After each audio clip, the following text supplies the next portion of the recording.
Okay, here we go. Fed is back. I don't know if that's a good thing or a bad thing, but I'm here. Filling the void. Filling to the masses, known as Fed. How is everybody doing today? I'm trying a new setup. So just let me put that out there. Got a mic hooked up over to my amp. I'm going to have to switch back and forth between microphones. So there may be some pauses. I know that's very unprofessional, but nobody ever accused me of being professional. Um, hey, so brother John, brother Legatus, troublemaker in the house. So, okay, uh, I've been in kind of a Wasp mood.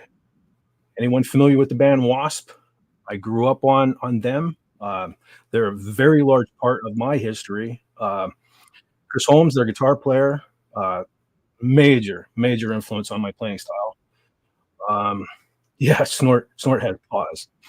That's for sure. Okay, I also, if you remember a couple of streams ago, when I did this, I figured out how to do the banners at the bottom of the screen and all that stuff. Totally forget all of it. So yes, I want to be somebody. Yes. Um, so the learning experience with that again too. So I also have to figure out all that stuff all over again because I figure just like my other two streams, maybe I'll play a little guitar in the beginning, kill some time till some people get here, and then I'll throw a link up later, and anybody that wants to come on can come on, talk, we'll hang out, talk about anything. Um, unlike King Dolphin TV, pop culture is totally welcome here. We can totally talk about pop culture. Um, Again, I'm going to be switching back and forth between microphones. My mic is a bit muffly. Okay, 1 second. Maybe I change some settings here. So I'll just talk some jibber jabber while I'm screwing around with my audio. Let's turn the echo cancellation off last time and that seemed to work. So we'll try it this time. Is that any better? Is the audio any better now? Anyone? Too loud, too quiet? As far as the voice, I can't change it. That's my crappy voice. But can someone tell me, is the mic any better? Testing, microphone check. Still no word in the chat. Clearer, but quieter. Okay. Well, let's see if we can fix that. How's that? Is that any better? Any better? I will also try to bring the microphone a little closer because let's not forget, I may be an evil genius, but I'm also a dumbass. How's that? Any better? Any worse? I'll also try bringing the microphone down, though I hate when it's in the shot too much. But how's this? Is this any better? Can you hear Fet? Can Fet be heard? Because normally no one wants to hear me. Anyway. But today we want Fet to be heard. Still quieter? Is it still quiet? Because I have the volume cranked to 200. I can't turn it up any louder. It could be because I have two microphones plugged into my PC and that. Is that better? John says it's better. I mean, I could always kiss the microphone, but I don't think you want that. So, okay, Legatus says it's better too. So we'll roll with that. Things may change again. I'm going to be switching back and forth between microphones, so we'll see what happens. I'm sure this is going to be a cluster, you know what.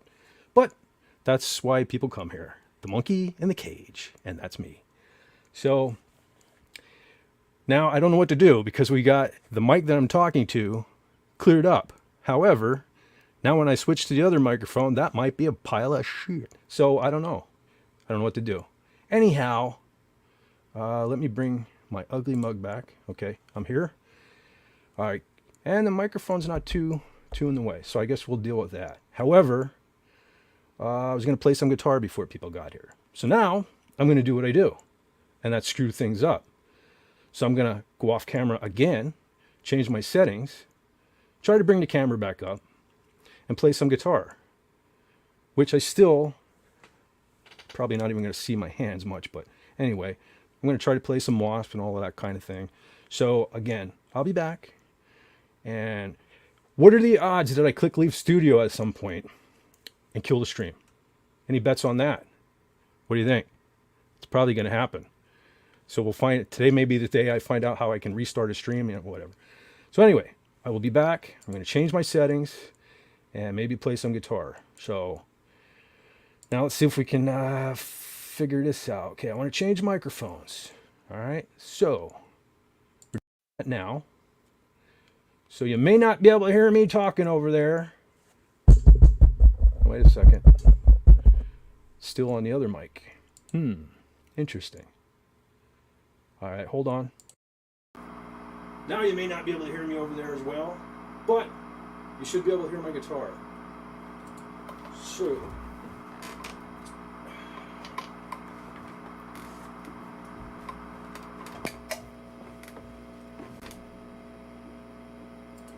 all right. You probably can't hear me, but let's play some guitar. I have no sound.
I'm sure you probably can't hear me back there, but I hope you can hear the guitar.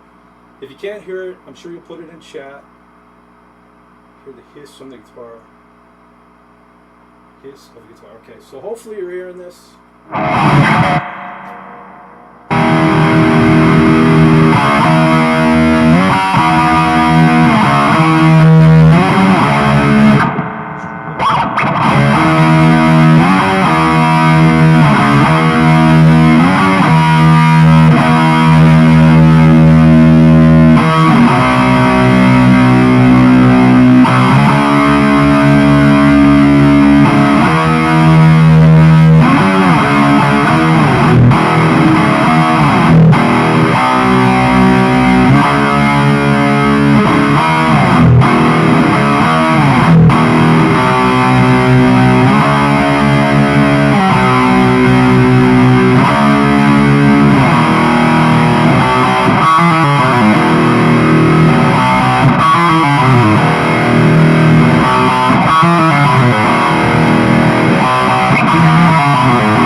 Too loud, I hope.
Okay, so I should be back on this mic. Didn't get much feedback there. How did it sound? Was it too loud, too quiet? Can you hear me on this microphone again? Am I back? Did I kill the stream? Am I talking to myself? John says, yep. Does that mean I'm back? Can you hear me on this? You guys are helping me learn. And I'm going to do it live to make an ass out of myself. Oh, no, I did do some test recordings. And you can hear me fine? Cool. Sweet. So switching back and forth, let me check one more time. That I actually...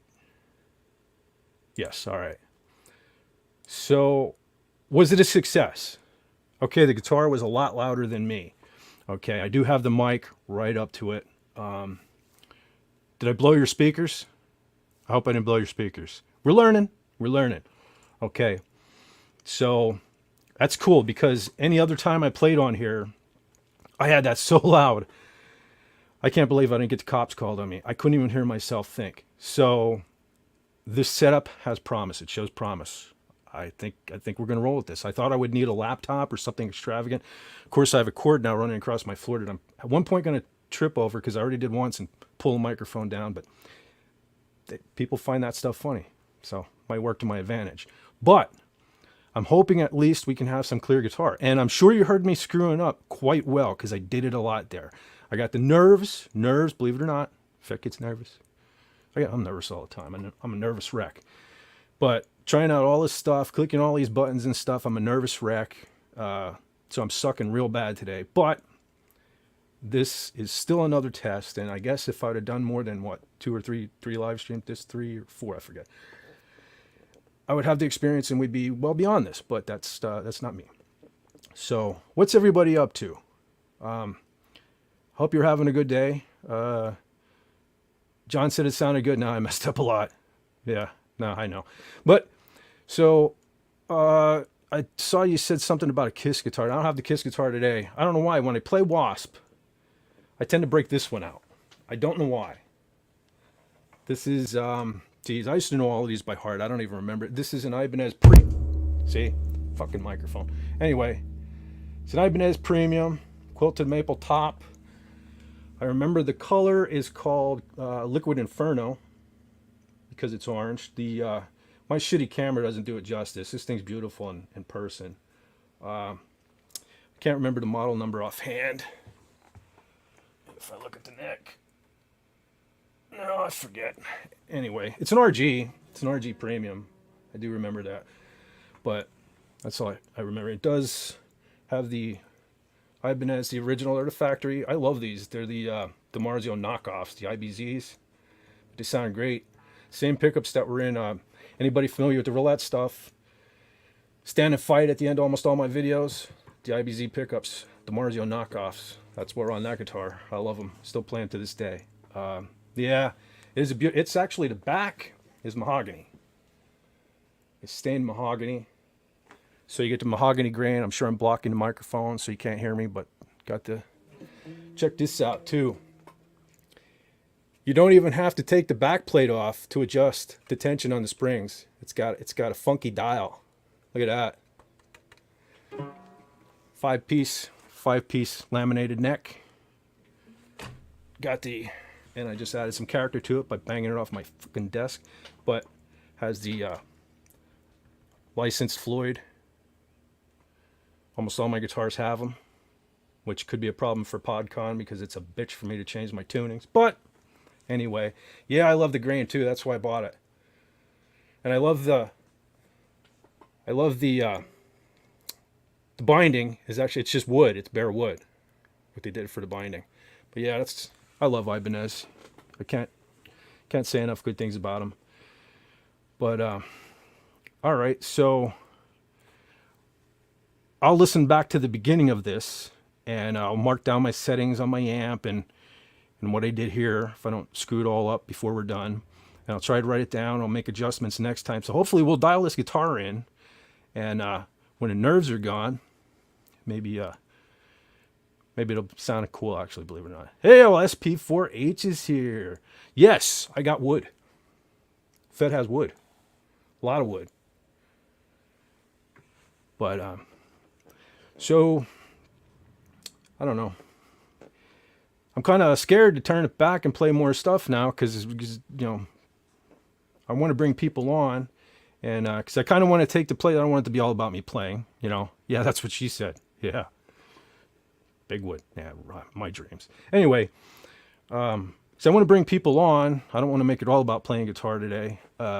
Trying to take the place of King Dolphin not streaming today, and I'm also noticing, as ugly as I am, this camera doesn't do any justice either. I need a new camera. I know in the settings, I have it set to high definition, but there's also, I think I'm at 720. There's 1080p, but you need to pay for it. And as you can see, I have the Duck of Death up there because I'm still using the free version. I don't stream enough. Maybe if I get into this, maybe I'll pay. I'll pay to be able to put my logo up there and all that stuff. But right now, works for what I'm doing, a little bit that I stream. But I do want to do this more. I have a lot of things that I like to talk about, and I like you guys to talk about. And I still want to do the metal thing, the show that I've been talking about music. John says, "You look fine, bud." John's been drinking today. Well done, sir. Early in the day, I like it. But so Duck of Death, that would have been. Oh yeah, let's see. I gotta figure out again how we bring it. I just deleted the private chat. Hold on. It's gone. Private chat is gone. Still have it on YouTube though. How the hell do you highlight comments? Comments. Let's see. There it is. We did it. And I probably just yelled in your ear. Okay, we got that. We got that back. John says you look fine, bud. Incorrect. SP4H, that's what she said. Okay, we know how to do it now. We know how to do it. And there's the troublemaker. He's in the house. All right, so we remembered how to do this. Now, I'm going to see if I can put the link in the chat for anyone that wants to pop in at some point. Let's see if I can do it. I think it's in there. I'm not as dumb as I look. Imagine that.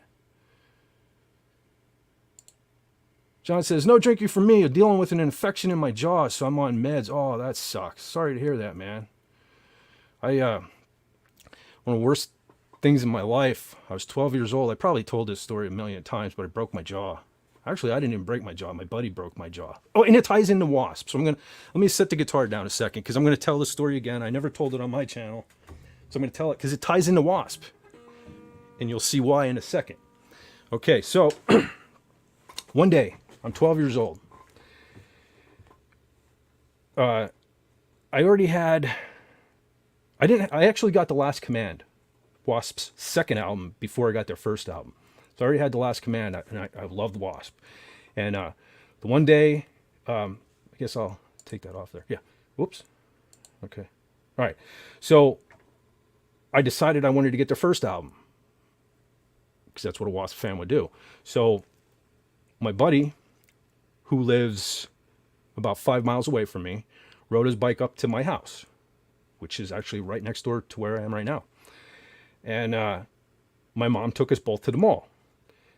He came along to share in my triumph and celebrate Wasp. He's a Wasp fan, was a Wasp fan too. So that day, I bought Wasp's first album on cassette, and I bought a Last Command poster, which hung over my bed as a kid, teenager, for many, many, many years.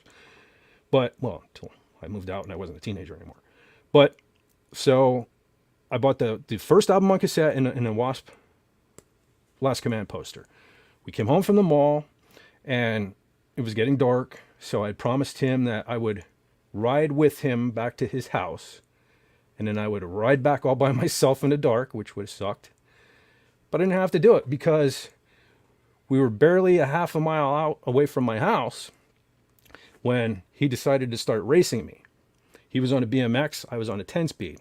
10-speed, a lot higher than a BMX bike. So he's on the wrong side of the highway, I'm on the right side of the highway.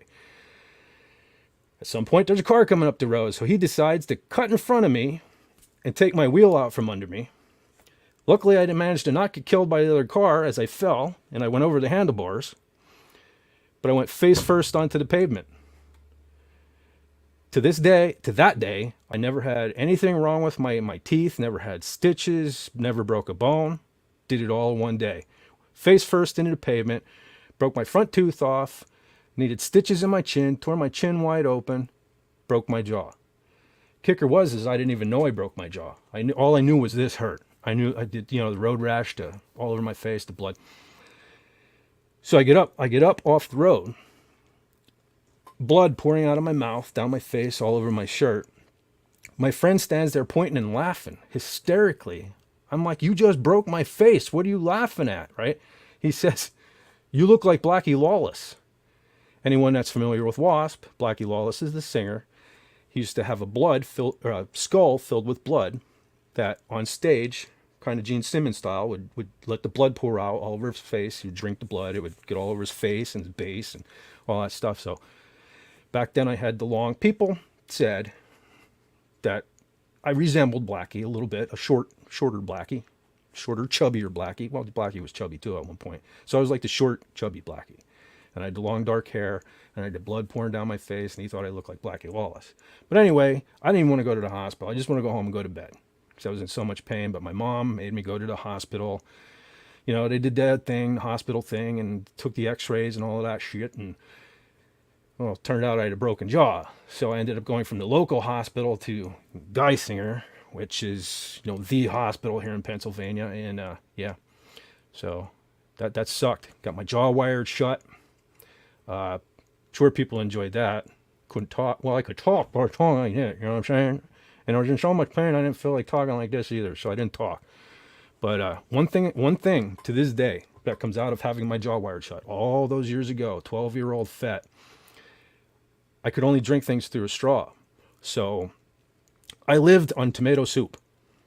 My mom would make me a milkshake on occasion, with like a Carnation instant breakfast in it, kind of like a treat, but most of all I lived on tomato soup. To this day, don't bring tomato soup near me. Just keep it the fuck away. Sorry, I don't mean to curse. Just keep it away. I want nothing to do with tomato soup. If you had to live on tomato soup for like 2-3 months, you won't want it either. So, matter of fact, I don't even get tomatoes on anything. The only thing I even eat tomato wise is when I get pizza, because the sauce and all of that, because not a pizza without the sauce. But like just yesterday, I had Subway, no tomatoes. So, let's see. Yeah, Carnation Instant Breakfast is delicious. Do they still make that? I looked for that not that long. Well, maybe it wasn't the instant breakfast, but they used to make like breakfast cereal bars. And I really used to like them, and I couldn't find them. I'm not sure. If anybody knows, let me know. But. Okay. Butthead. Anyway, John's with me on a tomato soup. That's cool. I'm glad you're with me on something, because we tend to disagree on food a lot. Because just yesterday, in fact, Subway was buy one, get one half off. So I get the same thing every time. I think I talked about it before. But again, I repeat myself. That's what I do. But I get the same thing, man. And it's Italian urban cheese bread, roasted turkey, provolone cheese, extra lettuce, extra onions, green peppers, jalapenos, mayo. Every time. Has to have the extra onions. I don't know, John. That's how I know you're messed up in the head, because literally I could eat raw onions like candy. I really could. I know you won't be able to stand my breath, but what is what it is. And oh, that's right. John says we both love cheesecake. Who doesn't love cheesecake? There's something wrong with you if you don't love cheesecake, I mean, that's the thing. John says, hold the onions. I can't do that. Honestly, you know what? When I was young, actually not even all that young, I was in my 20s, and when I ate a hoagie, it was meat and cheese. That was it. And my first job, I worked with my brother-in-law. And anyone from Pennsylvania knows we have, they're like 7-Elevens. They're called Turkey Hill Minute Markets we have around here. And there used to be one like 3 blocks down from where we worked. And for break, we'd go down and get a hoagie. And, I'd get my meat and cheese one, and he'd get like everything. And he'd stand there, everything falling all over the place, his face a mess from all this stuff. And he used to always knock me and be like, man, you eat a sandwich. You don't even know what a hoagie is. You don't get the good stuff. And he was right. I found out because my taste matured. The rest of me didn't, but my taste kind of matured. Sorta. So John says, Toiki Hill, best ice cream ever. I haven't had their ice cream in a long time. And you want to know why? Because shrinkflation. That's why. Because this always happens. Well, I'm not going to get political.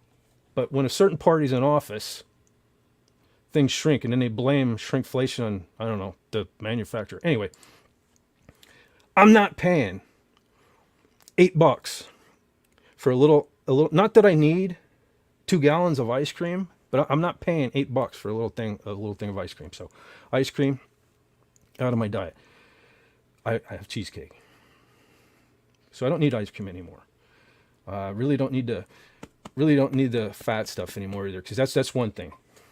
Talked a million times now about how Fet's a single man now. The problem is now that I'm on my own, I'm making too much food. I don't make small enough portions for myself, but I make just enough that it's not worth putting away. So Fet's getting fat again, which is something I'm not proud of. So I don't need ice cream anyway. So, but let's see. Legata says, topic turns to food. What a surprise. Snickers? You talking Snickers? Yeah. Well, it is kind of filling the Just Cuz time slot, so how could we not talk about food? I mean, we got the people here from Just Cuz. Let's see. SP40 said he never had the bars, just to drink. The bars were weird. They were like, when I would get a box of the Carnation Instant Breakfast bars, right? You know, I would start eating them, and I kind of didn't like them. And then till I got like the last one, I was like, the taste really grew on me. And then I'd go like 10 years until I got them again. And it would be the same thing all over again. I started to eat them and I'd be like, because you know, because they were like chocolate covered, and you're expecting a candy bar, but they're really unlike a candy bar, but they were good. And I have to be in the mood for them. And I've been in the mood for them recently. So I'm double clicking here. That's why some of the banners are repeating themselves. So just bear with. Holy smokes, the lovely Sherry's here. What's up, Sherry? Thank you for stopping in. Hope you don't mind food talk or heavy metal talk, because that's primarily all I know. But yeah. She says, good to see John Randall. It is good to see John. Brother John. It's always great to see Brother John. John will be right back. He'll be right back. So, anyhow, like I was saying, one of the reasons I'm doing this tonight is to try to get this here set up with the guitar so that I can play and have the guitar and my microphone here audio balanced, and we could do this. Stark of Iron wants to be involved. He's constantly on me about doing it. And every time I want to get the ball rolling, something happens, or I drop the ball or something like that. So that's kind of what's going on here. And, oh, cool. The lovely Sherry says, I'm currently making red velvet cake. I'm a huge fan of heavy metal music. Awesome. That's great. I love people who love heavy metal, because you know what? When people say it's noise, they're wrong. They're absolutely wrong. That only proves that they never listened to heavy metal. Like I loved it my whole life, you know. Even my parents, you know, Iron Maiden, they're devil music. Why? Because they had the devil on an album cover. It hasn't. See, Iron Maiden is intelligent. Iron Maiden is an intelligent band.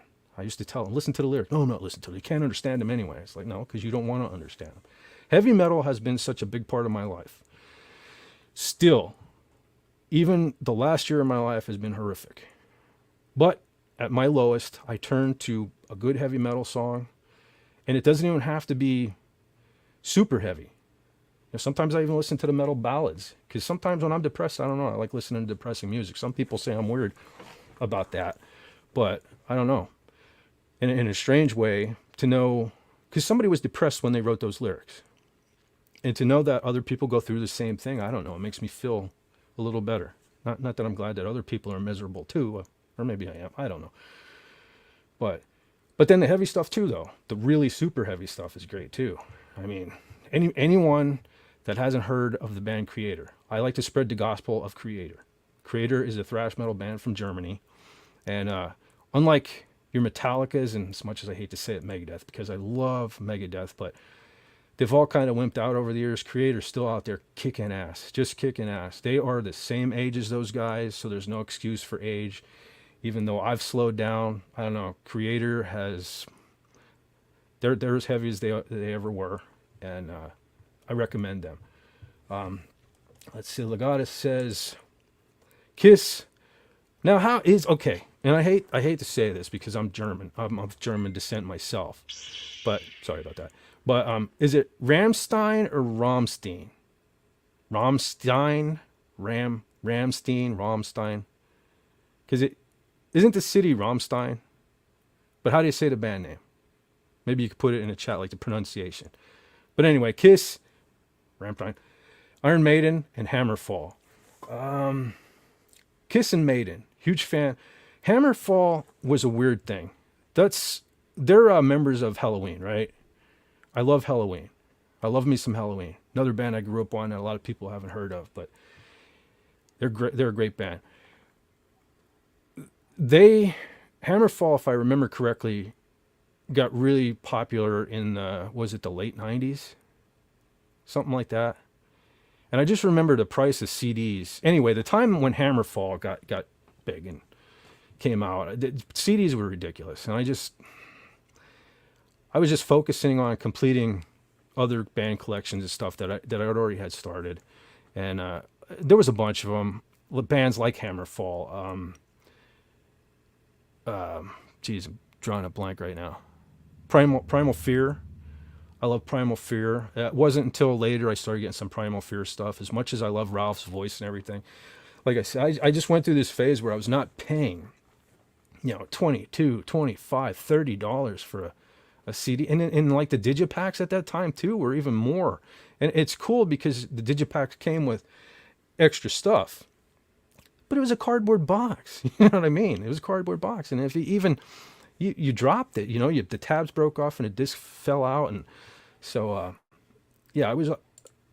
Sherry says I call them Rammstein. Rammstein. Still don't know how to pronounce it, but I don't know. I never got. Hey, Queen Dolphin is here. All hail, the Queen is in the house. Hail, are you guys back? Are you checking in on me from your event? I hope you guys have fun or had fun or having fun, but not too much fun, because I don't like when Raymond has fun. Raymond needs to hook up with Kevin Humes. That's the kind of fun I want Raymond to have. But hey, Miskatonic Madman is here. What's up, my friend? I also like Falconer. If you guys from Mythiton started after that band broke up, honestly, you stumped me, brother. I don't know either one of those. So, hail to you, brother. You schooled me on something today. Legatus is saying hello. See, you got to watch out. He's saying hello, but he's going to cause trouble in a little bit. So just leave it at hello and move along. That's just just ignore him from here on out. But anyway, hope you guys can still hear me, because I do tend to go up and down and stuff like that, and move away from the mic. But that's how us professionals roll. You guys just got to learn to adjust your volume, because I'm too cool to stay right here by the microphone. But anyway, so we got 8 people watching now. One of these days, I'm actually going to put this out ahead of time so that, well, you know what? Part of it is I'm scared people will show up. But anyway, holy cow. Speak of the devil. Oops, wrong one. Wrong devil. This devil. The king is in the house. The king is in the house. King Dolphin TV. What's up, man? People are coming in. What's happening? Fez of the North is here. Okay. Let's bring Brother John in. And Brother John is here. Hello. What's going on, man? Oh, how you doing? Far too much. Ooh, I'm getting the severe echo. I'm not hearing it here. I have my echo. You still hearing it? Yeah. All right, hold on. I have my echo cancellation turned off, I think. because I remember the last time I did this, everybody said it was better. So I'm going to put the echo. I think that's what made me quiet before. Okay, we'll see what happens. Hold on. Now, are you getting echo? Echo? Any Nope. echo? No echo. Can you still hear me? Yeah, you're a bit louder, but I can adjust my volume. Well, you know what? I'm by the mic, so that's great. If I'm louder, I can move the. I hate when this is. Holy cow! I had my my volume all the way up. I didn't realize that. Okay, that's much better. Okay, so anybody outside that's listening in the chat, if I'm echoing or John's echoing, just let me know. I'll try to keep an eye on it. So I have my echo cancellation back. This is confusing. This whole StreamYard thing, it's like I have to turn the echo cancellation off to play the guitar, because if I don't, it quiets the guitar. The first couple chords, first couple notes are fine, and it fades off to nothing. Yeah. When I'm talking, I have to have it back. I have to have it on, or I get an echo. Now, I was just on Pop Culture Breakdown on Wednesday. Mm-hmm. When I go on, okay, I like right now, I have my speakers. That's why I don't have to have the earbuds in. I can't stand wearing them, especially for 4 hours or whatever. Yeah. So I had the speakers on. When I logged on to Doomcock's channel, my speakers, I had no audio. So I had to plug the earbuds in, and I have to plug them into the microphone, so then they dangle in front of the thing. So very unprofessional. I hate it. Yeah. Okay, so SP4H says I hear no echo. So, all right. Let me get over here. It's just weird. There we go. Oh, okay. Do I still sound okay? You sound good to me.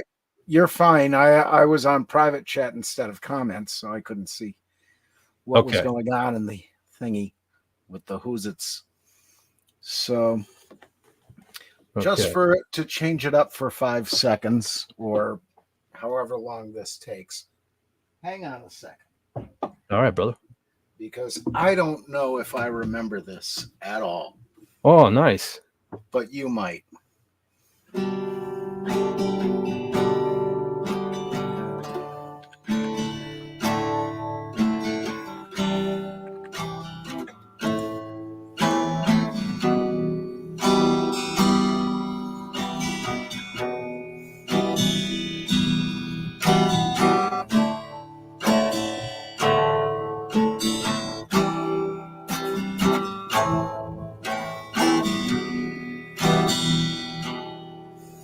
Now, do you know what that is? That sounds really familiar. That's not Pink Floyd, is it? Nope. It's the subject of today. I don't know. Wasp. Yep. The Idol. Yep. That's all I remember of it at the moment. And surprisingly, my fingers actually worked. So that was, kind of a bonus. Because one of the things I have is the trigger finger. The other is they tend to do what they want when they want to. Yeah, I got the numb hands. Yeah. So they're kind of cooperating today. I don't know, man. It's like for like the last 2 years, I got this real issue with my right wrist. Probably from all the years of playing guitar, all the hard labor jobs. My job right now, I have to drive a jack that this, and this. But so the wrist. Well, some of that. But so the wrist is really the last 2 days, man. It's really killing me. Like yesterday, I tried practicing because I thought about doing this today, and I just couldn't even do it. It wasn't even 5 minutes. But it's hurting today. But I can play. So knock on wood. Yeah, that's the thing. All those years as a locksmith drilling into steel door frames, and you never know when a bit's going to catch on a piece. So you've got the electric drill, battery driven, or worse, corded drill. They're even worse on it. But the bit will catch on the metal and jerk the arm. And that's what caused all the problems in here that are causing problems down here. And, they said there's an operation or I could get the steroid shot. I'm going to wait until after PodCon for any of that. Because one thing, I got to get this infection in the jaw cleared up. Oh, yeah, man. Best of luck with that. Sorry to hear about that. Well, I finally got to the doctor, and, they put me on the antibiotics because it was going from, again, last year it was the left side. This year it's the right side, same position tooth. And that was hurting, went into the jaw, up to the ear, back of the jaw. So, opening my mouth to eat was and still is a little bit very painful. So it's been a rough week with that, but finally got that going. I'm keeping up on my antibiotics and other wonderful pills. So there's that. And then next week I get the operation on the other side to get rid of that cyst. And then maybe I'll switch the camera to the other side of me someday. But, all right, I don't mean to interrupt you. We got a couple more people here. We got awesome. King Dolphin and Real Wade Nation popping in. What's up, guys? Hail King Dolphin. Hey there. I'm the one with the camera problem. Dolphin. What? Not that I remember on camera. You're a little quiet, Wade. Oh, really? Am I quiet? I can hear you, but it's kind of quiet. Hold on, I'll fix it. Give me a second. Yeah, I had to Is crank that better? Yep, that's a little better. Yep. How about me, guys? You're just You're a little quiet, but you're there. You're there. I had to crank my audio up to, I think 200% too. I was really quiet. I know. I did it to 200. Yeah, you sound much better. Yep. How you doing, Raymond? I'm doing good. How was your away mission? It was good. Tiring. 4 hours with the grandkids and a 5-hour drive through the lovely landscape of West Virginia. So it was fun. Nice. So Cool. But So what are you doing after this fight? I'm not sure. Not even sure how long I'm going to go. I don't know. I guess we'll see how long this thing goes. I've been known to go pretty long. yeah, you have. Yeah. I thought you'd been going for a while. I'm like, Yeah. whoops. Well, the first one was 10 hours and 46 minutes. So, But who's counting? Hey, you can't. You beat me by 6 hours though. yeah. Well, that was I a wasn't great planning on going for 10 minutes, so that was a fluke. But Yeah, that was funny. I was like, Yeah. I was planning on going for like 3 hours, and then it turned into 4. Yeah. oh no, look out! I'm like, Sort of Snort, purpose is there. Purpose. Hey, Snort Snort. is hail there. What's up, brother? Hail, Snorty. It's not a party until Snort's here. Yep. Mhm. So I didn't realize you put the link in the thing, so I'm like, "Where's the link?" Because Yeah. I got here, and then I'm like, scrolling up. I'm like, "Never mind." Mhm. So, yeah, one of these days I'll figure out how to pin it to the top. oh, I could show you. It's easy. I know how to. I got do it. I got it. You Look at that. You actually got it. Learning shit today. Look at that. Yeah. Pin to the top. All right. Yeah. I remember how to do the banners. Just not figured that out. Who says I'm unprofessional? Everybody. You know the worst part is when you switch between 2 accounts, because I refuse to pay for my account. Like as far as like streaming, like So I'm like, when I go to banner and I'm like, try to do the the scrolling underneath, and I'm like, why? And then I realized that I'm on the wrong one, so I have to go in, take it off, edit it, then put it on. I mean, I haven't done it in a while, but yeah. So if you realize, I'm like, if it's wrong, pretty sure I'll notice it, and you'll see it'll disappear for a second or two, and then I'll put it back.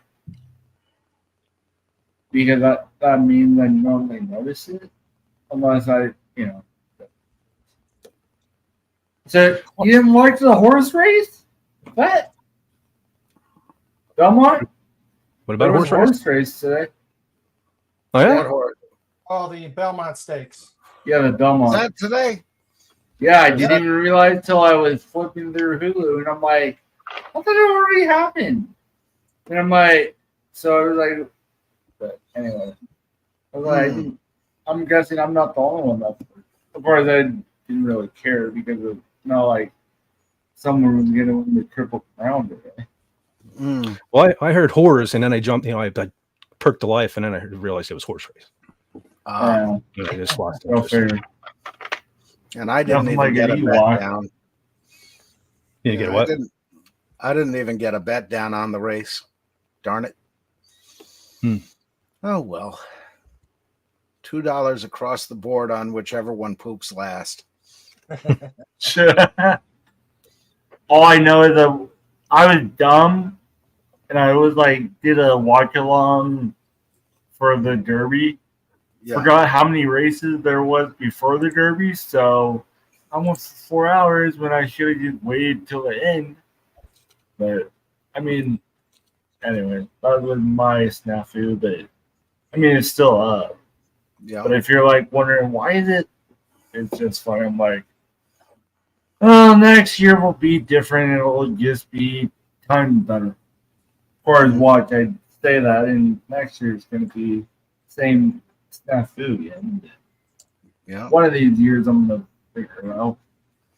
I mean, it wasn't a true watch along. It would be like this, and then have the I would watch it. But anyways.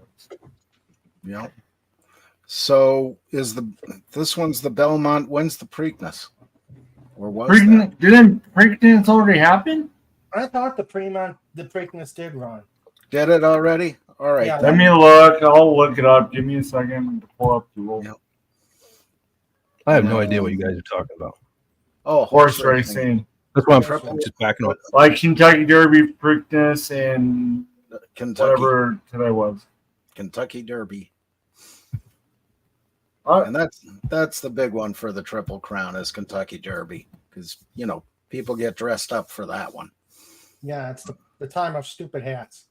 Yeah. Well, And what I don't get you is, know me, I love stupid hats. but what I don't get is, I guess they moved it this year.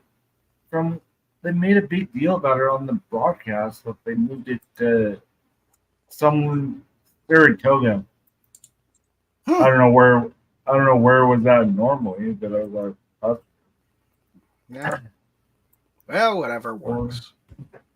I mean, it doesn't really matter to me. It's not like I'm gonna fly to New York or wherever it is. But anyways. Meanwhile, at Pocono Downs, which is now Mohegan Sun in Wilkes-Barre. Oh dear. I thought I thought there was a Mohegan Sun in Connecticut too. Yeah, There's 3 or 4 of them. they're already done because Preakness. Someone else won. Each of the 3 races were different people. I mean, different horses. So that's how Okay. I think I watched the Preakness because I forgot about the Preakness too. Only one I knew was coming up was Kentucky Derby, but I can never remember. Yeah. And then if it's crummy weather, you hard. I mean, it's just funny. Yeah. Well, they do what they can. As long as they serve cheesecake, it's fine. Okay, now you got my attention. All right, now I'm paying attention. I'm awake. I heard it. Cheesecake. Yeah. Cheesecake. Oh, John, this might interest you. I have something really cool sitting in front of me. One of the cool things about having a Ibanez premium guitar comes with a multi-tool. Check this thing out. Oh, yeah. The Allen wrenches. You got screwdrivers. You got all your various Allen wrenches. Yep. All right. Mine. What's that? I didn't get that with my Ibanez. Is yours a premium? Probably not. There's so Ibanez, the base model is called the Geo. Mm-hmm. That's like the entry level guitar, and then you just have the regular Ibanez guitars, and then premium is kind of a step up. They're made in Indonesia. That used to be a dirty word, but they make some pretty killer guitars in Indonesia now, and that's where the premiums come from. And then the top of the line Ibanez are made in pretty much all top of the line guitars are made in Japan. Mm-hmm. That's the prestige. You might as well be talking to Frank to me. I can tell you guitar versus the violin. No, that's how I was with the horse racing. Oh yeah, I was hearing you. I was like, it wasn't my greatest work. Yeah. When I was like, it was quiet. I'm like, Mm. I've been playing guitar since I was 12 years old, so that's like 2 years. But Yeah. No, it's been a long time. But Mm. yeah, I love me an Ibanez. Yeah. And that Epiphone Les Paul that I have, the second best one I've ever owned and the best one I have, that was made in Korea in the late 80s, 89. And those were actually better than what was coming out of Tennessee or Kalamazoo when it was Norland. Just a fantastic guitar with really low action. Only problem is, as you say, it's heavy. I've one Korean Ibanez, and it's from the late 80s, I think. Mm-hmm. And that What one, is it? What does it look like? Like I couldn't tell you the different. Oh, it's You have it do you know what Ace Frehley usually plays?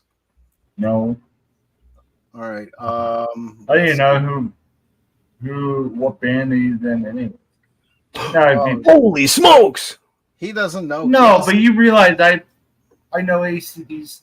Not know him, no. I've heard of him. Okay. So Angus plays. That's a Gibson. He plays an SG. Yeah. Yeah, but you could tell me. You might as well be talking in French or Spanish, that right? The whole point. Right. Yeah. But it's just trying to explain to you kind of what John's guitar looks like. It's kind of like Angus's guitar, only instead of having the two cutouts, it's more like. Are you familiar with an acoustic guitar? You know, with the hole in it. Yeah. Country musicians play. Be right back. That's a Les Paul is shaped similar to that. It's that roundish shape. Oh, now, feathers. What's that? No, keep going. I thought you were done, so I didn't mean to interrupt you. Keep No, going. I was just going to show you. I tend to play. I do have some. Yeah, I'm a metalhead, so I do have some pointy ones. But I tend to play. This is a Super Strat. Whoa. Okay, like I know that, Right. but I was like, I didn't know if it was. Yeah, this is like a Fender Stratocaster shape. But so what you're saying is it would be like a Nintendo versus a Sega. yeah, Like a brand. yeah. Certain people like certain things. Like if you like, maybe this is PlayStation. John's playing a Nintendo there. You know, to me, this is better. But Okay, so Yeah. I thought you were talking like acoustic versus electric. You Well, that's know, a whole nother. That's yeah. a whole nother game. I do have a couple acoustics, but I primarily No, but now you get what I'm saying. I was like, what? But Yeah. Now I get. No, I it. can't completely trash Gibson because if you look at John's guitar there, it has those pickups are called humbucking pickups. They're two coils. They're two coils make up a humbucker pickup. A Stratocaster usually only has one, and that's called a single coil, but it usually has three of them.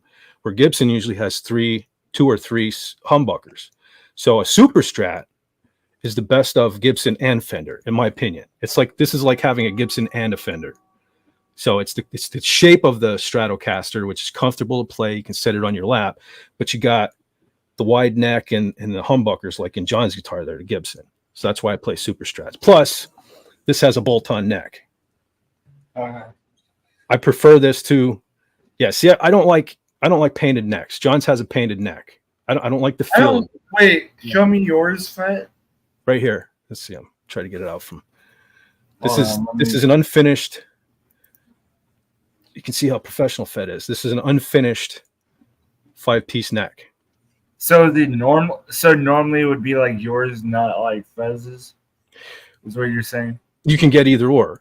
It's kind of like a preference. Now Gibson, like what John has there, they're primarily 1-piece neck painted the same color as the body. The reason I don't like that is because especially in summertime, like now when it gets warm out, that gets tacky and sticky, and I don't like that. Yeah. So, Yeah, there we go. There's Raymond's bass. He's a fellow Ibanez player. Be right back. But too, a lot of times when the neck is one piece, they're a lot thicker here. The joint, it flares out into the body where this is, I don't know if I can, you can see how it's thin all the way right up to the body. So I can get my hand up in there a lot easier. And that's another reason I like the Ibanez, because they have these big cutouts, this big hole. Oh, yeah, that makes sense. Yeah, so you can get your hand in there really well. That's why I play these. We can be like, what are you I was like, I figured there's an inside baseball that I was like, what are you guys talking about? And then I'm like, finally figured out. I'm like, oh, they're talking. That's a fine Anyway. base. Well, we can be as nerdy with guitars as we can with science fiction or whatever. Food. Hey, did you watch? Hey, did you watch the dumpster fire yet? Fat? Which one? Okay, are you talking about? I'm talking about Star Wars. Okay, I knew we were going to gravitate to this, and I was going to at some point anyway. I kind of want to explain. Anyone that saw me on Pop Culture Breakdown, I got some shit because I kind of liked the first 2 episodes. Maybe like is a little strong of a word to use. I probably should have said I didn't hate them. I am aware of what's coming. It's going to be trash. That's for sure. I know that. I've heard the rumors, and even if I wouldn't have heard the rumors, I know it's going to end up being trash just because. But when I watched the first 2 episodes of The Acolyte, for some reason I was able to turn my brain off. I just disconnected myself from the people that are making it because I can't. Well, the lore too, I guess. But I just watched it as a former fan of Star Wars, and I didn't hate it.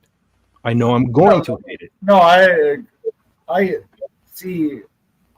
I hated it, but it looked Star Wars except for the obvious ninja-esque stuff. Like the scenery, I loved it. Writing stunk like every other, from Boba Fett to Kenobi to only Disney that I will rewatch over and over is Rogue One. I even like Rogue One is the only one that I will technically agree that it's canon technically over the sequel. So I go from 1, 2, 3, then Rogue One, then 4, 5, 6, and I cut it off. I mean, of course, Clone Wars too, but that's a whole different can of worms. But I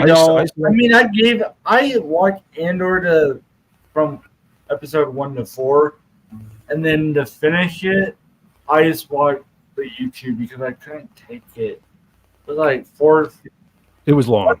Once I hit the wall and the episode takes whatever takes me out of it, then I'm like, I will listen to it. I'm not gonna watch it, but I at least if I'm gonna end up doing a review, at least I need to know what people are talking about instead of acting, so that way I can be, engaging instead of just saying, like for Acolyte, if I stop at 3 and then don't go to 8, the rest of them, at least you get what I'm saying?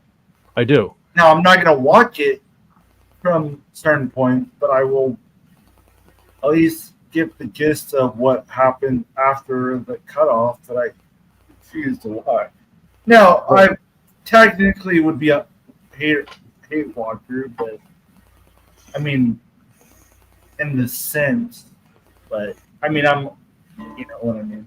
Well, I wouldn't have even watched these 2 episodes if I wasn't going on Pop Culture Breakdown last week. That's the only reason I watched them. I didn't watch Ahsoka. Yeah, I wasn't gonna watch it. Yeah, I had no desire to watch it, but I kind of had to. And so I just want to clear something up to anybody that's listening or anybody that watches this on the replay. Make no mistake, I in no way like Disney Star Wars. I don't see me ever liking Disney Star Wars.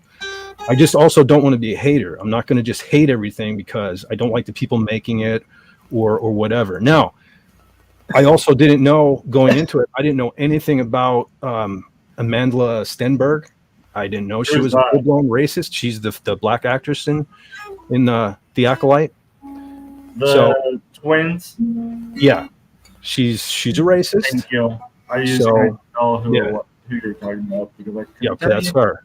And the sad part is I actually liked her acting in it. That's one of the things I liked about it because I completely expected her to be Reva from the Obi-Wan series. I expected. I Go ahead. thought she was going to be Ariel. I was expecting her to come out singing somehow. You know, I didn't expect that, but I mean, Yeah. the thing- I was you know, trying to be funny in there. yeah, I gotcha. But one of the worst parts about Disney Star Wars is that I never liked Disney. I wasn't a Disney kid. I thought Disney was weird before weird was cool, if you know what I'm saying. You know, Disney was always about princesses and Tinkerbells.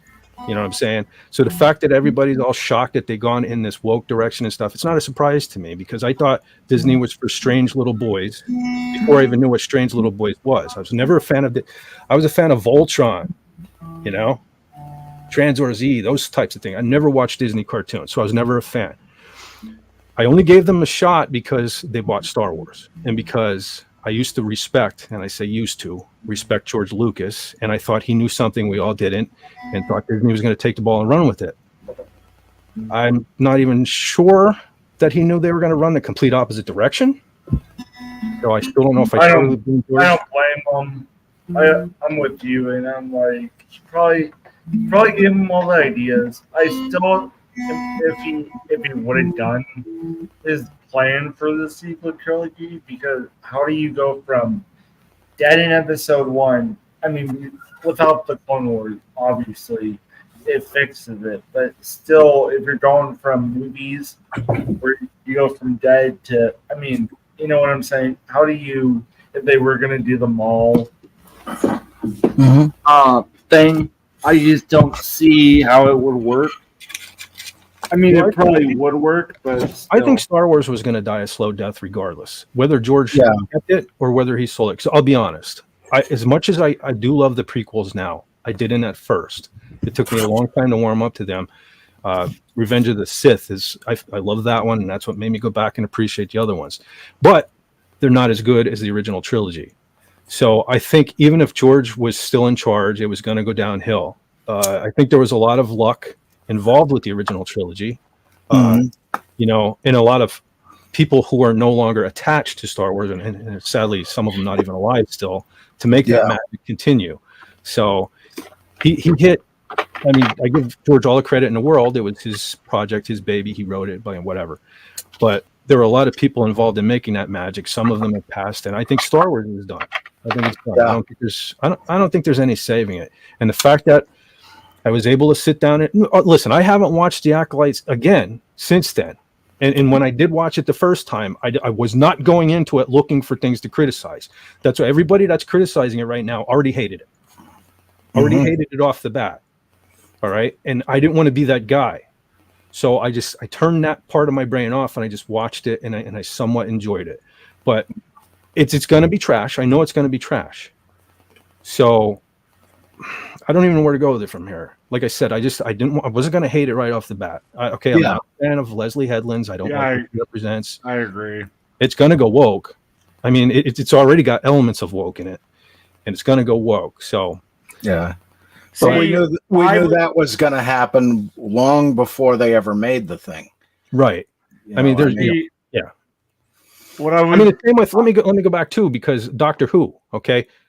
I said that I enjoyed that episode. Now, and I think I even said this on Pop Culture Breakdown. I watched Doctor Who as a little kid. Tom Baker was the Doctor when I was a little kid, and I'll be honest, sometimes he creeped me out. He did. Yeah. I like him. But maybe as an adult, I should go back and rewatch it. I was never a big fan. What Doctor Who was to me was when Star Wars wasn't on. Yeah. That was on TV, so I would watch it. That's why I watched it. I wouldn't consider myself a Whovian ever. Now, when I think actually I got back into Doctor Who when David Tennant was the Doctor, which made me go back and rewatch the Eccleston stuff. Yeah. And then I watched the Matt Smith stuff when it was new. And I was kind of a big Doctor Who fan right there for those three doctors. Yeah. Yes. When you say Eccleston, which one was Destro and the live action G.I. Joe? I know he was a doctor, one of the doctors, but I can't think of, like the live action with Bruce Willis and stuff. No, I'm talking about the first G.I. Joe movie where he it's under the ice, or like I can't think of what year it came out, but the first one, not the Willis, the one before that. I'll look it up. Never I saw it. that one. I don't know if I saw it. Yeah, I never saw. I know it. I remember it because I loved it. Yeah. Honestly, I have. Didn't they do 2 GI Joes with Bruce Willis? And I think The Rock was in it. No, it's only one. Is it only one? What am I thinking of? Yeah, because you're thinking of the second one. I'm thinking of, so the first one I'm thinking of is Duke is can't think of what his name is. 21 Jump Street. Mm-hmm. Now, are you talking the original show or the remake? No, I'm talking about the movie. Oh. It was live action. I'm trying to look it up. I know it. I want to say it was 09, but Rise of Cobra. yeah. Okay, Legatus got it. But I can't remember. The problem is whoever was Destro, I was watching someone on Rumble. I forget. I think it was Common Nerd. One of them was, yeah, you were right, Legion. Whatever year that was. Anyways, I remember he was, whoever played Destro in the 09 G.I. Joe, what I want to say was the doctor, but I couldn't tell you the name of it. Mm-hmm. It's all I know. I'd look it up, but I'm afraid to open another window because I'm already No, but you know what I'm talking about, right? I'll give you a name now that I know the year. But like I said, I'm only familiar. Oh wait, was it an older dude? I'll get you the name. Give me 1 second for the screen to load. I have it. Cast. It is. Come on, Ed. I'm pretty sure it was Christopher Eccleston. Okay. It was Eccleston. I just couldn't remember what his name. See, I'm going off of faces. I can tell you, I don't remember names. Mm-hmm. Sometimes, call me crazy, but So it was Eccleston. Never mind. Well, from what I remember, the Eccleston series, I think that was pretty short. That was pretty short and sweet. So I think he was kind of in and out. But and the only reason I even know the G.I. Joe movie with Bruce Willis is because here's how big a Star Wars nerd I am. Because when I found out that Ray Park played Snake Eyes, that's the only reason I bought the movie. Because Ray Park was Darth Maul. So that's how much I used to love Star Wars. I don't like to, for the most part. There's a couple scenes I like into, but I don't like overall. I don't like it. But that's just because I like one better than two. Hmm. And then I watched episode 9 twice in theaters, but that was only because I had a free ticket and nothing else was out that I wanted to see. During it, Star Wars? Yeah, Star Wars. Okay. And I'm like, went with my brother. I'm like, let's go see it again because I knew it was going to be trash ahead of time. Yeah. But the family wanted to go see it. So I was like, okay. Who knows? Maybe it might not be as bad as the rumors were. Well, they were right all along, but, Yeah. I was like, okay. I'm like, if I'm going with the family, I'm like, I might as well go see it. I'm not paying for the tickets, so at least that was before I started YouTube, but anyways. Well, when Disney made The Force Awakens, I did like The Force Awakens. We went and we saw that 3 times in the movies. Mm-hmm. That's how much I enjoyed that. Rogue One, I think I went twice. Yeah. The Last Jedi was that's where Last Jedi. That's why I watched it. I liked it for and then I'm like, the more I thought about it, I'm like, and then it made me think of episode The Force Awakens, I'm like, it's just a repeat of 4. And then it made me hate 7. So, I mean, I will watch Star Wars just to say that I watched it more than I will go back to the prequels. Now, I don't like 2. The only thing I don't like about 1 besides Jar Jar I can live with because it's Jar Jar and it was 99. It's for kids. It's for toys. Yeah. I mean, I was a kid during the prequels. I always grew up with 4, 5, and 6 on like DVD and all that jazz. Mm-hmm. So I never. Now I didn't go see any of them. The first movie time I went to go see it in theater was the sequel trilogy, but I was a kid, and I'm like, by the time episode 1, 2, and 3 was out, I didn't go see it in the theater. Now I have a VHS copy of episode 1. Now the problem is I can't use it because I don't have a VHR. Yeah. No, VCR. whatever. I remember the name of it. VCR. You know what? I know what it is. Like I said. Plus I work. Plus I'm dealing with the cough. I won't go away. But anyway, matter of fact. But anyway, now I will watch it. I watched Boba Fett. It was fine. It's not great, but it's not the best either. But I watched it once. Mando is where I thought it would go back to form. And then after Gina and then the season 2 debacle, I'm like, I'm out with that. So that killed that part of it. And I'm like, I'll watch the rest, but I'm not going to go. It's going to be the return of the good Star. We see Mandalorian. That's pretty much why I chose to go into the Acolyte open-minded, because I cannot stand Pedro Pascal, but I love the Mandalorian. I don't like him now, but I know. I mean, I didn't realize, all this stuff till after it all came out. Yeah, because I'd never heard of the guy at all. Well, I didn't watch Game of Thrones anyways, so yeah, I didn't really. I never got into Game of Thrones because everyone.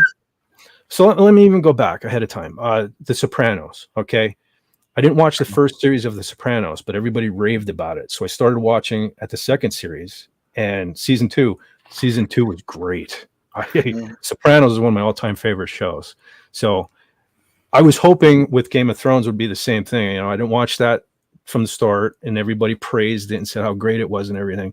Every time I tuned into like gay stuff. Every time, a handful of time, everything was. So I checked right out. So I'm sorry. Oh, Game of Thrones? There was a lot of. No, I thought you were back to. No, yeah, Game of Thrones. Something else. I'm like, what? And then I'm like, I had to run because I was supposed to start at 6, but because I didn't get home later than I thought it would be, so I pushed it back an hour. So I had to run. All right, that's cool. Because I got it set up. I should have left 6:30, 10 minutes ago ish. Yeah. But I was like, cool, I appreciate you hopping in. I wanted to start earlier. I meant to start at 5, but I had all kind of technical. No, I know. I set it for 6, and I'm like went shopping, got food after work at noon, Texas time. Then I went shopping, had to do a couple other stuff. So I was like, as soon as I got home, I logged on the laptop, which I'm on right now. Changed it, told everybody that's gonna be on. I'm plugging it back an hour. This is why, and everybody was fine with it. I mean, I'm only probably gonna be me and one other. Who knows who? Yeah. I mean, I'll send you the link, but I don't know how long you're gonna go. But anyways, so I was like, I can plug you back an hour. An hour's not gonna kill me. That way, at least I can feel a little bit rested. Yeah. And I've been out like early morning because of work, yada yada. That's So, cool. like, You say you're in Texas? no, Texas okay. time. No, Oh. I'm not. Now, I'm not. I'm gonna do my own quote unquote small meetup. I mean, it's not gonna be. It's gonna be next year because this year's already booked as it is. Even if I wanted to do it this year, I just don't have the money there. But I just don't have the, what do you call it? Like the time to do it. Mm-hmm. But it'll be smaller. I mean, it'll probably be a small little get together. You know, just a thank you to the couple people that, you know, it'll be, now it won't be, it'll sort of be like Vegas, but not, I mean, it'll be, I'm not going to stream it at all. I'll probably do a couple signing just for free if people like, you know, but I'm not that worried about it. More of an I got a year to setting. plan it. More of It's an just a little hangout, you know. Mhm. Yeah, we're just going to throw out because I thought you mentioned you were in Texas that the guys from Pop. No, I just say Texas time instead of Central time because Ah. I figure most people, if I say Central, you know, normally I used to say CST and with the time on Twitter, but I'm like, I don't know why I said. I've been up since 6. Luckily, I got a nap, so I was like, saw you were on. I'm like, oh, I haven't talked to you in a while. So, Yeah. Yeah, I want to do this more. Yeah. I say that all the time. I'll try to pop in.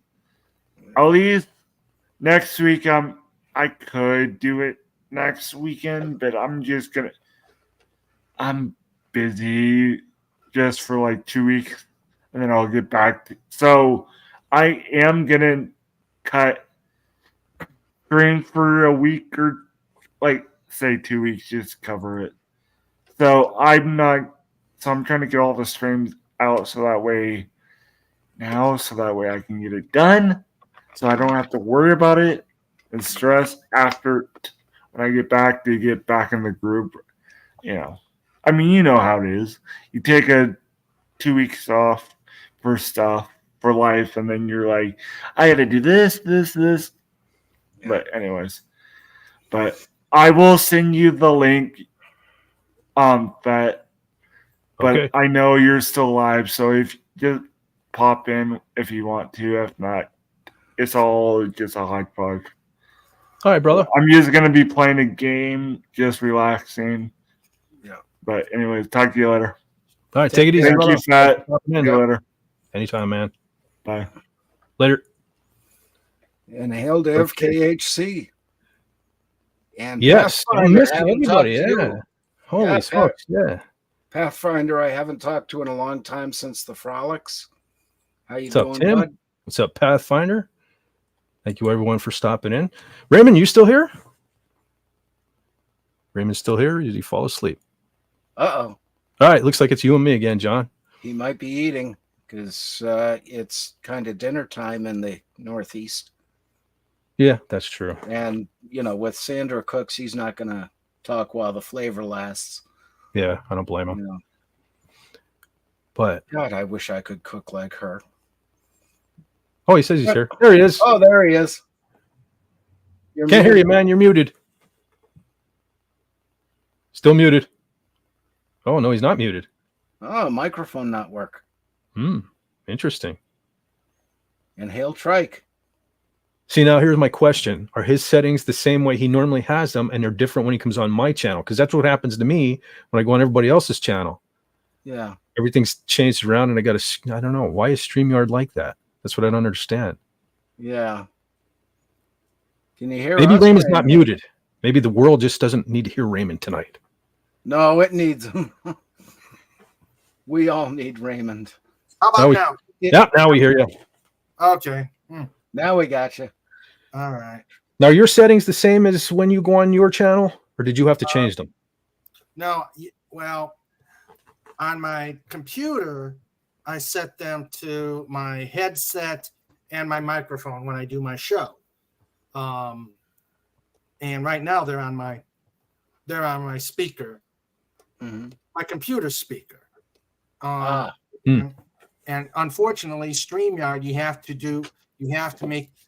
to separately set your settings in StreamYard to make them match, which is aggravating. Yes.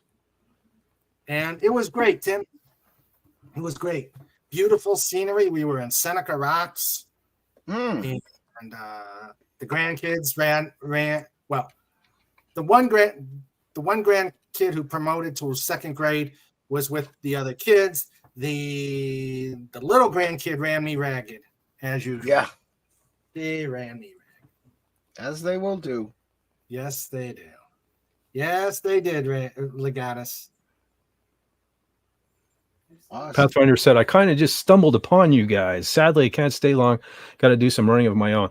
It's weird that he only stumbled on this stream. You'd think YouTube would push this. No, I didn't. Yeah. I didn't schedule it or anything yet again. And I was going to, but I had a feeling I was going to, because I don't know, you probably weren't here from the beginning, Raymond. I have a new setup going on here. I actually have my amplifier mic'd, but I was having all kind of issues this afternoon. I wanted to start at 5, but couldn't get any. I was doing some test recordings here and there, and I couldn't get everything balanced out. So I just said, screw it, and came on. And I was having the guys, John and Legatus, were telling me too loud, too quiet. Now, with the setup that I have now, apparently my guitar is super loud, but yet it's quiet in here. So I don't have to kill my neighbors or get the cops called on me, because the other live streams I did, I cranked that way up so this mic would pick it up. Right. So I couldn't even hear myself thinking here. So now I can actually play that quiet. It's actually even turned on, and I barely even hear the humming right now, which is cool. But they said now when I came back, I had to go off camera, switch the settings. It's still kind of a pain. And then we had to work out the details with this microphone. But I'm getting there. We're getting there. And now that Raymond's here, I'm noticing something. What? The ceiling fan's turned off. Well, that too. But I'm noticing. Trike is there. Yes. I'm the guy that makes the graphics and the videos for all you guys. And look at how awesome my background is here. Yeah. What do you think? It's dark. It's awesome. None more black. You can't even see your mic. You know, there's no. No, but I mean the like where Raymond has the video that says "Come on in, the water's fine." Oh yeah. Look at that. None more black. Eat your heart out, Metallica. You had the black album. I get the black live stream. Awesome. Well, I guess I know. Honestly, I never even thought about this. I make so much stuff for you guys and all that stuff, and I never even thought to make my own stuff. What do you think? Do it. Yeah. Guess I'm going to need something for back in the back. I'm surprised we don't have it. I'm surprised there wasn't a short with the. Actually, I'm going to do it better tomorrow. I'm going to do it better tomorrow, so you may have enough material for a short. I'll have to check that out, because we have to do something with the cape and crown after all the time I harassed you about wearing it. Yes. But I'm going to show you a picture of where we were at, if you don't mind. No, go ahead. All right, let's see. Now, I'm going to have to see. I've never done this, so this is going to be interesting. I'm you and you're me. Now I got to put your picture on the screen, so this is going to be interesting. Another learning thing for FET. Yeah. Okay. So it popped up down the bottom. We got 3 dots that Raymond. Oh, the 3 dots. No. I can bang you from the studio. Oh no. RN Feliciano. Kick from studio, ban from studio. I like this power. Hey, Raymond. How about we do Just Cause on my channel from now on? Huh? Here's the suggestion. Just Cause every Saturday, but on my channel. I run it. So I can pick you up whenever I feel like it. What do you think? No. Sounds like a plan to me. Anyway, okay. I'm supposed to be.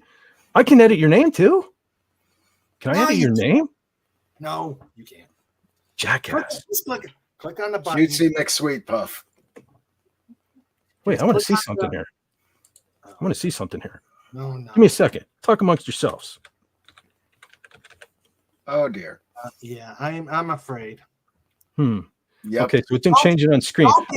Don't give the baddest man in YouTube any ideas. Oh, Yep. power goes to my head. All right, so I've edited your name on this picture. So let's see what happens. Okay. So I'm gonna click add to stage and we'll see what happens here. Oh, it didn't come up. I'm bummed. Okay, so there's the picture, but my new name of Jackass didn't come up. But okay, go ahead. The floor is yours, Raymond. So that is Seneca Rocks. It's a national forest in Oh, wow. in West Virginia, middle of West Virginia. These are the rocks that are there. And if you look right there to the left of that little tree line, you see. No, to the left on the viewers. From the viewer's perspective, you can see a rock climber. Really? Yeah. My eyes are probably worse than I thought they were.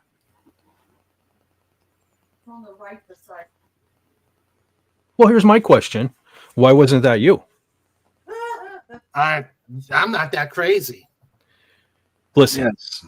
if Captain Kirk can climb a rock at And he nearly fell and broke his neck. but Yeah. wasn't he in his 60s at that time? Yeah. Raymond, come on. No. William Shatner would have climbed that thing. He nearly fell and broke his neck if it wasn't for Spock. But nearly though. Yeah. You're not on the same level as William Shatner. Well, of course, none of us are. But I freely admit that. I would never do something crazy like climb rocks. no, I don't blame you. I've done it. I've never climbed anything like that. John, you and I talked about the Colm banks around here and how I fell down. Yeah. Got sliced and diced by shale. Well, that's a rite of passage in our area. Well, yeah, you can't live in PA and not climb some Colm banks. Well, you guys. So, that's where we're at. That's awesome. That is very cool. That's very nice. That would be fun to rappel down. Oh, there was actually somebody rappelling down. But Rappel down the rocks behind the lines. But I can't tell where it's at. Yeah. Especially since these pictures are reversed. Yeah. Yeah. That will do it. Shades of the good old days. True that, Tim. True that. Okay, Raymond doesn't wear a girdle, but we're working on a kilt. Picture it. Crown. Cape. I have a kilt. Scepter. Wait a minute. Raymond has a kilt? He has a kilt. I have a kilt. Do you have the sporin and the dirk for the sock? I have a sporin. Awesome. Yep. So Now, if I remember correctly, I was watching on Wednesday when Raymond. Well, I'm paraphrasing, but Raymond said something to the effect of, "He's not going to back down from one of my challenges." I never do. Anybody else hear that? Yep. I never do. Looks like you're wearing a kilt, fella. Yeah. I picked the day. Yeah. I picked the day. What if I challenge you to do another day? Then you're backing down from my challenge, just like you're ducking Kevin Humes. No. All right. I'm going to show everybody. You can put up anything you want. If I don't put it on the screen, it don't go. I like this. I'm telling you, we do Just Cause on my channel from now on. I'm telling you. I like this. I like this.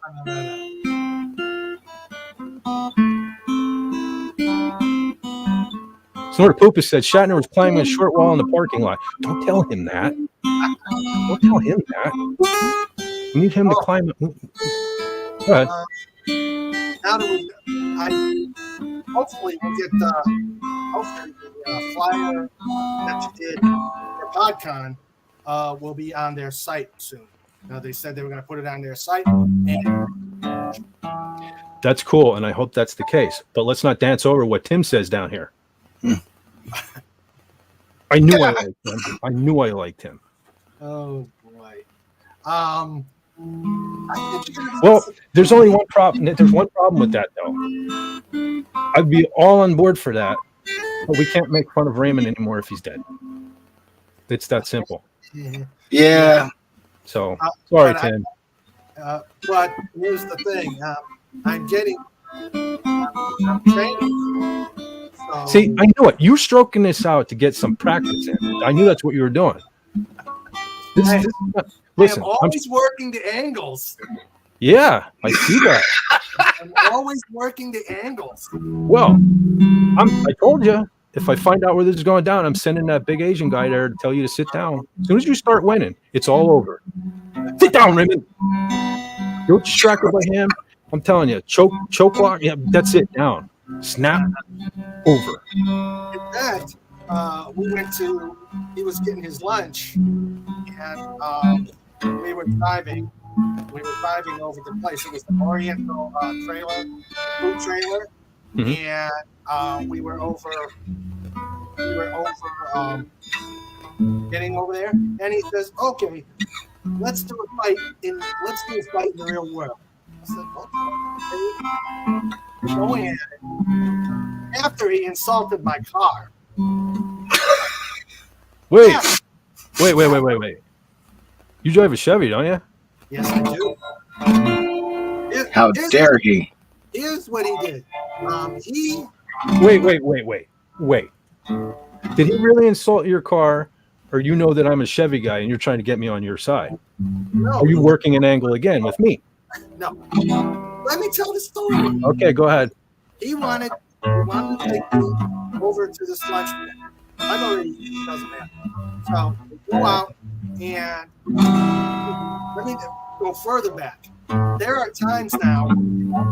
Hold on a second, John. That's a little loud. I can't hear Raymond. Oh, sorry. Sorry, man. I just want to hear. I want to hear because I'm going to call him out on anything that I don't agree with here. No, go ahead, Raymond. I'll be over there working on my computer. He'll sneak up on me and attack me, and I have to defend myself against his attack. So that's been going on. So he was going to pick up his lunch, so he wanted me to go with him. First one was cheaper. He says, "No, your car's closer. Let's go in your car." I said, "Fine." And so we walk over to my car, and then he says, "Oh, let me drive it." I said, "Do you want to drive my car?" "Yeah, let me drive it." So I said, "Fine, get in my car." And then he starts it up, turns it on, and he starts moving, and he says, "Your car is slow." "Oh, you insulted my 2022 Chevy Malibu?" I said, "No, you're not driving my car anymore." Yeah. Well, let me ask. Do you know what he drives? He drives a Jeep Wrangler. Oh. And he thought your car was slow. I thought, okay, maybe if he's familiar with like a Mustang, or I hate saying that word, but maybe he was used to some horsepower, but I don't know. Well, he prefers a Camaro. What's that? He prefers a Camaro. Okay, okay, in comparison, your car probably is slow compared to Camaro. So yeah. But okay, so I'm back to liking him. Go ahead, continue. All right. We get over there and we're brawling on the right in the middle of the parking lot of this trailer. Why didn't you record it? Neither of us thought about it. We can't just. He told me, you could do practicing, but now this is the real world. I said, wait a minute, this is public. See, that's what I'm saying. Street fight. It should be street fight rules. That's what I want. I don't want this to be fair. Does anybody want this to be fair? Seriously? Oh, I do, but that's only because, by trying to be diplomatic as hell. Well, see, you also like coming on just cause, so you kind of have to watch what you say. I understand it. We'll talk backstage, John. You can tell me what you really feel. See, I can get away with it because I make the graphics and, yeah, I can get away with it. Well, that's why they didn't film it. They didn't want it on Revenge of the Clips. Oh, yeah. Geez, you know what? I never even thought about what a gold mine this is going to be when it finally does take place. I know. I just hope I get some subscribes out of it. Oh, yeah. Okay, you're up. Yeah. These were pictures made from Kevin. Awesome. He said, put these on the channel. I said, okay. I'll get them to the Fat Man. Very good. See, now what I like, one especially. I like them. Yeah. Well, what I like is you look really mean in the pictures. Well, I am definitely, this is going to be like on the thumbnail. This is going to be, I mean, when we find out when this is going to take place, it's going to be on the thumbnail for the either Just Cause or the, Wednesday stream before, because you look so angry and I want him to think that you have a problem with him. Mhm. And it's going to help fuel his rage. So I'm definitely going to use those pictures. That's 100% going to happen. So all right. Yeah. Yeah, we're still working. We're still working. Uh-oh. We're still working the thing. Snorty's got some back pain. Yeah. Oh, Sorry, dear. Snort. Hope you're feeling better soon, buddy. Take Me too. a couple of pain meds and put some heat on your back, and we'll see you tomorrow. yeah, he's easily agitated on a normal basis. Guy, you don't want to be around him today, I guess. Yeah, a couple of warm seals on his back might help. Yeah, You know. Tim says, okay, I won't get into politics, but I saw an ad before a show video with Mark Hamill doing an ad for you know who. I know. I don't even want to talk about Mark Hamill. He's dead to me. He's dead to me. He's gone over the edge. Yeah, I don't know. I can't. And the thing of it is I said this a million times. That was the worst thing about joining Twitter, because Mark Hamill was my hero as a little kid. Okay, I'm fat now, but when I was a kid, I was every bit Luke Skywalker every day of my life. My favorite action figure, Farm Boy Luke, the X-Wing. Everybody was gaga over the Falcon. I wanted to be Luke in that X-Wing. And joining Twitter, I realized he was a knucklehead, and now it's like I can't even believe it. Yeah, how things change. To just like, he's allowed to have his opinion on things. I'm not saying he's not, but keep them to yourself so as not to alienate. Yeah. And the thing of it is he thinks it's a small portion of his fan base. That's the problem that we have here, because he's one of those Hollywood elitists that's so far in that bubble, so removed from society.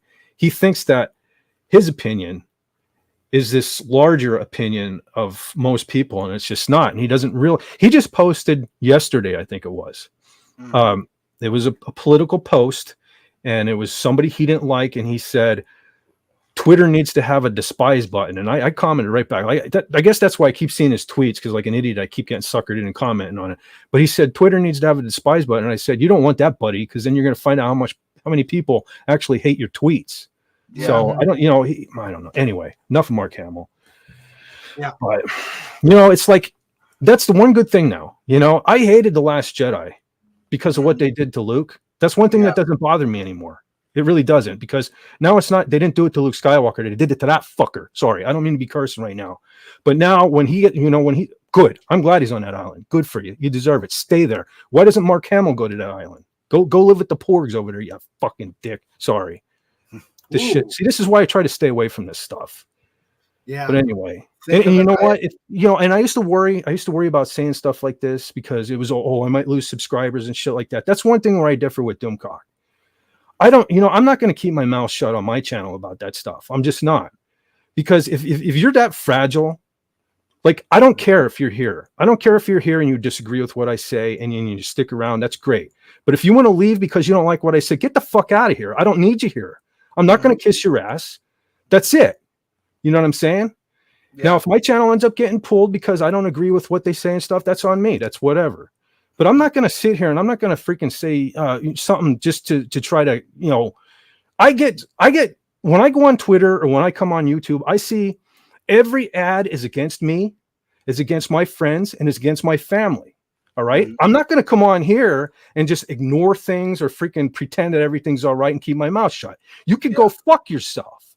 Yeah. This is, you know what I'm saying? I'm just so fed up with the way this shit is. I'm hoping that come November, things kind of change, turn around or something. I'm hoping maybe Elon Musk, like, there's no way he's going to hear me, but it'd be really nice if you bought YouTube, because I'm so sick of this shit. I'm so sick and tired of having to watch what I say. I've been kicked off of other platforms, so I can't even believe I've been on YouTube as long as I am. Maybe because I haven't been live streaming. This is one of the reasons why I really don't do it that often, because I get so aggravated over See, okay, shouldn't have done this. Okay, Think happy cherry cheesecake. yes, yeah. It's just I don't know. So frustrating. I It is. don't listen. I'll get along with anybody. That's one of the reasons, like I said, why I tried going into the Acolyte on a positive note, because I don't like the people that are making it. Okay, Yeah. and I don't want to be that guy that's just hating people because they hate me and what I stand for. But they always screw it up. You know. Anyway, I'm not trying to rant here. Anyway, we got a nice fluffy little dolphin down there, so that's my cue to shut up.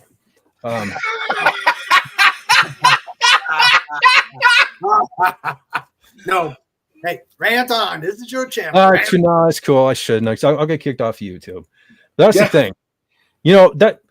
So Tim said he wasn't trying to get you started. It's all right. You know, it's like I go on everyone else's channel. Okay. All right, let me get this off my chest. This is something I want to get off my chest anyway.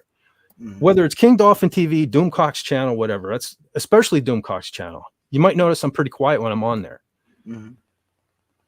I have an opinion like everybody else, and I'm so afraid to say something because I've been kicked off of Facebook. I've been kicked off of Pinterest. You name it, okay, because of certain pictures I made, memes I made, things like that. So people don't tend to like me politically.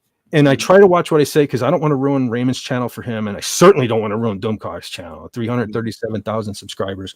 I totally respect what he's doing. Yeah. But this is one of the reasons why I tend to remain quiet, because I don't want to say the wrong thing on somebody else's channel. And maybe that's why I tend to get diarrhea of the mouth when I'm doing this on my own channel. That's a good thing and it's a bad thing because I get some things out. Like after Pop Culture Breakdown on Wednesday, I totally walked away from that feeling like now everybody thinks I like Disney Star Wars. And I'm some kind of asshole who's my hashtag is, done with Disney. And there I am. I wasn't praising Disney. I just, like I said, for the 1,000th time, I didn't want to be that guy walking into it to hate it just because that's what everybody else in our community is doing with it. I didn't even watch any reviews on it or anything before I watched them, because I already knew that everyone in our community was already. And if you look, my entire YouTube, it's fucking sickening. Sorry, I see this stuff just me cursing. It's sickening. Every single YouTube channel that we watch, and I'm sure we all pretty much watch most of the same. This is shit. This is garbage. Dumpster fire. This, that, the other thing. I know it is, and I know it's gonna be. All right. Yeah. But I'm not gonna. I don't want to. I'm on the same boat, but I went to the starboard side. Yeah. Right now, because I knew it was going to be a shitstorm, and I just wanted to say something the opposite. And now I feel like I feel stupid after saying I liked it, because I guess, like I said, what I should have said was I didn't hate it. I didn't like it. I'm not comparing it to the old school Star Wars at all, by any means. I cannot stand Leslie Headland. One of my most viewed shorts of all time was the one making fun of her. I made several videos making fun of Leslie Headland. I don't like what she represents. She's a horrible person from what I understand. So it has nothing to do with that. This is just was supposed to be about Star Wars. And it is going to be. Now, if I get the opportunity to see episode 3, I understand this is supposed to be terrible. And this is coming. And the reason this is becoming is because everybody loved that South Park episode where they made Kathleen Kennedy and say, put a chick in it, make her lame and gay. So what do? They're going to put a chick in it. They're going to make her lame and gay and turn it up to 11. These go to 11. And this show is going to go to 11 because they don't think that they think they're already turning it around, calling everybody sexist, racist, homophobic. So my channel just if one of those words didn't kill my channel, but I guess I should use other words like everybody else does. But they're already, what's that? I hate dolphins. Yeah, but they're already doing it. I hate killer whales. Everybody that doesn't like the show is already an ist, some sort of ist, and they think that the other side, that the little fraction of people that still like Disney Star Wars, are going to be like, oh, they're my heroes. So yes, it's now one thing I will agree with all the videos in our community. There aren't enough of the other side, the people that like Disney Star Wars, to buy action figures, go to the movies, give them the money. That's why they're tanking, and they don't understand that. So they're still catering to that side of the thing when that side is really, really tiny. Yeah. and I'm almost getting political here against these. This is why I don't like ranting, because I can rant too, Yeah. but I tend to lose the filter on my mouth, and that's not good for anybody, especially when I'm on another channel. But yeah, anyway, I spent a lot of time in lodge, you know, not in the meetings, but outside of the meetings, learning how to more or less control myself, because I used to cuss like a sailor. But you know, between that and King Dolphin, I've managed to get an incredible handle on it. Well, I think one of my things is I grew up in a house where you couldn't curse. I said freaking one time. I said freaking in front of my mom, and I got my face slapped. Yeah. So it just became a thing where I gradually started cursing more and more and more. And now when I get mad, it does tend to come out. Yeah. But let me address this. Losing my voice here already. Kicked off Facebook, but your Fet for Hire page is still there, and you posted about the acolyte yesterday. Okay, the Facebook page. The reason that the Facebook page is still there is because I actually had a couple Facebook pages at one time. You would have liked the one, Raymond. I had one called the Bowtie Bulletin Board, which was all about Chevys and stuff like that, which is, I still have a lot of the pictures, and I just made them Star Wars related. And I think I have a couple videos on my channel. Because actually, when I first made my YouTube channel, I had the intention of doing something that involved Star Wars, music, and cars. My original tagline was, before I was the evil genius or the meme lord or any of that stuff, my tagline. I was just going through my old, I still have a lot of my old YouTube banners from before anyone even knew me. And my tagline was stars, cars, and guitars.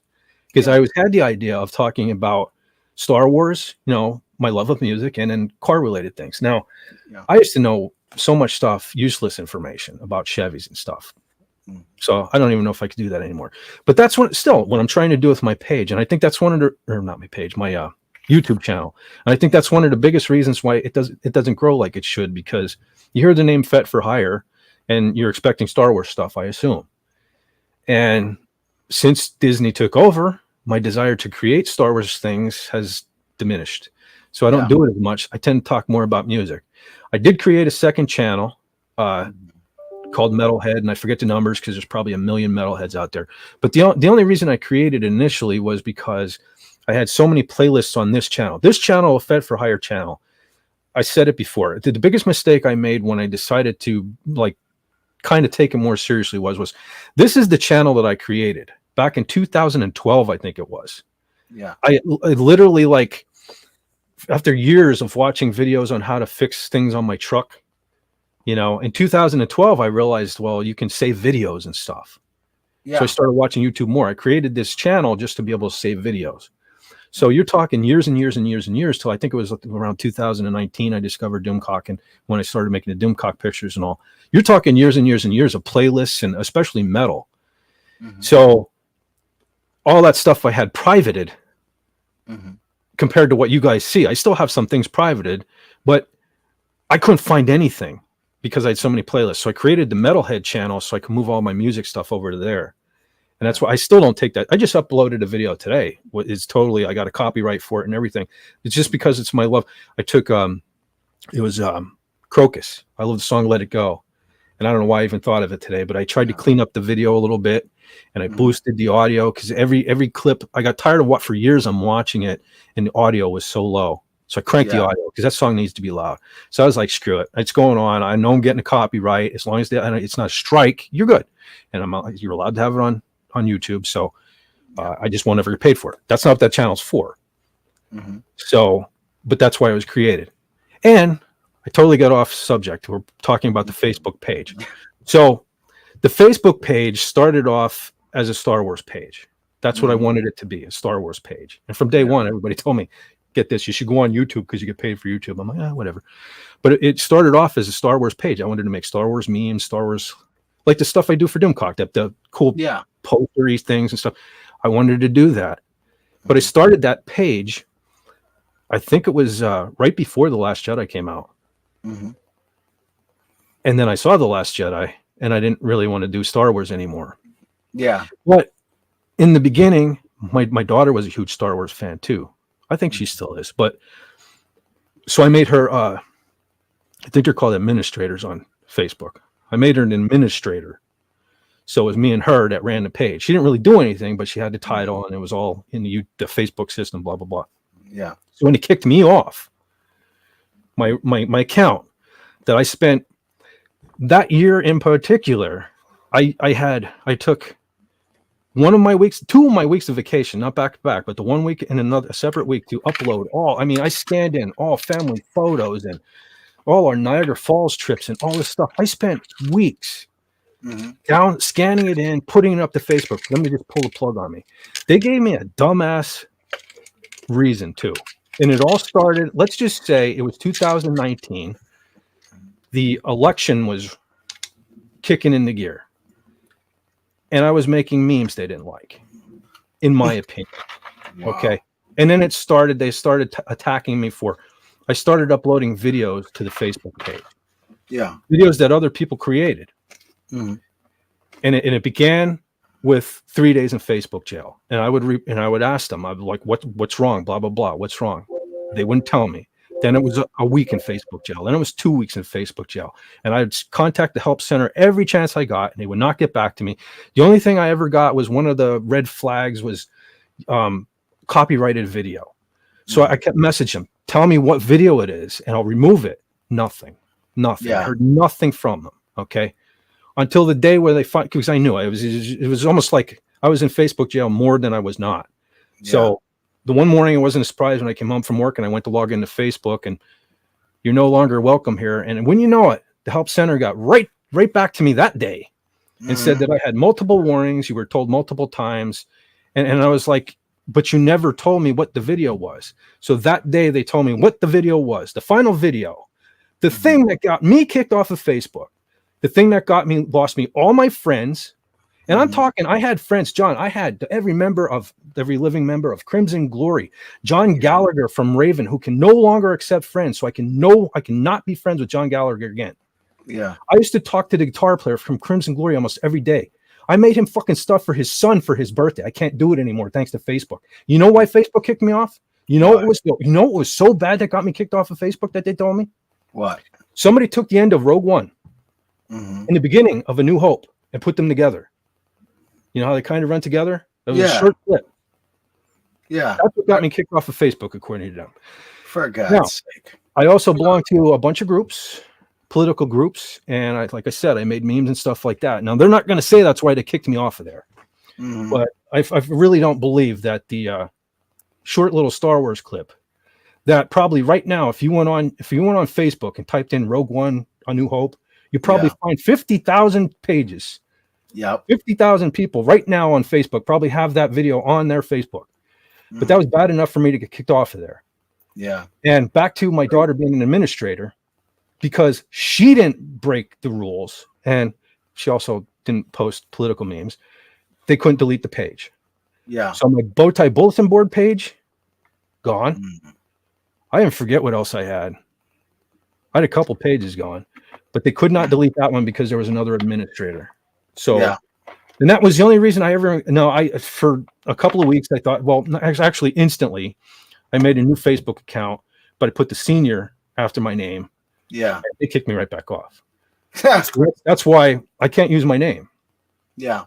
I mean, I don't know. I could try it again, but that's why I'm FET for hire. And that's how lame Facebook is. I can't even use the number 4.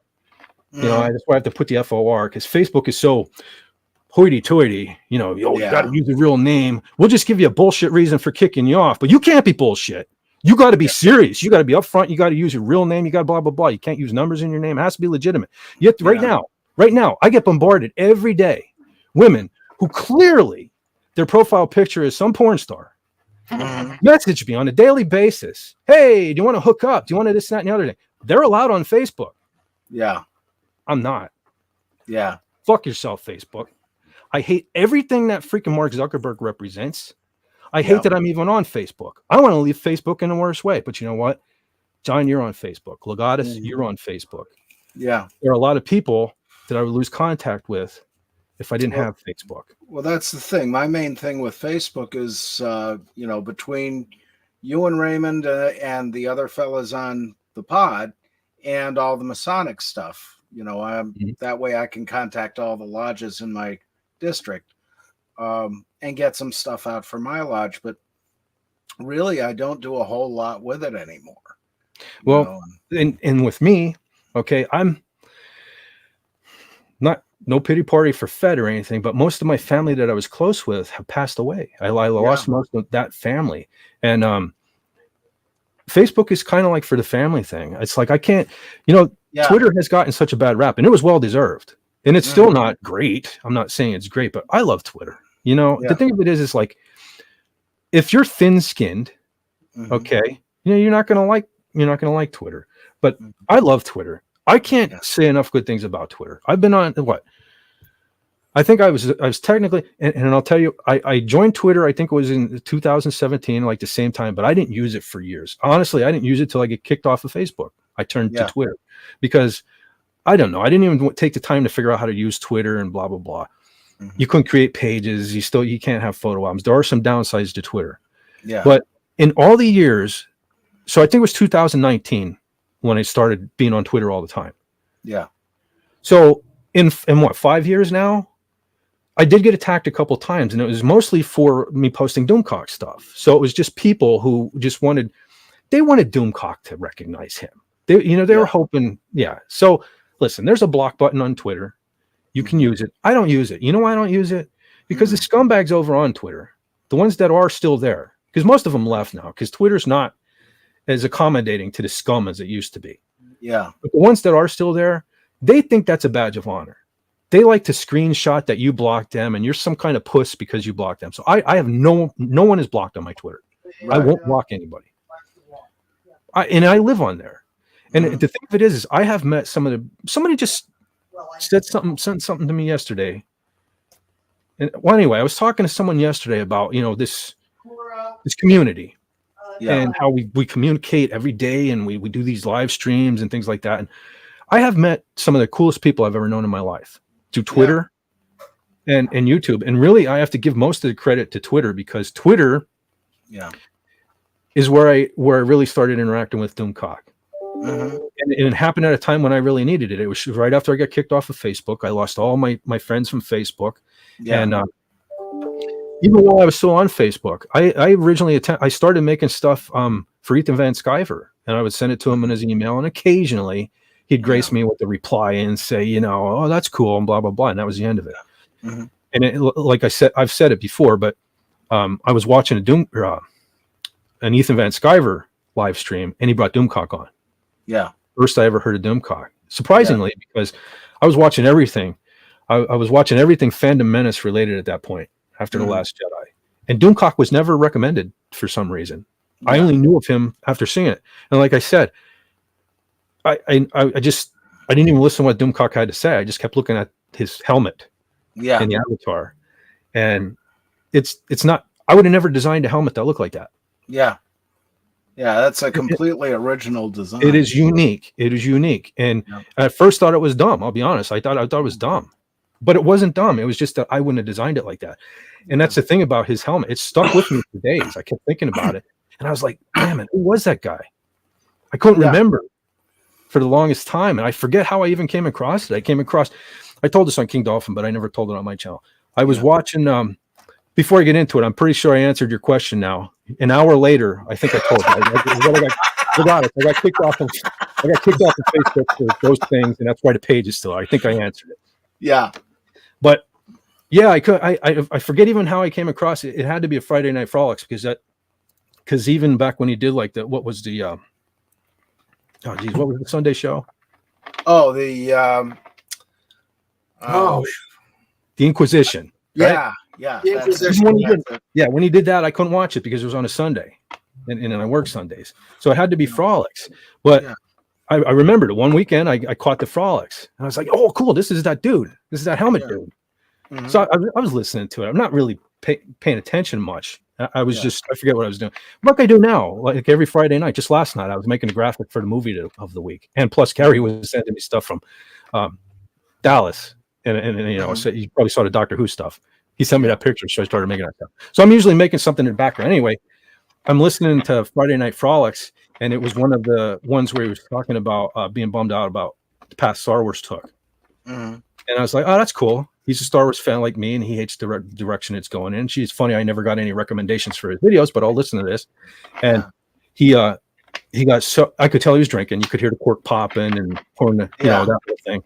And he's like, again, I hope he doesn't get mad at me for pointing this out, but we all know he's an emotional guy. He started crying because of Star Wars, you know, not that his dog died or anything. I was like, holy crap, this guy is as passionate about Star Wars as I am. So then I started paying attention to that live stream. And then, you know, I guess I probably even forgot about it. A couple weeks later, I must have tuned into another Frolics, and he was, you know what he does. He was doing a singing, he was doing a doom talk, telling the jokes and everything. And somebody posted in the regular chat, not a super chat or anything. Nobody paid for this. And he saw that somebody's grandfather died. Yeah.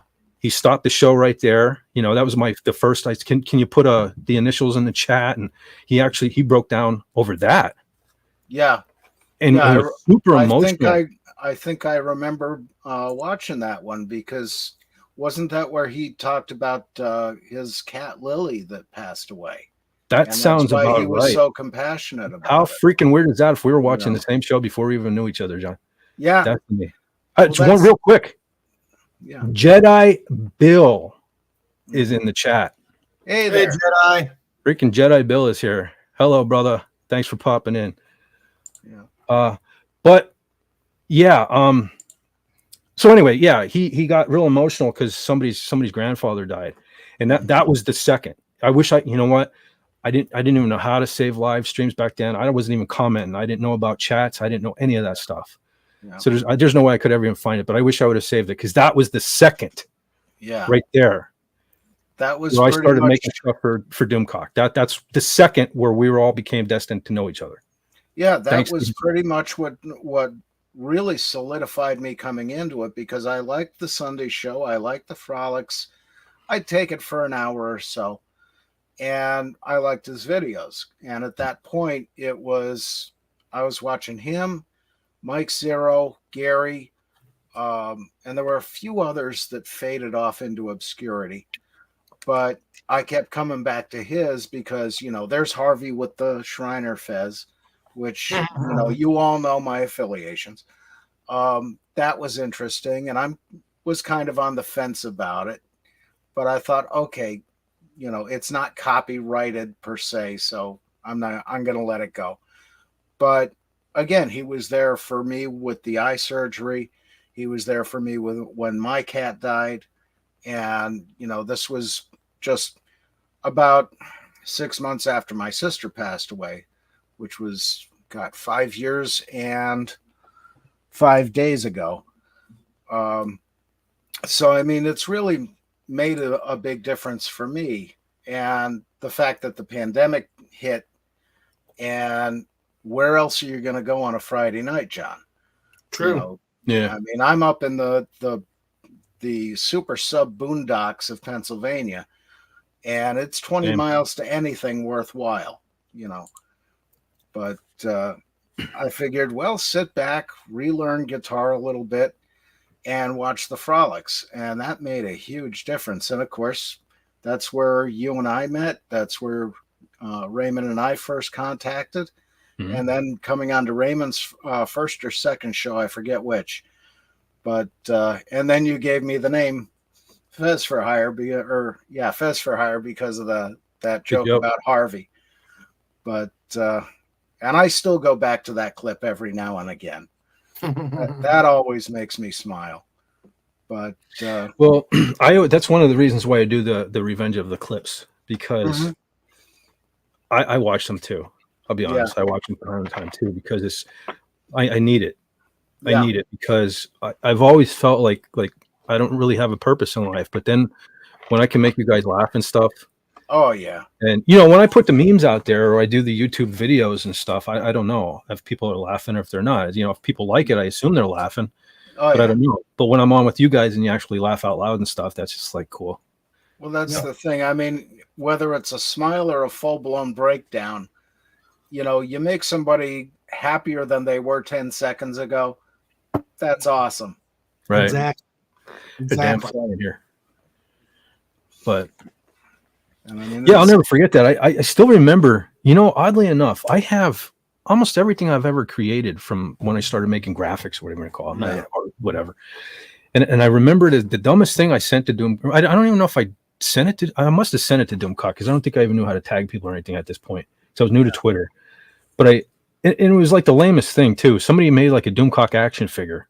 And it wasn't Andy. It was like a little tiny action figure. Yeah. And I forget where I got a hold of the picture, and I just put it like in packaging, like I made packaging, like it was in package and stuff like that. And I thought it was so cool because I didn't know how to make anything really from scratch back then. Yeah. And so I just sent it to him, and I remember to this day. I remember this. I said Dictor Von Doomcock. Oh, put that on a package, Dictor Von Doomcock. I didn't even realize it was Van, and he liked it. And he stayed that day. He started following me, and it's the rest is history. But like I said, that's why I hate when he thanks me for stuff. I really do. I tell him that all the time. I said, you don't have to thank me for stuff, because for what he's done for all of us, that's the thing. He doesn't even understand it. Like he does. He gets emotional when you tell him how much joy he's brought into your life, but really he doesn't understand how much he's affected our individual lives and stuff. Infected. He has infected us. He's a cold disease. But he just really doesn't. He really doesn't even grasp it. Well, that's the thing. And I mean, one of these days, all of us got to actually meet and shake the hand. Yeah, it's going to happen. It's going to happen. I know it's going to happen. I know a lot of people think it's not. It's going to happen. Like I said, maybe on PodCon too. Definitely, that would be awesome. Again, and it's just last night he spoke again about Cardinal Sin and a couple other people from our community that have passed on now. That has affected him so much. He's always said that when he hit 1 million subscribers, he was going to do the face reveal. Listen, I don't even need to see his face. I wear the luchador mask. I'm fine with that. I just want to be in the same room with the guy, shake the guy's hand like you said, and that's fine with me. I'm fine with that. He doesn't have to. He doesn't have to do a face reveal, but I think it will happen. And it's because of losing people like Cardinal Sin and all. It's going to make it happen. And so, anyway. I don't mean to keep. Hey, Sean, how you doing? Carter is here. What's up, man? How you doing, Sean? Hello there. Yeah, that's one thing. He says he'll be shaking hands tomorrow with Gary, Andy, Rob, and I think Mexican Iron Man. When John and I went, it was just Gary, Andy, and Andy's son. Yeah. Unfortunately, I haven't met Rob or Mexican Iron Man in person. I corresponded with. Matter of fact, Mexican Iron Man was the first one.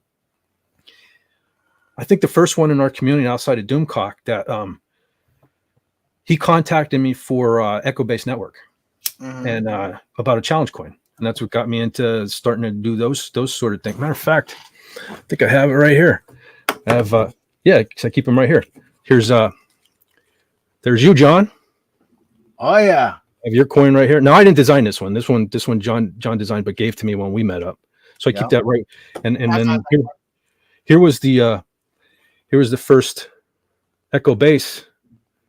Sure how to. Very cool. Okay. I figured that out too.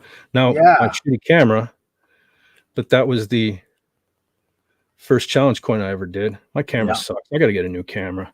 And then, because I did a decent job with that, see if I can get it in there. Oh, wow. That's neat. Definitely got to get a better camera. But the Mexican Iron Man. Awesome. We need a King Dolphin coin. Yes. Shit, that ain't right. What do I do? How do we get back to?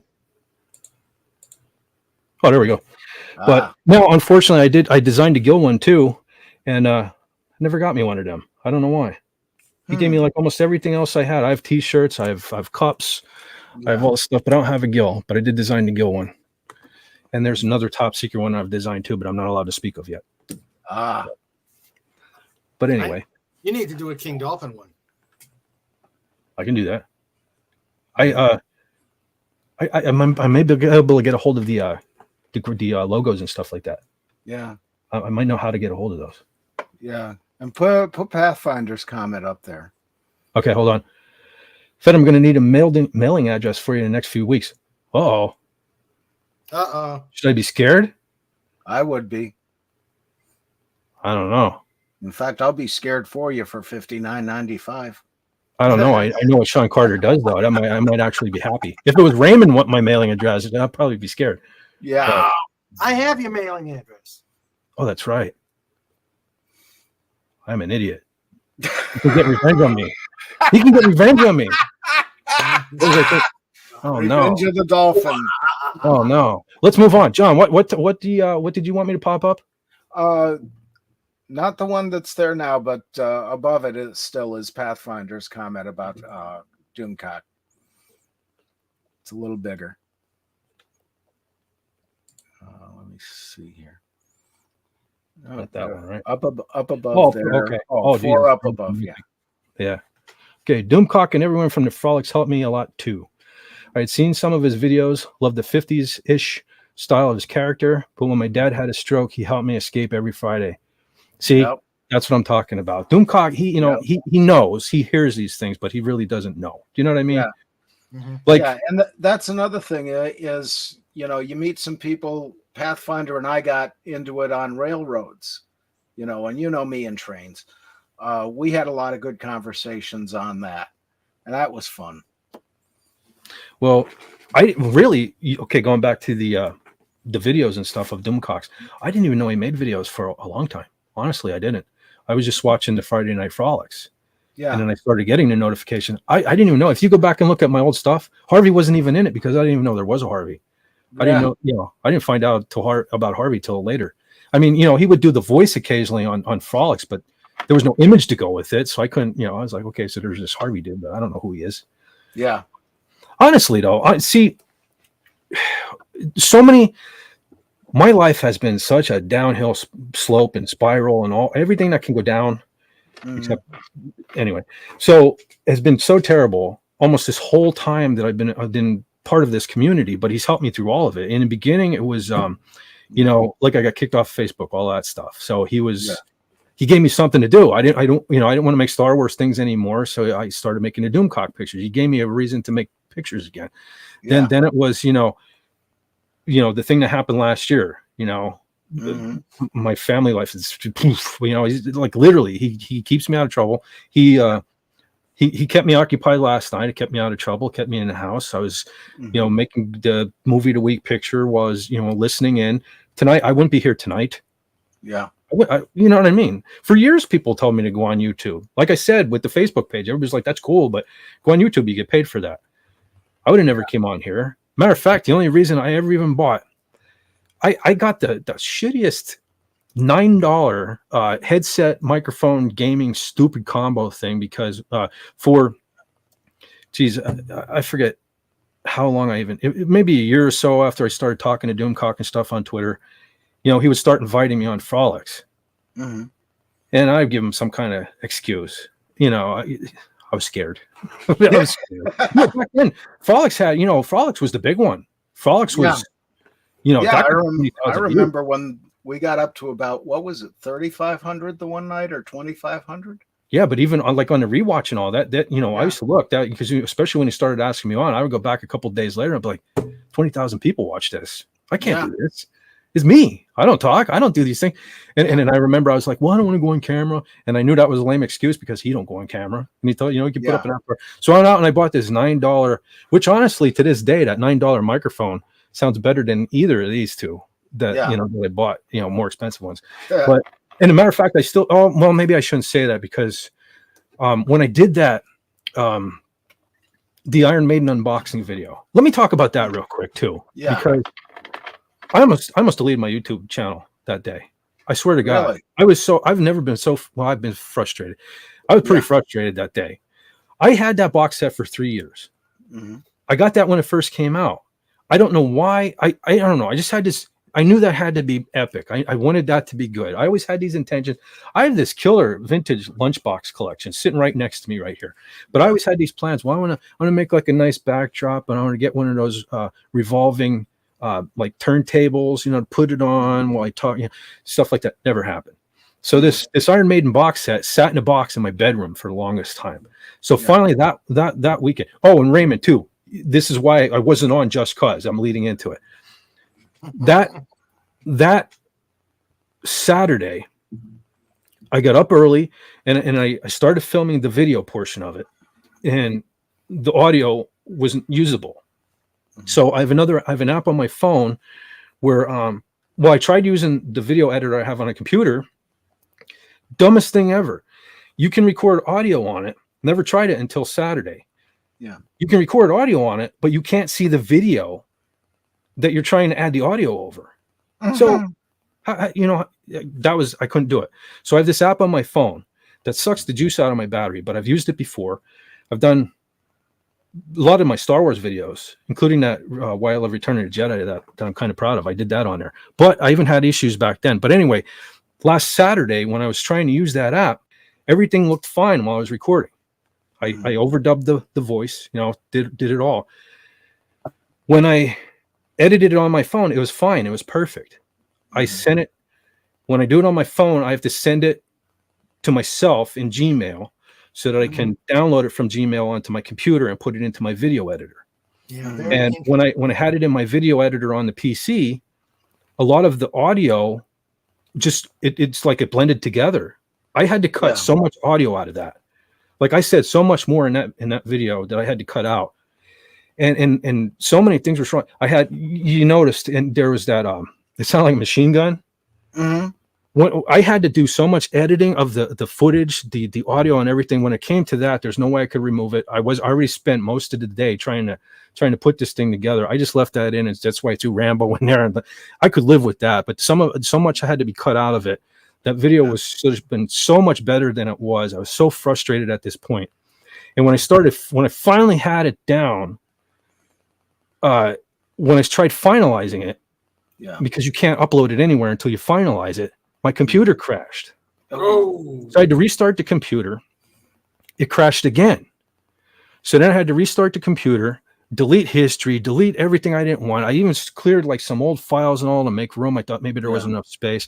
Crashed for a third time. By this time, you guys were already doing King Dolphin TV. I was about ready to smash my computer. I've started listening to King Dolphin on my phone, and so that whole night was a wash. I was just done. That was it. And the video went up the way it is. I can't even watch it. I'm glad you guys liked it, but it should have been 3 years, and that's what I got. Maybe one of these. I could put it back in the box and reopen it, but I was like, well, I'm not redoing it because I already opened it. I tore the box and. Whatever, it is what it is. I even gave up that stupid intro I have on it. I had this cool idea, and I just at the last minute I was like, damn it, this is it. I'm opening, but that's it. Yeah. I gave up.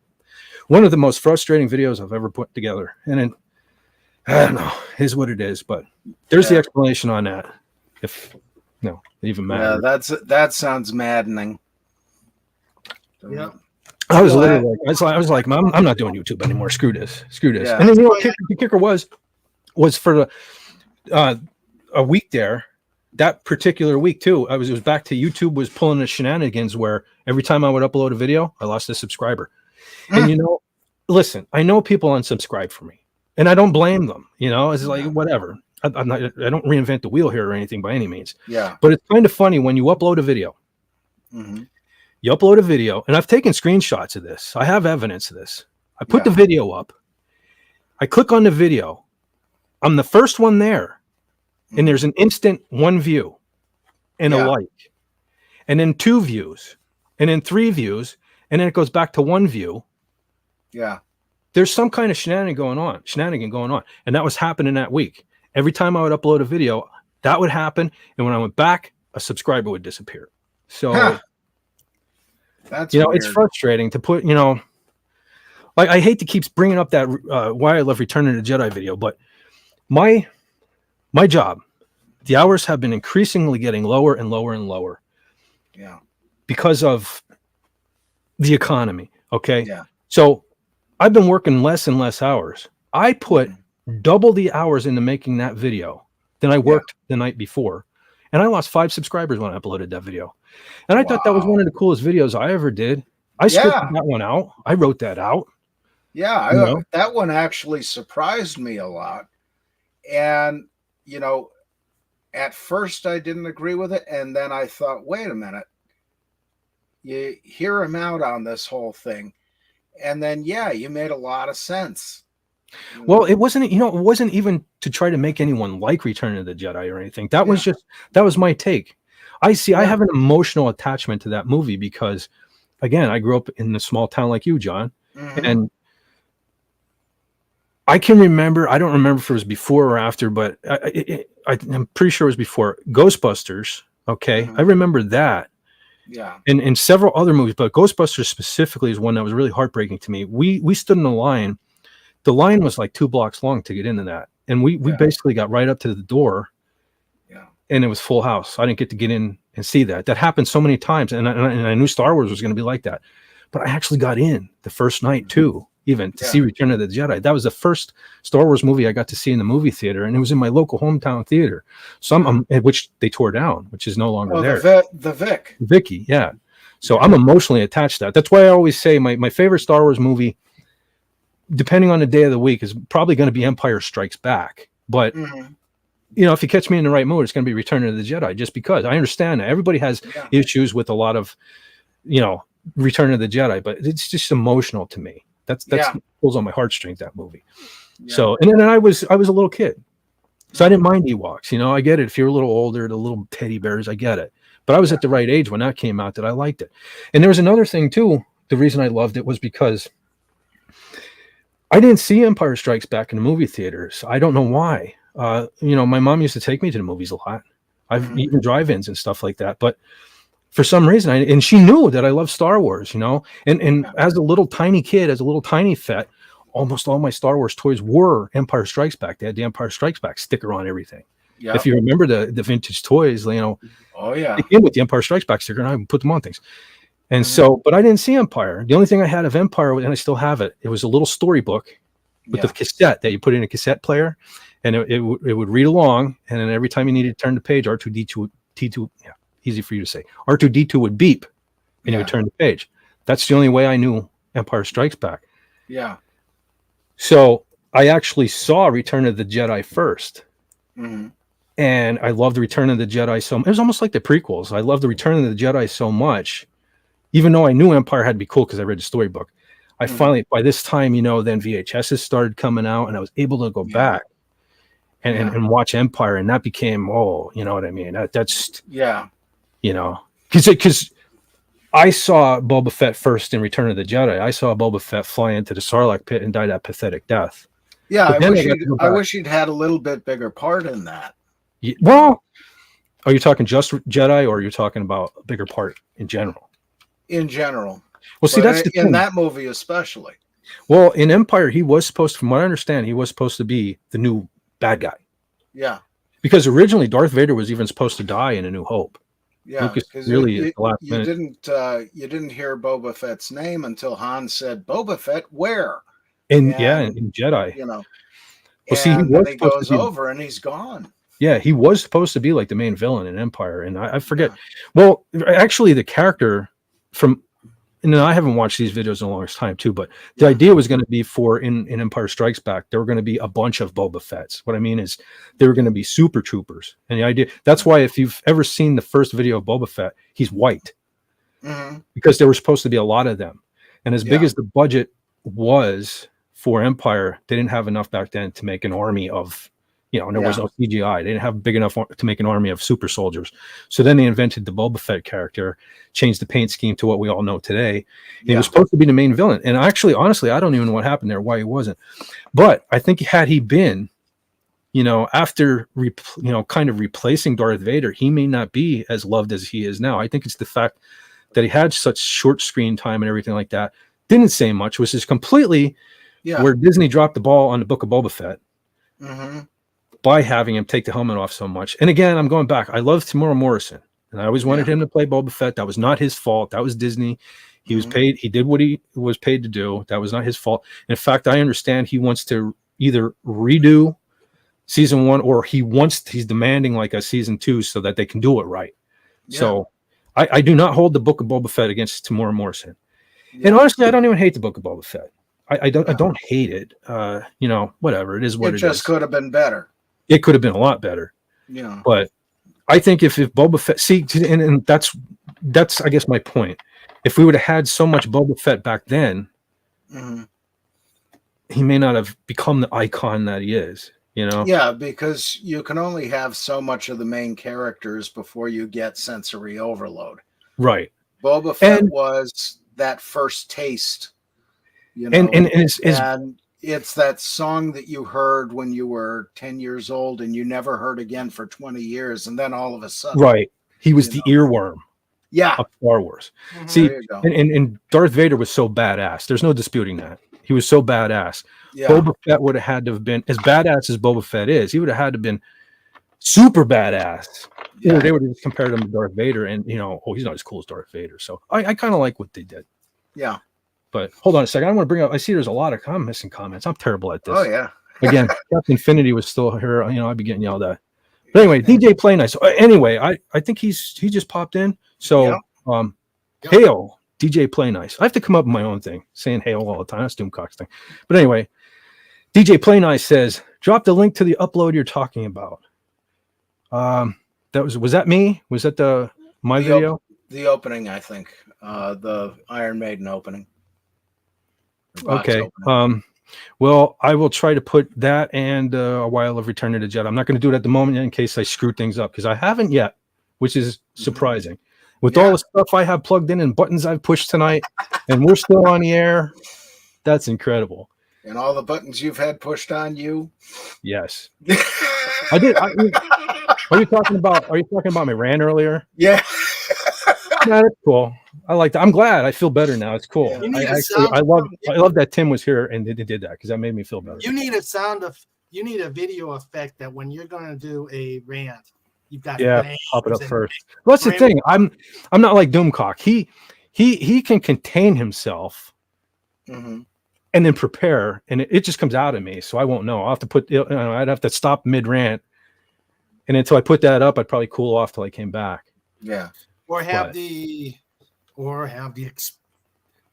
explosion. Yeah. No. Yeah, that's your thing. I don't want to steal your thing.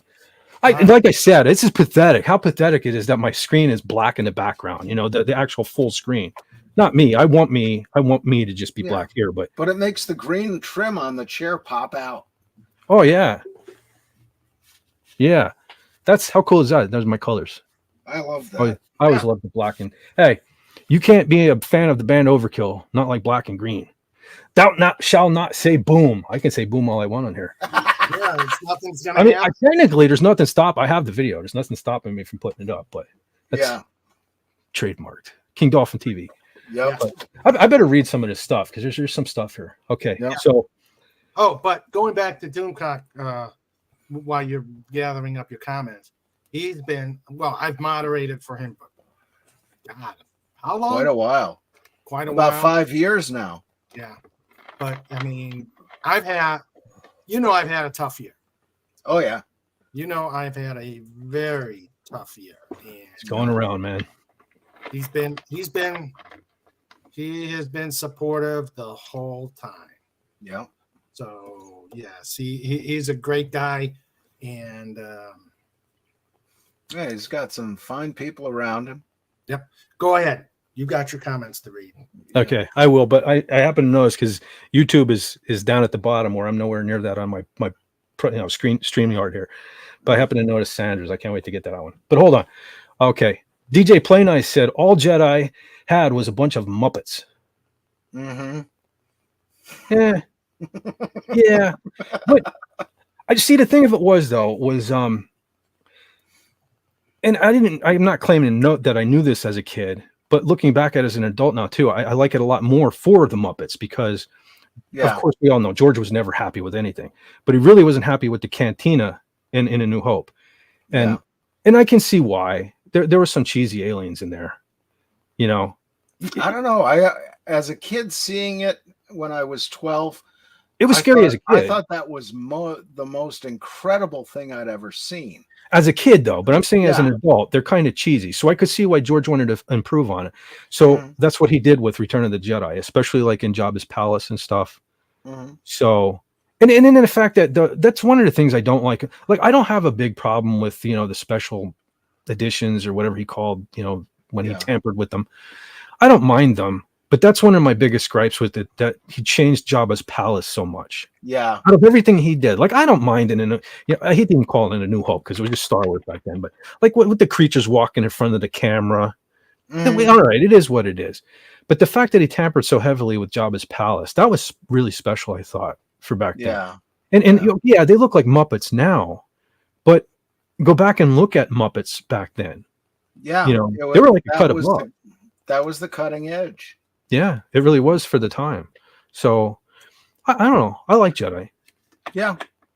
I mean, those first 3 movies, they were awesome in my opinion. They were the classic. Yeah, absolutely. And that's one of the reasons too why I just wish they'd stop making Star Wars, because Star Wars, you can only whip a dead horse so long, Right. And that's what they're doing. Mhm. and the thing of it is that the fans, that was a certain period of time. You're not going to recreate that magic, because I compare it to the original Halloween, the 1978 John Carpenter's Halloween. That's why none of those other ones work either.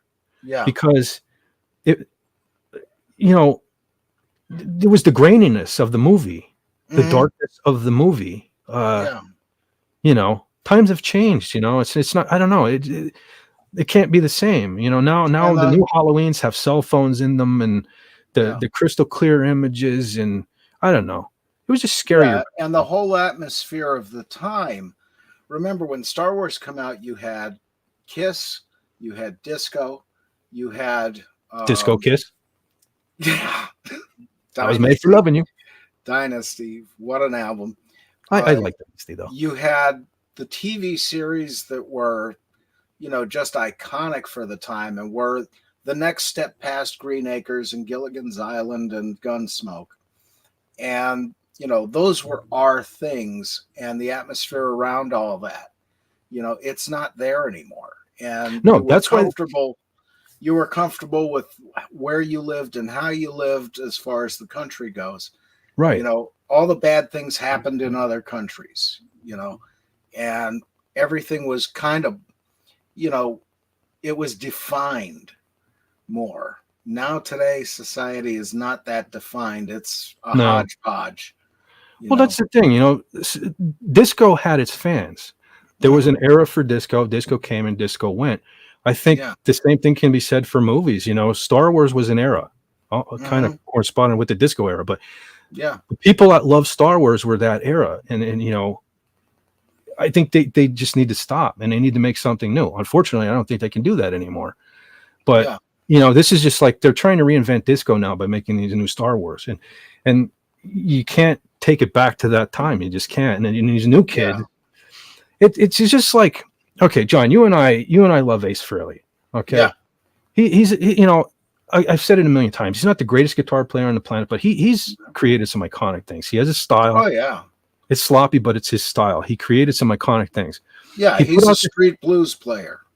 Right. He put out this new album, and I love the new album. It's great, but it has like a modern tinge to it, and it's like he's trying to appeal to young kids. And to say a lot of these bands, a lot of who else? Somebody else just put one out. But anyway, I'll stick with Ace Frehley. He's trying to appeal to a new audience, and it's like these young kids don't care. He's Ace Frehley. Yeah. He's an old guy, Yeah. They either already like Kiss because their parents listen to Kiss and they're familiar with Kiss, and they don't really care about this new stuff because he's trying to sound like I don't even know who's new. I hate to say the T word on here, but I guess Taylor Swift or something. But good thing Matt G isn't here. But he's trying to What is he here? FKHC 2005, or is that a different Tim? Oh, I said Tim. I meant Matt G. Sorry. Oh, okay. Yeah. Or did my brain go wrong? No, my brain's always going wrong. I'll trade you. Yeah.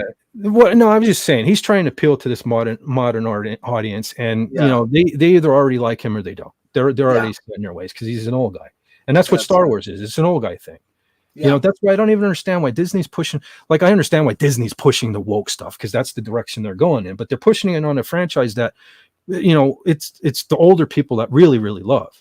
Mm-hmm. And the kids nowadays, they either already love it because their parents watched it, or they don't like it because it's an old guy thing. It's just going to be an old guy thing because it was primarily guys that liked it. I'm saying there were women that liked it. And believe me, I'd like to find one now because I was with one for 30 years that hated Star Wars, and that was a nightmare. I would really like to find them, but they're hard to find. You know, there's women out there. You know, I've talked to a lot of women in my lifetime, and a lot of women were like, "Yeah, I heard of Star Wars. It's okay." Yeah, but it's a guy thing. It just is. Yeah. You Sandra's a Star Wars fan. I understand that, and you lucked out.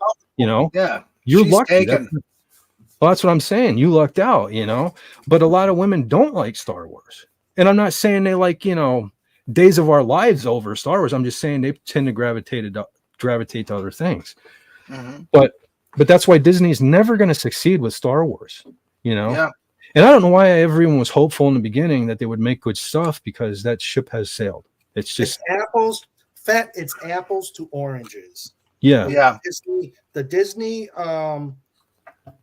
was never made for Star Wars. No, because they failed how many times in the past. You've got apples and oranges.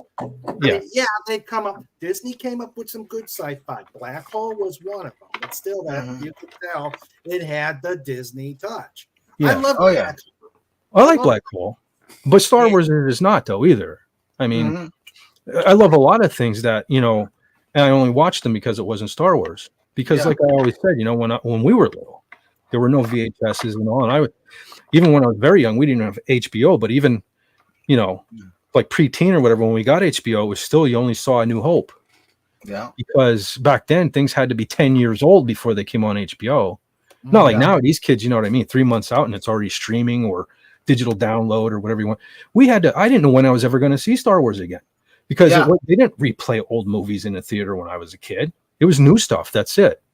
So whenever HBO, I used to get upset with my father when I'd miss certain TV shows. And he'd say, "Oh, it'll be on again." No, it won't. Not until I'm 50. And right, when you were a little kid, I mean, 3 days was 3 years. Because the day was eternal. Not like now. You wake up and the day's over. Yeah. But and you also had you had spring or summer vacation with school that seemed like forever, and those were long days, and you wanted to fill them with cool things. Yeah, Star Wars, and I didn't know when I was going to see it again. Yeah. But totally slacking on the comments again. Now I'm sad. Yeah. We'll have that effect on people, bringing up things.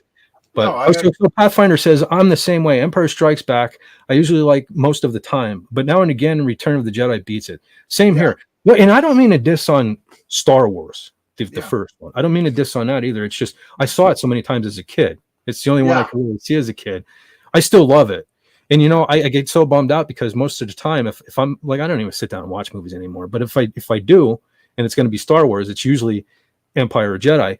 But occasionally, I'll put the TV on, and A New Hope will be on, and I'll be like, why don't I watch this more? Yeah, because it actually does feel more. Like I said, there's the emotional attachment with Jedi because I saw it in the movies, but I saw A New Hope so many times when I was young. And I get bummed at myself that I don't want to watch it more, because it is great. It is great. Like I said, man, I used to take, before we had HBO, that we had the scrambled HBO. Yeah. Okay. You could have the channel, but it was all scrambled, but you could hear the audio. I used to put my boombox in front of the screen and record as much as I could fit on a tape.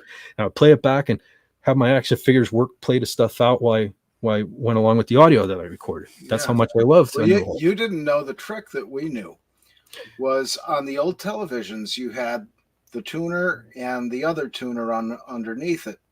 And that was for the cable shows.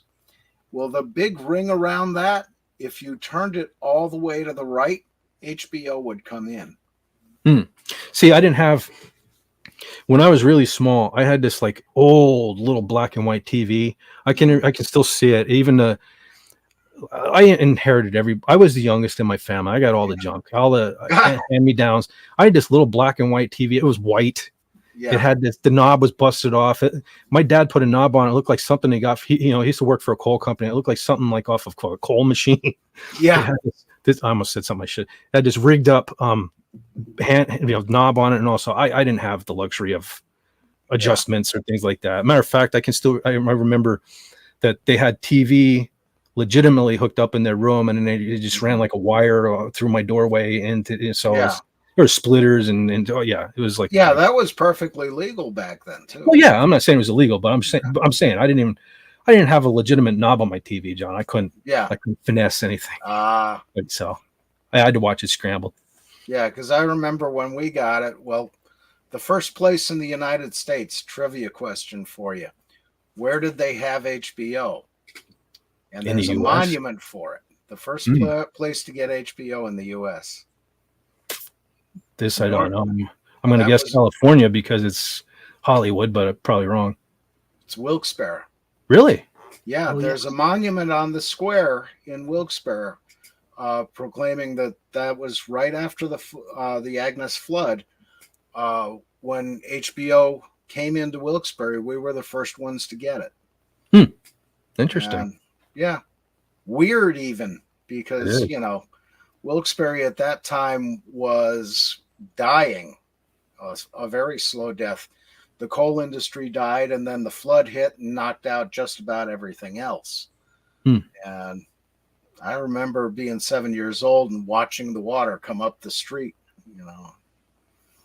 That was nuts. And then we bugged out after we got all the furniture on the top floor. Yeah, me rolling a television set up the stairs. Oh, at 7 years old. But we got everything up there, and then Dad scrambled us out to a friend of his who had a farm on the mountain.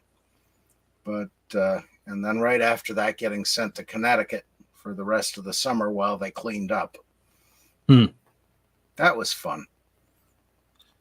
I had a black and white TV in my barracks room. I mean, it was really cheesy. I mean, you had to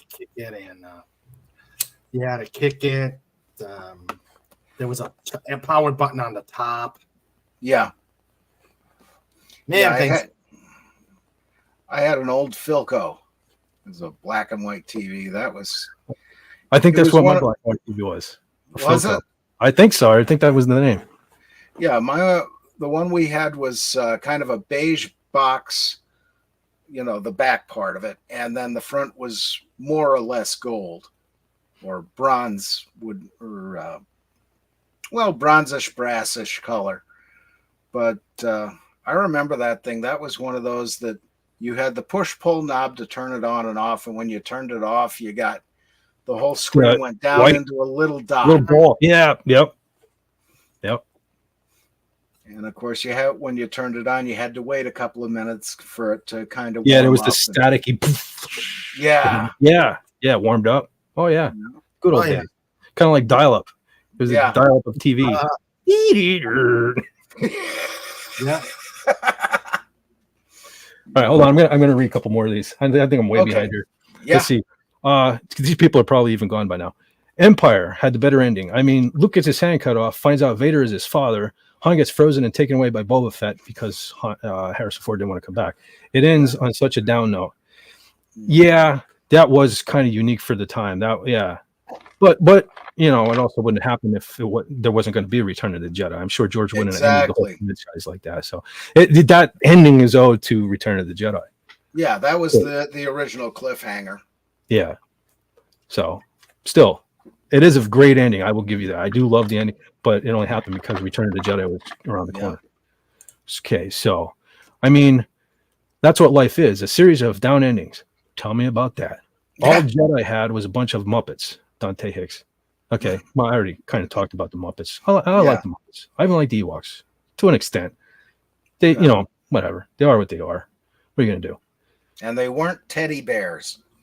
No. I call them space teddy bears sometimes. Yeah. I mean, they were kind of made to sell action figures to little kids. Probably even stuffed ones. I never had stuffed ones, but I'm sure there were. Yeah. But hey, now anyone out there that has seen females cosplaying as Ewoks, though, I can't be the only one who saw those. They're pretty cool. Yeah. Not like Slave Leia. Yeah. But there's some pretty creative Ewok cosplays out there. Just saying. Maybe you want to check them out. Google it. Yeah. Google the Goddess. Can't wait to read this. This is going to be bad for me. I know it. And later then, when we find out Boba Fett, at least it wasn't Fett for hire, or at least his dad, no, it's Jango Fett with an A. It's Jango. Jenga is a game. Django Fett. Yes. Yeah, Django Fett. Haha, corrected you for once. I corrected the corrector. But anyway, Django Fett was the clone army. Did that make up for the lack of budget from ESB? Hmm.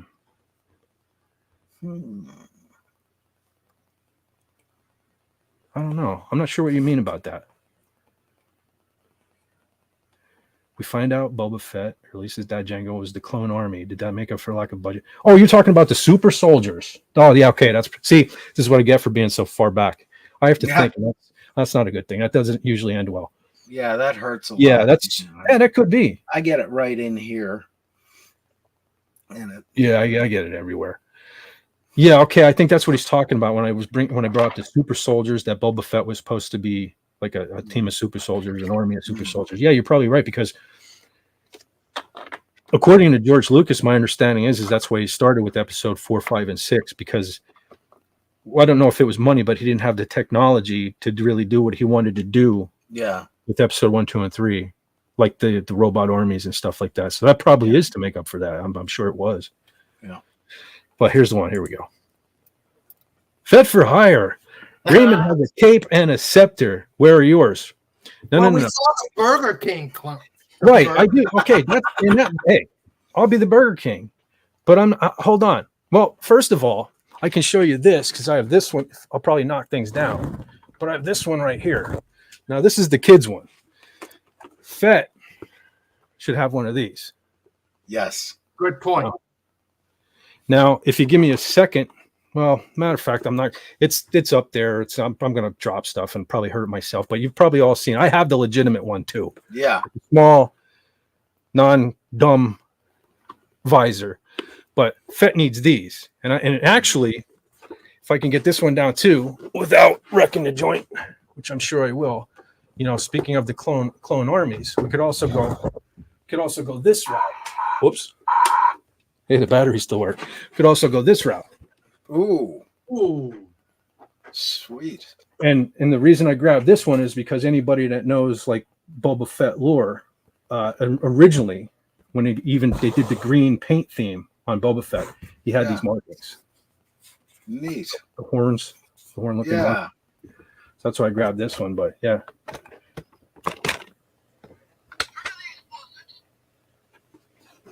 Oh, that's what that does. Sir. Explosives are in place, sir. Hands above your head. I'll read you, General. You guys hear that? Yeah, that's awesome. That is cool. The one's really low for some reason. Oh, that's somebody else talking to him. So probably in the helmet it's louder, but the one of Rex is actually. Rookies. The mission always comes first, sir. Yeah. But yeah, I don't think the Is visor. Is that Rex's helmet? Yep, I thought so. Clone Wars style, Yeah. not like the Revenge of the Sith style or anything. But and it has is the kids version, so it has a big dumb visor. But I thought it was cool. Yeah. It's Boba Fett style, so that's why I have it. Yeah. But yeah, I have one of these days I have to break out. I have above my TV in the room there. Matter of fact, I'm actually thinking about moving. I'm not sure yet, but I might even move the computer in there because on the wall behind me I have a shelf. I put up a shelf above my TV. I have my cool Boba Fett helmet, Darth Vader, and the Stormtrooper. Plus, I just got this really cool Star Wars light that would be anyway. Maybe in the future we'll see. But so, Awesome. so yeah, Fett doesn't need a cape. Although here's a funny story. When I was a little kid, speaking of capes, it wasn't a cape, but I had this poncho. It was I don't know, was it my mom's? I found it in our attic. It was this blue poncho. Sometimes it would double as Luke's. If you remember in the deleted scenes and stuff, Luke had that tan poncho. Looked just like that, but it was blue. Sometimes I play as Farm Boy Luke with that. But I used to like this movie called what was it called? It was John Ritter, Hero at Large. It was called Hero at Large. I loved it as a kid. Do you remember? Did you see that? Anybody see that? Hero at Large? I remember the title. That's about it. Well, see, I loved Three's Company so much. I think I've already talked about my love for that, but one of my favorite TV shows of all time. So I just love this. He did this movie called Hero at Large, and as a kid, I loved it. And I used to wear this poncho, even though he didn't wear a poncho. I don't know why, but I put this poncho on, and I had this like soft hat, but it was like a half mask too, and it had like this green lens in the front. It was all cracked. You could hardly see through it, and it was all cracked. Well, I used to put that on and pretend his name was Captain Avenger, I believe, in this movie. Yeah, and I don't know why. I looked nothing like him, but I was Captain Avenger when I put this garb on. And then one day, I just I wasn't young, but I wasn't old either. I was like a teenager, so I should have known better. I put this stuff on, hopped on my bike, and I went flying as fast as I could. We have a lower street down here. I still live in the same place. And I went down, and every like maybe 6 homes up here has its own set of mailboxes. They're all in the same stand, like 6 here, 6 down the street. Well, the one down the back, I'm driving down, and I got this poncho flying in the wind because I'm sailing on my bike. I can't see where I'm going because I got this stupid hat, mask, broken lens that's fogged up, and I can't see. Somebody yells, "Hey, it's," and I couldn't hear what they said, but blah, blah, blah. So I turn around. Next thing I know, I wipe out all these mailboxes. I was these people thought too, because he called me. And I was hurt. I loved my bike too. My bike was my X-Wing. It was you name it. It was everything that when I hopped on that thing, it was a motorcycle, it was whatever. I loved my bike. Yeah. I mangled my bike. I broke stuff off of it. But as hurt as I was, man, I ran home. I still remember my dad was working on a car in the front yard. And I come up, I'm like, Dad. He's like, "What happened to you?" I'm bloody. I'm a mess and everything like that. Like, whatever. That's what it is. I wrecked the mailboxes. Can you? I don't know what to do. Blah blah blah. So he's like, "Oh, you know how the old guys were." Tools started flying. So he marches down the back there. The guy in front of the house, he heard the whole thing, and he came out. And by the time my dad even got down there, he kind of fixed it and blah blah blah. Yeah. I was more worried about the. Yeah. Then when I found out the mailboxes were fine, I was like, "Oh, I'm hurt. I can't. Oh, I'm gonna die." Yeah. But until I found out the mailboxes were all right. So anyway, but that movie though too, back when I first started getting DVDs, that was on my short list. There were these movies that just weren't in the stores at the time. Yeah. And that was one of them that was on Hero at Large. So when I first got my first credit card and found out about Amazon and stuff like this, I was like, I had this list on Amazon. It was like Hero at Large, Corvette Summer, back when I used to like Mark Hamill. Think a couple of these movies. One of the first movies that I ordered online was Hero at Large, and I watched it, and it sucks. I don't know. I guess I was just infatuated with it. Yeah, it sucked. He wasn't even a real hero or nothing. He just, from what I remember, he was in a play or something. He was an actor. He was portraying a character in a play or something like that. And one day he was, spoiler alert, but I don't think anybody cares. The movie sucks. But he was walking home, and if I remember right, he goes into like a mini mart or something like that, and it gets robbed. And he manages to save the people from getting robbed. And so people thought it was Captain Avenger because he was still wearing the costume. Yeah, he was still wearing a costume in the store. So they started publishing in a newspaper, "Oh, there's a real Captain Avenger and he's saving people." So he would go out at night and try to start, to repeat that, and he would end up getting hurt. And I don't know. It was a disaster of a movie. I don't know why I even liked it as a kid. No disrespect, because I love John Ritter, but it wasn't even like a comedy, like you expect comedy. Yeah. So, but that's when I was like, now I will say, I did get Corvette Summer too, and I still have it to this day. And no matter what Mark Hamill says, I mean, I'm going to love that movie too. I remember I used to work with this guy where I work now, but it was like 10 years ago. This guy came in from Rhode Island. I used to love, you have to page for a forklift sometimes where I work. Yeah. To get a hole filled or something, to get product put in it. And there are different departments, and the one department is called the dry department. It's where they keep the dry goods. And you would have to get on the phone and page, I need a dry fork to whatever, something like that. With his Rhode Island accent, I loved when he had the page. "I need a dry fuck. Hey, I need a dry fuck to the can somebody drop it?" So that's what it sounded like. So it sucked when he was saying fork, but the dry fuck. I need a dry fuck. But so anyway, he started working there. He started talking to me because it's a long story. He actually knew the bass player from the band. Oh, what the hell's the name of the band? Evanescence. What did Evanescence become? Amy Lee's band. What's that? Amy Lee band. No, but I mean the rest of the band. Amy Lee continued on with Evanescence. And something else. Was that Moody's band? Ben Moody? Yeah, Ben Moody's band, but I can't think of it. I can't remember the name. Anyway, maybe it'll come to me. But he knew the bass player from that band. Because I guess it was Ben Moody and a couple other people, but the bass player was somebody that this dude went to school with. Yeah. And I remember finally, he come up to me and he's like, "I've been wanting to talk to you for a while because I thought you were my friend." I said, "Me?" He said, "Yeah, I grew up with," well, of course I can't do the Rhode Island accent, but he's like, "I grew up with this dude in Rhode Island," and he went on to be the bass player for, I can't remember the name right now, but he's like, "You look just like him," and I remember saying, "Poor guy." But so that's why he started talking to me. I remember at one point, we became pretty close friends because he was a metalhead too. And my boss at the time, the manager of the place, he was a huge Star Wars fan. Yeah. So those two got talking about, Mark Hamill and stuff like that. And anyway, the conversation, he came back and he started talking to me. He's like, "You know what movie?" Brian was our manager at the time. He said, "You know what movie Brian has me wanting to watch now?" He brought up Corvette Sama, Corvette Sama. I said, "Well, I have it." He goes, "Yeah, but I don't have a VHS player. I need to see it on DVD." I said, "I have it on DVD." And I remember him looking at me. "You have Corvette Sama on DVD?" I said, "Yeah, because Luke Skywalker's in it." And so that's how my boss at the time became aware that I was a huge Star Wars fan too. Because then he went to my boss and he's like, "Yo, did you know he's a huge Star Wars fan? He has Corvette Summer because Mark Hamill's in it." So that mean my boss became really tight then for a long time because he was a huge Star Wars fan too. Yeah.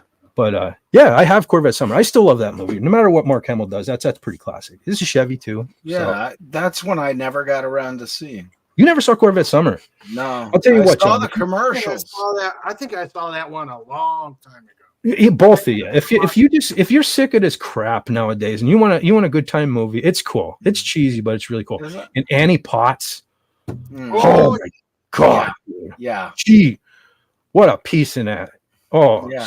Because she's trying to be a hooker in the movie, and she's not successful. But she has this van called her name. She goes by the name Vanessa. She has a van that painted on the side said Van Nessa and stuff. It's all carpeted and anyway, her and Mark's character, and I forget his name at the moment, but they hook up, and the premise of the movie is I don't want to give too much away because I want you guys to watch it because it's great. And Raymond, you said you saw it anyway, but he's a kid in high school.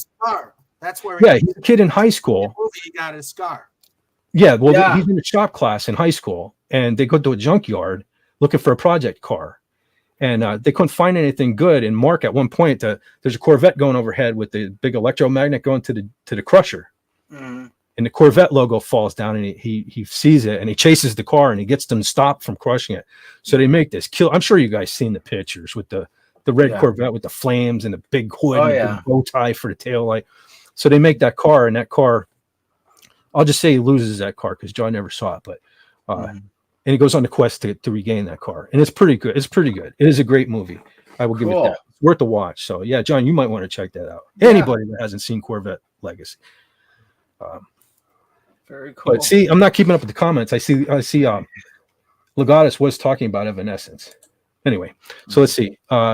Thanks. Sometimes you need to vent. See how long ago that was? That was because I ranted. That's cool. Yeah. I did need that vent. So don't feel bad for getting me to rant at all. No. Pathfinder said, "The Dark Horse comics of Boba Fett were awesome. Basically, take all these scary stories of monsters sneaking on their victims and replace them with Boba Fett." See, now that's cool. Yeah. And unfortunately, I've never been much into comic books. I don't know why. Probably because you have to read them. All right. Yeah. I've talked about this before. I'm more of a visual person. I read things just to say I read them. That's why I always struggled in school and everything like that. Just because I don't know.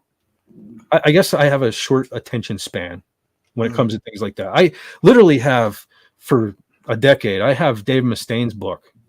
I have all kind of Star Wars books just because I bought them for my collection. But I have a Dave Mustaine book, and I always wanted to read his life story, and I don't even think I got past the first chapter. As much as I want to know, I don't know. I don't know. I'm faster paced when it comes to things, and even when I make the graphics and stuff, you wouldn't believe if you ever put a camera on me while I was making that stuff. There are times where I flip my lid. You wouldn't even believe I was the same person. It just stuff frustrates me when it doesn't cooperate. I just want it to be, let's go, because I see it in my head, and I already know, especially if it's a story or something I already kind of know the story of. Yeah. I don't have the patience to sit there. I understand it's been more detail and stuff like that, but it's just I envy everybody that reads books. I envy those people because you can enjoy that stuff. I just can't. Yeah. And that's one of the things I hate about me. So, you can hate on me. You can call me stupid and say, whatever, because I don't read, but which I've been by somebody. But anyway, I'm jealous of you. I'm jealous of you guys. I wish I could enjoy that stuff. Well, that's the thing. My father always read books. He had every pulp novel you could think of. And even when we moved into this house, this is cinder block and then the 2x4 walls. And of course, you've got your the separators between each one of the 2x4s. Mm-hmm. And that's going floor to ceiling with those. Well, those were originally insulated with those books on the outer wall because he had no place to put them in because they were good insulation. But if he needed a book, there was his library right there, ready made. And him and his father traded books a lot. He tried to get me to read a lot. And the only 2 books I ever read as a kid were Mother West Wind's Wear stories, which, it's one of the reasons I like Pudgy so much, and the Star Wars novel. And there was that. There was the Kiss novel also. I can't remember the name of it, but there was a pulp book of Kiss. And I never really got into reading that much until later on. I got into the magazines from, Guitar World, Guitar Player, that sort of thing. And Hideo Kamimoto's book, Complete Guitar Repair. And I can still read for technical things, but for enjoyment, it takes a little work. Right. But I have a lot of Kiss books and stuff too. I even have Kiss Theory. I have the first pressing. I have the one where and I don't mean to sound depressed about that, but I have the one that Bruce and Eric Singer signed. Yeah. And I love Bruce. I love Bruce Kulick. So, but I got it right before the reunion. Mm-hmm. So right after my copy, Peter and Ace started signing them, but yeah, Kiss Theory. I wonder if I still have that book. Hang on a second. That might be in there. I have one up here because I have all my Kiss CDs right here. I have one, I think it's called Kiss and Tell or something. I've never read that one either. But okay, well, he's gone. I'm gonna jump back on these comments. Okay. Only thing missing in A New Hope was B. Arthur. Yeah, you're talking holiday. I don't hate the holiday episode. Honestly, I don't. I don't watch it every day. I've never seen the holiday episode. You never saw it? It's on YouTube. You can totally watch it on YouTube. I have a bootleg copy on DVD. I actually own it on DVD. I didn't see it as a kid. So I watched it as an adult. And maybe if I saw it when I was a kid, because it's nothing like A New Hope. So I could totally understand. But I saw it later in life, and it was during the Disney years here that I went back and I watched this holiday special. So it's more Star Wars to me than the Disney stuff. So maybe that's why I don't hate it. So if you watch it now, you may have an appreciation for it just because you've seen worse stuff from Disney. I mean, the Disney stuff makes the holiday special look good. It's kind of like a musical. There's a lot of singing, even Carrie Fisher. You know what? It's worth watching just for that because Carrie Fisher is so plastered in the segment where she's singing. It's almost worth that alone. But a lot of people knock on it focuses a lot on Chewbacca's family. Sorry about that. My cat just jumped up on me. I'm wearing shorts and his claws are out. Hold on. He doesn't want me to put him down. I guess he's stuck here. Anyway. Hello, kitty. Yeah, this is Kylo. Hi, Kylo. And anyone new to the channel, he was named right after I saw The Force Awakens, and I liked it at first, and always pestered my family to let me name a cat after a Star Wars character, and now I got cat hair in my mouth. And at the time, I honestly couldn't think of the name off the top of my head. And it was suggested. It was suggested. How about Kylo? So I was like, all right. And then the Last Jedi happened, and he's stuck with it. But yeah, he won't. He keeps grabbing my shirt. I love you. He's shedding so bad. I'm like now covered, and it's like I'm gonna be coughing. I've been thirsty to begin with. He just ruined the stream. Anyway. My shirt's the same way from Dolly. Well, guys, this was great, fun. Yeah. I gotta get going to get something before the clobbering time stream. All right. I'll see you guys tomorrow. Absolutely. Yeah, I'll be at work, but I'll catch the replay. Okay. Yep. All right. I'll be there. Have a great night, Raymond. Yeah. All right. Good night, Raymond. Good night, Sandra. I'm sure you're back there. Have a good one. Sandra. PodCon. Hashtag Weeks. Kilt. Yep. Where Kilt? Oh, I'll have to. The problem with getting the Kilt is the only access to the attic where it's at is in the ferret room. So we have to be very careful. So now you're ducking the ferrets. Because last thing I need is a Slapshot walking up there and saying, "What's here?" This is Next he's going to say it's because of the ferrets that he's ducking Kevin. Well, at least he's not ferreting the ducks. Nah, I'm teasing you, Raymond. You know that. You don't, I know that. yeah. I know that.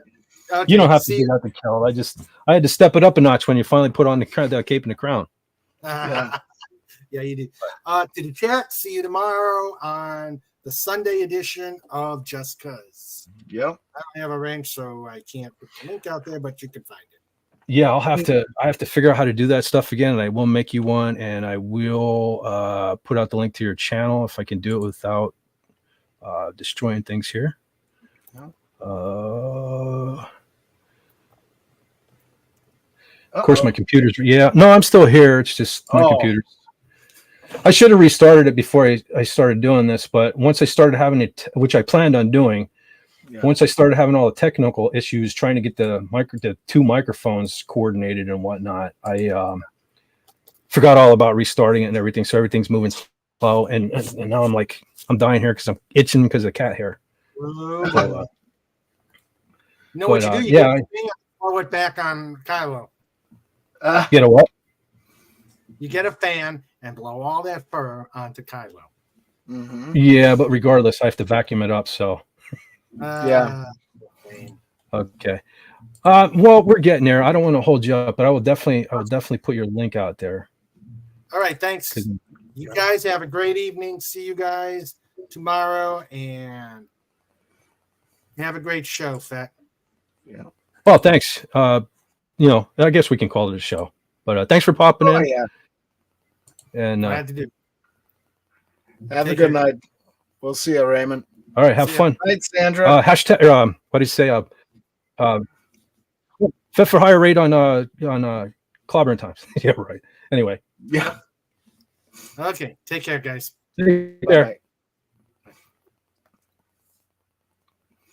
This is how slow my computer's going. I'm finally on Raymond's channel. But okay. I swear to God, it's gonna go up. Carla Button. Sweet. Hello, Carla. Okay. As soon as this is it. I'm gonna get serious now about reading these here chats, considering everybody's probably gone and new people are coming in. All right, give me 1 second. I'm gonna pop this here thing in there. I'm gonna pop this thing here up. Of course, now I can't click on anything. And my screen has gone green. So awesome. Carla, if I disappear, it wasn't you. It's me. It's Fett screwing things up. I can't believe I haven't done it yet. But it's funny. I'm trying to paste Raymond's link in the chat. Okay, now it came up. But my Twitter popped up on my other screen. So we are doomed. We are doomed here. Uh-oh. Did it post? Did it post in the public chat? Yeah. On YouTube? Yeah. Okay. Yeah, it's there. All right. Hold your pants on. I'm going to try to get back to StreamYard without closing things here. What pants? Ooh. Didn't need that visual, John. Well, I shouldn't talk. I got short shorts on here. My legs are all clawed up now. Hold on. Both my screens went black. So if I disappear, it was nice hanging out with everybody. Yeah. But I see this. I knew this was going to happen when I popped up another screen. Hold on. Give me a minute. Are you still seeing me? Still hearing me? Yeah, you're red, but you're still red. there. Yeah. All right. So I have two black screens. So I'll just keep talking like I know what I'm talking about, because I have no idea what you guys are talking about in the chat or anything. I see nothing right now. But I do know that it's incredibly hot in here, and now I'm covered in cat hair, so I'm incredibly uncomfortable. But we have I have, well, now I got a white screen. One white screen, one black screen. Ah. Hold on. Oh, you're I'll doing tell you what. Let's take a bet. It is 9:35 according to my computer. Mm-hmm. I say 9:42. I'll be back up. What do you think? I'd go 9:45. 45? All right. Yeah. Well, I got two white screens now, so we're getting there. This is what I get for not restarting everything. Cool. I have so much crap. I keep, I like just even the DC birthday video. Like I had all of those saved in the computer for the longest time, and I finally had to get rid of it. I have so much junk saved in not that was junk, but I have so much stuff saved in my computer. Some of it I don't want to get rid of. Yeah. Definitely. Well, now we got two black screens again. I see it looks like my mic is still working, so I assume you still hear me. Oh, yes. So, and I'm not blinding people with the reflection off my receding hairline. Okay. So I just got a thing popped up that said hackers can watch anything you do. Activate your camera protection to stay secured. Well, that's great. Okay. Sure. Okay. Am I back? I think I'm back. More or less, yeah. All right. I'm clicking on StreamYard. Hopefully, because I rely on the light from the screen. Okay, am I back? Yeah. All right, sweet. Okay. Now, all right. I'm going to get serious about reading these comments. Hold on real quick now. So I am way behind. All right. So, Legatus said, the changing of songs, look how long ago this was. This was back when we were talking about Jedi and Empire. The changing of the songs in Empire and Jedi, I still rather have the original songs. True. Especially, you know what? The one at the end of Return of the Jedi is cool, but you can't beat Yub Nub. I mean, seriously. Yeah. I mean, that's my childhood sadly ended with Yub Nub because, like I said in my Jedi video, I knew when Darth Vader burned, I had a feeling Star Wars was over. Yeah. That version of Star Wars, and man, was I right. The Disney. Yeah. But I already ranted once about Disney and all that crap. And actually, I was political. But Disney, anyway, we won't go back to that. Fett doesn't want to yell again. Yeah. So FKHC, I always want to say fuck for some reason.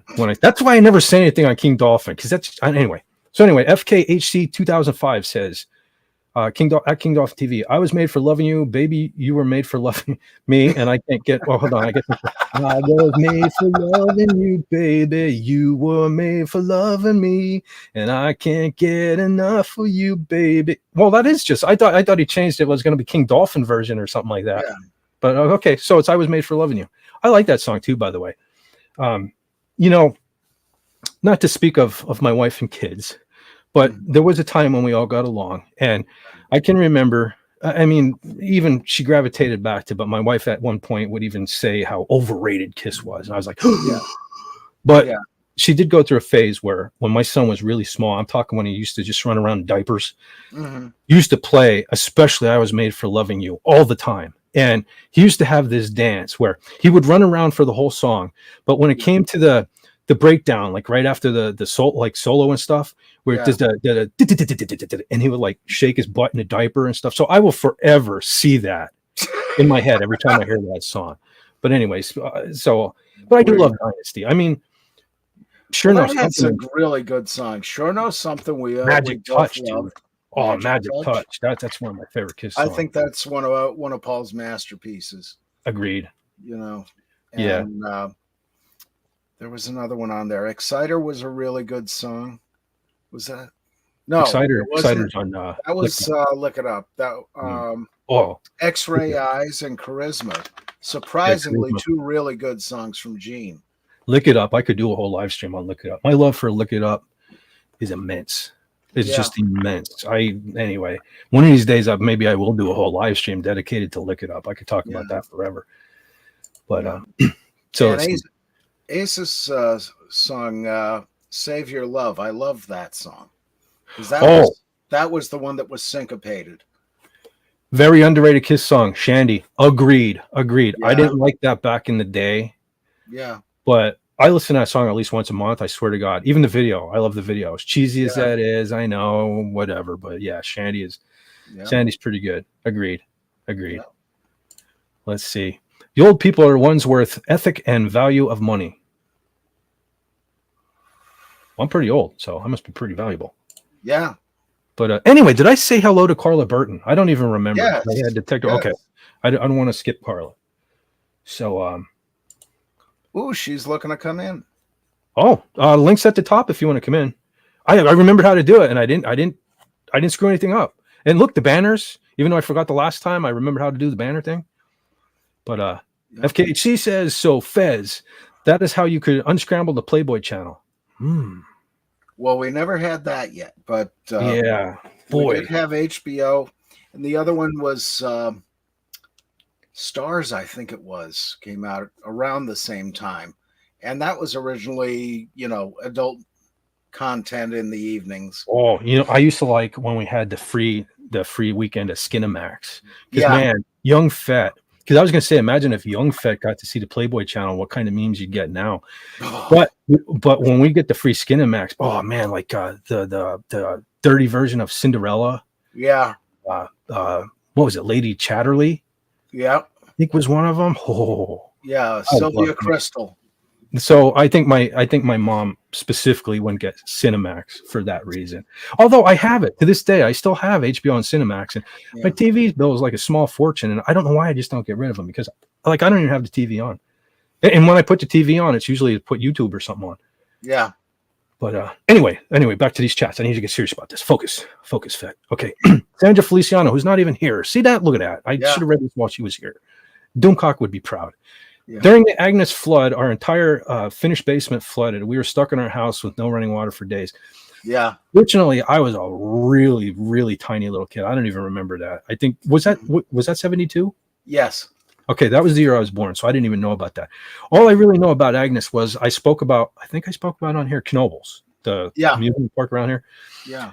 I think to this day, no, I haven't been over there in a long time, but I know Knoebels had, because they get flooded out all the time. And they used to have on the trees over there, they would have signs from this flood, this flood, this flood. And I remember Agnes. Yeah, the high water mark. Yeah, it was one of the high ones on the trees. So that's all I really know about Agnes. Luckily, I was too small. That was a disaster. One of the things that happened in a lot of areas, but especially in Wilkes-Barre and Kingston, was the buildings would catch fire. And I'm not sure the reason for it. I'm sure it has something to do with the electrical, but that was a disaster on its own because you couldn't get the fire trucks in there. Sorry, I didn't mean to laugh. I just happened to see Legatus's comment. And today's lesson is fat plus bicycles equals trouble and broken stuff. Yes. Sometimes the broken thing was me. Yes. Like at least for all the things I didn't own that I broke on a bicycle, I did the most damage to my own face on a bicycle. So, I mean, life got revenge on Fett. So I'm paid up for every bit of damage. Yeah, every bit of damage I did on a bike to other people's property, I paid for it 10 times over with my own face. So and look on the bright side, you weren't carrying a guitar at the time.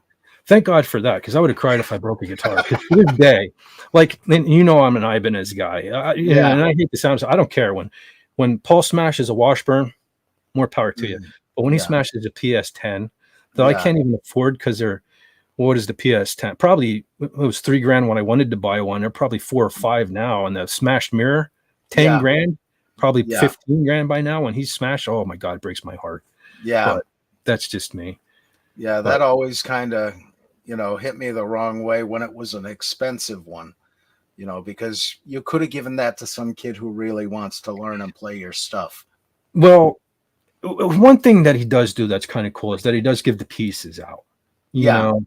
But I'm sure, I know, I think at one point there was a racket there where you had to buy them too, where they actually say you bought them.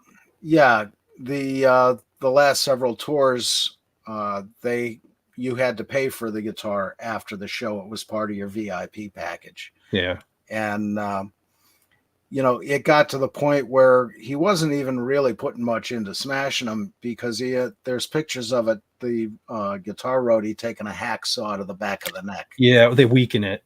Yeah. Yeah, he did break them, but they weaken it there. Yeah. Which again, makes me sad. Yeah.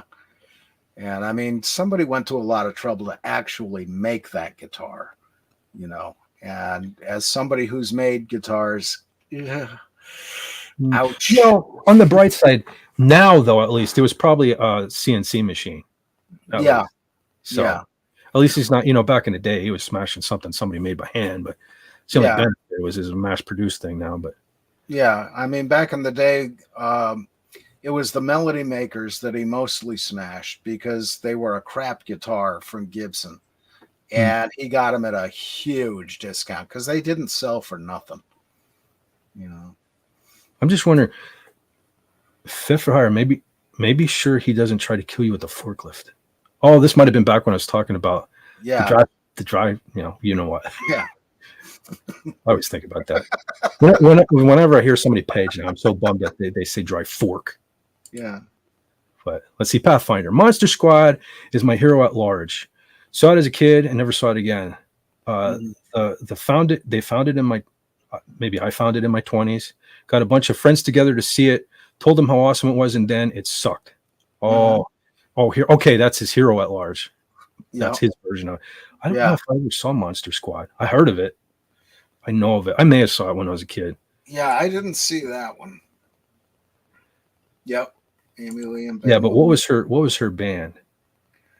I can't remember. I mean band after the band that the rest of the guy. Man, it's like right there, and I can't think. I hate when I do this stuff. As soon as I end the stream, I'll be like, oh, that's who it was. Yeah. Pathfinder said, I miss the days of good Disney movies, 20,000 Leagues Under the Sea, Island at the Top of the World, The Black Hole. Really, out of all of those, the only one I saw was The Black Hole. I saw 20,000 Leagues Under the Sea in a theater. And I'll tell you what, you haven't seen the whole thing with the giant squid until you've seen it in a theater. It's awesome. I mean, today it looks a little cheesy, but, that was for the time really great. Well, see, that's the thing. I can watch old movies now, and I can still. That's one thing. I may not be book smart, but I can resort back to the kid in me when I watch old movies, and I can I don't look at it like compared to modern day stuff. I don't watch a lot of modern day stuff anyway. And to be honest with you, I hate a lot of this stuff. Like, Justice League, stuff like that. That CGI is horrible in that. That is terrible. I don't know what they were thinking. Yeah. I'd rather watch an old grainy, gritty movie from the 70s than that crap. Yeah. Well, Silly Goddess, back when they made family-friendly films, I didn't even like them back then. You know what Disney stuff I'm familiar with? When my kids were young, there were certain things they watched that I know just because they watched, like Toy Story. Pocahontas, I think, was a Disney movie. The first one. I know there's two of them. The first one I didn't mind. But I like Mel Gibson. They made the cartoon and they made the live action version later. I never saw the live action. I'm talking about the cartoon. Yeah. Because Mel Gibson was voicing that and I liked him. But there's Carla. An hour later I got to it. Yep. Did you find the link, Carla? It's up on top. She may be gone. I'm not sure how long ago she commented last. She may have even been here and Fett probably didn't even see it. Oh, it's only 10 minutes ago. Oh, was it? Yeah. Yeah, come on up, Carla. It's way up at the top. Somewhere. Boy, we've been here a while. That's what I said. I'm so far behind. I keep scrolling and scrolling and scrolling, and people are probably gone. I will get better at this. I will try to get better at this. But let's see. Fez is bright in his room. Fett is getting darker. What the? Maybe that was when I don't know. Yeah. Oh, I just turned off the light overhead because I keep blinding myself with my reflection off the forehead. Death ray. Apply directly to the forehead. Let's see. 2010 was the last of it for most of Hollywood. Some good ones here and there, but I think that's by accident. Yeah, I think everything that's even half decent anymore is an accident. Yeah. I'm surprised anything good even gets out anymore. I can barely see Fett still. Am I still real dark? Or was that maybe that was when I was earlier. When I changed the screens and in a screen I was gonna click on a thing. Because I'm just using the light from my monitor. I have like a ring light here and stuff like that, but I'm ugly enough without. I like being in the dark. You're fine. Yeah, I can't stand looking at myself. But so it is a button. But this was probably all back when I tried bringing up Raymond's link and all. When the screen goes dark, because that's my light source right here. Yeah. But King Dolphin TV with no pants. Ooh, jeez. Yeah. Wait. This I say 69. I don't know where this chat. Maybe it was a good thing I wasn't paying attention to this chat. It's a trap. Fett knows exactly what he's doing. I'm glad you think that. If I'm giving the impression that I know what I'm doing about anything, that's awesome. Because, well, I'll just stop there. Yeah. And if I claim to be a wise man, oh, she was out. She was means that I don't know. She was out at the moment, I assume. Oh, she was out at the Mo. Boy, the Mo. Is that some kind of slang I'm not aware of? I'm assuming moment. She was out at the Mo. Oh, okay. We don't get the car videos. We're not as cool as King Dolphin TV. Pfeffer, your face. That explains a lot.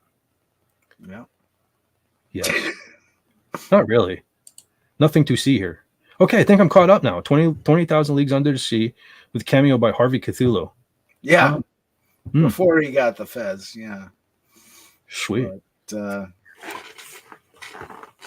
and of course, who doesn't like James Mason?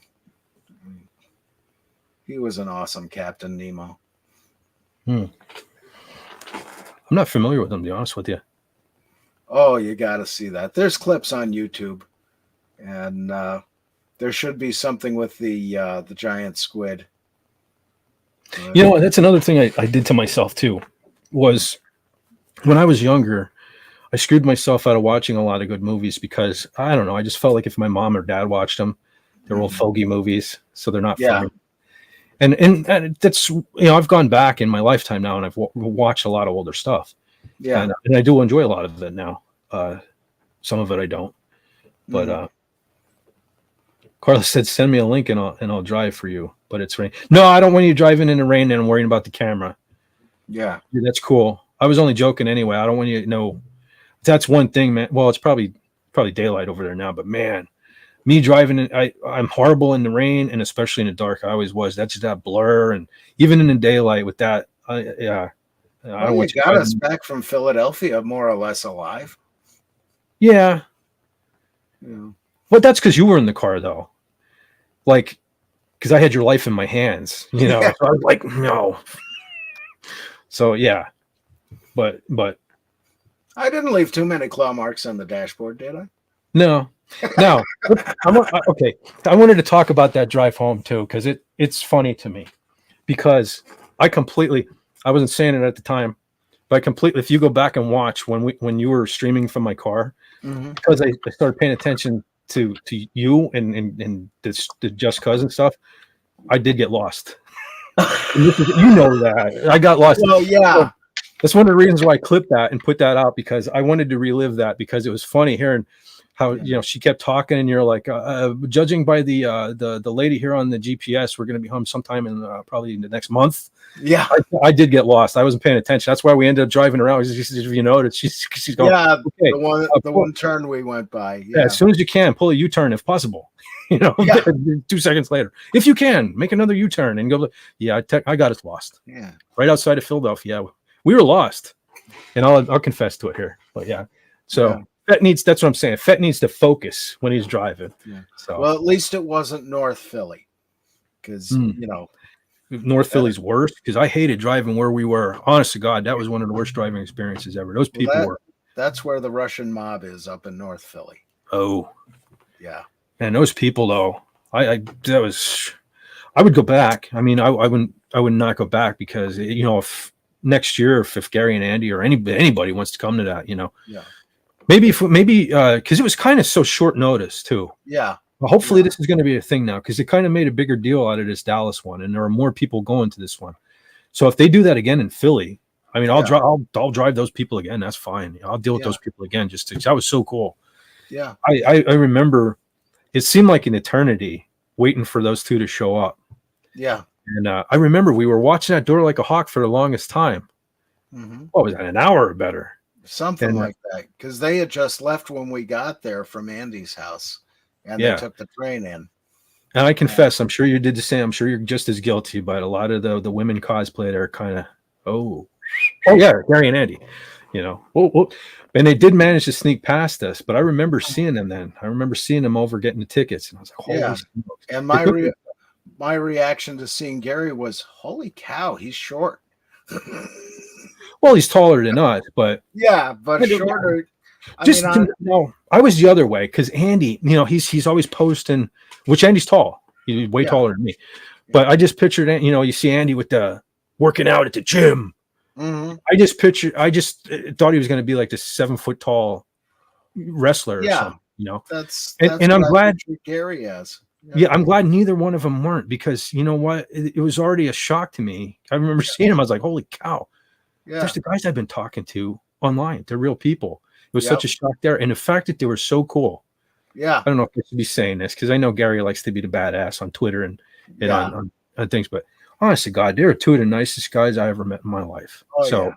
But and Andy's son, he was pretty cool. That too. I did not even know he was coming. And that was so, you know what? My biggest regret of that whole trip was we didn't get pictures of all of us together. How did we manage that? Yeah. That's the worst part of it. Well, that's the thing. I mean, there were some really cool people there. Nobody was being impolite. We could have trusted a phone for a picture to get all of us together. Yeah. Especially right in front of the sign. I thought that was a whole plan on the way out. Yeah. And then I'll tell you what, that trip to me, I needed that trip. You can't even imagine how I'm missing the chat again too, but I got to get this off my chest. I needed that trip more than anyone can possibly imagine because it took me back to when I was a little kid. Yeah. I totally went into that trip with the wrong idea. I went about it wrong. And at least I'll learn from this for next year if there's a next year. Mm-hmm. I set aside a little extra cash. I was totally planning on getting autographs and maybe buying some Star Wars stuff. And in the back of my mind, it was cool that we were meeting Gary and Andy. Mm-hmm. And when we saw those guys, it just started changing. It was like, that's the most important thing right now is hanging out with these two guys. Yeah. And I was instantly just like regretting, especially after we left that whole drive home. And that night I was like, why didn't I take the money? Because I didn't get any autographs anyway. Yeah. I should have taken the money and spent the weekend down there or something. Because really, it would only been another extra $30 to get a weekend pass. Now I could have just spent the rest of the money on the hotel room. And I want to, you know what I mean? I would have got 3 days. And I mean, I was only there for not even a full day, and I had to deal with traffic coming and going either way. So at least it would have been better to have a nice little break in there before I had to drive back home. So I told that, I don't know, when I had the same feeling. That's why I didn't even think at the very end there of getting us all in front of that sign, because I got so emotional right there. Like when I was a little kid, I remember the first time we went to Niagara Falls, I cried when we were going to leave. Yeah.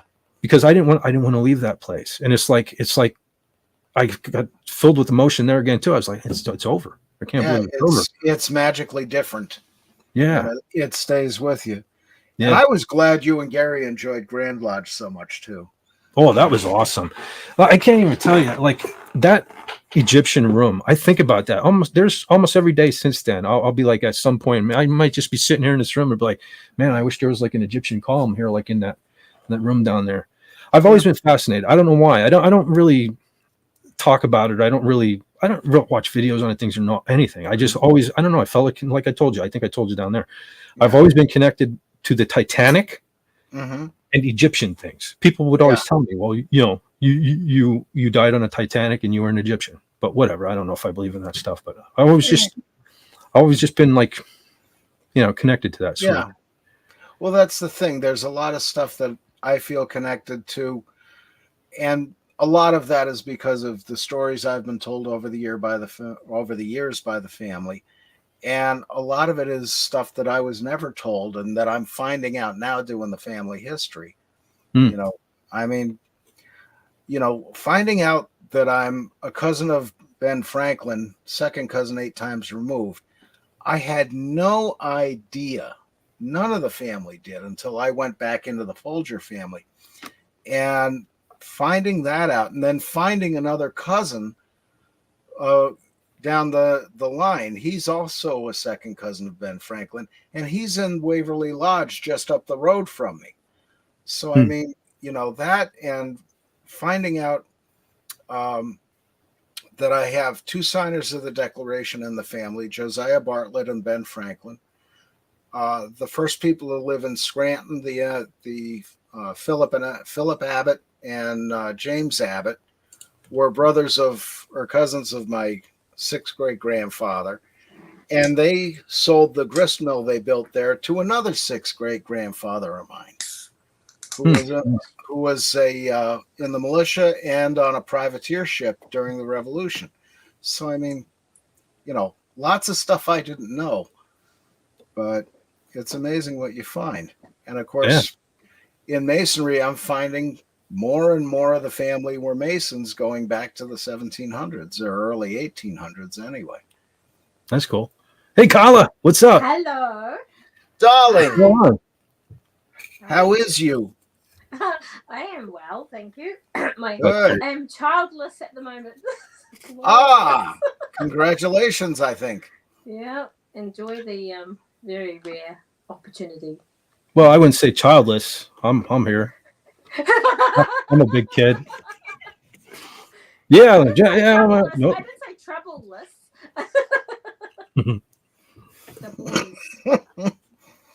The boys. Hey, Legatus. Oh no, Legatus. I was just saying that to fit to let me in. Yeah. I should have said little pig, let me. No offense, but if I follow that up with but, that means that you totally disregard everything I said before that. Oh dear. I'm not saying you're trouble and but. Yeah.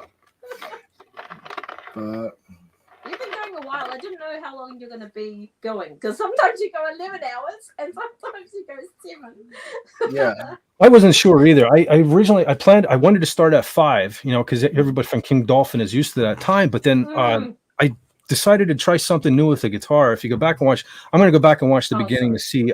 This was kind of like a test in the beginning. I want to be able to play the guitar. I have another mic set up back there. And I was kind of learning how I had all kind of glitches and stuff. So I didn't start till, I don't know, 6:30 or something like that. But yeah, I don't know. This may be a long one. It may not. I'm not sure. So you're going to play the guitar again or not? I can. I have it right here. It's still turned on. I have to switch some settings and stuff like that. But yeah, I will. If you give me a second, if you two talk amongst yourselves, I got to take a potty break. I'll be right back and I'll switch things over. So cool. Okay. All right. I will be right back. Okay. See you soon. So what's new in Kiwi land? Oh, I hatched 3 chicks. Three chicks this week. So I've got tiny little chickens. Tiny chicks. Oh, chicken chicks. Yeah. Okay, Yeah. I was thinking of the other kind and going, what? No, and so we've got 3 little chicks running around in a little so I've never done that before. So I got fertilized eggs and incubated them for the 21 days and they came out, and fortunately a friend of mine said, who's done it before, said, when they come out, sometimes they just look like they're dead. And they're not, they're just resting because they're tired. Yeah, they're exhausted breaking out of that shell, I know, but they just do look dead. They're just like, and so every time I'm looking at their breathe, are you breathing? Okay, you're okay. But yeah, they just wander around like drunks, hitting the other eggs everywhere. It was just crazy. So that was a bit exciting. So yeah, I've been tending to the chicks. Very cool. And what about you? Oh, I've been dealing with the infection in my jaw this week. I had the pain in the tooth. Yeah, I had the pain in the tooth on the left side last year, and this year it's on the right side, and the pain is underneath the jaw, going all the way up to the ear. Unfortunately, I got to the doctor yesterday, and they gave me the antibiotics. But man, what a pain that is. And it always starts with the tooth. This started with I was dumb enough to go out and buy some milk duds. And those are very chewy, and it started pressing on and pulling up the tooth. And that started the agony. Yeah. But so is it a loose tooth, or is it just a slightly broken tooth that you deal with, or like?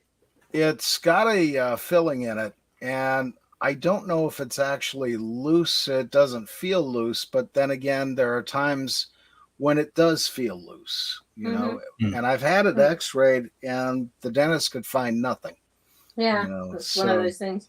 You just have to live with, you have to think, because I like eat potato chips and I've got like half uncovered wisdom teeth. So every time the chip goes in it, and like I get a slight pain, and I'm like, Yeah. damn it! There's a reason why I didn't eat the chips in the first place. Yep. Yeah, Well, John, that's did you say milk duds? Yeah. Oh, don't. Yeah, us old folks got to stay away from the milk duds. Yeah. They're not I like. too Suck friendly. them in for a bit. Well, the Suck the them. only reason I got the milk duds was because they were out of Raisinets, and I absolutely love those. I haven't had them in a long time. Yeah. What's a raisinette? Yeah, Chocolate covered raisins. Yep. They're awesome. I did have just not that long ago. I had yogurt covered raisins. Oh, yeah. those are great. I love them. Yeah, I dig those. I just had, matter of fact, this morning for breakfast, I even forgot about this cereal. I had Raisin Nut Bran. Mm. I don't know if you're familiar with that. I don't know if you have that over there, Carla, but it's like Raisin Bran, but Yeah. I guess they crush up peanuts Mhm. Okay. and make like a shell that they coat the raisin in. Yeah. So instead of yogurt covering it, it's like a peanut shell. Okay. Sort of Oh, thing. yep. Yeah, they're really good. I like, Matt. I remember when I was young and they first came out, I used to get an extra packet in there of those peanut covered raisins. Yeah. They should just make those. I would eat those every day. Yep. Well, that's like the Lucky Charms marshmallows for me. You know, give me a Oh. bag of those and keep your cereal. I loved those when I was a kid, but I don't know. They're a little too Yeah. sweet now. I don't know. Well, that's the thing. Mother never bought that particular kind of thing. You know, we got the Cheerios or oatmeal or corn Same flakes, here. what is it? But we didn't get the sugary stuff. Right. You know, My because- aunt though lived on the other half a double connected to my mom's house, and she had a sweet tooth. She always had Lucky Charms, so I would always like run out and go over. She was my Lucky Charms supplier when I was a little kid.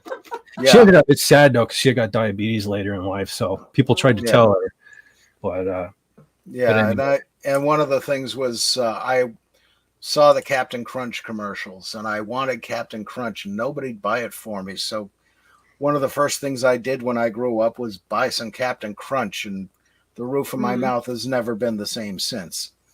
But I still love this stuff. Well, you know what was my thing? I remember when I got my first car, Mhm. and I drove to the local store. It was my first trip as an adult. I had a job, had my first paycheck, I had my first car. I drove into it was a division of Wise's. It was called Scott's Low Cost at this time. I drive in there, and the first thing that caught my eye was the oatmeal cream pies, the Little Debbie's. Oh yeah. I'm like, back then they were only 99 cents for a whole box. I remember going out in my car and sitting there eating Little Debbie's cream pies. I was like, I'm an adult now. I drove myself to the store and I bought a whole box of cream pies, and nobody can stop me from eating them. So that was oatmeal cream pies. Yep. FKAC said Swedish fish. I went through a phase where I ate What's nothing but. Swedish fish? Now, you know what I miss? When I was a kid, we had a penny candy store. My bus, it was weird because there's a small town near me. Mhm. It's only like 5 miles down the road, but as a matter of fact, it's where I was riding when the day I broke my jaw. But it was weird. Like, I had to take a bus would come up here and pick me up, and I would have to go to that small town and transfer onto another bus. Yeah. And in the afternoon, sometimes my bus would get there before the later bus. So we would walk up the street to the penny candy store. They used to have grape Swedish fish. You could pick. There were, because like now I think you can still even get like the big ones. You can get all the different colors, but there's no grape. But I remember there was grape because there were red little fishes and there were purple ones. Yeah. Yeah, Carla, those were a gelatin fish, and they still sell them today, but they're about an inch or so For long. breakfast? No. This is candy. This Yeah, was this a is candy. candy. But they made them in the grape. They still have the red ones out there, the cherry. That's I think about all you can find now are the cherry. Yeah. Not knocking them. They're delicious. Carly, you ever get over here? Walmart, even you can buy a big bag of them, like a huge yeah. bag. Okay, Your kids we'll would try. love I them. love gum. Oh, with one of my kids, because I'm always allergic to a different thing with every pregnancy, and one of my kids, I couldn't eat lollies. I was just so sick, and I couldn't eat chocolate especially, and so that was really. So I said to my friends, when I'm not pregnant, I'm going to go and buy like so many lollies and just eat them all. Yep. But the kid was still allergic to them when I breastfed him, so I still had to wait. The brat. He's in trouble. Yeah, you'll have these things. All of us. I see we've gravitated now. You know, this is just cause now you realize that we're gravitating. I love to put peanut M&Ms in the refrigerator and eat them cold. Yeah. You know what I used to put in the refrigerator? Reese's peanut butter cups. And people Oh, used to make fun of. yum. I love them in the freezer, chilled. I'm not saying ice cold or anything, but chilled. Yeah. Peanut butter I never cups thought are of like, that. I do love Have those. Have Yeah. you tasted the peanut butter? Kellington has sent me peanut butter cups with chips in them. Like Yeah. you can't get them in New Zealand. Oh, they're so yummy. Yes. Like potato chips in them. Potato chips? Yeah, and the so it's called Reese's Pieces, like I don't know, with chips or something like that. And and they put potato chips, and it tastes like basically, you know, you eat a Reese's Pieces, the lollies. It tastes like they are in the peanut butter cup. Mm-hmm. But and I'm like, it must be just the shells. And I looked it up, and they actually have potato chips in the buttercups. I'm like, okay, Wow. Wow. yeah. Oh, I mean, I so used to yummy. take, when I was a kid, I would take a sandwich and I would put potato chips on it. I still do that. And Marmite. Oh my gosh, it's delightful. Never had Marmite? Yeah. Yeah, Never had Marmite. I'll have to send it to you one day. Marmite and chip sandwich. That's basic. That's a basic like Yeah. staple Yeah, diet. I still love putting potato chips on a sandwich, especially a hoagie. And Yeah. you know, it always gave it that extra crunch. Yeah. You know? Well, see, I do that now when I get, like, I think I even mentioned it earlier. I just had Subway yesterday. I always get, I know, John, close your ears, extra raw onions, extra. The more the merrier. And green peppers for that. And then jalapenos for that crisp crunch. Oh, yeah. Yeah, I'm not into the vegetable stuff, but I forgive you. Well, I don't like a lot. Vegetables. I like the junk food vegetables. Like I said, onions, Yeah. raw onions. Again, I don't care for cooked onions, but raw Yeah. onions, jalapenos. I mean, every vegetable that really isn't that good for you, especially at my age. Yeah, You know, that's the jalapeno- weird thing is I like the onion rings at Burger King. I don't know why. I used to. I haven't had them in years, but see Yeah. now that's it right there. I love Burger King's manufactured onion rings, but I don't like real onion rings. Sometimes they I make them saw at work. your Burger King. I saw your Burger King crown you got. Yep. I'm the king of burgers. Exactly. That was. I specifically went to Burger King that day to get that crown just to tease her. Well, that's the the only thing. reason- About a week before that, I'd gone to Burger King, and for some reason, they handed me the crown thing, and I'm going, "What? Wait. Hold on. Why?" Wait, Carla, do you have Burger Kings over there? Yeah, we do. Our family Yo, does it. we all get Burger King crowns one of these days and show up wearing them. Don't say anything. Don't even say anything. Just we all pop on wearing the Burger King crown. Yeah, he's not going to read. Everybody in the chat there, Yeah. and you lurkers. Yep. Yeah. You know, I can't wait. We got to get Raymond more subscribers because Mm-hmm. I'll be able to make emojis. Oh, His channel. Yeah. How many has he got now? It was 300. He was at 330 something last I checked. Yeah.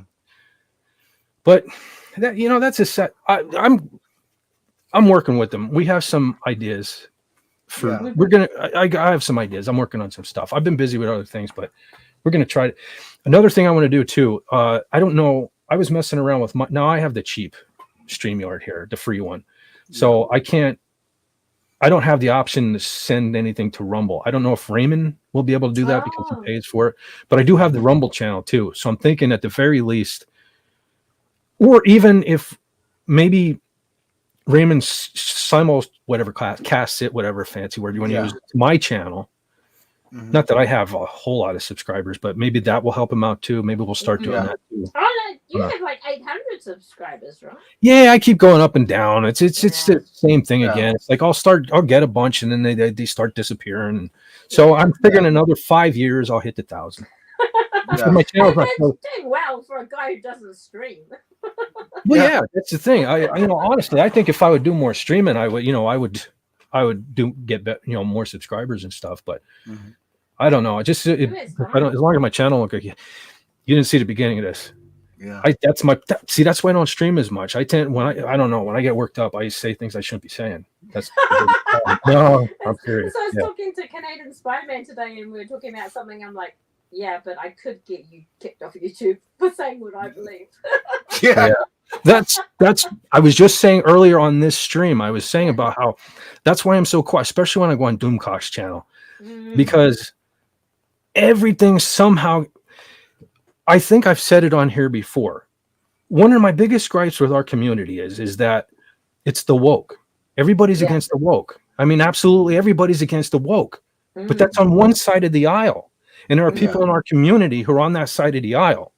And when they come on and they're like, oh, this woke, it's like you're helping push this agenda forward. Well, I mean, don't you see that? This is what I'm talking about. I can't go on Doomcock's channel and start saying things like this, which is why I tend to remain quiet. Yeah. That's when my cats aren't running. My cats tend to start running through the room too. It's not always, but yeah. Oh, you missed it earlier, man. My legs all tore up. My one cat just jumped on me, covered in cat hair. He wouldn't let go of my shirt. Yeah. This is a stream for the ages, this one. So far. Hey, holy smokes. Hold on. Lenrod, hail there. Yep. Just about to pop that up. Lenrod is here. Oh, hi. Awesome. Just for the record, buddy, I don't know if you're busy or anything like that, but Fett managed to. Oh, Carla dropped out. Oh, okay. There she is. Back. Okay. Fett figured out how to do some things tonight. There's a link up at the top if you want to pop in. If not, it's cool. But like I said, Raymond wasn't streaming tonight, and I keep saying I'll try to fill the void. I'm gonna fill your void. But so I'm here. That's why I'm here. Yeah. So and again, forgive me for the black, I make all these graphics and videos and everything for everybody in the back, and my background is black. One of these days I'll make something for myself. But we'll get there. But yeah, crazy kitties. Yeah, I got a couple of them running around, but the one, man, he just won't let me alone tonight. Yeah. That's because you were talking about the Star Wars, and his name is Kylo. He did jump up then, didn't he? Yeah. Yeah. That's weird. He knows. It's funny because when I was on Pop Culture Breakdown on Wednesday, at one point, I don't go on camera on there. 10,000 people don't need to see this face. But I don't go on camera. So at one point, he was here, man. He wouldn't get away from me. And it's like he knows when it's my turn to comment, because I really don't say much until it's on. It's like, okay. Corey, what do you think about Doctor Who? There he is. Jesus. So, and here's my problem. Here's my problem being on Pop Culture Breakdown, okay? I'll always have certain things, like I'll watch whatever they want to talk about or whatever, and I have certain things in my head, and once you know it, Gary almost always mentions everything with his thing. Yeah. So I can't say that. So then I'll start thinking of something in my head on the spot. I'm like, okay, this is cool. This is really cool. And then the cat shows up, or the cat starts fighting behind me, and I totally lose track of what I was saying, and I have no notes because Gary already went over everything that I talked about. Your cat is a fed. What was that? Like your cat is a fed, just like Al's cat. He's a son. I know. Yeah, her cat's a fed as well. I know. Yeah. Oh, Lenrod says he might pop in for a few eating some dinner right now. Is that like the greatest dinner? That's cool, dude. That's cool. I'll probably be here. I always say I'm not going long, but 4 hours and 26 seconds later, yeah. Yeah, but what happened to your guitaring? Oh yeah, well, see, I get talking about things. I pop back on to let you know because I'm gonna have to switch over to another mic. So I'm not gonna be able to use this one, and you're probably not gonna hear me on that one. And I just also wanted to let you know. Lenrod says 24-hour stream. I doubt that. If my cat wanted to jump, the thing of it is I've always had cats, but I think I'm almost partially allergic to them because now that I'm covered in the cat hair, I'm like, I got dry mouth. I can't breathe, but it is what it is. Maybe if the cat would have jumped up on me, but anyway, see, I get distracted easily. What I was saying was I wanted to pop back in so you knew, because it would probably just be like, here's some guitar in your face, because they did say it was loud earlier. I still don't have everything dialed in. No.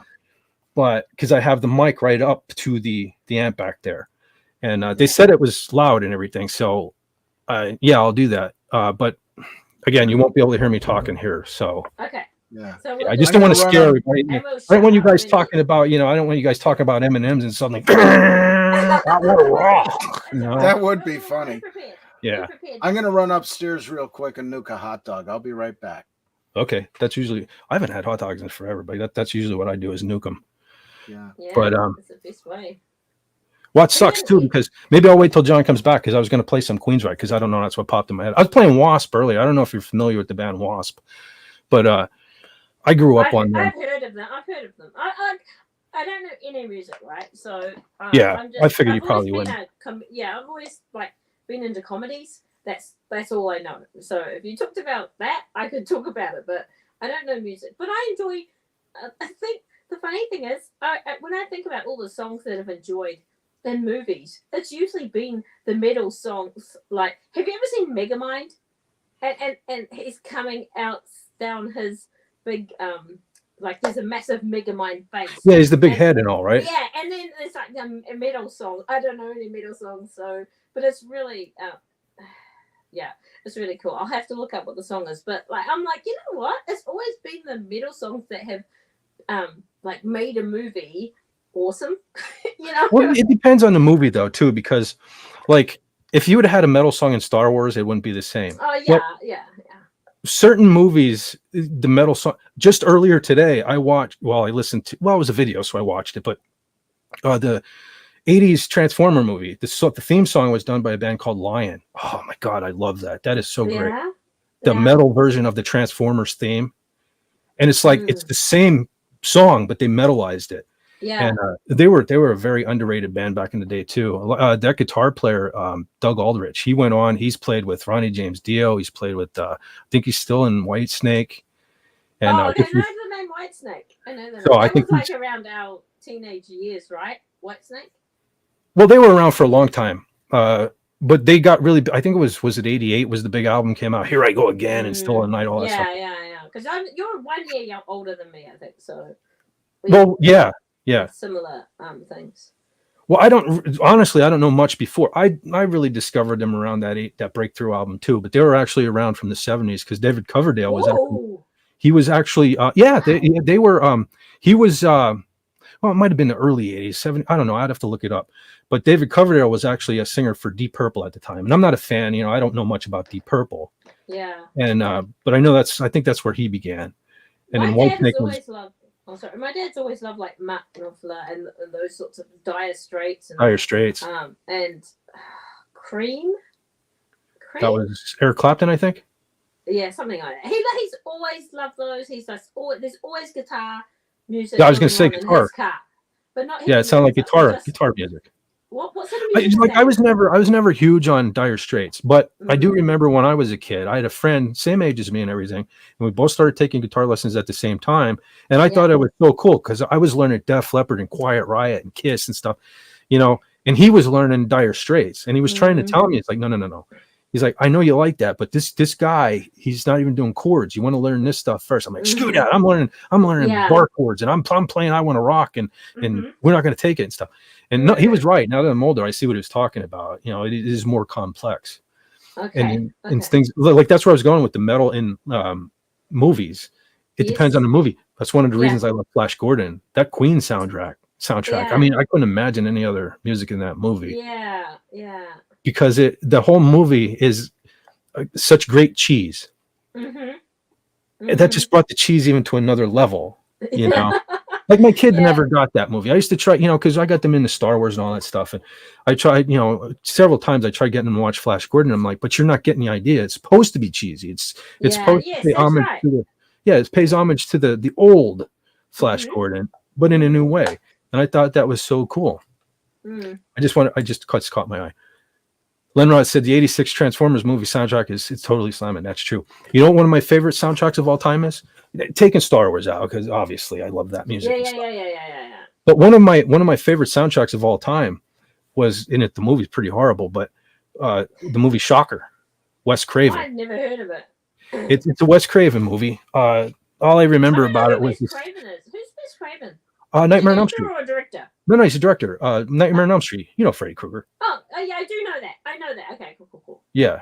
So Wes Craven did the Shocker movie, and it's along the same lines. This guy, he's a criminal. He gets the electric chair, but he doesn't really die. He comes back and as electricity, and it's pretty much as stupid as it sounds. He can come out of outlets, but the soundtrack.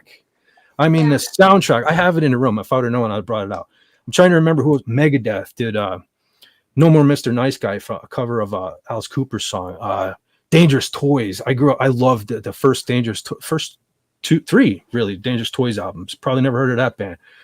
This is why I want to do this metal channel, because metal thing. Yeah, I can introduce you guys to a lot of cool metal. I'm sure Lenrod probably knows them, but yeah, because Lenrod says, okay, well, I won't read that out loud. It's called the Shocker. No, that's a totally different Shocker. But no, this is totally different. But man, the soundtrack. I mean, okay, there was even a song on there by oh geez, I can't even think of the guy's name right now. If it pops in my head, I'll come back. But two of the original songs recorded for the album were this super group put together just for the album. It was Paul Stanley from Kiss, Desmond Child sang, Alice Cooper sang the one part of it. You had like, I can't stand it, but Tommy Lee played the drums. I forget who the guitarist. Guy Man Dude was one of the guitar players. I think Vivian Campbell from originally from Dio's band ended up in Whitesnake. They did the song Shocker and Shock Dance just for that soundtrack. One of the greatest soundtracks. Right? Yeah, I love it. You ever want to hear some good metal songs? There's a song. I love Dangerous Toys. One of the greatest songs they ever recorded is Demon Bell, which is on this album. They are such an underrated band from back in the day, and they screwed themselves because the first single that they ever put out was a song called Teasin' Pleasin', which was a decent song, but it totally wasn't. And even their second single, it had to be the record label that picked them, because there were two of, in my opinion, the lamest songs in the whole album. Everything else was so much heavier and so much badass. It was so great. And like people just based them off these two videos. And the dude, Jason McMaster, I think he currently has a band called Broken Teeth, where they're good, but man, they weren't Dangerous Toys. But anyway, see, this is what I'm talking about when I get talking about things. But. Yeah. But can you tell me, do you think there were any bands that were ahead of their time that failed, but they would have been awesome, like, in this time? You know what I mean? Nowadays, I was going to say my band. No, we were actually late. I think we would have been something. Because we recorded in '97, and that was when grunge was like really big thing. I think we could have done something if we would have been like 5 years sooner. But like bands that back in the day would have been bigger now. I don't know. Most of the bands that I like that weren't as big as they should have been were because of marketing things, like I was saying. Like the band Raven. Most people don't even know of the band Raven, but they pretty much started heavy metal. Really? Thrash metal. Not heavy metal, excuse me, not heavy metal. Thrash metal. You have to explain thrash metal. Thrash metal. Yeah, I mean, everybody gives that honor to Metallica and stuff like that, but Raven were three guys from England. They made so much noise; it was incredible. You know, I just watched an interview with those two guys, two of the guys from. They're only three-piece. They've had a couple different drummers over the years, but the singer / bass player and guitar player are brothers. They've been in it the whole time. There's John. He knows the Gallagher brothers. Oh yeah. I was just explaining earlier, I was friends with John on Facebook on my original account. He can't accept new friends. That bums me out so bad. Anyway, thanks a lot, Facebook. Anyway, but the band Raven, I was just bragging about the band Raven. We were talking about bands that should have been bigger than what they were. What happened with Raven was, in my opinion, they invented thrash metal. It was fast. It was loud. It was in your face. So the record company, trying to come up with a name, decided to call them athletic rock because it was so fast paced. Yeah. So okay, you see where I'm going with this. Well, they wore the shoulder pads and the helmets. They did. At one point, they started wearing the drummer wore a hockey helmet. Yeah. Because he was so crazy, you know, it's to protect him initially. But like they started making videos where they had the drummer playing the drums with his head, smashing his head on the helmet. And the one album, one of the most commercial albums that people hate, but I love, and I'll talk about that in a second. But they actually released an album called "The Pack Is Back," where they had them wearing full like hockey gear and with their shirts off and busting out of gym lockers, and so they got this really weird. Stick. Yeah, thrown on them by the record label, and so people, and it was their most. They were on Atlantic Records for those two albums where they really kind of. I hate to say sold out because I love both albums, but it was more commercial, and they had this look going on, and people. That's where people got exposed to them, so people didn't pay attention.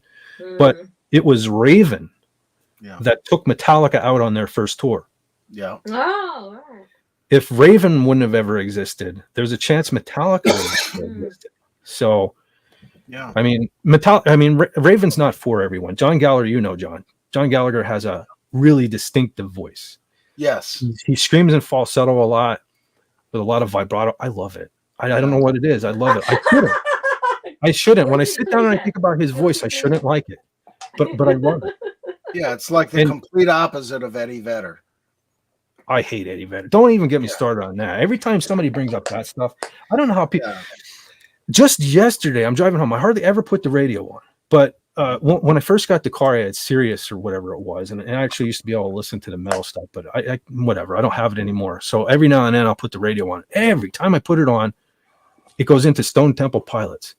Oh yeah. Why do people listen to that garbage? I hate 90s music. I can't even put into words how much I hate 90s music. Yeah. They sang with marbles in their mouths. Why was that cool? Everybody sang a song that sounded like this. You know what I'm saying? Yeah. And you know the thing that was even worse about Stone Temple Pilots is because like right now the song that they keep playing is I think it's called Sex Type Thing. I mean, it's like I'll catch it from the chorus and it sounds okay. You know, I know you won't want something, right? Great, it's cool. Then I remember why I don't like him because then it goes back into do you want my heart to hurt you know? That's really weird.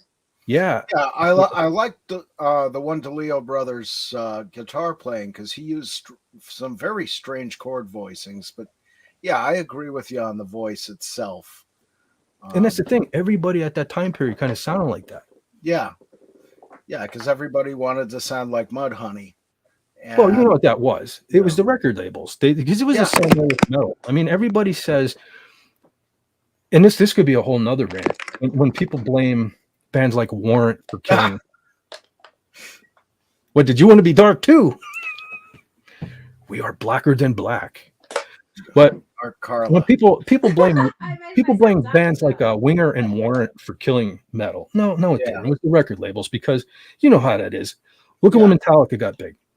Mm-hmm. Everybody that sounded like Metallica then got signed. Everybody, you know, that's and I'm thankful because we wouldn't have had Megadeth or Testament, you know, bands like that. But they want what's in. And when that grudge thing, when the marbles in the mouth thing happened, that's it. You go out and you sign every band that has a guy that has a bunch of balls in his mouth, and we'll just make them famous. That's all that mattered at that time. What do you think they do it? What?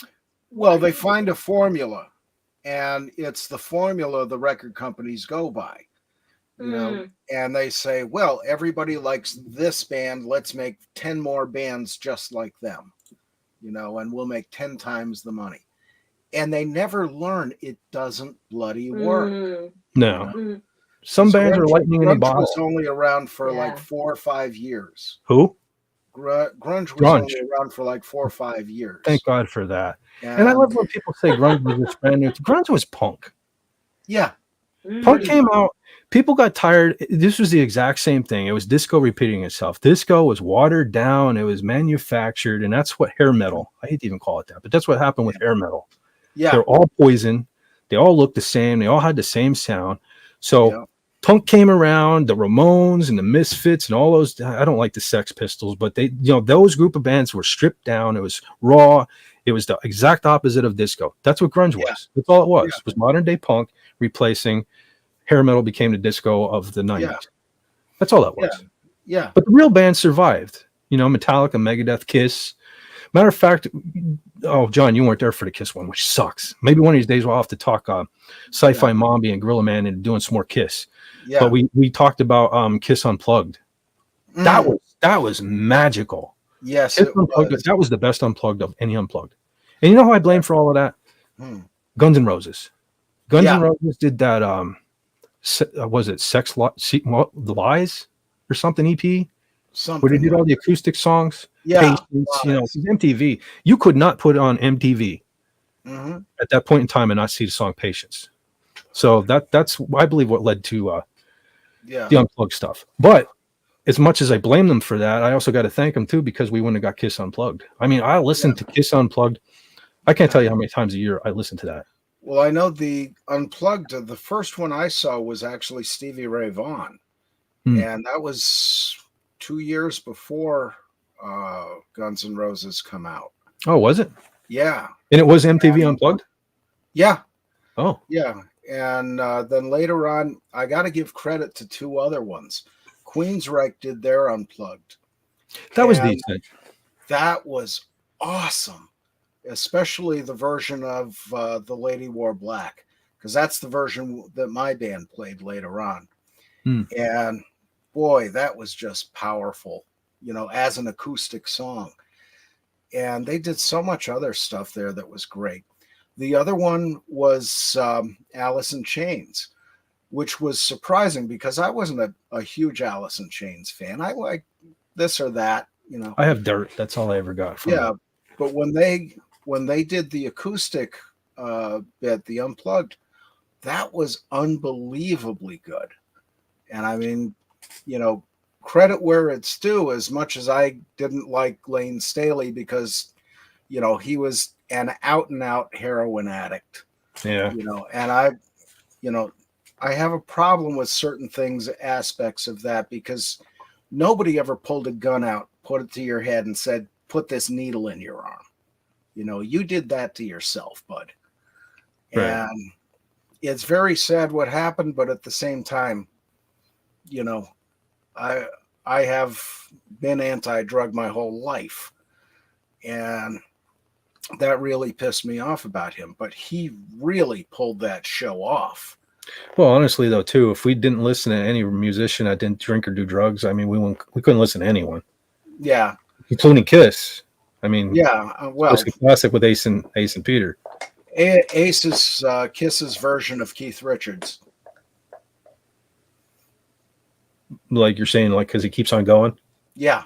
And yeah, all the drugs and booze he's gone through. Yeah, and car crashes. He survived a lot of things mortal men cannot. Yeah. But Miskatonic Madman there said Testament were in the shadow of Metallica, Megadeth, Anthrax, etc. Never made it super big. And that's sad. I used to like Testament. Oh, this would go political if I continue, but I don't like them anymore. I won't buy a Testament album just because they're one of the bands that said stuff they shouldn't. Yeah, I've been on Blabbermouth. I know what they said. Yeah. Now, listen, but I like Testament so much. Okay. I play Ibanez guitars now because of Testament. Yeah. I love Steve Vai. I have a couple Steve Vai model guitars, but it wasn't Steve Vai that turned me on to it. When I told this story a million times, but when I went to get my first good guitar, I was going to buy either a Jackson or a Charvel, which is a Jackson. Yeah. Because that's what Dave Mustaine played. That's what all the metalheads played. Metalheads played Jackson back then. I had my heart set, reverse headstock, all that stuff.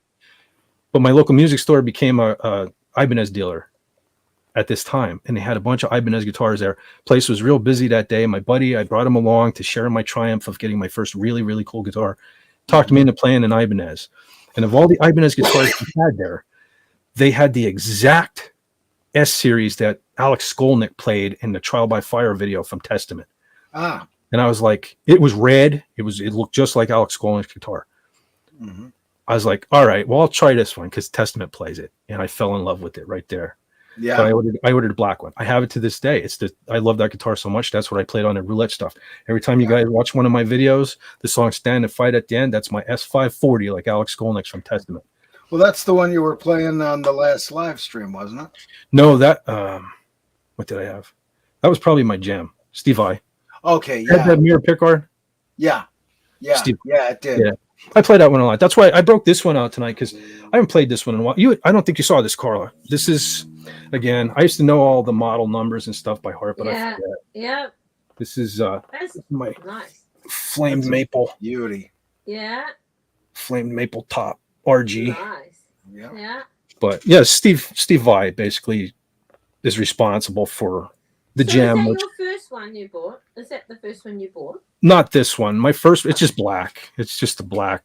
Okay. I would break it out, but it'd probably take me longer than it's worth to go get it.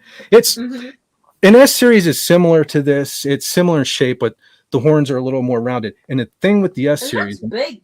It looks really big. This is a big. The RG is a big guitar. Okay. And it's fat, especially when you look at the side that doesn't cut out. Why is it fat? Because isn't it just the strings in an amplifier that make it? It depends. You could talk tone. No offense. No. So you can make the argument for tone wood, and I'm not sure because a lot of my guitars, I'm one of the people that believes it's the pickup Mm-hmm. in the hands. Okay, Yep. because I could pick up Steve Vai's guitar, and I'm not going to sound like Steve Vai. Even if I practice and play what he plays, he does bends a certain way. He does things a different way than me. Yeah. In the same way, he's not going to. And he could play anything I can play, but he's not going to sound like me either. If he like if he played a version of Stand and Fight that you guys are all used to hearing at the end of my videos, he's not going to sound like me. He's going to sound like him playing my song. So a lot of people make the argument that different woods, like this guitar, a lot of people say to mahogany. This is heavy too, this guitar, because the back is this whole guitar is mahogany. Yeah. And it's heavy and it's a dense wood. You can see, probably can't even see it. The grain's so tight. Yeah. You know, people say the strings resonate better. Okay. The more wood, the better the tone. The harder the wood? Well, density does make it harder, but but it's about the grain. Like for example, I have an ash guitar. One of these days I'll have to just break them all out here so I can show them off on my head. But I have an ash body guitar, and that guitar is a lot lighter than this, and it's not even stained or anything, so you can totally see the pores in the wood, and it's much lighter. Now that one does tend to sound a little different, but it has different pickups than I have in this too. What's a pickup? The pickups are these magnets. Yeah. That pick up the sound. I don't know if you can hear that with this mic, but they pick up the sound. So I tend to use these are what's called passive pickups. The two big difference, well, they're single coil pickups too, but they're not metal, so we won't speak of those here. But in the metal world, you pretty much play humbuckers, and there are passive pickups, which these are, and then there are I'm drawing a blank right now, John. What the hell are they called? Active pickups, like the EMGs. I have one guitar with EMGs in them. I got it because Slayer plays EMGs a lot. Like a lot of bands play EMGs. They take a battery. They require more juice. You have to put a battery in the back of them. I don't know. There's a preamp in there. Yeah, they're good for the dirty stuff, the real metal stuff, the riffing and the chugging and all of that stuff that you're familiar with. But for shredding, not that I'm a super shredder or anything, but when you're trying to shred and stuff, the tone is terrible. I don't like them at all. So I this right here, almost every guitar I have, even though when I started out I had I still have a Flying V, but just because they're cool. But I started out, everything had to be pointing. But that's one of the reasons I like RGs, because they're kind of still pointing. You still get the metal points and stuff. But this is the guitar that I gravitated to after all these years of playing. It's a Super Strat. I mean, Eddie Van Halen essentially is given credit for developing this. It's like the body of a Fender Stratocaster. Okay. But it has all the good things that like a Gibson has with the humbuckers and things like that, but you get the comfort of the body and the whammy bar like on a Stratocaster. It's the best of both worlds. So I tend to gravitate. So almost every guitar I have is some version of this. Some are fancier, they have handles in them, but they're essentially this. Now the S series is super thin. Like you can see this belly cut out here. Okay. Yeah. This okay. The guitar is really thick, but it has this cut, this camera thing. And I'm an idiot. But okay, so my S series is really only about that thick, the whole guitar. Yeah. For comfort. It's just comfortable. Honestly, I don't notice a difference in the tone between that really skinny guitar and this really fat one. Yeah. Well, what that comes down to is your pickups and your signal chain, which is all your effects in between the speaker and the pickup itself. And there was a guy, I can't remember his name, but his video is on YouTube, where he essentially put a bridge on one table and the tuners on another table, no wood in between, and he measured the differences and did a blind test between both sounds, and they were exactly alike. I think Lenrod said he likes active. Oh no, maybe he was just telling me what, because I had a brain fart. Oh yeah, passive, I missed that. Does Lenrod build guitars as well? Who? Does Lenrod build guitars? He probably can. I don't know if he ever did. I know John does. He's got a shop. Yeah. Yeah, I know John does. So I just wondered if he did too. Yeah. Now, when it comes to acoustic guitars, that's where tone wood comes in very important. Oh, I believe that. Yeah. Yeah. And I used to know a guy, Gene Matisco. He had a guitar, what they call a luthier shop. He built guitars, and these were the highest quality. If you look up Eddie Van Halen's acoustic guitar from Matisco, there's pictures of it online. This thing is the finest exotic woods, inlays you wouldn't believe. And this from a guy in Scranton. And I used to go up into his shop and just be shocked by everything he was making. But, you know, he was using Bubinga wood and zebra wood and all this exotic stuff. And it was just amazing what he came out with. And the sound on them was like crystal. It was just beautiful. And he had other ones that were just very mellow sounding, you know. But he was the best I'd ever seen as a luthier. And real inspiration. I think he's in Arizona now and he's retired.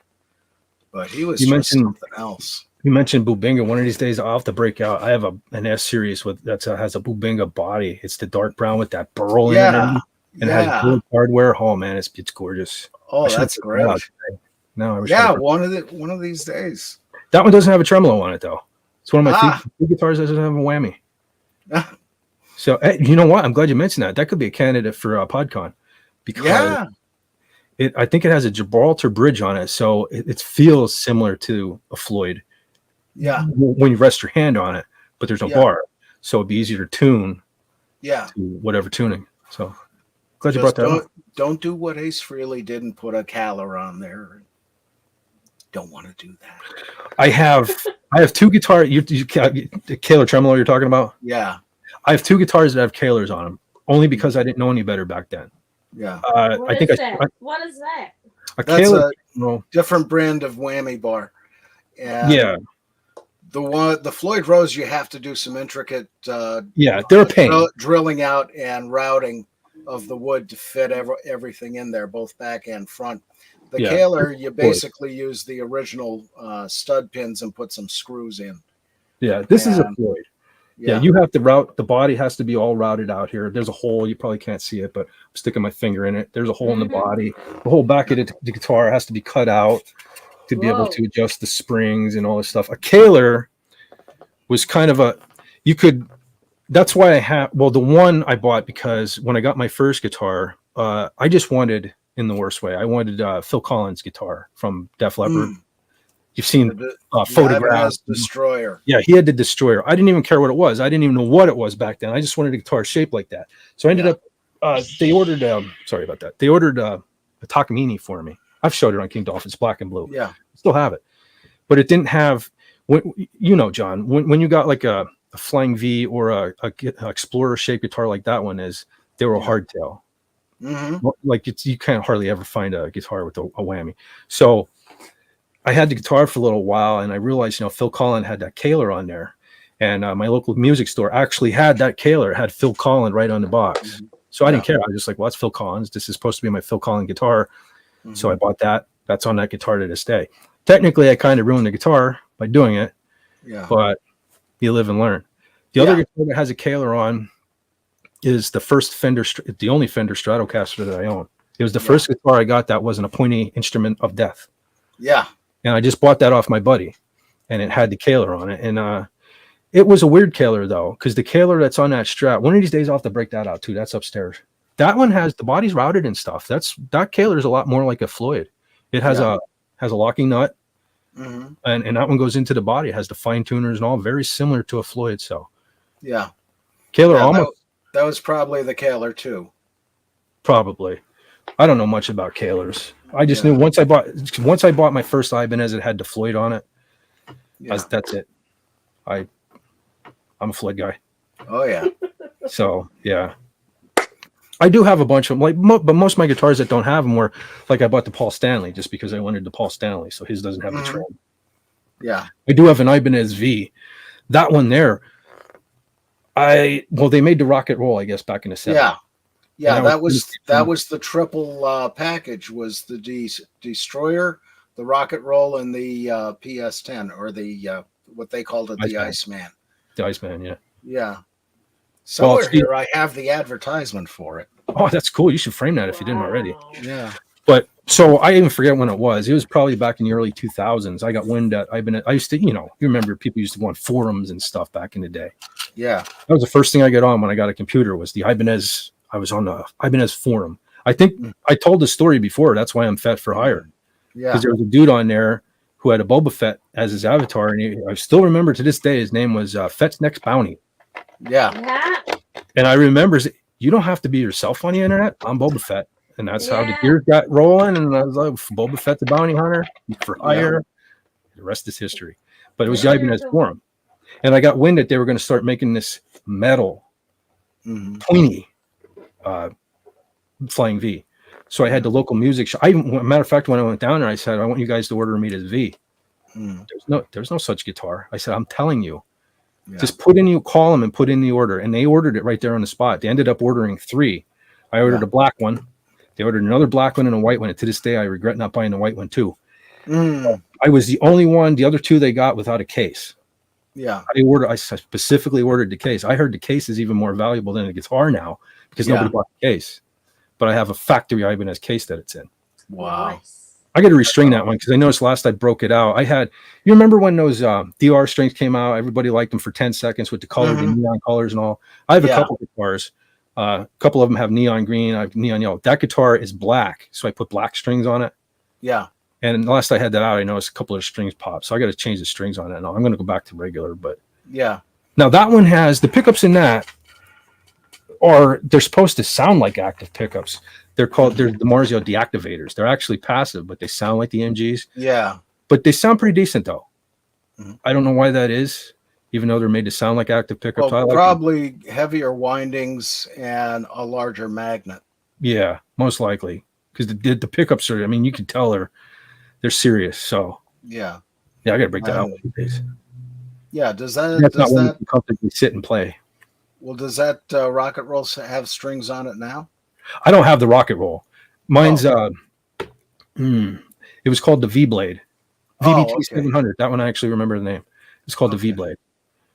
All right, because back in the early 2000s, they really got really metal again, and they came out with like a Jackson Warrior. I forget what they called it, a Glaive or something like that. Yeah, they did like a whole bunch of things, and they killed them off real quick. The V and the Glaive, and they did like metal Iceman at the time with the reverse headstock and all. One guitar in my collection that I'm bummed out that I don't have is a Destroyer. I don't have a Destroyer because what that comes down to is I see them from time to time, but I went to Phil Collin one with the 3 white pickups, like a photograph. Yeah.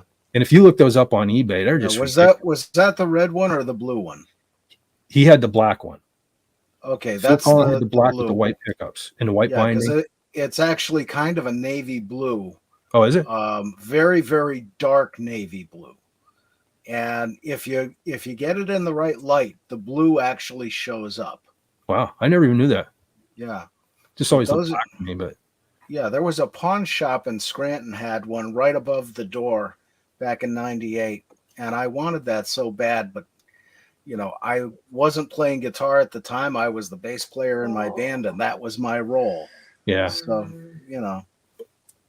man, that sucks. I wish I could. Oh, Lenrod's here. Sorry, man. I don't even know how long he was here. Oh dear. What's up, man?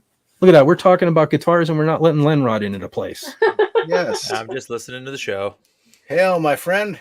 What's up, man? Oh, not much. Sitting here enjoying the show. I knew there was something wrong with you. Oh, there's plenty wrong with me. Cool. That's why we like you. Rod, do you make your own guitars? It's on my to-do list. Okay.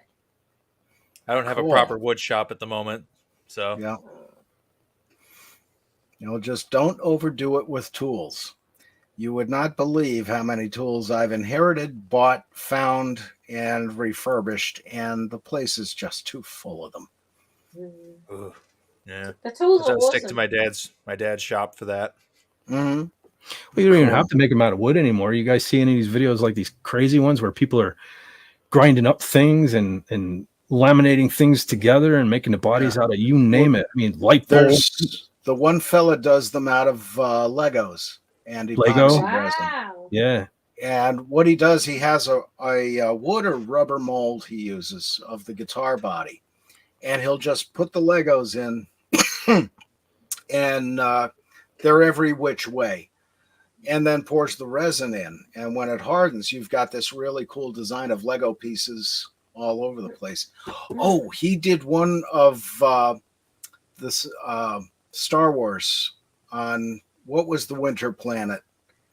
Off back in the day. Hoth.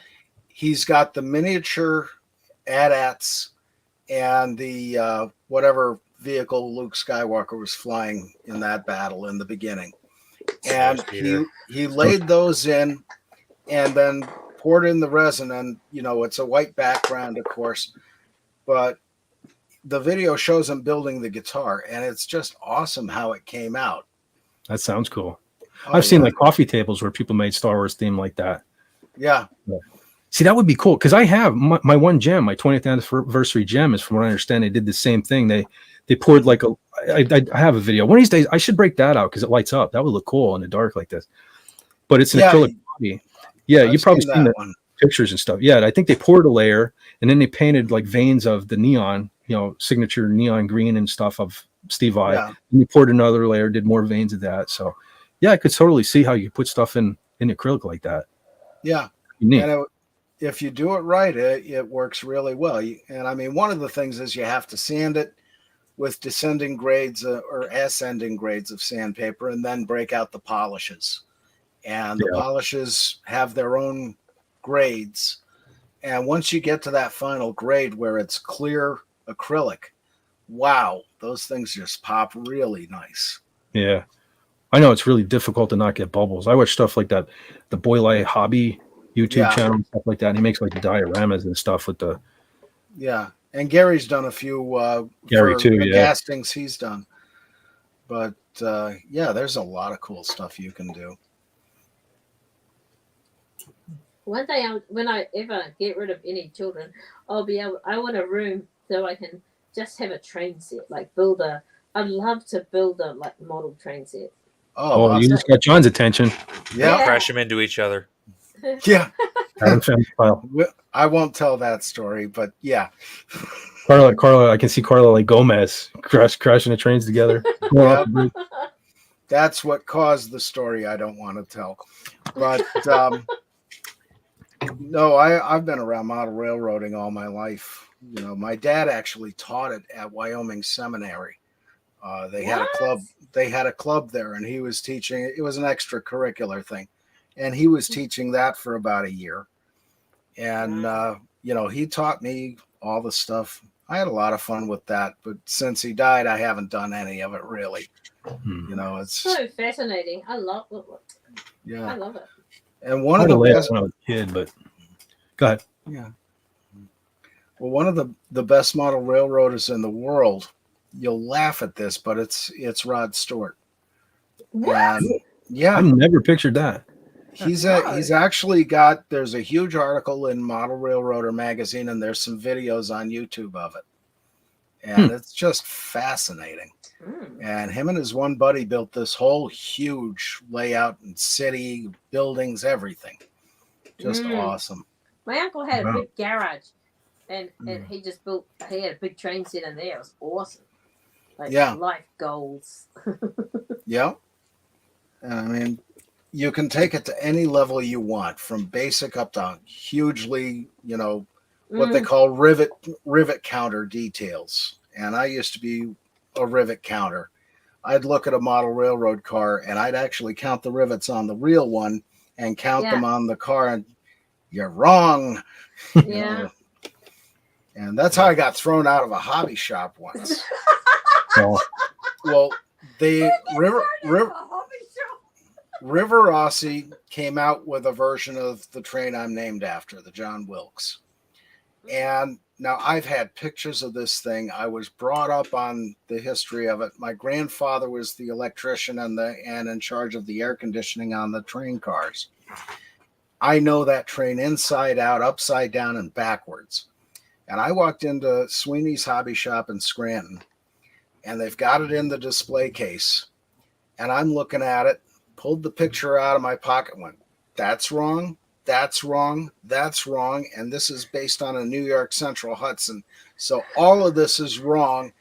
And there's a whole bunch of customers, and it's Christmas time. Oh, And Jack Sweeney absolutely lost his mind, told me to get out and never come back. Costing him business. Oh, yeah. But Imagine how many little kids were. John, you ruined Christmas for little kids that day. You realize that? Yeah, I'm a A sticker. real train, not a fake one. Yeah. Way to go, John. But then a few years later in HO Gauge, what was it? It wasn't K-Line. I can't remember the name of the company, but they were Lionel size. And they came out with a very close to accurate version. Boy, did I want one of those, but it was like $500. I know, Ooh. trains It's are like- so expensive. Like, Oh, yeah. Apparently Germany makes really good tiny ones that have really good Marklin. sounds in them. Yeah, Marklin has always been high quality. Mm. And you have them in the Z Gauge, TT, T, I think, and HO.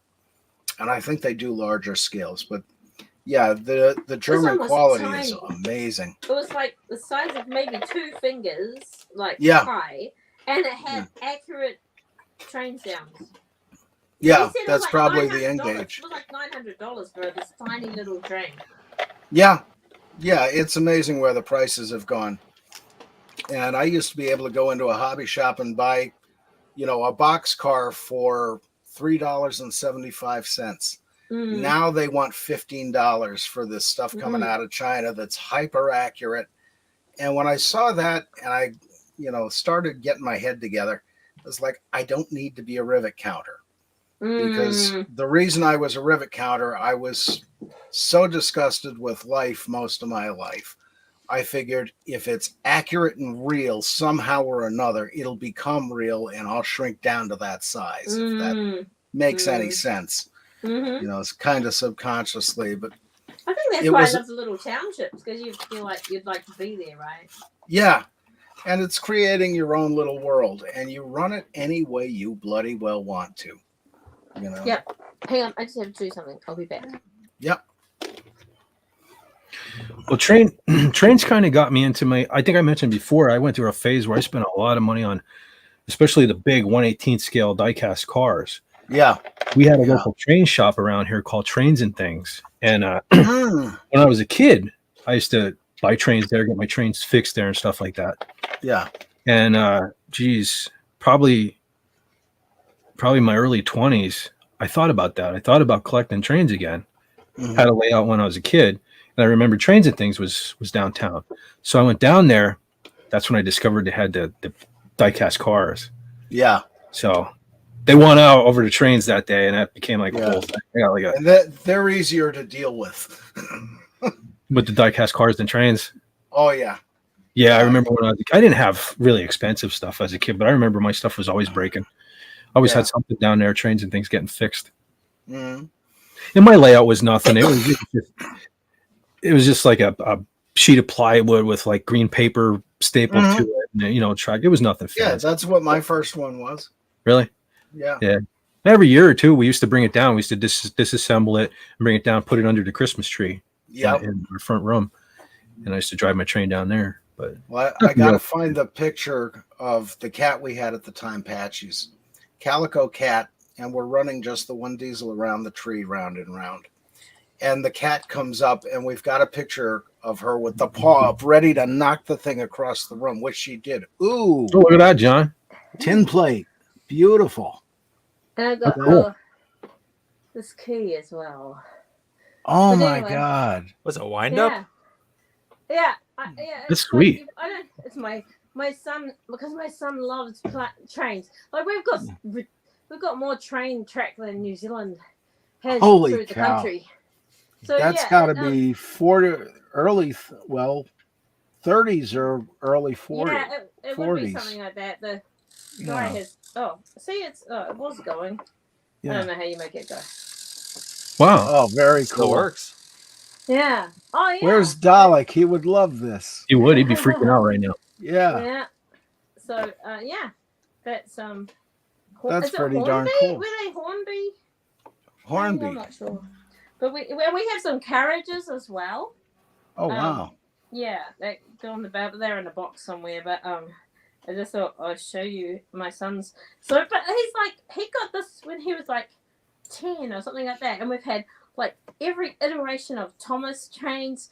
Oh wow. Lego. We have so much Lego Duplo train tracks, and it's crazy. So. Well, at Strasburg Railroad in Pennsylvania, Lancaster, they have an actual steam locomotive running with the Thomas the Tank Engine paint job and face on it. Yeah, in And New Zealand they have the same It's thing. the most horrific thing I've ever seen in my life. Yeah, but kids love it. Kids love it. Yeah. Well, that's I'd probably love it because I'm a big kid. Just want to give a shout out to Eugene Bird in the chat. Hey there. What's up, my friend? Yeah, that's pretty cool, Carla. Better It make is. sure I put it back later. Yeah. Man, we're making Just Cuz look like amateur time, man. This thing has been we have talked about food. We have talked about, because that's a King Dolphin staple. But we've talked about trains, guitars, metal, Star Wars, politics. I flipped my lid earlier. Cats. You don't get to King Dolphin, Raymond. You got to step your game up. Just saying. Yeah. It's not just about the cape, the crown, and the scepter now, and the kilt. Yeah. But you're gonna have to. I'm raising the bar, buddy. Just you watch this on the replay. You got to step up your game. I may not have a cool backing video like on your channel. Yeah. One of these days I will. What's that? Yeah, that's what I said. Isn't it funny? I make all this stuff for other people, and I just got nothing. Here, look, you get nothing. You haven't even got lights. It's part of your style now. Well, Yeah. this is simplistic. I'm about simplicity. Fet for Everybody hire else goes is doing good. Amish. What's that? Fet for hire goes Amish. Yes, really. Got nothing? Nothing. So I might even cut the electricity, so I might go black. Yeah. You're gonna shit this down, so freaking bad. Yeah. Let's see you do that, Raymond. Yeah. Uh-oh. That was like our bingo at the fire company years and years ago. One night the power went out right in the middle of bingo. So the next we found a way to keep going that night with flashlights and pulling the balls by hand. Don't say it. And we got through the night. People had a great time, lots of laughs. So next week on the sign, we put Lake Carey Bingo. We do it in the dark. See, you're talking about doing it in the dark and pulling balls and stuff like this. And I noticed Eugene's chat down here. Hell, I didn't think Fet for Horror knew I existed. I am here on Bill's advertisement, but I know you're an awesome graphic designer. Thank you. I'm just thinking about a Fet for Horror. I have ideas. The gears are rolling. Your OnlyFans page. There you go. Yeah, Fet for Horror. Oh God. Actually, awesome. He asked, do I use Adobe Illustrator or Photoshop or GIMP Inkscape? Actually, I use none of those. I use whatever I can. Just like you see, I got the this way. I got the Bird of Death way over there. It's free. I tend to use free stuff. I used to have a subscription. What I tend to put everything together is a site called Poster My Wall. That's where I do most of my dirty work. But I use, you name it. If it's free, I use it. I'm dabbling in the AI stuff now. I can't even remember the name. I have a couple of them just saved. One of them was that one that Pudgy recommended. I mess around with everything. That's why my stuff is, all different. Yeah. There's no method to my madness. I'll use this. There's a site called Lunapic that I use where it's great for making backgrounds transparent or erasing things or things like that.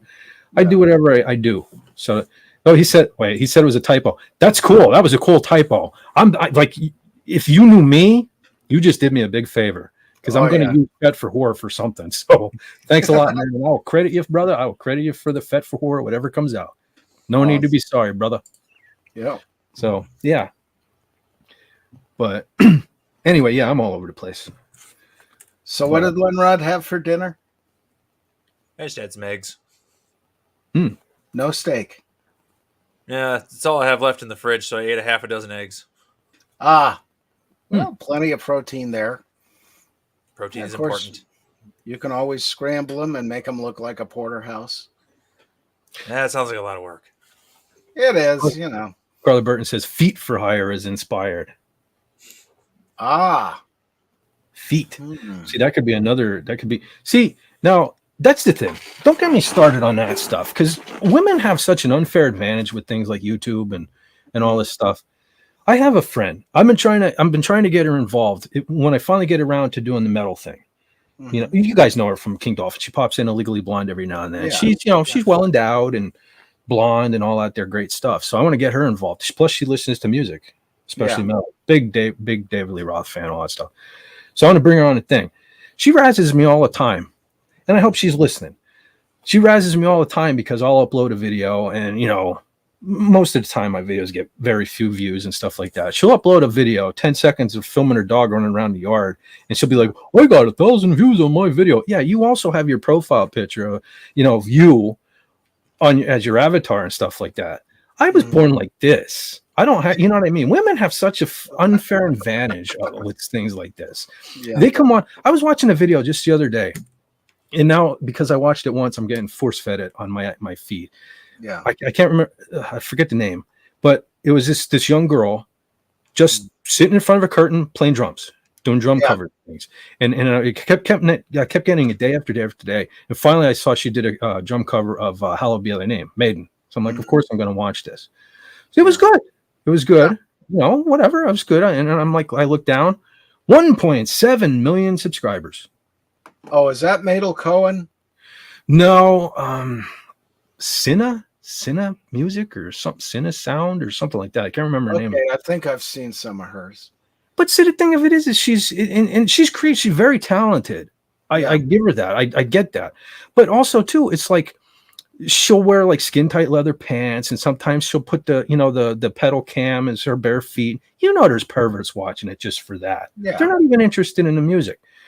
But I'll give mad respect to somebody like who's that one I sent you, John? The Japanese one. Nakoko Sound. Okay. Yeah. She's great. She's a great guitar player. She's better than me. I'll give her props. But I'm sure the fact that she plays everything pretty much naked has nothing to do with all the subscribers she has. That is so unfair. Where some of us work so hard, not listen, people work harder than me, especially at YouTube. But I don't know. It's just so unfair. You put on a low cut shirt and you got 50,000 people watching you and stuff like that. It's sickening. Yeah. Anyway, sorry. As far as I wouldn't be allowed to do that ever. Like I'm not even allowed to go in public with it, like a shirt like that. So we all pretty sure it would still sell. People. Yeah. It would. Yeah. It would. Women have such an unfair advantage with this stuff. Yeah. Well, like the man said, if you've seen one pair, you want to see them all. Well, that's where Eugene Bird mentioned Jill. I'm assuming, is that anti-derivative Jill? That's where I got to give mad respect to Jill, because she doesn't even go on camera half the time. She's a woman who got where she is, and she earns it. Yeah. It's not because she showed stuff, and I respect that. So she deserves the subscribers she has, and she should have a lot more. Yeah. So I'm not knocking. Listen, hey, I'll watch half naked women all day long, but there are other sites for that. You know what I mean? Yeah. Yeah. Well, that's the thing. She's got a brain on her. She knows what she's talking about. And let's face it, she's cute as a button. Oh, yeah. But, as far as the feet for hire goes, that sounds like Fred Flintstone's version of Uber. Yeah, it does. Exactly. We're just changing worlds here. Yeah. But Iron Maiden, Tony puts on a great show time after time, less than 10 watching. Yeah. Yeah. Strange how that works. If you just used a voice changer and had like one of those what they call a VTuber outfit. An AI.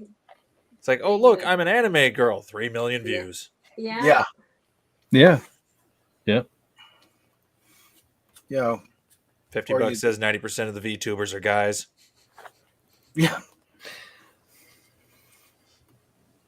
Or you advertise a video about birds and call it "We've Got Tits," you know. But you Yeah, short- there's so much stuff like that. There is For so I much see- stuff. well, there's actually a bird called the The titmouse. titmouse, Yeah. yeah. Oh wow! Yeah. Remember, We I have sent tough you that titmouses picture here. of chicks, topless chicks in skirts or something, dancing or something Yeah. like that. Fat. Yeah, with the 3 chicks you got running around the Yeah. yard now. Yeah. It basically it was those chicks in like cupcake skirts, and it was just like topless chicks dancing or something like Yeah. Yeah. skirts. Well, I learned early on because, like, back when I first started doing, again, I told the story a million times, but back when I first started taking the channel a little more serious and doing the Doomcock stuff, it takes me a little time to put that stuff together. So in the meantime, I was putting other stuff. I had all kind of stupid stuff on this channel, like Star Wars and Star Trek bloopers and stuff like that. And the one time, I made this thumbnail that I found a picture of Marina Sirtis giving the finger. Mhm. And I put it as the thumbnail, and it wasn't in the video. Dude, I got people telling me I should die. Yeah. That, Wow. yeah, you're a scumbag. You don't deserve to be sucking oxygen, all this stuff, because Wow. that's not in the video. That's not in the video. You dirtbag, blah, blah, blah. You should go die. Wow. I'm like, Yeah. seriously, for a thumbnail? So if you go to this day on my channel, I changed the thumbnail. I think I deleted that whole video because I got rid of this stuff like that. That wasn't mine. You know, of course, people are saying, oh, he thinks he's CBS now, stuff like that. So I got rid of that. But I kept the one where I just, to spite those people, because I got death threats, Yeah. I put Marina Sirtis in it. It's like a 10-minute long video of her giving the finger with elevator music and like space movie in the background. It's just like 10 minutes of her giving the finger. Just Oh, because. yeah. So it's like, there, she's in the video. Here you go. Have the finger for 10 minutes and enjoy some elevator music. So Yeah. that one's still on my channel. I didn't delete that one, just out of spite. Yeah, that's how you go, right? Gotta love it. Gotta love it. People, though, can't Yeah. love them all. Yeah. Yep. Can't But- live with them. Can't live without them. Mhm. That's why I always try to at least incorporate something from in the video, or at least that was talked about in the video, where it pertains to the video on my thumbnail, so I don't get a death threat. Yeah. See, that's another funny thing too. I mean, you can do that. You can tell people to stop sucking oxygen and stuff like that. But you know, you could get, like I said earlier, I get kicked off of Facebook for stupid reasons. You know, Mhm. my Same whole political thing. And then yeah, my or whole whatever. life was on Facebook at Yeah. one time, and they just deleted it with a push of a button. Yeah. Mm. Well, they did that to one of my pages because I had a page called Leopold the First. Because at that time I didn't want anybody at work to know I was on Facebook, and somebody found out, and What? they ended up getting a hold of Facebook and saying, "Hey, this isn't his real name," and I lost all my pictures from Wow. that time, which was the really important stuff, and some really hilarious, stuff between Memes. me and my sister going on, Oh. and that really ticked me off. Oh, that's funny. Wait till they find out I'm not really Fet 4 or higher on Facebook. Mm, You're I've actually never very used my cool. real name on Facebook. yeah. Well, Well, that's Of the course, my kicker. I account did looks it. No, I fake 'cause can't. it's existed since 2013 and it's never once had a post. really. I Well, you know- created it solely as because they have like an ongoing chat with some of my friends from the Ben Heckman internet forums there, Yeah. and I use Marketplace on it. That's it. Like I've never posted anything on timeline or pictures or anything. Yeah. Well, I never Never once look- had a desire. I never wanted to join No. Facebook, but the job that I'm currently at, when I first started, all the guys were playing Cityville Yeah. at the time. You know, back when they had games and all, and I was like, I don't even Yeah. play games. I got addicted to Cityville. I'll be honest. Yeah. There was And that in the Farmville. I didn't play Farmville. I was strictly Cityville, and I can tell you, I remember what my Cityville name was. It was Most Heisley. Yeah. How big a dork I am. My city was Most Heisley. But yeah, so that's why I got into it, and then I ended up over a couple of years. Like I said, I started putting my life on there and everything, and I don't know. That's crazy. Yeah. And I ended up originally getting on Facebook because my nephew was still in the Navy, and that was the only way he could put pictures he was taking, especially the ones Mm. him on top of Mount Suribachi. And I wanted those pictures. So, my sister told me, well, they're on Facebook. Okay. Mm. And I really didn't want to get on, but I did for that. And then it just grew out of there. But that was when Facebook was fun, You know, yeah, it's fun as long as you don't disagree with their thing anyway. I won't get political again. As long as you think correctly. Yeah. Yeah. Eugene Bird says, if you don't mind backtracking, that's all I do, buddy. Because I practice so far behind. What is your dream guitar? That's a good question. Well, Carl, I don't know if you know about guitars, but if you can say one you'd like the look of or something. But let's go around the thing, because you got actually 3 guitar players right here. So Yeah. Don, what's your dream guitar? Let's see. It would have to be a Les Paul. And I think it would be one of the early Tiger Stripes. And the flame tops are great, but the Tiger Stripes had, I believe, a tighter grain. And the difference in the colors was much more striking and dark. That was also partially because of the finish they were using. But that with, I would have to say, probably the DiMarzio. The DiMarzio lead 1 and lead 2 pickups. And, of course, the custom case to go with it. But yeah, that would be my dream. Cool. Lenrod? I would have to say the guitar that I haven't made yet that's on my to-do list. Ah! I have a design laid out. I've got all the materials for doing it. I just don't have... Wow. We just don't have a wood shop right now because my dad's garage is currently dedicated to restoring his Mustang. Ooh, yeah, that's important. Yeah, we've been doing that for like 20 years now. It's really close to being done. We just haven't been able to finish it. Awesome. Yeah, I love the Mustangs, especially the early ones. I'm not listening. A Mustang is a car. Yeah. Yeah. I'm not listening. Tell me when you're done. Camaro guy. Sorry, guys. You are the enemy. When it comes to I bought my I've done brother's everything Camaro. else. Does that count? What's that? I bought my brother's Camaro. Does that count? I love you, man. We're friends again. Yay. John? I like Camaros. I love Camaros. Yeah. Yeah. That poor thing's been sitting in his garage for like the last decade. He hasn't done anything with it. Yeah. What was the General Lee? Dodge Charger. Oh, okay. Now that's one non-Chevy. I would get me a Dodge Charger. I would paint it like the General Lee. Yeah. That was right up there with the things. There's like a short list of things that I've always been depressed. I've always been miserable. But there are certain things in my life that took my mind off of it. Star Wars. Mm. Dukes of Hazzard was one. Smurfs when I was really little. Anybody remember the Smurfs? Yeah. I love the Smurfs. Whatever. 10,000 Smurfs and 1 Smurfette. Yeah. See, now in my world, like YouTube. It's a bit like YouTube, isn't it? yeah. Now in my world, there'd be one male Smurf, and Yeah. I'm pretty sure And they he would reproduce by not- budding, and Smurfette's actually a mutant. Yeah. yeah, Gargamel made her. Gargamel made her, didn't he? We don't know. I think Gargamel made her he did. first with a spell, and she had black hair. Oh, She was boy. evil at first, if I remember correctly. And I forget what Well, the that was in the Smurf- movie that we saw last time. Did you Yeah, see now we're the getting modern to our floor. movies? I saw. I know I saw at least What's one of going them. on here? Sorry. I saw at least one of them. I know, but it wasn't. I like the cartoons better. Mm. Oh yeah, so did I. But we found the last one quite funny. We just, I don't know. They have little bits and pieces that are funny. Now I don't remember. Did the movie? See, one of the things I loved as a kid, as the as much as the cartoon, was the soundtrack, because they were always playing things like Hall of the Mountain King, and did it have like that? I forget. Did the movies have those types of songs in them or not? Or was it modern music? I don't think the ones had it in this.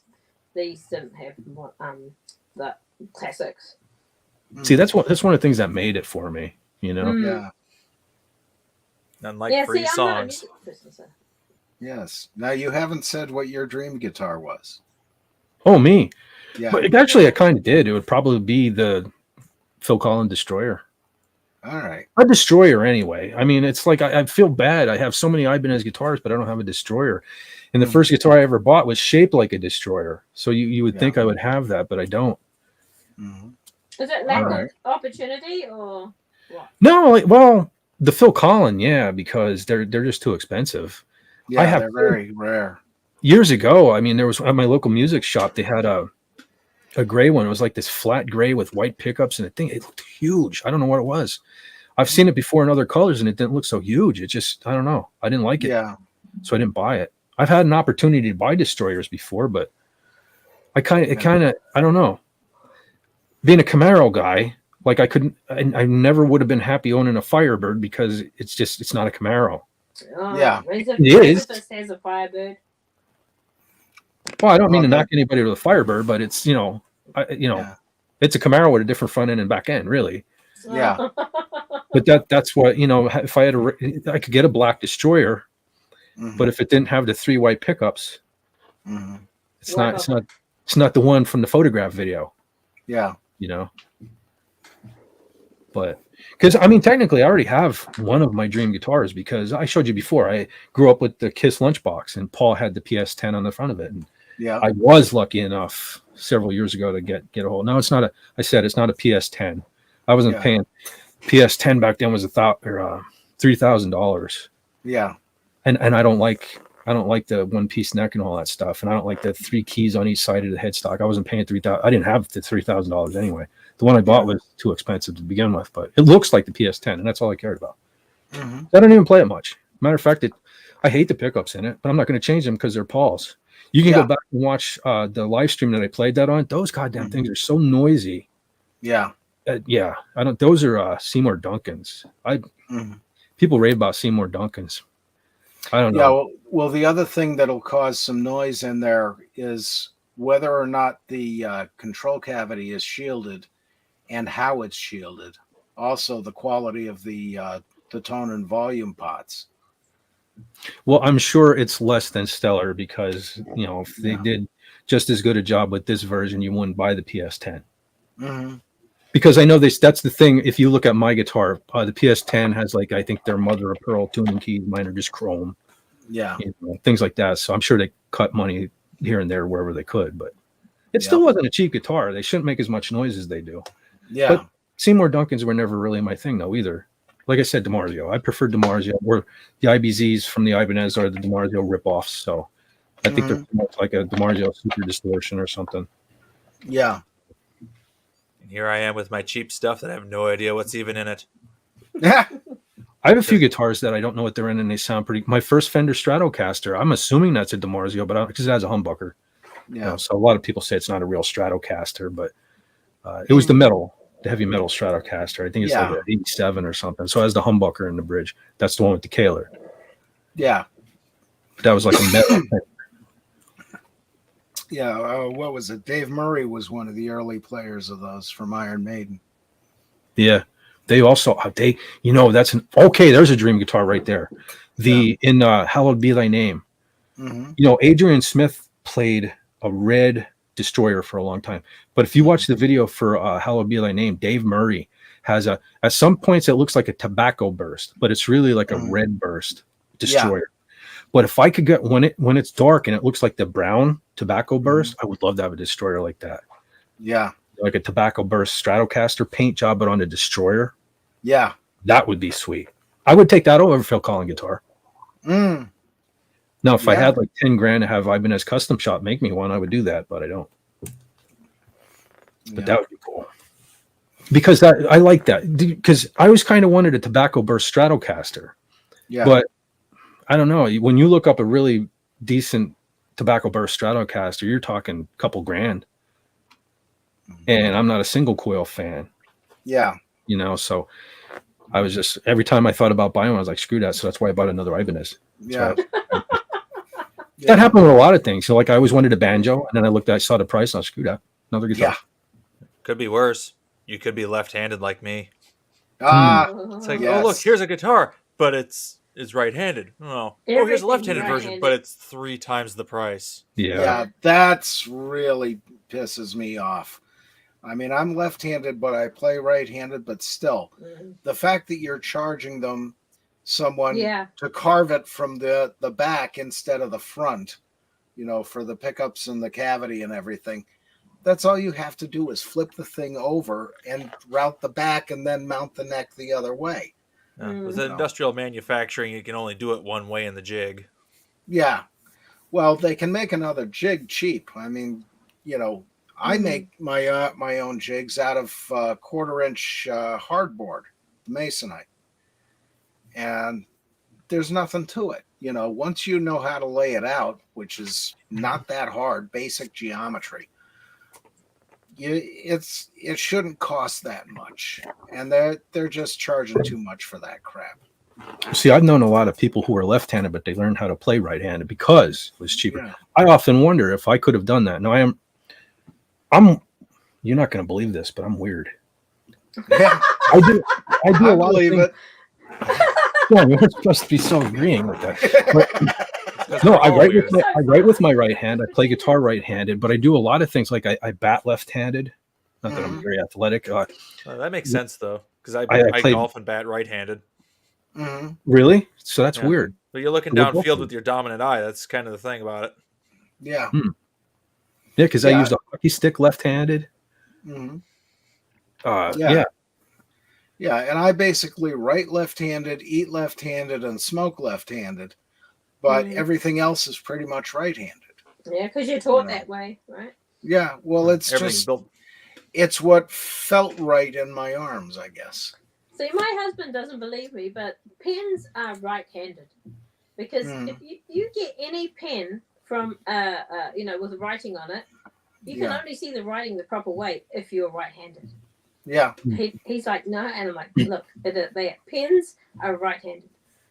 Well, the other thing with pens is they're right-handed because you end up with the ink under your left pinky. Yeah. And you know, when you're left-handed. And when you smear, yeah, yeah. And then you wonder why there's ink all over your clothes from the day, and you know what the hell happened. Yeah. Eugene Bird says ambidextrous. I'm going to go back to this one because he says another question: would you kiss Surtees, as in Marina? Not today, but 40 years ago. Well, you know what though? It would keep her mouth shut. Yeah. Yeah. You know, because here's the thing. I've always had a thing for brunettes, and like to this day, I have a Next Generation Marina Surtees action figure, and that's as far as I got. I never. I don't have any other. I don't have a lot of Star Trek stuff in general. Like You see Legatus. Legatus got massive amounts. It's awesome. Who's that? Legatus. That's right. He has that huge collection. Yeah, that's amazing. Yeah. Oh, wow. I've always been a fan of Star Trek, but again, it was one of those it was one of those things because Star Wars wasn't on. And to repeat myself yet again, I remember when I was a kid that Star Trek was on late at night, like 11:30 would come on here where I live. And my nephew, who was, I told the story, we were really close in age. We were more like brothers and stuff. He always stayed at my house. Yeah. And in my house at 9 o'clock, your lights out, you're in bed, stuff like that. So we rebelled, lights are out by 11 o'clock. The parents were asleep. We'd sneak downstairs and watch Star Trek, 2 episodes of Star Trek. We're badass watching Star Trek. A lot of people think Star Trek is nerdy or something like that. I think it's badass because we weren't supposed to be up and we were watching Star Trek. We're rebels. Yeah. Matter of fact, I never even saw. Now I do have all 3 seasons of the first Star Trek on DVD. And I just recently, just within the last few months, I've never seen the animated series, and I bought it. It's sitting in my room. I didn't even open it yet. One of these days, I want to watch it. I've never seen it. I heard it's great, but I do want to watch it. I have all the movies. I have like the pack that has the 6 original series movies, and then I think it's 4 Next Generation. I love the Next Generation. I love that. I was like a teenager when that was new, and I loved it ever since then. And it's so. Again, I hate to get into it because it's going to go political, but the people on the show, again, they're like all Mark Hamill's in my book. It's like I can't, and they stole I can't enjoy the show anymore. It's like they stole something from me. It's like, just keep your mouth shut. I don't care if you have your opinion. You're entitled to your opinion, but you just destroyed something I used to like because. Yeah, because like Curtis with that comment about the power outage in Texas. Who says something like that? No matter what side of the fence you're on, why would you say something like that? Yeah. It wasn't even the voters' fault. So the other states wouldn't give them any energy because the Biden administration wouldn't let them do it. Yeah. And the sad part was that real, you don't even know. Was that her real opinion or was she told to say that? You don't even know because these people are put out there. Look at, again, I hope YouTube is listening. Take a deep breath. Yeah, but look at Robert De Niro. What kind of asshole? Yeah. You're losing. You know this, but Yeah. now he's losing fans and stuff. Again, this circle that thinks they're the big circle, but they're really a little circle. Yeah. And again, I need to shut up. But no, you're not saying anything political as such. You're just saying they have a wheelhouse and they should just stick to it. Yeah. Well, yeah, I would prefer. Again, I have my view on politics too, but I would prefer it. I always looked at it like this. Going back to being a Chevy guy, if my band would have ever been successful, I always use this to anybody I talked about. Like, I'm a Chevy guy, but if my band got successful, I would never go out there wearing a Chevy shirt because you just alienated all them Ford guys that drop them Ford F-150s and all that stuff there. So why would you want to do that? It's just dumb. It's just things people never used to do. Something Carol Burnett talked about once in interviews, like, why didn't you ever do anything politics? It's like, well, that would get rid of half my fans. Yeah. Right. Yeah. Well, that's the thing. And, you become a big time celebrity like that. You can't afford to get rid of your fans because look at all the competition you're going up against. Lose half your fans, you lose half the income for your agent.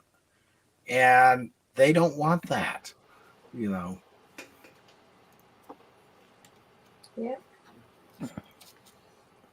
Yeah, Eugene Bird said super straight. Yeah, I was talking about the super strats earlier in the stream. Yeah. That's that's getting away from politics, I guess.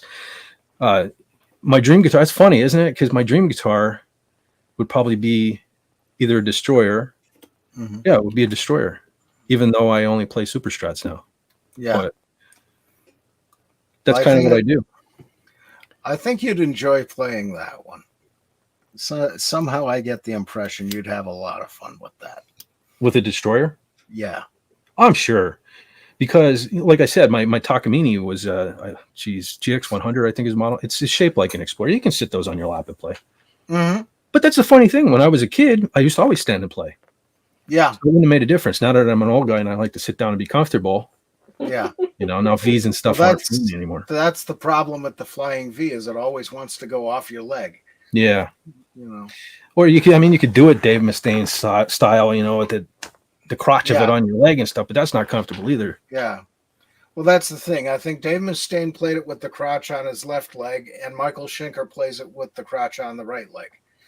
I don't think I could stand getting used to playing standing up because all I've ever done is played sitting down. Mm. I was standing playing up yesterday when I was trying to practice. Yeah. And it was like weird to me. I'm not used to looking after all these years, all the standing playing I used to do, just trying to look at the fret markers on the side of the board. Now I'm so accustomed to looking at the front of the board. Yeah. I was like, what the hell? I was messing up. It was weird. Yeah. I had to adjust my strap because I'm getting it back again because it can't stop making too much food. Mm-hmm. You have to look up on the progressive. You have to lean back. Yeah. Yeah. Yeah, and you wonder how Leslie West did it, being, what was he, 300 and some odd pounds back in his heyday? That's a big boy. Oh, yeah. That's why you were talking about acoustic guitars earlier. That's one of the reasons why I couldn't gravitate to those because it is, the tone is in the wood and also the depth of the guitar. Like I have a really fat acoustic and it sounds great, but holy hell, I got to reach out like this. It's not comfortable. Yeah. It makes my arms sore after even standing and playing that thing because your arm has to be out so far on the thing. Yeah. I was just like, oh, shit. Have you ever seen a picture of the mariachi bands where the bass player, he's playing an acoustic bass, and the thing is as big as your car, and he's holding out like this playing it. I'm not sure. You know what I did see? Did you ever see Paul Gilbert did that video where he was playing an actual stand-up bass? Mm-hmm. But I hadn't seen that, but I saw a picture. But when you're like so tall and gangly like that, and if your fingers are like a foot long and everything, you could do stuff like that. Yeah. Now I don't know if he actually did it too, but Peter Steele did it in the Typo Negative Black Number One. That was probably for show. That was a fun song to play back in the day too. That was cool. That is. It still is a cool song to play. I haven't played it in forever, but Yeah. But I saw Real Wade Nation is back. Ah, hello there. Yeah, Stream I only done, went for now. The game was giving me fit. And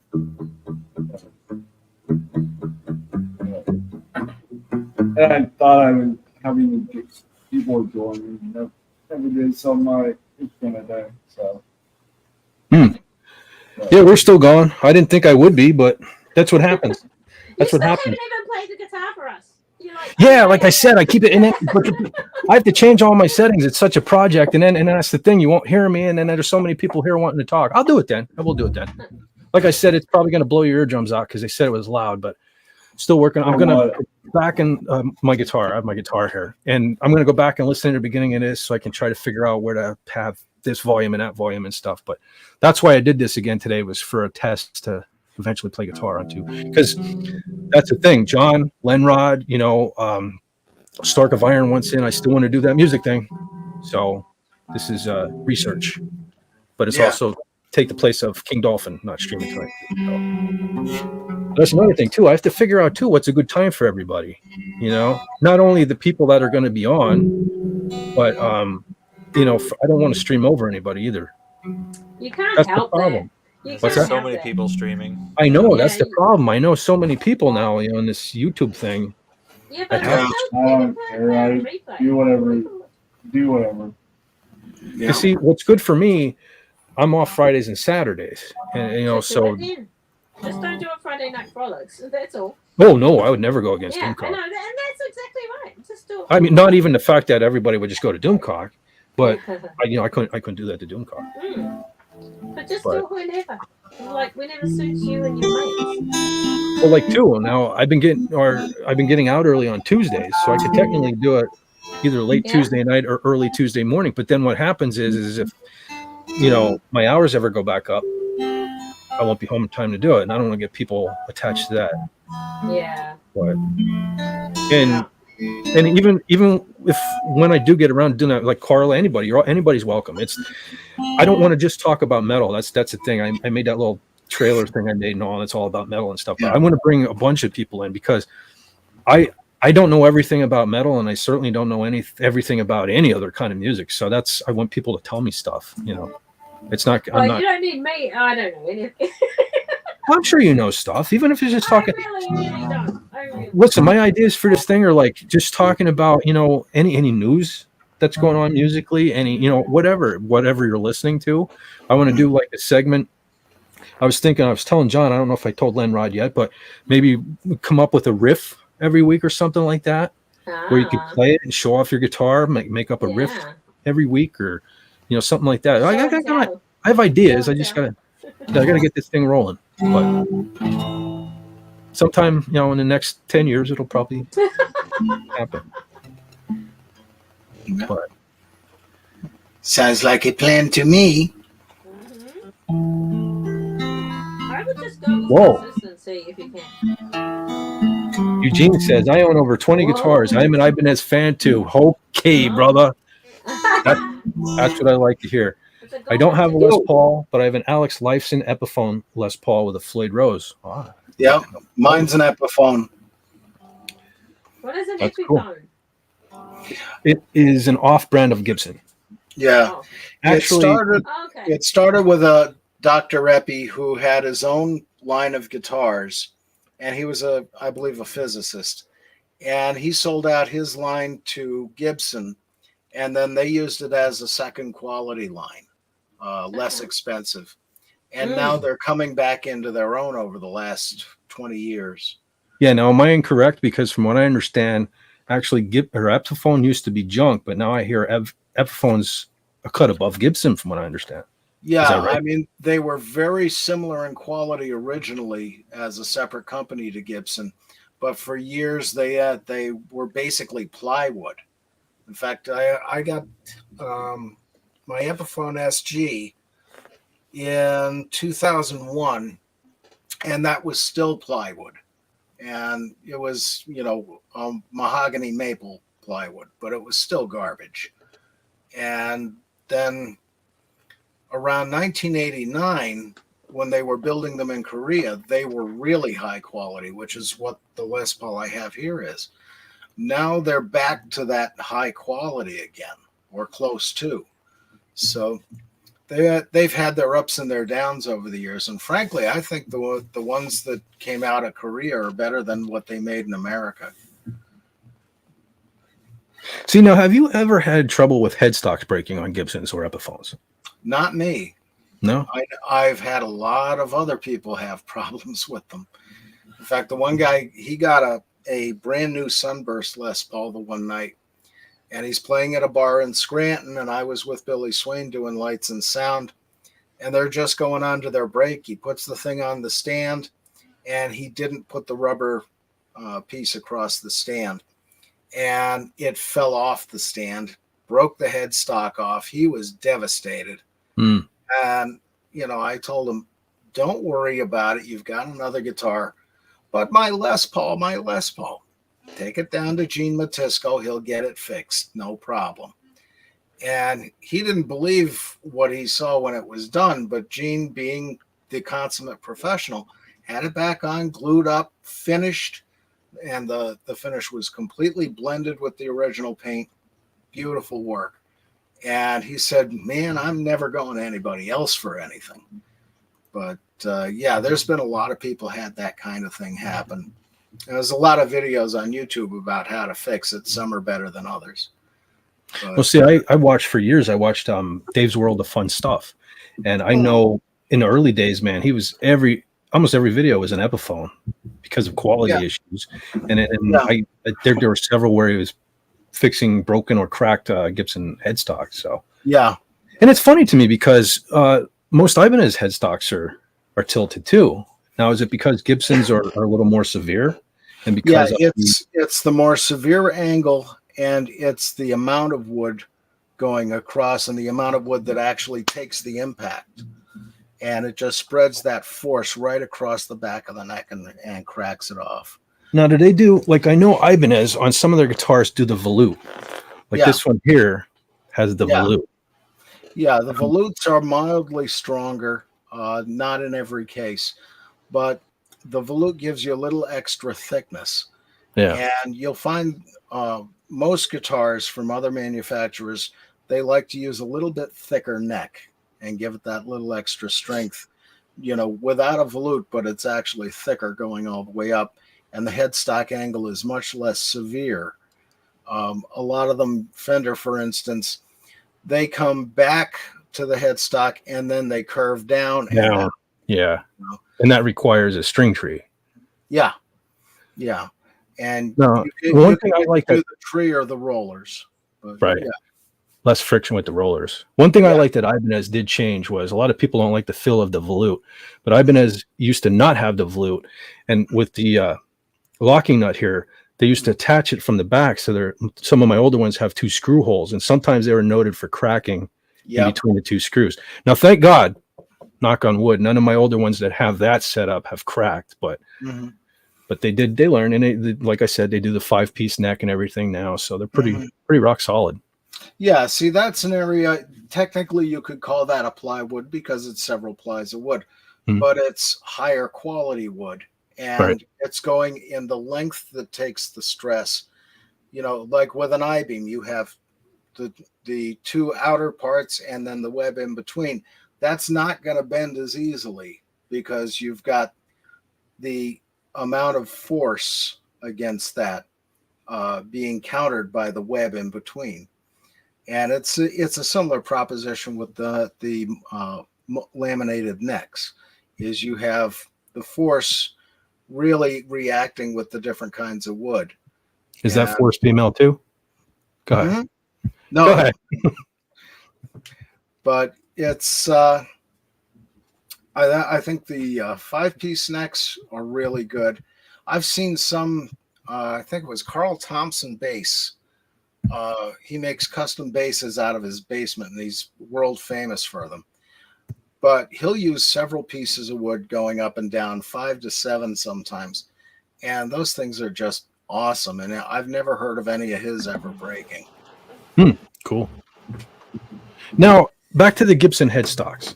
I often wonder too. You think that has something to do with having the 3 keys on each side and the tension from where the string comes off the nut?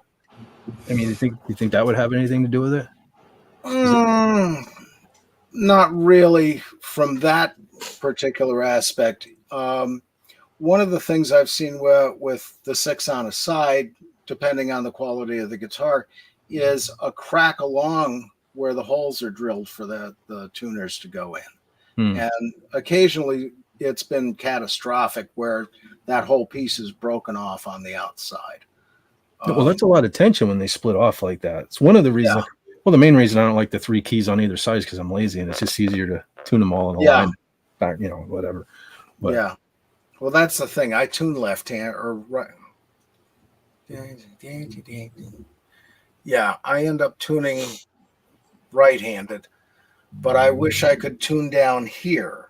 That's why BC Rich, when they came out with the Rich Bitch, I thought that was genius because it had all the tuning machines down here and just, the cutoff headstock here. But I was thinking of the 10 string that had the 6 up there and the 4 down the bottom. Oh yeah, there was those. That would be. Well, see, now that's a where friggin' nightmare for me. Yeah, true. But that's why Floyd would be great for you because you can tune it down here. Yeah, you've got the fine tuners. Matter of fact, that's one of the things I was messing around with on this today was because I had them extended too far and I couldn't back them off, so then I had to open everything, and that's why I have this out. That's what I was talking about. This tool that you get the premium is so sweet. You got everything right there, wrenches and screwdrivers and stuff. So yeah, but and what the hell was the other one? Okay, lost my train of thought there for a minute. It'll crash about 2:00 in the morning. All right, while you're thinking, Eugene Bird said, have some Vi model guitars. See, any other time I have my gem out or something like that. I have a couple. I have 3 Steve Vais. I have a Gem 20th anniversary, a Gem 7, and I have a Universe 7 string. He says, but my best Ibanez is Joe Satriani muscle car red with a Sustainiac pickup. Is that the new one? I know he's playing the muscle car red one now. What's that? He's making up words, Sustainiac. He's just making words up. No, it's real. It's real. Yeah, I think that's the new model. Yeah, that's cool. I don't have any Satrianis. I like Satriani and I like S series guitars, but I don't know, something weird about the shape of his guitar to me. But that's one of the things. Did you ever see Steve Vai play with David Lee Roth? Me? Yeah. Like in video, I never saw him live or anything. I saw him live up in Brim County Arena, and it was amazing to watch just him play. But then when you look at him and Billy Sheehan together, and they had that the bass and guitar battle going on, and Steve Vai was going so crazy with it. Billy Sheehan walks over and pulls the cord out of his guitar, basically. Nice. I mean, it was just funny as hell. Well, that's one of the reasons I like the band Mr. Big, because everybody raved about Eric Martin's vocals, which are fine, but Paul Gilbert, and Billy Sheehan, and their bass guitar battling and stuff, and then at one point with the drills, which I'm pretty sure they did the drills before Eddie Van Halen. Yeah, I'm pretty sure. Yeah, I think that was a different setup. I think Eddie had to pick spinning this way, and then they had them like multiple picks spinning this way. Yeah, but yeah, they did it first. Yeah, I never tried that, but that's something I would have tried and probably hurt myself with. I don't think I ever tried that. I did try back when I knew this girl in high school, and she knew I was a pretty decent guitar player, and she played the violin. And when Still of the Night came out, and they were using the bow in the video, which I'm pretty sure they didn't do live, but she had no rest until she brought in her violin bow and gave it to me.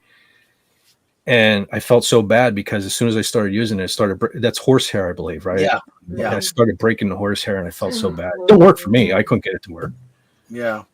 Well, it's kind of funny with a violin bow, because if you notice how the violin bridge is set up, it's not straight across. It's actually on a curve. Right. And so pretty radical. That way, depending where this arm is in position, you're hitting just 1 or 2 strings. Yeah. You're not hitting all of them, and that causes a lot more friction. And I have always played guitars that are more shreddy and have a flatter radius. So that's probably what my problem was. And plus steel strings against horsehair. I mean, that's going to rip it apart. Yeah. And I tore that thing up pretty good. Yeah, those things can be really expensive to rehair too.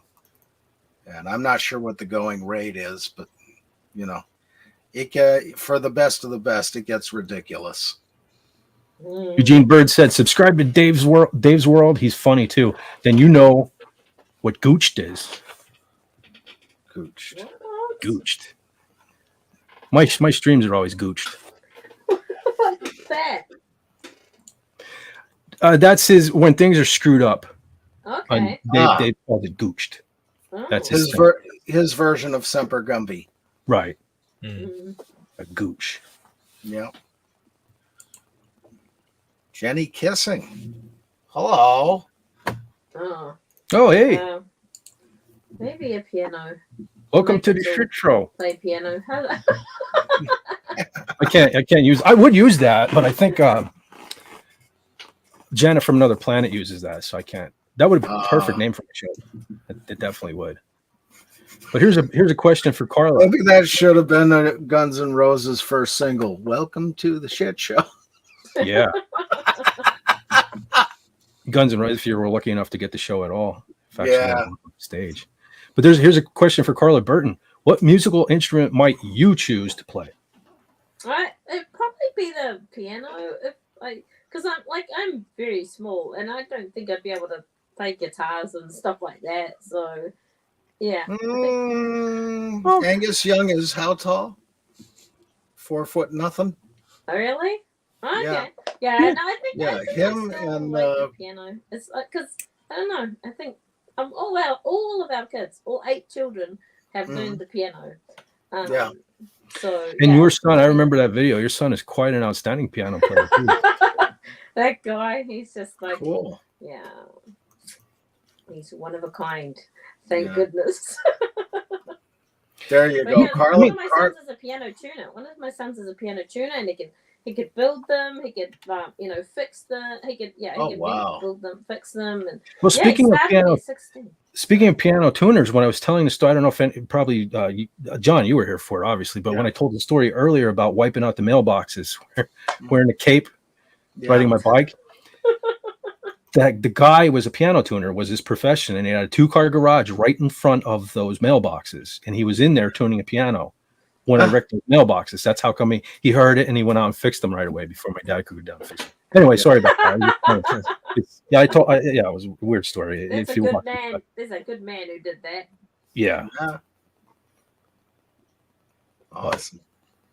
Yeah, he's Could you imagine? He loves piano.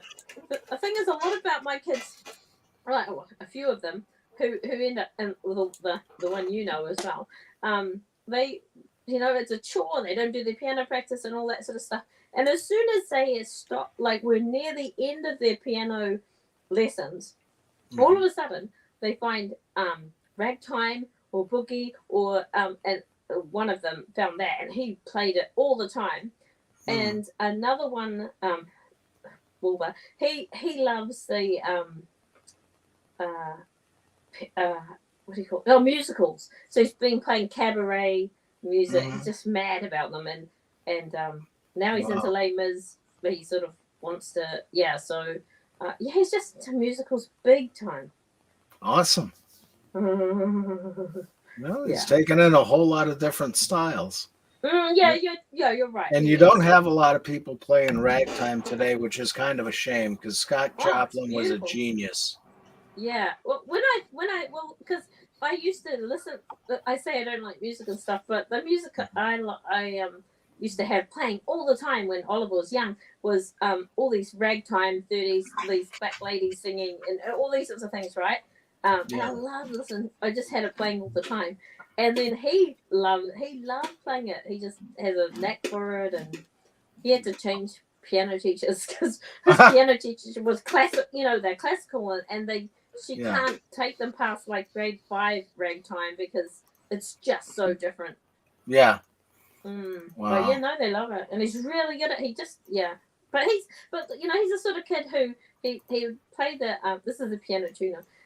He'd be playing what do you call those games? You're on the ocean and you're on a boat and you're getting loot. Seas, something about seas. I don't know. Anyway, so they go on these sailing ships or whatever, and they're big pirates.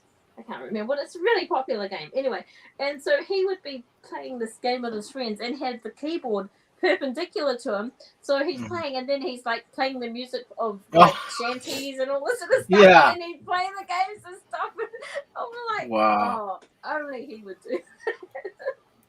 Awesome. Mm. That's great. So, and being able to fix pianos that's another skill that's been dying over the years. So, he's only 20 something. 2002. Yeah, he's 21.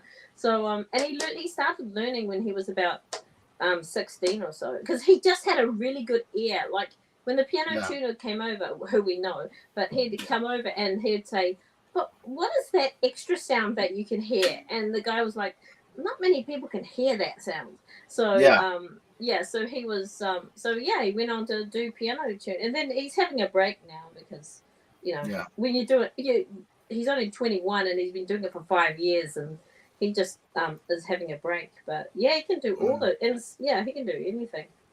Cool. That's interesting. I wonder if I would have been a good piano tuner. When I was little, my mom had these things. They were supposed to repel mosquitoes. There were these little black boxes that you guys know those things. They supposedly made a high pitched noise. Yeah. I know what you're talking about. Okay, so she had pitch. those, and sitting out on the porch like the old women did up here all the time. She would turn those things on, and I'd be like, "Please turn that off. That's driving me insane." Wow. And she used to say, "You can't possibly hear that. Yeah. That's on a pitch." I'm like, "I'm telling you, I hear that." So she would play a game. She would turn it off. Yeah. And then turn it back on. Mm-hmm. And I'd be like, "You turned it on." Yeah. And she would argue with me. There's no way you hear that. And I'd be like, "Well, if I can't hear it, how come I can tell you every time I turn it on? I could hear that thing." Yeah. So, I don't know. Maybe I have this brain the size of a mosquito or something. I don't know. But I swear to God, I have a flyback transformer and an Apple II monitor. Most people can't hear it, but I can. Mm-hmm. Yeah, no, and it's all muscle. He's saying like piano tuning is a lot about, of course, your ear. That's massive, but also it's all muscle memory doing it, right? Because some people say to him, "Oh, can I tune my own piano?" He's like, "It's all muscle memory, getting knowing it and all that sort of stuff." But right, yeah. So, but I mean, and the thing about piano tuning is you can do it like for a long, long time, right? To get well into retirement as well. So this guy that used to do it behind me he could have retired. He was well in his 60s and he was still doing it. Yeah. Well, the average age of the guild in New Zealand, I think, is 50 something. Yeah. And he's 20, 21. So he's got quite a long good for him. Good for him for carrying on the tradition and the trade. Indeed. Well, hopefully he loves it, and I think he will go back to it. But he's like he's instructing at a camp, just having a lot of fun at a Christian camp, and good for him. Just cool. Before you get married and all that sort of stuff, may as well have fun. Yeah. She says with a dejected look on her face. Yeah. Oh, sorry. I didn't mean that. I have a very happy marriage.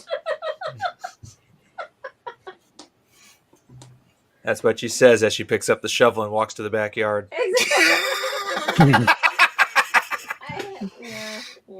No, I have a lovely husband who puts up with me. Awesome. Glad to hear he's doing better. That's cool. Oh, I know. We're just waiting for his medical to get reinstated now. So come on, Gaza. Yep. I'm very excited. That reminds me, I haven't heard anything about Beth Arstead in a while either. Oh, yeah. Hope she's doing okay. Yeah. She wasn't at Frolics last night, I don't think, either. Yeah. What was it? She had cancer or something? Yeah. As it goes on, but as time goes on, it makes you weaker as well. So you have to recover more. Yeah, So depending on what it is and what your treatments are. we're And really fortunate that Paul's is like a follicular lymphoma. So it's like he didn't see an oncologist. He saw a hematologist. It's because it's a blood cancer or something like that. yeah. And but yeah, so it was, and he was like, he would have it every 2 days every 28 days. So the first 2 days of the month he'd have it, and then it would be 28 days cycle, and then back. Yeah. And he was affected maybe the week out of the month, and he could work the rest of the time. So we're really blessed that way. Yeah. Okay. Oh, there you Eugene go. said Doomcock said she was recovering. Made it sound like she was past the dangerous part. Yeah, she's definitely in recovering stage. Good. I'm pretty sure she was just at the last Archvillain live stream. Those things, nice. man, I haven't been able to participate in those ever because he always starts those. It's like 1 hour before I'm already getting ready for work. Yeah. And it's usually a Thursday.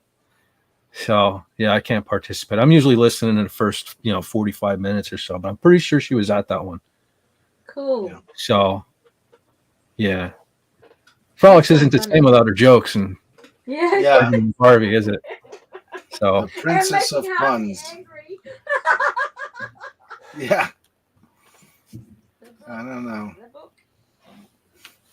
Ooh, ow. My knee cracked. No. It's not nice. I hear that. Everything's cracking on me anymore. I'm things cracking I didn't know could crack. Yeah. And yet, only one knuckle cracks. I don't do that anymore, man. I used to do that really bad when I was young, and now it's like my hand is getting tighter and tighter. So I regret that. Yeah. They reckon it doesn't do anything because I have a son who's always doing that. He's like crack, crack, and then like crack, and then like I don't think you should be doing that. But I've read stuff and it says it doesn't affect you, but you reckon it does? No, because what's actually cracking is you're popping bubbles in the cartilage. Yeah, but now see, I can't crack my neck, probably because of the Chiari, but it's weird because when I tilt my head to the right, nothing. But when I turn my head to the left, you should hear there's this like in my head. It's so disgusting, and I have to hear it every day. When I had the surgery back in 2012, I believe it was supposed to be a 4 or 5 hour surgery. I was in there for 8 hours. She said because there was so much crap in my neck they had to cut through. Yeah. Where they could even do the surgery that they needed to perform. And I'm pretty sure it's built back up again because it is it's hard. Like I hear it right now. It's just hearing it right. Yeah. It's so disgusting. Yeah, but you said that they might have to operate again.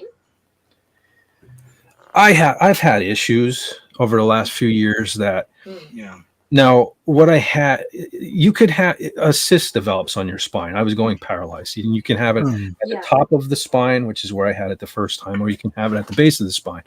And I'm having issues with my back and things like that now that I never had before. Everything was always up here, and I'm not used to this. So I'm literally like an old man anymore. I'm like walking like this, and my back, and I never used to be like that. But yeah, you should really. Have you got it seen to it all? Because you don't want to be in that habit of walking like that.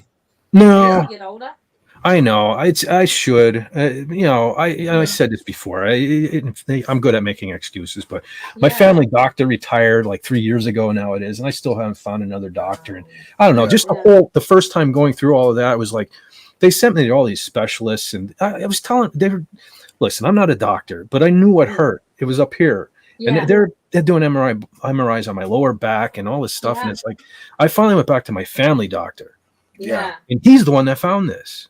Yeah. So I don't know. Now that he retired, I just been putting everything off. But you have notes now, right? Well, one of the big mistakes that I made in my life was years and years ago. I started getting aches and pains here and there, and every time a new one would show up, I'd sit there going, "Well, that's the new normal," and get used to it, dummy. Well, I got used to it, and now I'm paying for it. So. Do what you can to take care of it while you're younger. Yeah, you're right, John. Exactly.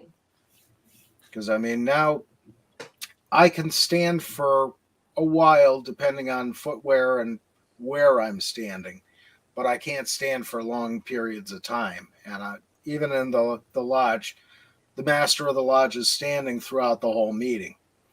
And I started with the back.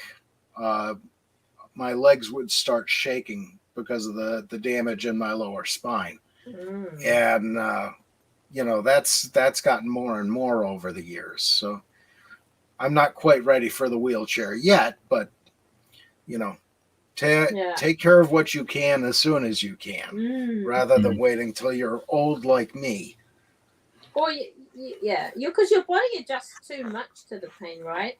And then you're not walking straight. That's how you see older people walking hunched over, because something hurts and they walk like that. So, and it keeps your body working way longer if you look after it.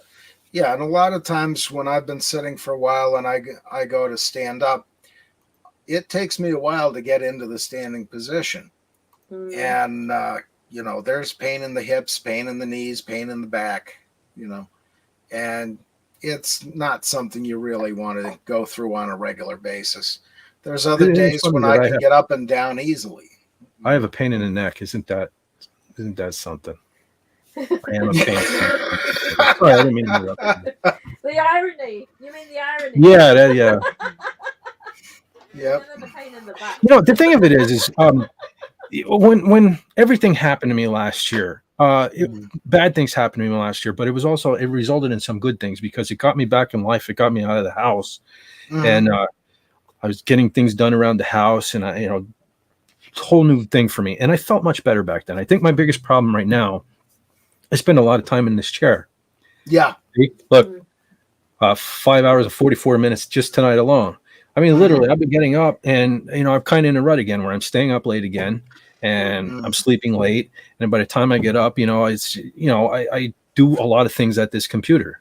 And, I need to get more active. I think I'd feel a lot better and every day I'm just like everybody. I'm like, okay, I'm going to start tomorrow. Yeah. I just gotta get out of this chair a little more. I'm pretty sure that's my biggest problem because again, it was just a few months ago I felt spectacular. Because I was more active and everything, but well, that's the thing. I mean, the only exercise I really get is going through the cemeteries. I'm not a jogger. I don't want to go to the gym, and especially if I have to pay for it because money is getting scarce. Yeah. Well, see, I'm work. That's my thing. I keep saying, well, I'll get exercise tonight at work. Yeah. I have a semi-strenuous job, so I think that's good enough, but it's not. Yeah. And it's funny, this ties in too, because Eugene Bird said, were you doing slides across the stage in your band like Eddie Van Halen? No. Headbanging and stuff, but no, I never slid, never did the duck walk, anything of that sort. Yeah. But none of those big leaps like Paul Stanley. No. I wasn't coordinated enough for that stuff. Yeah. I would have broke something and it would probably been on me. Yeah. I don't know. I'd have probably pulled something that you're not supposed to pull. Or you didn't know existed. Oh, yeah. Like, you don't know. Pains in places you didn't know you had. Yeah. My son just started. He's setting it because I heard you talking about doing audio and lighting. Well, he just started with this person who does the family just concerts all around New Zealand, and and so he started a while ago, but he didn't get any work for a long time, and now and he had another long day. Like he started at 6 a.m. and he had a wee break, like a few hours back at home, and finished at 2 a.m. But he really loved doing it. Yeah. So I love doing lights. That I like that a lot more than doing sound.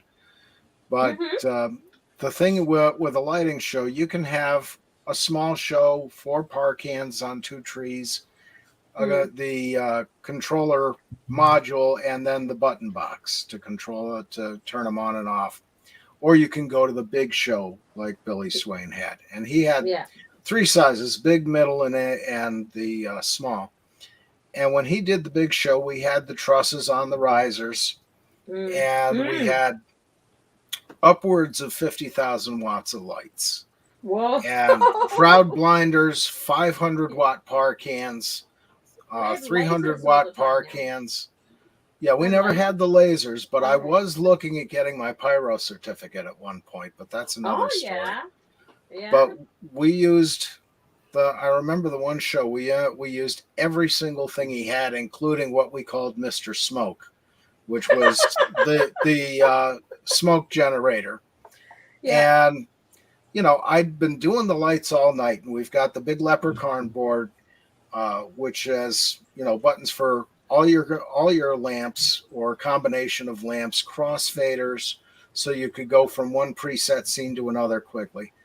And I'm going through playing with the lights all night, and Billy come over to me and he said, "Well, why aren't you using a smoke machine?" All night long he's telling me this, and I'm using a little here, a little there.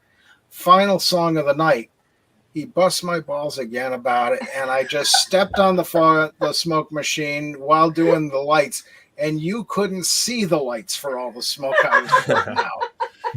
Oh my God. That was the night I smoked out Shadowbrook. That was great. But yeah, it was a lot of fun doing that, but you're setting up all this stuff. And then you've got cords for every light going down to the light pack. That has cords going out to plug into the wall. And you've got they plug into the back of the road case for each one of the controllers there. And then you've got the big plug that goes out to the wall, and you need to have at least a 60 amp breaker for that. And then you've got all of this coming down into a centralized location in that road case. And some of these wire cables are like 20, 30 feet long. Yeah, I was going to say how long is it? Yeah, and some of them are heavier than others, and they come in, there's no reel for them. You have to wind them up and put them in the box properly and in the right order, so you have them the next time ready to go. And usually the bands would stop about 2 o'clock in the morning. I'd get out of there about 4 o'clock from having to put everything exactly where it needed to be, tear down the truss, tear down the trees, put everything back in the van the right way, and then they'd want to go for breakfast, and it was like, no, I want to go to sleep. I want to go sleepy nights. Now we're going for breakfast. Oh God. But no, it was a lot of fun doing that, though. The tear down and putting it away was the downside. Setting it up was great. Motors. Do they have motors? Apparently, they have motors that lift the lights up now. Yeah, the what the hell do they call those? Motors. I knew the name last night. Darn it, I was thinking about it. But yeah, what they are is a chain motor that you hook to whatever you're rigged to up on the top, and then the motor starts down here and lifts the chain or up the chain all the way up. And there's some other variations on it, but most of the big bands with the huge lighting shows, they all use those. And it's a much safer and easier way to do things. You just got to do your due diligence on maintenance with them, and make sure they're not going to fall apart or fail on you. But that's why the riggers in these big shows get so much money, because they're going up high, they're dealing with all this heavy equipment, and they have to maintain a lot of it themselves. And they lift the lights, often they'll lift up the PA systems, big job. Yeah. And of course, I would have just done it like Wasp back in the day when they had the pipes around the logo they fed propane in it and just lit it on fire. And the smaller, oh yeah. Watch even in some of their early videos, man. Look up an old Wasp video, like I Want to Be Somebody or something. I think they still had the sign in that lit on fire. Yeah, Used to take that in little clubs. Yeah, Chris Holmes did an interview. He talked about that. I saw that. Yeah. Was it his uncle's shop or something they made that in? Yeah, that was homemade something else. too. Wasn't even professional. They made it. Yeah, and they never burned any place down that they played. That's the thing, and That's awesome. you know, it's amazing what you can do by yourself for these shows. But when it came to the vans we had for transporting everything, we had two of them. One was called "Why Am I Doing This?" and the other was called "The Angel of Death." And "Why Am I Doing This?" It just had a transmission problem. It leaked transmission fluid like crazy. And you go through at least 4 bottles on the way to the show. And the Angel of Death was a Dodge van with the extended back end. And it's all loaded up with all this stuff. Now, it had no high beams. And the headlights were turned on and off using a house light switch. The brakes were not exactly up to Pennsylvania standards, as in you would hear a grating sound when you stepped on the brake pedal. So there was almost nothing, if not nothing, left of the pads. Bad exhaust system. And then one night, Danny, the other guy who co-owned the place with Billy, kicked in the grill. And I remember coming back from a show up in outside of Berwick, up Route 20, not Berwick, up from Berwick and up the mountain. And I think they called it the Deer Oak. And it's way on top of a mountain, January 1st, and it is snowing like crazy. The roads are ice, and I'm driving this thing with almost no brakes to begin with and no high beams. And, you know, okay, I got to get home. It's 3 a.m, la-di-da. Get in the vehicle, get going. All right, the roads aren't that bad right now. They've salted them. But this road is a twisty going downhill. And at one point, the headlights went out. And yeah, I found out that was because I had stepped on the high beam switch, which the main headlight switch was connected to and shorted across. Oh, no. I mean, you know, in the dark for about 3-4 seconds before I hit the foot switch again. And it's like, oh my God, tree, you know. Yeah. And then the back end wants to go out. And, you know, I managed to save that. But by the time we got to the bottom of that hill, I was looking for a thrift store to buy new pants. And was it full of road cases and stuff? Oh, yeah. Oh, yeah. my God. There was about 1.5 tons of equipment in that thing, between the large sound system and the medium-sized light show. And Crazy. Wow, I would never do that again. But John, you realize you're like a living, breathing rock soldier. Like literally. Yeah. If the devil's gonna play a card game now, he's gonna play without a fez in his deck.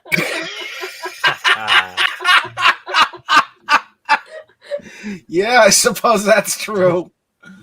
But yeah, there were some fun times doing that, but that night scared the living hell out of me. And you know, the other one was the night I went in. I did a regular, you know, the medium-sized sound and light show. And at that time, I was smoking Newports. And I had all my cigarettes lined up on the table. And for some reason, I just, you know how I chain smoke now, but it was worse then. And I was going one after the other, after the other, after the other, constantly. 4 o'clock in the morning, we're going to breakfast. So we went over to the restaurant. We got into the restaurant. I'm sitting there feeling kind of tired and beat and something else, I don't know what. But right in the middle of the scrambled eggs, I passed out. Oh, no. Ended up in the hospital, and it was nicotine overload, basically. Wow. You know, or overdose. And that was not pleasant because I was stuck in there for 3 days. I didn't know if I'd had a stroke or if I died or something, you know. But yeah, that was scary. Yeah. So I stopped smoking Do they let you have Newports a after smoke? that. Do Huh? they let you have a smoke in hospital if they know Oh you? no. Oh No, no, no. no, no, no, no, no, no, Yeah. no, no, no, no, no, no. Newports made me racist. Yeah. Worked at a gas station for quite a while, and black people always ask for Newports every single time. And every Yep. time they would walk in, that's what I would reach for, even if it's not what they're going to ask for. Yep. Crazy, ain't it? But The one guy who asked for Marbreds, I'd reach for Newports. yeah. Well, that's it. And I switched then to the Marlboros, actually Marlboro Lights, and then they got too expensive, and I went over to the floor sweepings I'm smoking now. So, Eagles. That's one thing. I'm glad I never gravitated to smoking. Well, I can't breathe. Damn right, bud. Smoke. Don't start. You won't regret it. Well, the thing of it is my parents smoked so bad when I was a kid. I'm sure, I have enough nicotine in me to last a lifetime. They smoked the Pall Malls, they weren't screwing around. Mm-hmm. And then the first job I ever had was working for a bus company where, like charter buses and stuff. I would wash them, fill the gas tanks, put the diesel in them and stuff. And in the wintertime, like it was my job, because they'd be wet, to park as many of them in the garage as I could. So there were times where I had like 9-10 buses in this garage. You ever been behind a bus? Yep. I couldn't even see. Like I was literally walking through there going like this, cutting through the diesel, smoke. Yeah. So I didn't smoke, but I probably have the lungs of a smoker, unfortunately. Well, try going in a firehouse on maintenance night. You've got all the trucks started in the middle of winter inside the firehouse because it's cold out there. And I think that's what gave my brother-in-law the lung cancer, because he quit smoking 40 years ago. But one of those things. But yeah, I know what you're talking about with that diesel smoke. My God. I was afraid we were kicked off of YouTube. Something happened here. I have YouTube on my other screen, and it went black for a second. And I noticed we went from 5 people watching down to 1. But I refreshed YouTube. I think it looks like we're still up over there. Oh, good. So now we got 4 people watching. So people are coming. But I don't know what happened there. That was weird. Who's Jenny kissing? I didn't see that. I didn't refresh. Oh, she's almost at the top there on the chat. Hello. Yeah. There she is. Eugene Bird too. I learned about fog lights traveling because my daughter lives one of my daughters lives about a 3.5 hour drive, which takes me longer because I go to the toilet every half hour. And I was going up this hill. You have to cross something called a high mountain. Well, not high for you guys, but high for us. A mountain range called the Kaimais. And it's foggy. There's fog there, and I didn't realize the benefit of fog lights until I was in proper fog. And like, you don't use your high beams, you use those lower fog lights. And because I was using the high beams, and I'm like, I can't. You saw a wall of white, didn't you? Yeah. I did. Mm-hmm. What is going on? And then I don't know if someone in the car or I'm like, oh, I think I meant to use fog lights. Yeah. So, and I didn't know that. Yeah, that's that. We get a lot of fog around here, and it's there are times when you just can't see anything with even your low beams on, and there's some people who use only the fog lights in those situations, but then a lot of people will see that and confuse it with the back of the car for some reason. Oh yeah.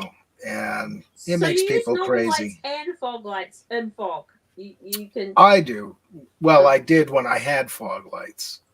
But, I don't have. My vehicle doesn't. That was when I had my truck, because there's a law in Pennsylvania that if you have a truck and you don't have fog lights on it, you're a wuss. Oh. And so you have guys with any size pickup truck, the S10s to the full big Dodges, they've got regular headlights and high beams, at least one set of fog lights below, maybe a set above the bumper. You've got the roll cage on the back that's got fog lights, and if you're a firefighter, you have to have a light bar with the rotating lights on it. Oh, And right. Yeah. For volunteers, it's blue, but still, you got to have them. And if they don't have at least 2 reflectors in them to spread out the pattern of the lights, you're a wuss. You know? And we have what's called whackers in the.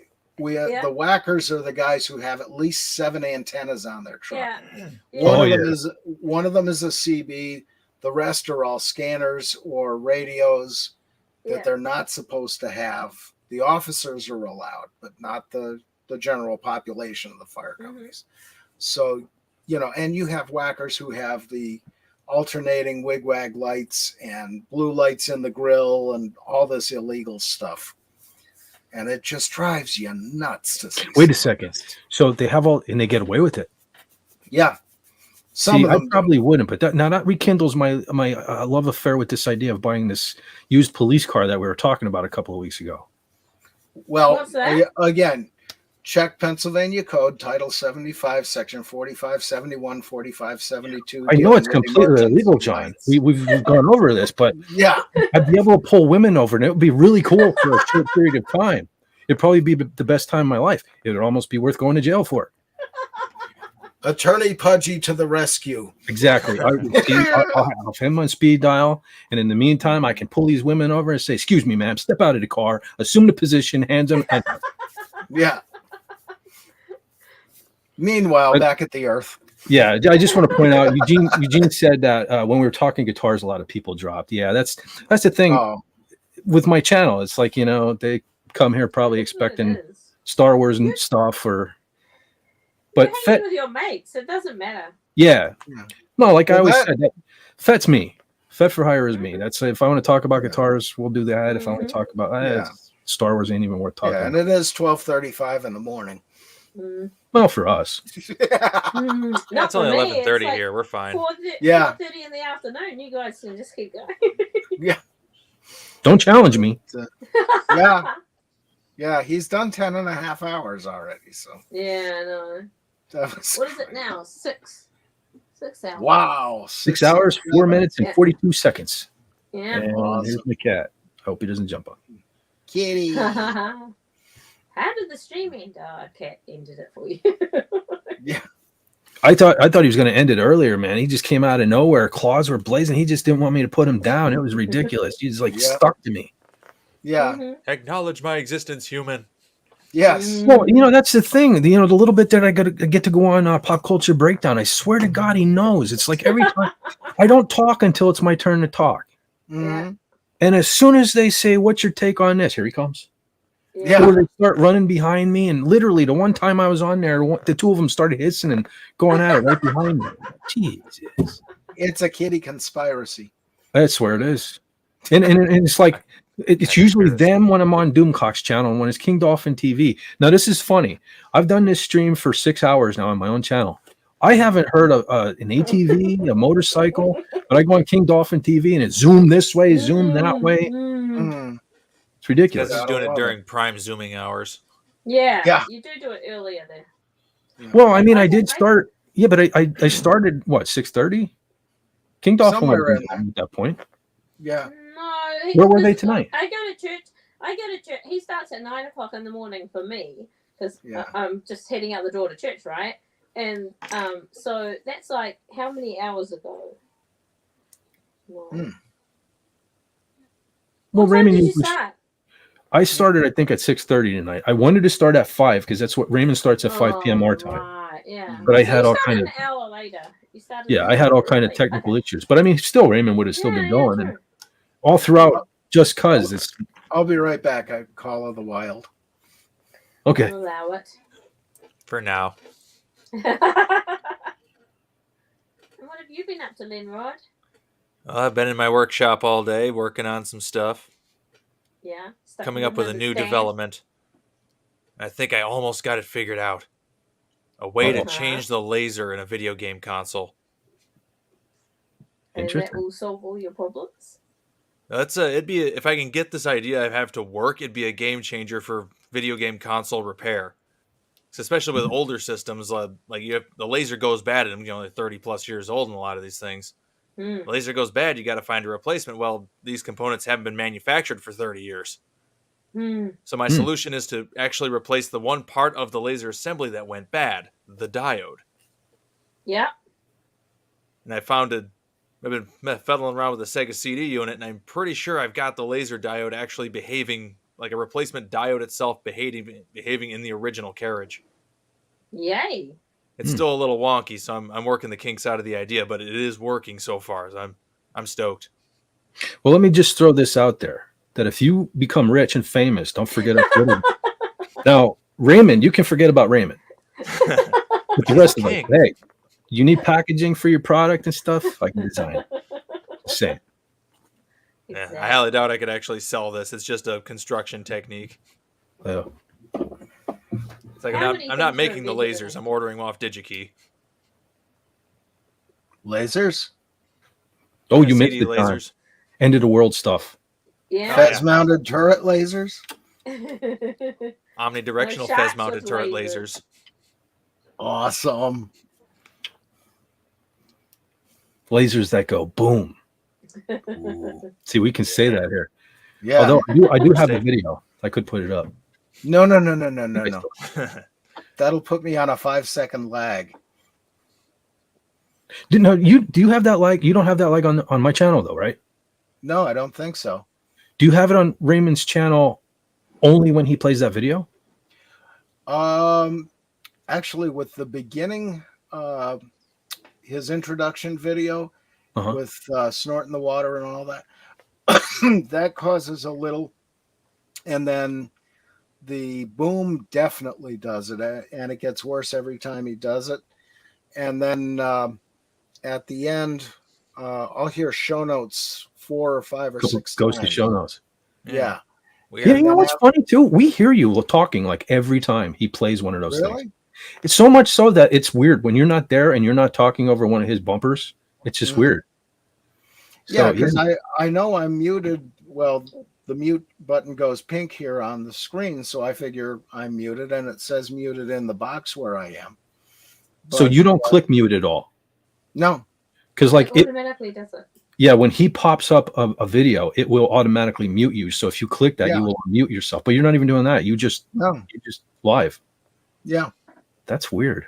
Yeah, it's a very strange kind of lag. And I think it's the boom video more than anything else does it.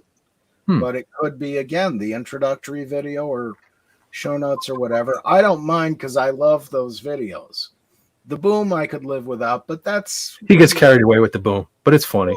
A little bit, but it's part of the essence of the show. So I'm not going to complain about it, for God's sake. Nobody died, Well, maybe they died where the boom was, but If only the boom would kill my lawn. Yeah. Yeah, I just cut mine yesterday. I got up early just so I could beat the rain. I'm so sick and tired. It's bad enough having to cut the grass, but now you have such a limited window to do it because it rains all the time anymore. It's like, Is it the time of year? Is it the time of year that it does it? Yeah. Rainy season. I have my theories there, but I won't get into them because I already said enough dumb stuff tonight. But no spraying stuff. I'm letting it at that. I know the rains here are actually pretty normal for this area. We've been in a drought for the last couple of years, and we're actually getting normal rains this year. Yeah.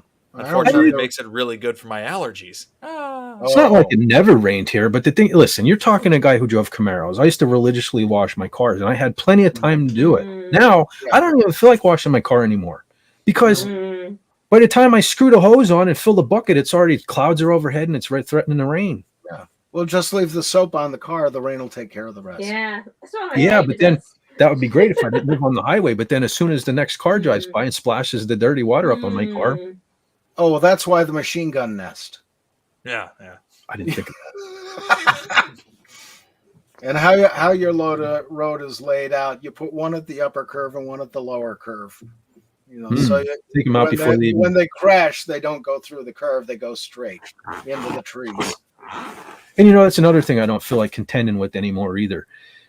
Because I live on the highway, I usually tend to wash my car right in front of my house on the highway. And it's funny because people will fly through here all day long, either, on the wrong side of the road and things like that. But as soon as I'm out there washing my car, they suddenly become law-abiding citizens, and they can't go across the yellow line, and they got to get as close to me and take me out as humanly possible. I stop washing the car, and they're already down the middle of the highway. But no, they have to kill me when I'm washing my car. It's like, I don't, whatever. Yeah. Just park your car in the middle of the highway. Let's see them try then. Well, see, I do kind of have to pull it out a little bit so I have enough room to get around it. That's what I'm saying. Anybody else is up here, somebody's moving in or they got a truck out in the road. Oh, they're way over it. Give them some clearance. But me, no, they got to run me over. Well, you got to wash it in front of Illegally Blonde's house. And the light comes on. Where's that dog when you need it? Yeah. Speaking of which, I should have told her I was doing this tonight because she told me to let her know. I don't let anybody know. That's the thing. Every day, I go through the same thing every time, whether it's even going on King Dolphin TV. I'll get up Saturday and I'll be like, am I a YouTuber? Do I really? And I'll be like all day. Tonight, I did the same thing. It was like, and I sat there and I'm like, okay, I guess I'll go live. Nah, okay, I guess. And then I just hit go live and I'm there. But then when it's done, I'm like, that was pretty cool. I don't know why I do this every time, Yeah, it's nerves. It's that thing. The brain does. Well, the funny thing is it's if you're in control of it, right? Me. Yeah, does it make a difference? I'm more comfortable doing this. Like, I don't like being on camera. I prefer to have the avatar, but that, it is. I don't know. It is what it is, but. I don't know. It's weird. You think I'd feel like not having my face on camera in the avatar that I feel free to say anything, but I don't know. Here on my own channel on camera, I don't know. I feel more comfortable. You're good at it. But you're good at it. Yeah. And it's a little more humanizing, Yeah. But it's one of those things. And I can't wait to see Lenrod on camera someday. Hint, hint, hint, hint, hint. I don't has camera. Out of all the stuff you got, a camera is not one of them. Lasers, and you don't have. I'm also paranoid. Oh well, yeah. There's that. I was too, and I said it before. It's cardinal sin is what made me come on camera because I didn't want to be that guy. It was so sad that he did so much for so many people, and I'm not getting any younger. And, it would have sucked to go out of this world and never, like John, we would have never met up. I would have never met anything in Philly. I've now met Gary and Andy. I mean, I'm never going to be as famous as Doomcock. I don't have to hide who I am or whatever. It is what it is. So, but I understand Lenrod's point of view on the paranoid because there are some people out there who will, see and cause problems. Well, my first live stream, okay. There were some people on Twitter. I forget her name. I actually made some graphics. Anyway, she seems to hate Doomcock. She hates Gary Ambrosia, and she would come out of the woodwork from time to time. Dora the Explorer no, I made her Dora the Explorer. Anyway, her profile picture looks totally fake and everything. But I'm getting long-winded again. But she would attack them, and I was involved in some things on Twitter.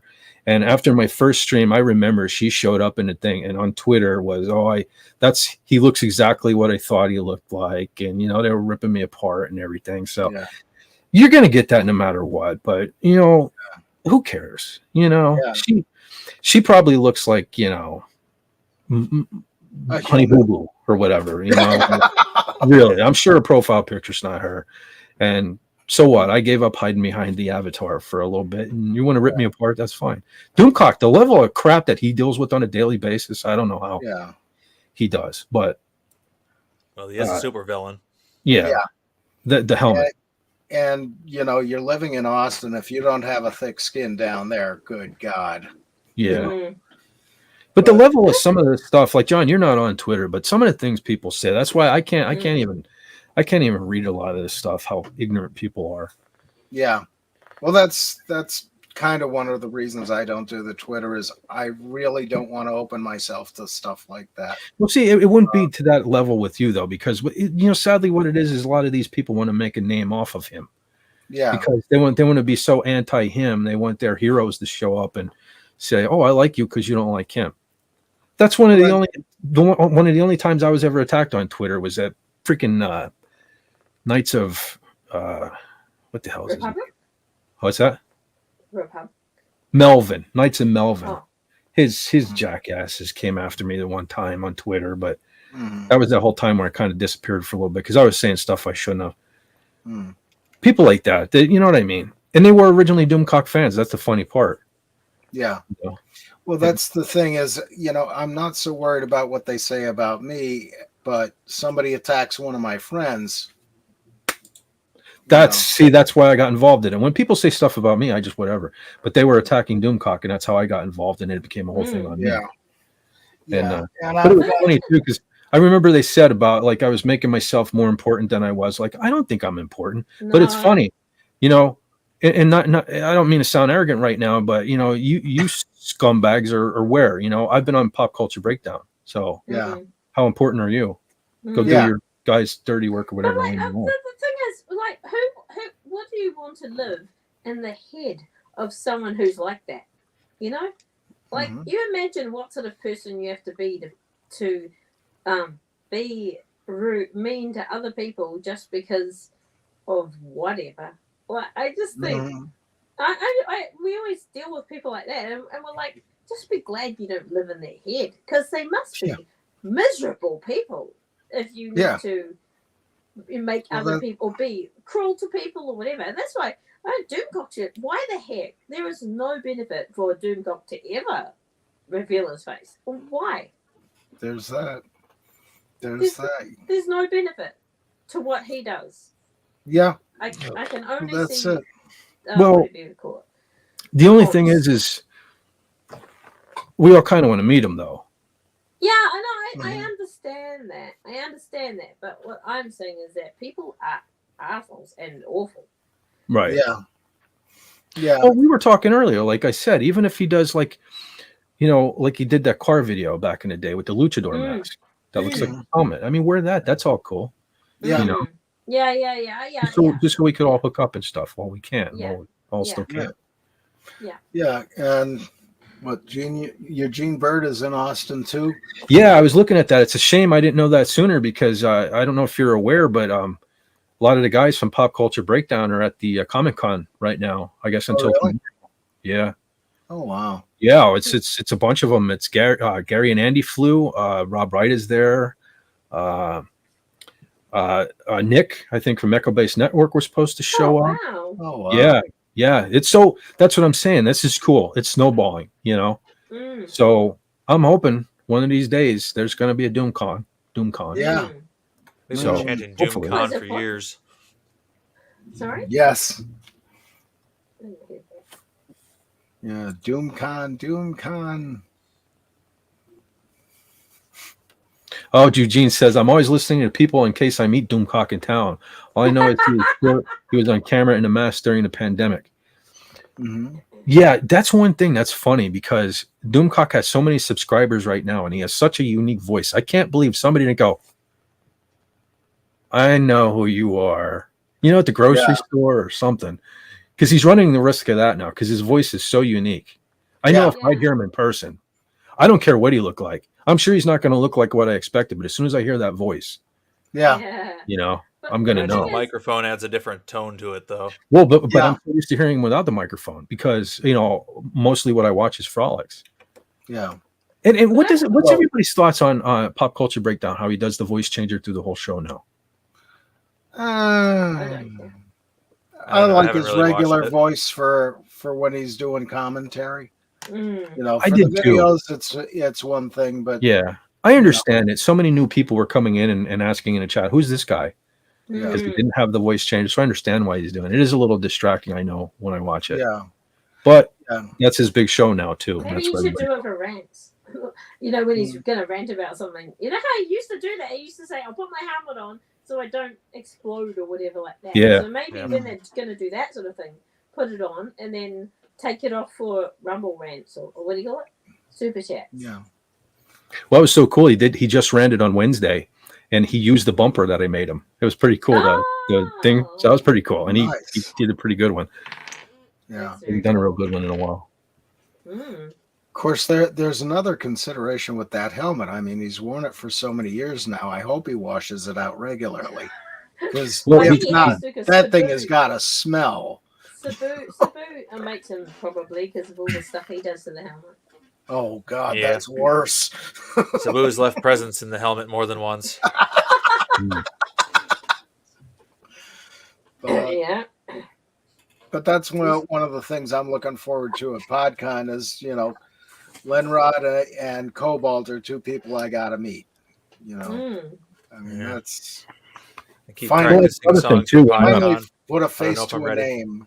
Huh? Yeah, back when I was jealous back when Raymond met up with Pudgy and Cobalt. Yeah. And they only posted the pictures of the stuffed Pudgy. And I was like, man, they know what he looks like now. I wouldn't be able to come to if they had it near in New York. I can fly to New York and Texas and LA and stuff like that. But I can't really get up north so much. Yeah. Well, New York is like in the middle. New York is from my house just east. Okay. I believe it's 300 miles. Oh, okay. So you would come into New York, and then it's either Lancaster or Gettysburg has an airport, or somewhere right around there. Well, Harrisburg has the airport. Yeah. So, from there you rent a car and come down. But it's not all that far. It's not as far as LA or Texas or any of that. And of course, you're another one I want to meet in person. Bring Marmite because I want to know. And I hide behind the mask. You want to what? Bring some Marmite because I want to know. I will. I definitely will. Every time, one of the things you get a Marmite. Everybody. Well, every time I think of Marmite, the word marmoset goes through my head, and I, trying to wonder if it's made out of crushed marmoset. Nah, it's like apparently it's like yeast. It's yeast extract. So someone said they make all the beers and all the crap that comes out of it is Marmite. I don't know if it's true. Do I need to bring spotted cow? No, you need to bring some chips so you can have a Marmite and chip sandwich, and you'll just know. And we owe Kala a bag of Swedish fish. Yeah, that's right. We'll do an exchange. Yeah, behind the dumpster. There you go. Yeah. There you go. Exchange brown paper bags or something. Yeah. Carla is in New Zealand. Yes. Yeah, she's in New Zealand. Auckland. She is a crazy Kiwi. Yeah. Auckland, where all the Auks are. Everyone said one Kiwi's enough. Yeah. And the kiwi is an actual bird type thing. They lay huge eggs. Yep. Yeah, they do. At least huge for their size. Yeah. Bro, I wouldn't want to push that size egg. No. If I push something that size out, comparatively speaking, I would never want to see it again. Yeah. Turn me inside out, will you? Blow an O-ring.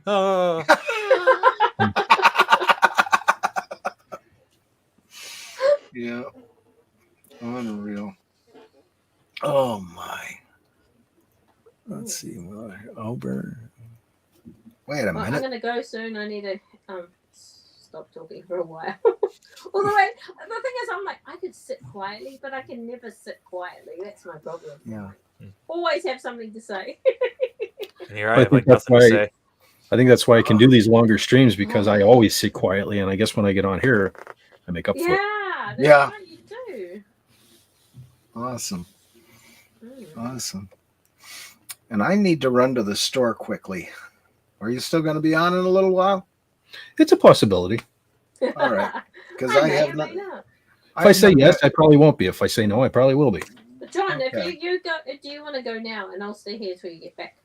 All right, that sounds good. I haven't had a cigarette in an hour. Oh, babysit. You're awesome. As long as somebody's here keeping an eye on me, we're good. All right, I should be back within 25 minutes. I don't trust Lenrod to keep an eye on me because he'd probably let me get away with too much. But that's half the fun. I know, but we get in too much trouble. We need Kala. Yeah. Kala Yep. here. All right, I'll be back in a little bit. All right, brother man. Yep. Yeah. On here. And then there was the Just leave the camera on so we can see if there's ghosts in his house. have a tool there or something. Need to collect all the security footage from work and see if I can find the ghost there. I've seen him twice.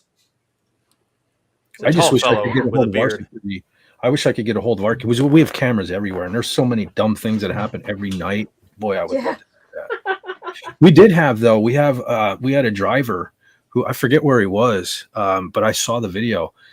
He was driving down this like a 4-lane highway. It was like, I don't know, 3:00 in the morning or something, and there was this girl came out of nowhere right in front. You could see her clearly wearing a backpack, and he just drove right through her.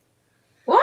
They called the police and everything, and this guy thought he murdered some woman. They couldn't find him. It was a driver of ours, and it was for a different division. It wasn't our division, but it was one of our drivers. And they called the police and everything. And when the guy said, "Officer, I don't know. I killed her. I don't know, where the body is or anything, but I drove right through her." And the cop looked at him and said, did she look like this? Was she wearing a backpack? And he said, yeah. He said she died here like, I forget what it was, like 5 years ago. And this happens all the time. Like, I'm not really a believer in ghosts or anything, but I saw the video and he drove through a girl. I saw the video. So, and it was from a truck cam. It wasn't something taken off of YouTube and altered to make it. This was a truck cam in one of our trucks that captured this. And I saw him drive right through her. Yeah, some spooky stuff out there. I've dealt with some spooky things here and there. And I said the place where I work is definitely haunted. I've seen the person twice. And I know a bunch of my coworkers have seen him too. He's just a fellow with a beard and a red shirt and blue jeans on and just walking around the building. Large Marge. No, she was a young girl. I saw it clear as day. But we had a legend around here, right down the road from me, as a matter of fact. Supposedly this woman, I think, did she get run over by a train? I can't remember the whole story, but they call her the lady in white. And she used to walk the old railroad tracks, like right down the road from me here. I never saw her, but people claim they did. But that was our ghost around here, the lady in white. We have a ghost car here in this area. A ghost car? Yeah, I've seen it several times now. Like, it's like the ghost car of Highway 12. Wow. Like I'll be driving along and I'll see this car in front of me. I'll go over a hill and the car's gone. Yeah. Huh. I saw it one night with a buddy of mine. We're actually riding down the road, and this guy's coming over the hill, and he's got his high beams on and blinding us. I'm like, oh, this guy's a dick.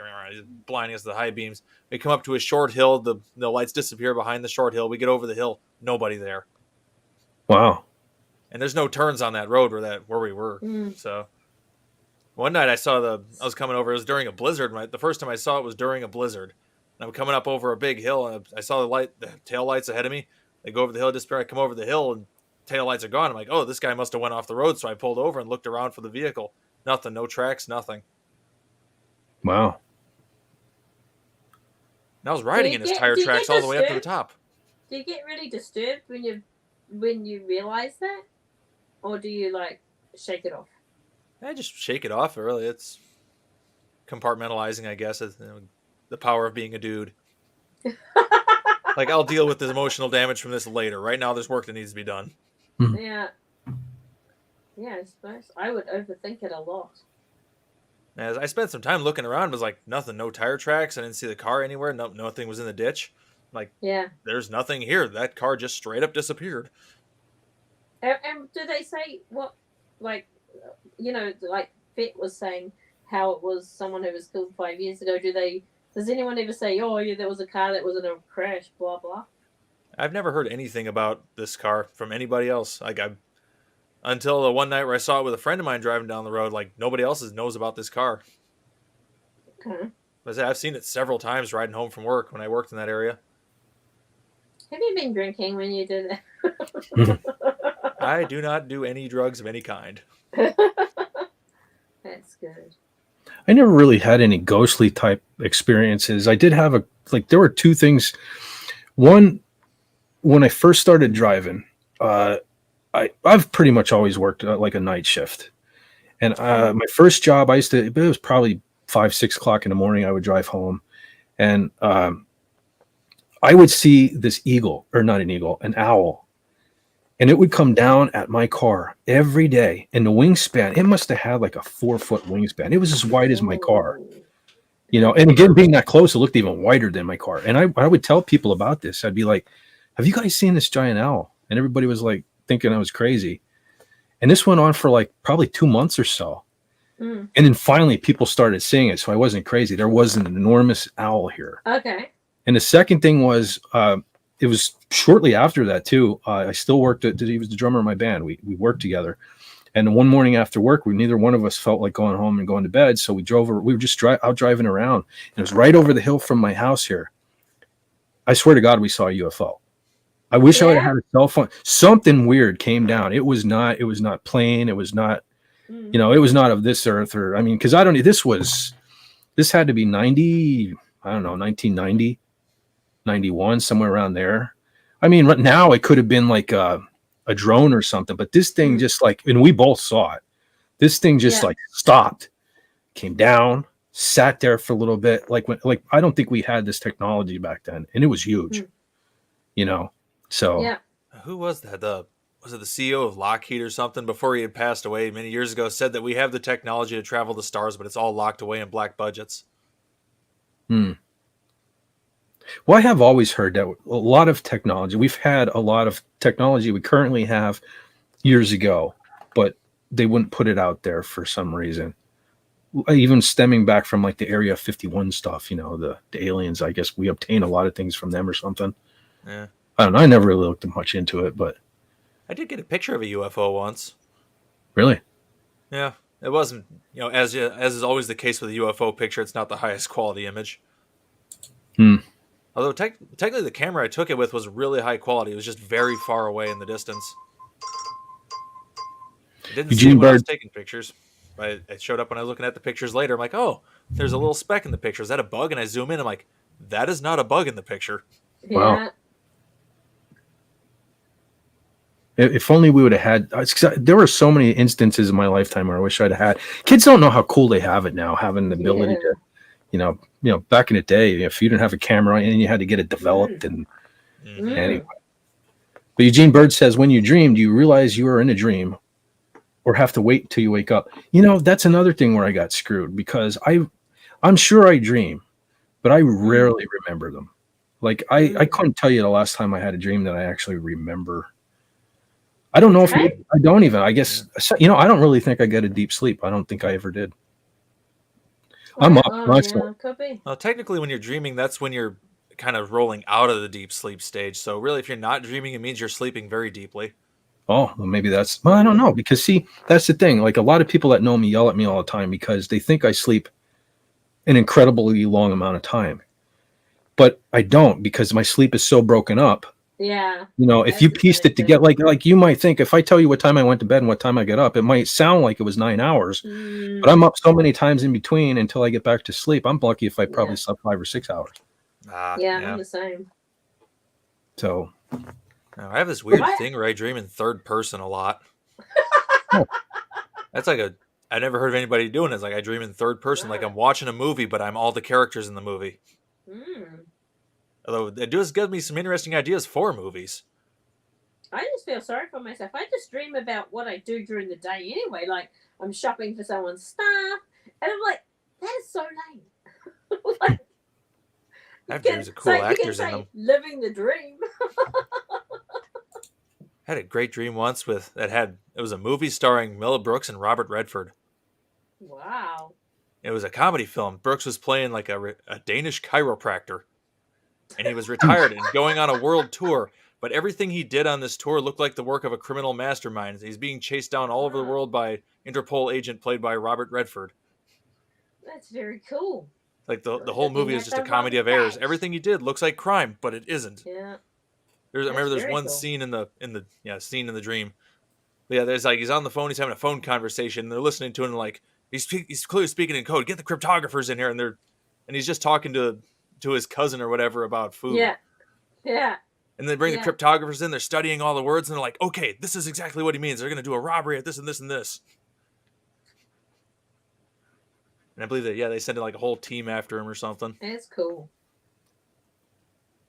Eugene says piercing the veil. I think Doomcock just referenced that. Oh, That really? he wants to, like with Cameron Pasha or something, he wants to do something.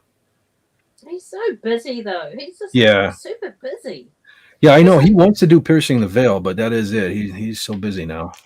Hmm. Been a long time since he's done that. Yeah. Yeah. I think Gary and Broach. I think like in the end, Gary was doing stuff with Gil, sometimes because they were really into it. So You're talking Gary Ambrosia. Yeah. Yeah, they did. Yeah, they were. I think they would have continued that. That's another sad thing about Gil. He had so many plans for things, including he wanted me. He was forever wanting me to be on the midnight to midnight, and it was rough for me between my schedule and I think I was only ever on it once, and that was an experience too. But I did learn from it because he was to get so plastered by the end of it. Yeah. That it was rough getting off, because it would always I would have work later in the afternoon, and it was hard. I remember it was hard getting off of there, but he was right before he passed. He was sending me. He had ideas. He wanted to do a show with me, like a like one show, and he was going to bring on everybody that like I did stuff for in the community. Oh, and then he also had like a special thing he was going to do for me anytime, whenever it fit my schedule, he was going to do. He also wanted me. He had another idea. I forget what the other show was about, because there were so many things. He had like a gaming thing he was working on. Oh yeah. He was going to review movies, and his channel would have probably really blown up. That was such a. I still have all his DMs and stuff. It was weird. I said it before, but it was weird because I wouldn't hear from Gil for a long time. I'd even forget we followed each other on Twitter, and then one day out of the blue, it was just like text, DM after DM after DM, and he had all these ideas and stuff. So it was weird. Yeah. Yep. Cardinal Sin. Short DM. Rip Gil. Yeah, he was a cool dude. Like I said, it was rough working with him. He was one of the only people who, he'd give me the idea. I would make him something, change this, change that. So I would, and then they would, okay, well, let's do this or do that. And ultimately, we almost went back to the first thing I sent him. I think he liked playing with me. Yeah, probably. Cool. Yeah, it was cool. But yeah, but the thing is, what I found also is that when he started this midnight to midnight, everyone would come in the beginning, and I'd be like, I'm not coming on with 10. There's like 8 people or whatever, and they're all talking over top of each other. I can't handle that. I'm just like, I don't know if it's because I'm old or. He was good at watching that, but that's where that would have played to my benefit though, which is why I feel bad for not going on more, because I could have went on after work when everybody kind of cleared out, Yeah. But oh well. Live and learn, eh? Well, hopefully you live and learn. Man, got really hot in here. I closed my windows earlier today. I was prepared. I was prepared in case there was all the motorcycles and everything. So I shut the house up. And now from cooking all day long, it's really hot in here. I have a fan behind me, but I'm afraid you'll hear it. Turn it on. I keep all the windows closed because allergies. I haven't been able to breathe for like 2 weeks now. It's been rough.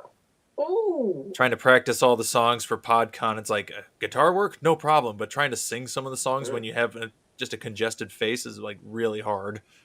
When is PodCon? How far away is PodCon now? 23rd. It's like less than 2 weeks. Oh my goodness! Will it be hot? Maybe. Probably. Yeah. The tail end of June should be pretty warm. I'm hoping for good weather all the way down. Are you looking forward to it, Nimrod? Oh yeah, it's gonna be a long drive, but I'm looking forward to it. Have you met anyone there before? Nope. Okay. Well, me too. I mean, the only one I've met so far is John, from King Dolphin. I haven't even met Raymond and Sandra in person yet. I'll be staying at their house. Well, they were really cool. They're ferrets. They were really cool. They for Thanksgiving and Christmas last year. They invited me down, but I ended up having to, I had to work Christmas Day and New Year's Day, Thanksgiving Day, and it was like for an hour and a half, 2 hours. It was just enough to ruin my day. But they did invite me. I could have spent the holidays at their house. Can you book it out next time? Can you say to people when they say, "Can you work?" You go, "No, I'm going away." I could have. I have enough seniority there that I could have. But for this year, what I did was, I took off. Doomcock he's always like, you have an open door on Pop Culture Breakdown, and even though I don't contribute much, I like to think we're friends, and I took the first Wednesday of every month off this year. Since it's just me now, I don't have to worry about birthdays or anniversaries or things. So I took the first. December is going to be different because my birthday's in the middle of the month, so I took like that whole week off there. So I'll probably be on the middle of this, but every other first Wednesday of the month, I'll be on Pop Culture Breakdown. Nice. You used to disappear way longer in the past around your birthday, and now you don't. So that's nice. I'm hoping that that's not going to be a thing anymore because a lot of my problems are kind of gone right now. So, like I said, my father passed away. He was buried on my birthday, so that's still rough. But no. It is. Yeah. But there were other things on top of it too that made it like I was like, and I don't want to, because like I said, I always struggle with it. I'm not a YouTuber, so I even come on, and then I didn't want to come on around the holidays and be like the bump on a log while everybody's trying to be happy, and I'm like miserable. But I was pretty good last year though. I showed up. I was around last year, and I should have been miserable, but actually, the events that happened in my life actually made me a little happy, so that's why I was around. But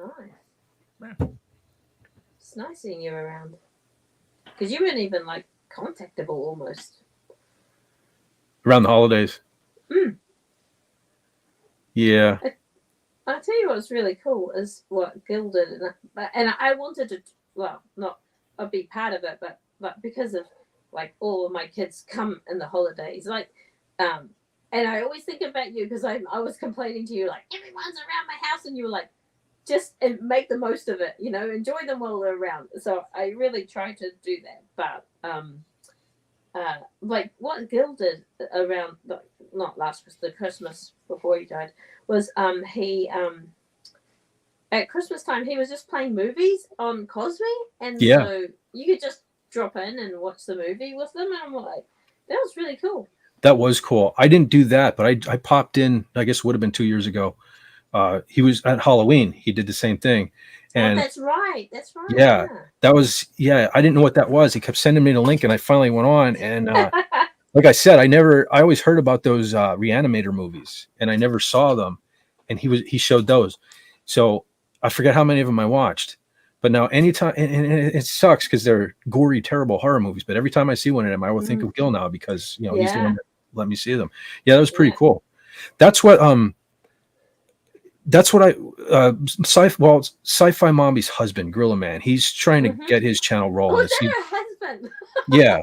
He's doing like a music thing. And John and I have both been on already. It's pretty cool too, because they'll use Cosme. And I guess now, if you just watch it on their channel, you're just going to hear us saying dumb stuff, and you're not even going to know what we're talking about. Yeah. But like if you go on Cosme, like the one time we talked about Kiss Unplugged, when John and I were on, we just talked about Queensryche, so you can follow along, and we give our 2 cents while we're watching, concerts or something like that. So pretty cool. So, you could always like ask them to put them in the link or the comments or something like that if they had a list of the different things you guys go through on it, and then people could watch it along. Like, because Appian and I watch just movies, right?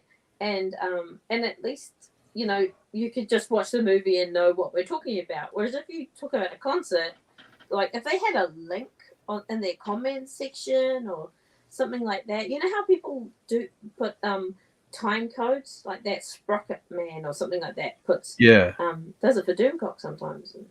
Are you talking about like so they could watch it on YouTube along with us? So no, in the future, like say I'm coming 2 months later, and you guys are talking about it, if you had in the comments the links to the actual things you were watching. Oh, okay, I see what you're saying. The replay. Yeah. That I'll might have make to, yeah, the I'll have to mention that. replay, make the replay like evergreen almost, right? Yeah.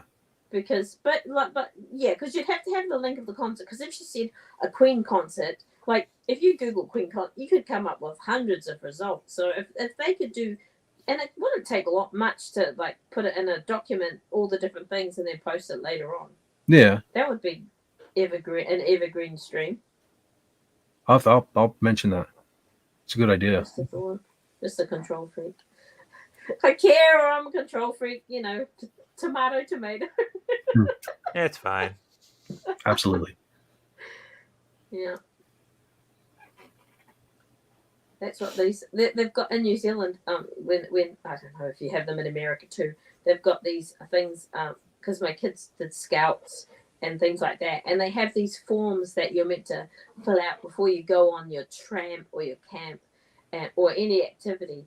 And you're meant to establish what, say, you're going on a camp somewhere, and you have to establish what the dangers are, or the things that can go wrong, and how you're going to address if it comes up, and stuff. And I'm like, mums have been doing that forever. That's why they have big handbags with like plasters and Panadol tablets. Yeah. That's just a mum's handbag.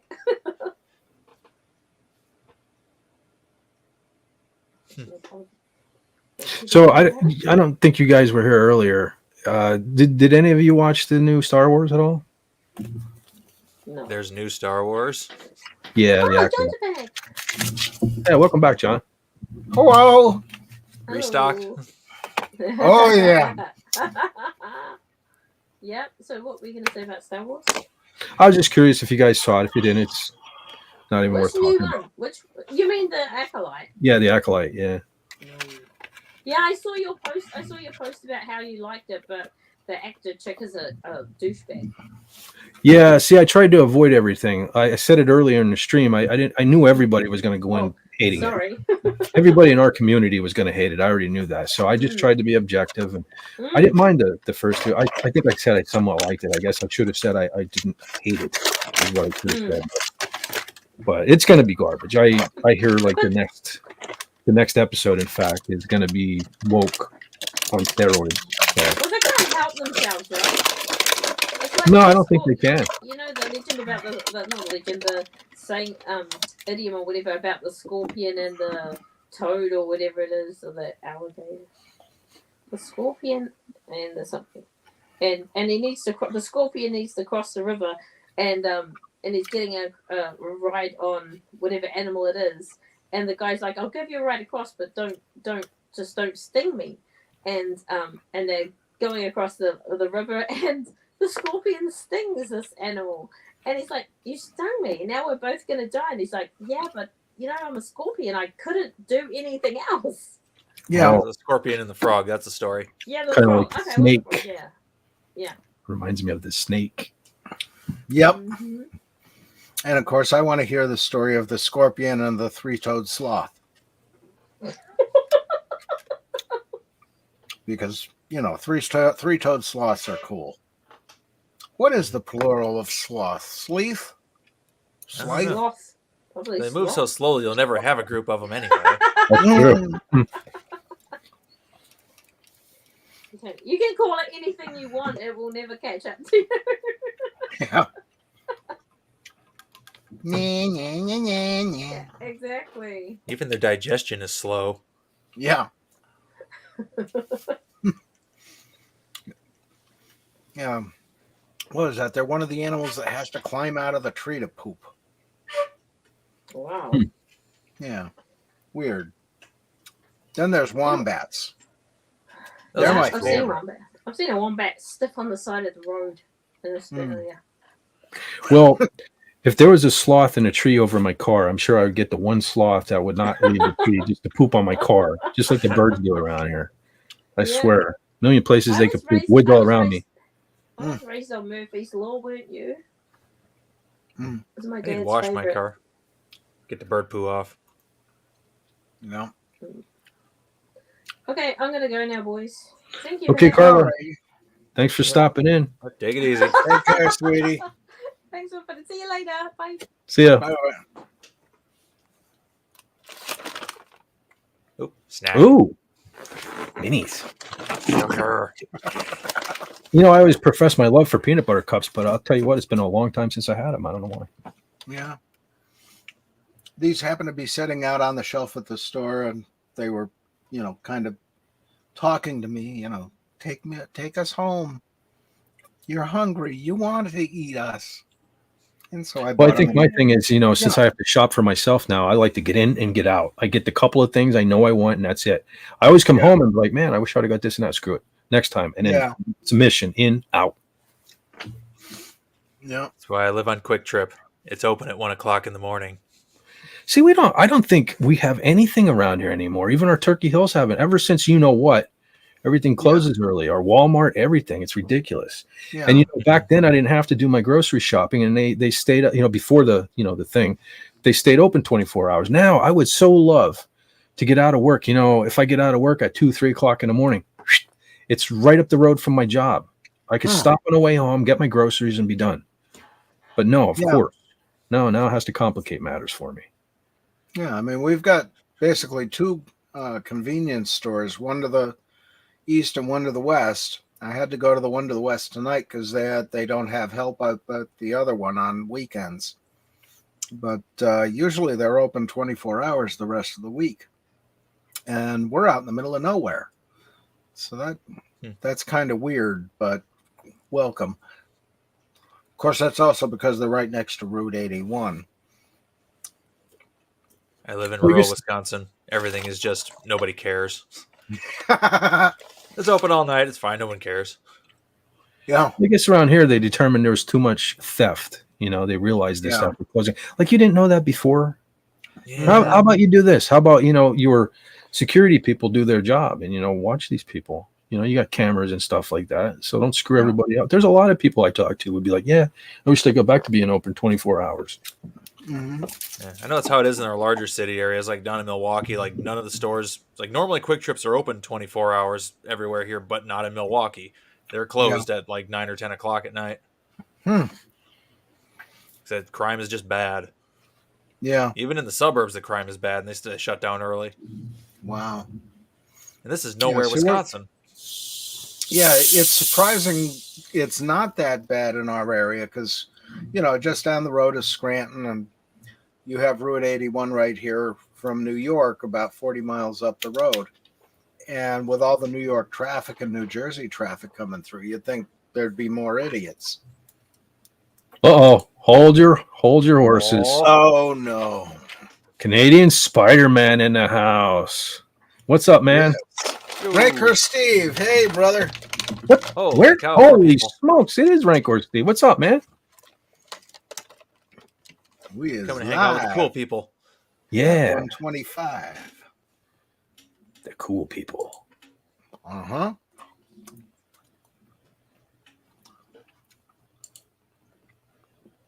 You'd have been, it's too bad, Rancor Steve, you weren't here earlier. I flipped my lid. You would have been proud. Yeah. That was it was epic. Yeah, it was good. Now you tune in when I'm fizzling out. Well, I mean, it has been almost going on 7 hours here. Mm-hmm. Yet again, I planned on doing a short one. And because that's the thing, ever since that first one, the 10-hour one, it's like, I got to stop doing that because people are going to expect that. And then I still do 6-7 hours or something like that. Yeah. But it's good. It's cool. It's cool, hang out with you guys and get to talk. We got to do this more often. For sure. Like I said, that's the problem. I got to figure out the time slot, because I don't want to stream over people. But well, that's the thing. And I know Raymond likes to support Clobby after his show. Yeah. And I don't know what time Clobby's show is. That's not one of my usual haunts. 9. Yeah, see, I streamed right over him. You know what I mean? Yeah. Well, I don't know. I mean, it's one of those things. There's so many people out there doing stuff. I don't usually see stuff on Thursday nights, but you work on those nights. So that would kind of be a problem. But, yeah. That's my biggest issue. Like I said, with taking the first Wednesday off every month, throughout the whole year. You know what I'm saying? It's rough to get another night off. Mm. Although I was just recently told that I have so much vacation time, I need to take more. So I'm gonna have to schedule some more. But Does that just build up for you? You don't ever lose it? I do lose it. That's why I have to use it. Oh, okay. Mm. And I'm getting to the age where I need the money, but I also like them days off too. Mm. So balance. I just work part-time. It's great. mm. If I don't Well, want to my go to job- work, I don't have to. I just call them up and say, hey, I'm not coming to work today. They're like, okay. My job's practically part-time too now with this. Again, I ain't gonna get political again, but Yeah. I mean, but the problem is I on a Sunday especially I have to start early. I don't know why we're still starting early on a Sunday. And the rest of the week it's 6 p.m. at night to whenever we're done. And you know what I mean? If I get done at 2, 3, 4, whatever it is, I mean, what am I gonna do? Most people are like sleeping and stuff. And I mean, I suppose I could stream then, but who would watch? I mean, Carla, that'd probably be good for Carla. You. Yeah. But well, no, even you go to bed around like 5, don't you? No? You there, John? Lenrod? Yeah. Oh, Well, no, for Lenrod, that would be Oh, yeah. that would Yeah. probably be good for Lenrod, but Yeah. I'm usually up till 5, 6, or 7 in the morning. see, I'm back to that. That's the problem. And I think that's one of the reasons why I feel like shit. Because I felt so much better when I was getting up. Well, for a while there, I wasn't sleeping at all, which wasn't good either. But I got in this pattern where I was coming home and then maybe 3 o'clock in the morning, I get to sleep, and then I was up maybe 8, 9, and I felt so much better. I was being active. And now I'm back in that rut where I'm staying up till 5, 6 o'clock in the morning. And then I'm getting up at, 12 o'clock in the afternoon, 1 o'clock in the afternoon on the weekends. And then I get up and I don't feel like doing anything. So I'm sitting in this chair. I'm either watching YouTube or making stuff for people for YouTube, and I don't get out of this chair. And that's one of my biggest problems right now. Mm-hmm. Clearly, you need to put spikes on the chair. Yeah. Mm. I don't know. Would be evil. That would. But you're doing it to yourself, so it's not really evil then. If I liked it, it wouldn't be evil at all. Oh, yeah. Sweet pain. Yeah. Ah, the good old Kiss songs. But you'll have this. Let's see. Canadian Spider-Man, hello. Brother Steve. I wish he could have been out of Philadelphia. That would have been neat too. That's if you remember, that's one of the first things I said. Maybe even you said it first. Where's Rancor Steve? Yeah. And he I'm jealous. Like I said, this meeting in Dallas, I really wish they invited me. I wish I could have made it, but it was a little too rich for me. But it's like I said, there's a bunch of people down at this one. Well, actually, Nick was supposed to come to Philly. I don't know what happened. Yeah. Nick was supposed to be at Philly from Echo Base, but at least he wasn't there the Saturday we were. So I don't know if he. Now, is Coach still with him? Yeah, they are. Okay. Yeah, they're still working together, as far as I know. All right. Yeah, because I thought for a while there something happened, but I really wasn't paying that much attention. Well, I think they always kind of do their own thing. I think like Coach does a lot of the videos, if I remember correctly, and and I think Nick does a lot more of the live streaming, and Nick goes on more channels. Oh, okay. So, and they're not really focused on Star Wars anymore. Yeah. So. Yeah, I know they did a lot of good content. And I just missed a lot because I was master of the lodge last year and had so much to do. I miss everything live because of my work schedule. I don't know. That's what sucks. Everybody's streaming when I'm at work. Yeah. I miss the Sunday night pop culture breakdown. Since they moved it to Wednesday, I can never watch it anymore. See, I work Sunday too, so I missed it when it was Sunday as well. Yeah. We got to move everything to Thursday. And that gives... make them move everything to Thursday, and that gives all the rest of us the rest of the week. Sounds like a plan. Or am I having a stroke? It could be. Stroke of genius. Exactly. Evil genius. Oh, you kid. Oh, dear. Yeah. I still have the tab open with King Dolphin up there when I pinned his link to the chat. I'm afraid to close it because I'm afraid my screen will go black again. Yeah. Yeah, I had technical difficulties all day. I can't believe I'm still going. Then I was shooting my mouth off earlier. Well, that's The that's one of algorithm those isn't things smart you enough. got to do every now and again. It knows when people are yelling that's when the views start happening. So the algorithm and the AIs are like, okay, this is getting the views, this is making the monies, even if it's something we don't like. All we have to do is collect the money off the initial run and then ban it. Yeah, but I get screwed on that too because I'm not getting the views. Well, then again, too, like I said, I really got to start posting these things ahead of time. Yeah. But in the back of my mind, I'm always like, but if I post it, people might actually watch. Yeah. So, well, I did give it a shout out last week on King Dolphin. Yeah, I caught that. Honestly, that's one of the only reasons why I followed through with it today because I was like, well, John put it out there. I guess maybe I'll do it. You're trapped now. Yeah. I missed last week's show. Oh. I was playing Axis and Allies. No. It was me versus everybody. Oh, dear. They made me play Germany. Germany dominated the planet. Nobody can beat me. Yes. Well, don't feel bad. I missed King Dolphin last week too. I was talking earlier about how I did that Iron Maiden. 3 years. I'm dreaming about doing this unboxing of Senjutsu. Right. I had the special edition. I dreamed about doing it, and I had issues filming it. I had issues editing it. The computer froze 3 times on me. It ended up taking all day. I couldn't go on King Dolphin because I was rebooting my computer, and I finally said, "Screw, I was this close to deleting my YouTube channel and saying screw it."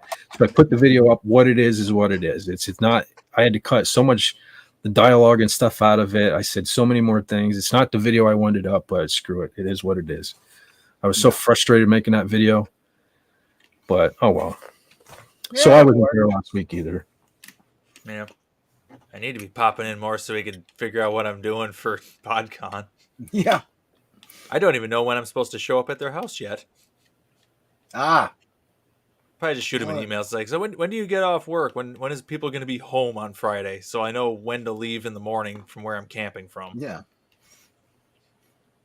No, my luck, I'll drive all the way to the house, get there early, then sit in their parking lot for 4 hours. Or Trike will open up the door for you. There you go. Yeah. Or you could look out and it could be Slapshot and you might get a golden shower. I'm going to walk up to the door. I'm going to knock on it, and the little door is going to open on the top of the door. I'm like, what's that? And then shower. And all you hear is a tiny laugh. Mm-hmm. I think you're good. I like to imagine that he only does it to Raymond. Yeah. I'm a play with that Slapshot possessed by Harvey. I am not going to be able to see by the time I'm done at that house. My allergies are just going to kill me. But I can't not play with adorable ferrets. Yeah. I always wanted ferrets. My brother-in-law, my ex-brother-in-law, had 2, and he named them Poto and Kodo from Beastmaster. I wanted them so bad. Yeah, that's where I fell in love with ferrets. Was Same. Watching that movie and yeah, that's a great movie. That was one of the first DVDs I ever bought too. But that one luckily was at the mall. I didn't have to order that one. But yeah, Beastmasters, that's right up there. I love that. Yeah. I'll have to bring that up. I wonder if the dudes on Pop Culture like that movie. Because I mean, anybody that had HBO saw the Beastmaster. We were so poor. I'm sure Didn't have that. Enjoy hearing them talk about that. Yeah, and I got to see it in a theater. Ooh. And what was the other one? Oh God, something Jared Sin. Forget what the actual title of the movie was. There were a lot of good sword and sorcery movies around that time. In fact, the one movie, Sword and the Sorcerer, was really good. With Richard Mole from Night Court. Oh, wait, that does sound familiar. Yeah, he played Zusha the Sorcerer. Oh, speaking of cheesy movies that Richard Mole is in, did you ever see, I forget the original title of it, because it had a different title at one time, but it got renamed as The Dungeon Master. Richard Mole was like the devil. Wasp was in it. Continuing the Wasp theme for tonight. Yeah, Blackie Lawless. Oh. They had the naked woman on the rack. I forget what song they played, but yeah, that's one. I wish I could get a hold of that on DVD, just because the movie's terrible. Yeah. But Wasp is in it. Wasp was in the movie. Me. You know, I saw an interview with Blackie Lawless. He said, I think it was for Terminator 2. Yeah. I think it was Terminator 2. Mhm. I think he was offered the role. No, wait. Maybe I'm mistaken. No, yeah, it was Terminator 2. Wow. He was offered the role of the I don't know. I'm not even familiar with Terminators, believe it or not. But he was offered a role as the villain in that. And he said, you know, they were calling him and he was like, yeah, I'd like to do the movie. But Yeah. I heard Schwarzenegger's pretty short. Mhm. And they were like, so what are you saying? Well, do you know how tall I am? And he said, what is he, 6'4"? Something like that. And I guess the agent said, well, we'll call you back. And that was the end of that. Yeah. You know, because he would have made Schwarzenegger look dumb. I guess Schwarzenegger's touchy about his height and stuff like that. But yeah, he was supposed to be a villain in a Schwarzenegger movie. So Well, that's the other thing is, you know, Schwarzenegger always looks tall on the screen. yeah. Good Well, same with camera work. Stallone. They try to make him look tall. I'm not a super tall guy myself, so I understand it. But yeah, it's kind of weird because I mean they meet people in public. Yeah. So, But I do tower over Ronnie James Dio, so I'm happy with that. Nobody towers above Dio. Everybody knows he's like 95 feet tall. Well, in talent, yeah. In actual height, you know. See him on stage, he looks huge. Well, that's the platform shoes and the lighting. Well, sometimes people look bigger on stage. Yeah. I know well, a student I perspective. worked with years ago, and we did, doing a school play thing. And this girl, she's like 4 foot nothing, but when she was on stage, you'd swear she's 6 feet tall. Mm. That's like not even costume or anything on the stage. Like she just has like that type of stage presence where she just looks bigger than she is. That's true. That does count for a lot. I mean, Dio, the stage was always a playground for him. So, you know, I guess he just kind of made himself bigger to fit that playground. It was his magical powers. that was always weird to me that I always loved Dio. Mhm. I'm sort of a fan of Ozzy, but I never cared for Black Sabbath much. I don't know why that was. Yeah, Black Sabbath. There's a few songs I like, mostly the later stuff, but a few early ones. Iron Man, Sweet Leaf was a great riff. And here I got all the records on my shelf.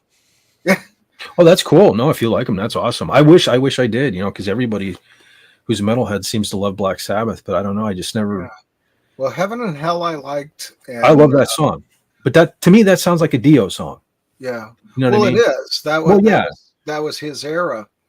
And Children of the Sea, Sign of the Southern Cross, they were great songs. Well, basically everything on Live Evil. And then when he came back later on with Dehumanizer, what a killer album that was. Oh, that album is so solid. Yeah. Letters from Earth and After All the Dead. That was that's one of the most killer riffs. Yeah. That was the song I played when I was really pissed off. Well, I watch a channel, John, Almost Human. Mm. He actually used to be Dr. Fuck, but yeah, he's a big Black Sabbath fan, and I've been watching him a lot lately. And he's been talking a lot about. I didn't even know about Tony Martin was a singer. Oh, yeah. Yep. And I've been hearing a lot of stuff through the Almost Human channel, and honestly, I think he obliterates Ozzy on vocals. Oh yeah, Tony Martin is phenomenal. Yeah, I mean, Canadian Spider-Man said I never liked Ozzy until my 40s. I really don't like Ozzy, to be honest with you. I don't like Ozzy's voice that much. It's unique, I'll give him that. I only listen to Ozzy for his guitar players. Yeah. I spoke of this before. Obviously, I love Randy Rhoads, but Jakey Lee, man, such an underrated guitar player in my book. Oh yeah, he was killer. Yeah, and he was in Dio before Vivian Campbell. But Bob Daisley and Lee Kerslake, could you imagine a better rhythm section for that music? I didn't know about it at the time. I didn't buy an Ozzy CD until, I don't know, it must have been maybe the late no, maybe it was mid two. Anyway, it was late in this Yeah. my CD purchasing, and I bought Blizzard of Oz, Mhm. and they re-recorded the bass and the drums on Yeah. it with Robert Trujillo, and I forget who played the drums, but I was like, "Are you kidding me?" Yeah. And that's what I have to this day. I don't even listen to it. That was sacrilege. That's a was remaster. It clips like a fiend too. It's like not even easy on the ears to listen to. Yeah, what were they thinking? I mean, I'd listen. I understand being Well, spiteful. that was trying to get out of paying royalties to Bob Daisley and Lee Kerslake. Exactly. I mean, Yeah. holy crap. That's the thing. Sharon, I really dislike Ozzy. I heard so many stories of what he did to people in the music Yeah. business. And Sharon is even worse. And I love when people are fooled by her because she goes on these shows and she projects this, British royal type in. She's supposed to be a dirtbag. She's supposed to be a real dirtbag. She's behind most of that stuff, from what I understand. If she didn't like you, I heard so many times where I heard she kicked a drummer. I don't know. I'm not sure which one it was, whether it was Filthy Animal or Mickey D. But she used to brag about kicking the drummer from Motorhead down the steps. Yeah. Like, who does stuff like that? Yeah. And, she would fire people if they started becoming popular, in Ozzy's band. And real quick, good night, Canadian Spider-Man. You have a good one. Thanks for care, stopping man. in, brother. Yep. Yeah, she was real dirt, and what she did to Iron Maiden, with the egg throwing and the turning their sound off and everything, Yeah. really bad. Well, it wasn't even all that long ago. I think Bruce Dickinson's made a comment about Ozzy, and it was kind of disrespectful. Bruce has been known to shoot his mouth off, but of course she zeroed in on that too and was saying how Iron Maiden, was, I forget exactly what she said, but she was basically knocking Iron Maiden. It's like, listen, I understand Ozzy's not a tiny, he's successful, but Iron Maiden, especially overseas, is like royalty in the world of metal. Yeah. I mean, to say that Iron Maiden hasn't accomplished anything, I almost said an odd word. The most successful heavy metal band in history. I mean, you look at what they do in South America, for God's sake. Yes. I mean, they pack the venue, and before they pack the venue, the airport is packed when they fly in. I mean, it's just crazy. I would love to just hang out with Bruce Dickinson one of these times. Yeah. I mean, the guy's like, he's a pilot. He does all sorts. He's got tanks and fencing. He's into fencing. Yeah. Yeah. He's just hang out and do whatever. I just listened to Hallowed Be Thy Name today because I was talking about earlier. I watched the drum cover, and of course I had to go listen to, the uncut, the actual Iron Maiden thing and stuff. Mm-hmm. That has to be one of the most, if not the most perfect metal song ever recorded. Mm-hmm.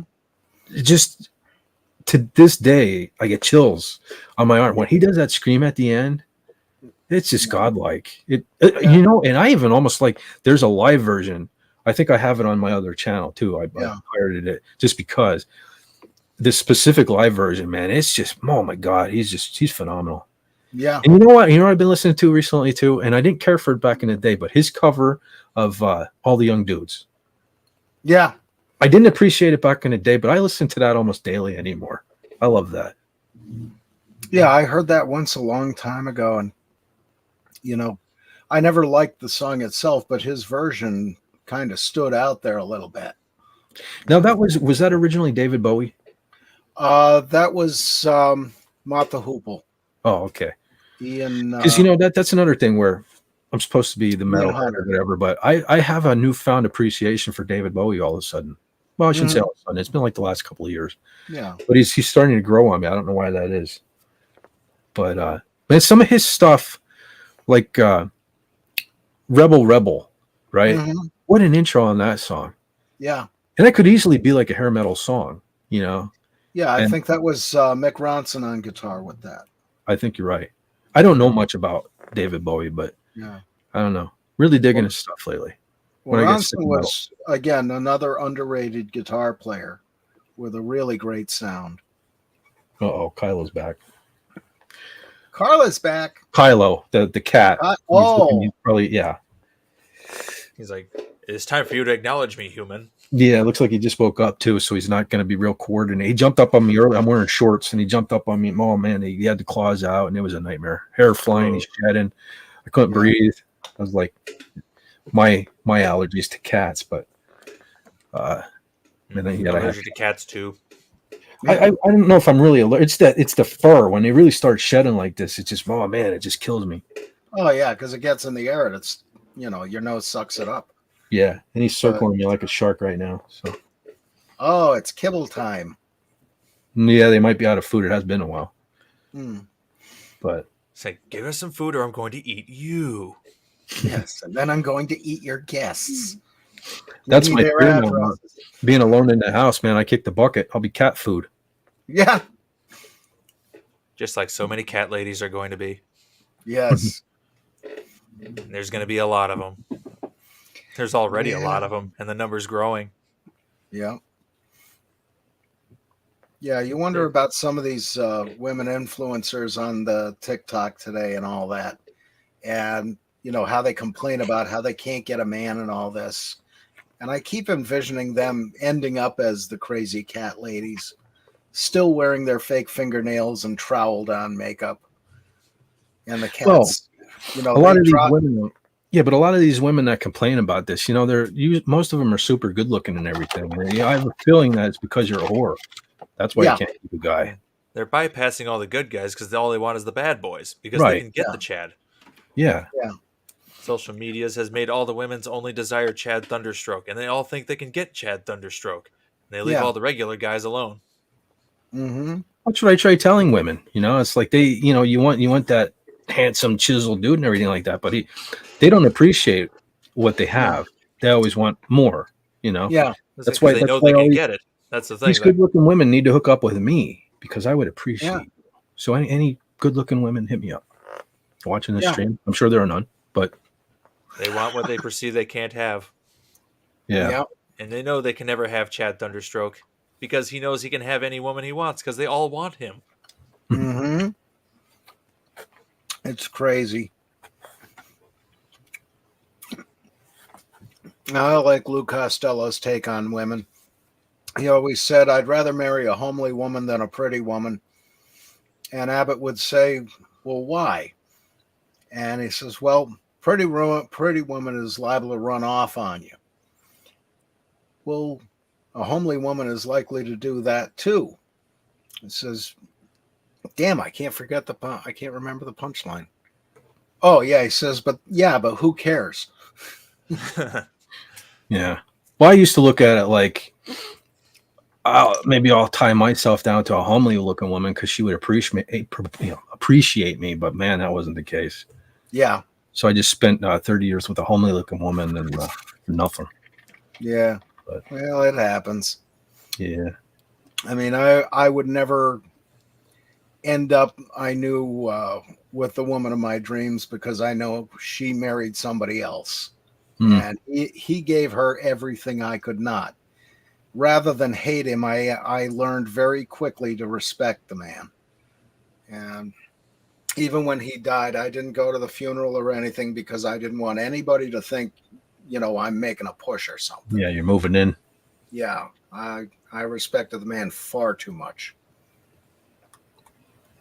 At least he was a respectable fellow.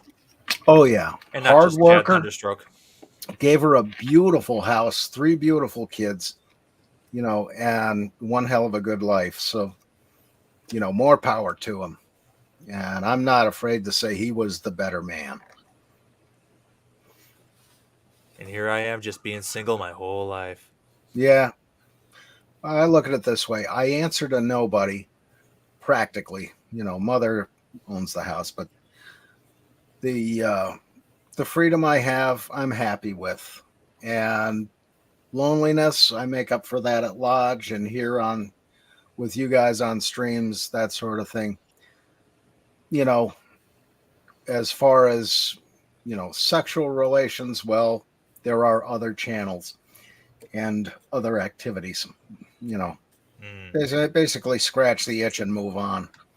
Now, let me tell you right now, dudes, you guys are better off. I spent 30 years in a horrible relationship and I only stayed in it because I was afraid of being alone. But you know what?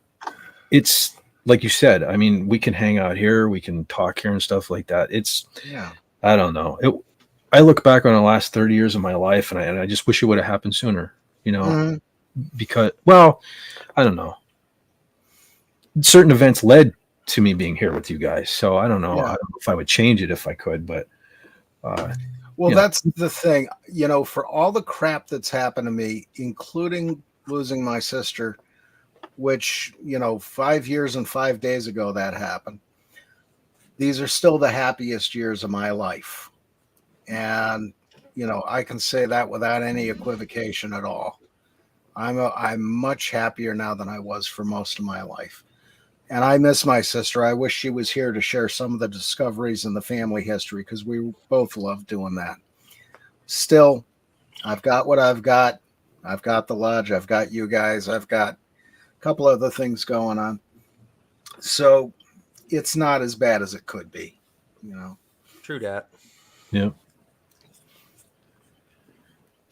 As you There's a can kitty. see, he's here. I see a tail. Yay! He's here. A striped tail. I didn't get Tail. clawed this time, though. Let's see. Tale of Kylo. I didn't get clawed this time. Oh, no, there's the claws. See, I knew it. Yeah. It's like you're putting me on the internet. You're putting me on the internet. But the internet's for cats. And here comes Everybody the fur knows all that. over everything. Yep. I hate this shed time at of will. year. Yeah.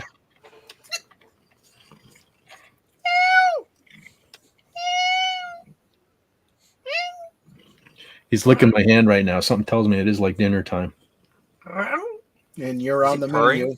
menu. It probably will be. Yeah, he is purring. I say I can hear him. Yep. You can hear him. Yeah, I Holy can hear him. smokes. Yeah. Yeah. Awesome. This is the poor guy that I said, you know, I always wanted to name a cat after a Star Wars character, and I was never allowed. We went through so many cats, and when we got this guy, you know, I was finally given permission. I was like, I don't know what to name him because he's orange, and I don't know what to name him. And it was suggestible because, you know, we just saw The Force Awakens, and I did like it when it first came out, and it was suggested, what about Kylo? And I was like, all right, whatever. Yeah. So now poor guy's stuck with that name. Well, it could be worse. It could be BB-8.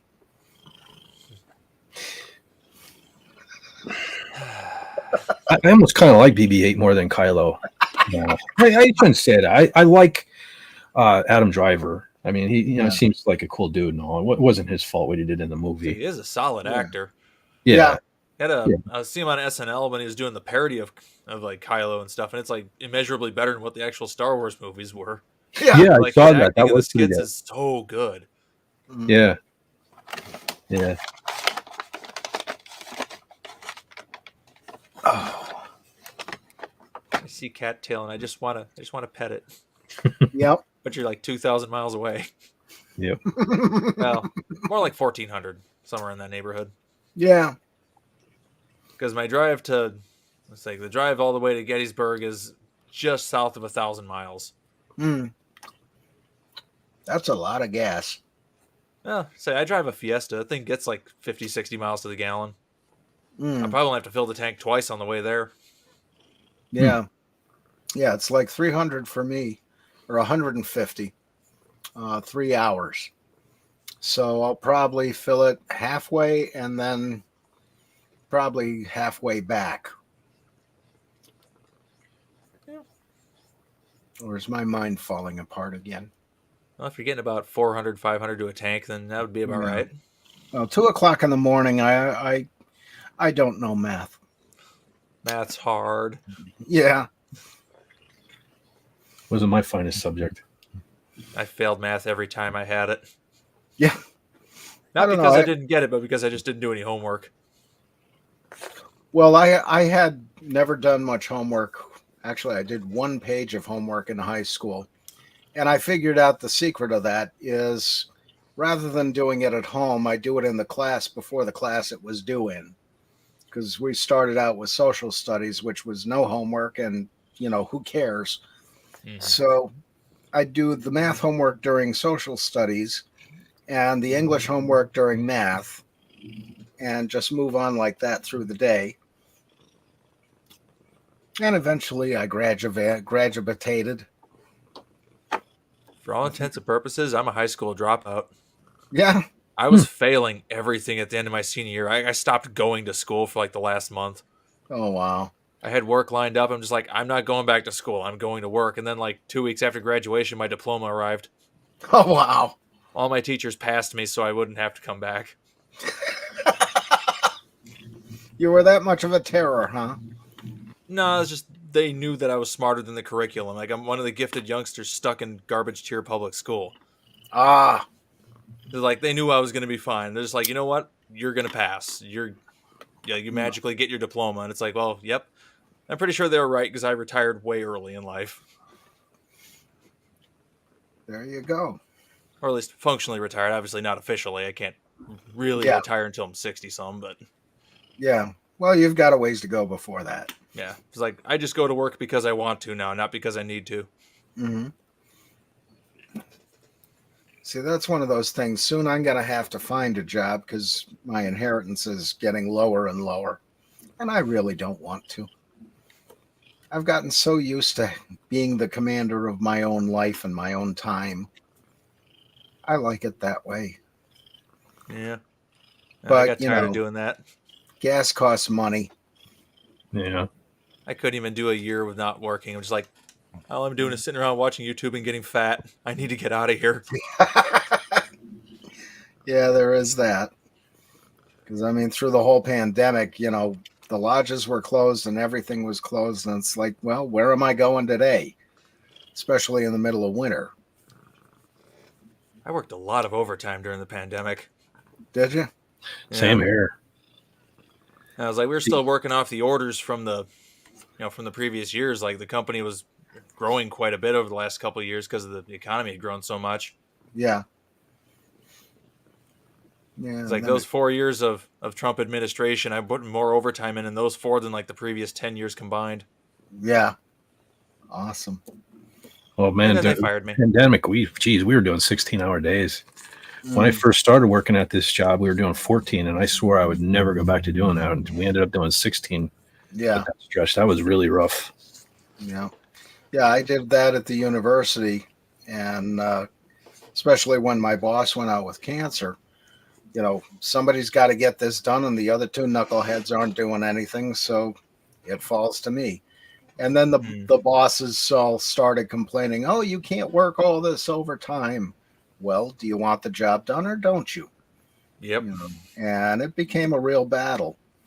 And that's another one of the things that led me to leave. I had a weird position at my job where it's like I could work all the overtime I wanted and nobody cared. But yet everybody else got yelled at when they worked overtime. Huh. The guys have been there for 20 years getting yelled at for working overtime. And it's like, I just happen to be here like an extra hour or 2 every night. I'm getting like 4 hours of overtime every week minimum just for me being there late. Oh, cool. Because I took care of the robots and stuff every night. Yeah. I started doing it on my own. Just started doing it. I'm like, yeah, my buddy here he's stuck here till like 4 a.m. Work finishes at 2 normally. Yeah. And he's stuck there because he had to take care of the robots, but he also had to take care of the kitchen and take care of a bunch of other stuff because he was like second in command after the supervisor. Mm-hmm. It's like, all right, well, I'm gonna help you with the robots tonight. And I just wound up doing that every night after that. So it's like, so we could get out of there after an extra half hour, 45 minutes instead of 2 hours. Wow. Well, as long as you enjoy it and you're getting the money, go for it. Yeah. It's a shame they fired me. Ah. Apparently threatening to torch their dog's house and eat their cat is a punishable offense. Well, I suppose they could look at it that way. Yeah. It's just because of the head office. I know their HR gal at the head office had it out for me. Yeah. And nobody at their head office knows anybody at this plant because their head office is in a different part of the state. If they'd gone through the supervisors and stuff here at this plant, I wouldn't have been fired because they weren't happy. I know our plant manager, he was furious with them when that was let go because they went over his head. Wow. He didn't even know I had been fired until like a week later. He thought I was on vacation. No shit. Yeah. A buddy of mine was telling me like he was calling him on the phone, like he was in the middle of the factory floor, pulls out his cell phone, starts calling him, and he's literally shouting at his bosses at the head office for firing me. Good. It's always good to have a boss that's on your side. Yeah. And unfortunately, I can't go back to work there. I'm pretty sure I'm blacklisted. Oh well. It's like I did reapply, but all the applications have to go through the head office now, so it goes through that HR gal now. Yeah. Well, hopefully one day she'll wake up, look in the mirror, and realize all the people she's screwed over. Yeah, as she pets her army of cats. Yeah. And they start licking their chops for the rest of her. Yep. God. Yeah, whatever. They fired me. I basically took almost a year off, and now I'm at the current job, and this place is pretty nice. Yeah. I don't make quite as much money there, but yeah, is it more of the electronic sort of thing, or mechanical, or more mechanical? I'm doing a lot of machine work there. Oh, awesome. That's the one thing I wish I had studied was, machinist disciplines, because when I was growing up, my father told me, you got to go to college, you got to get an office job, and I didn't realize those kind of jobs still even existed. My nephew went to Johnson Tech, became a machinist, walked right out the door there into Steamtown. Now he runs the shop. And it's like, that's in 6 years. Yeah, I got that job entirely on accident. I just walked into the place and I had the job that day. I went home, had lunch, came back, and I started my first day at work because, as it turns out, skilled machinists under the age of 60 are really hard to find. Yeah, they are. And it's funny, we've got enough machine shops out this way and enough guys taking the machining, but you don't see as many as you used to have, because it used to be you apprenticed at whichever railroad, mine, machine shop, even the blacksmiths in the old days. And I mean, that's even into the 1950s, 60s, you had blacksmiths. And you don't see the numbers anymore. I think we still actually have a regular blacksmith in this area. Yeah.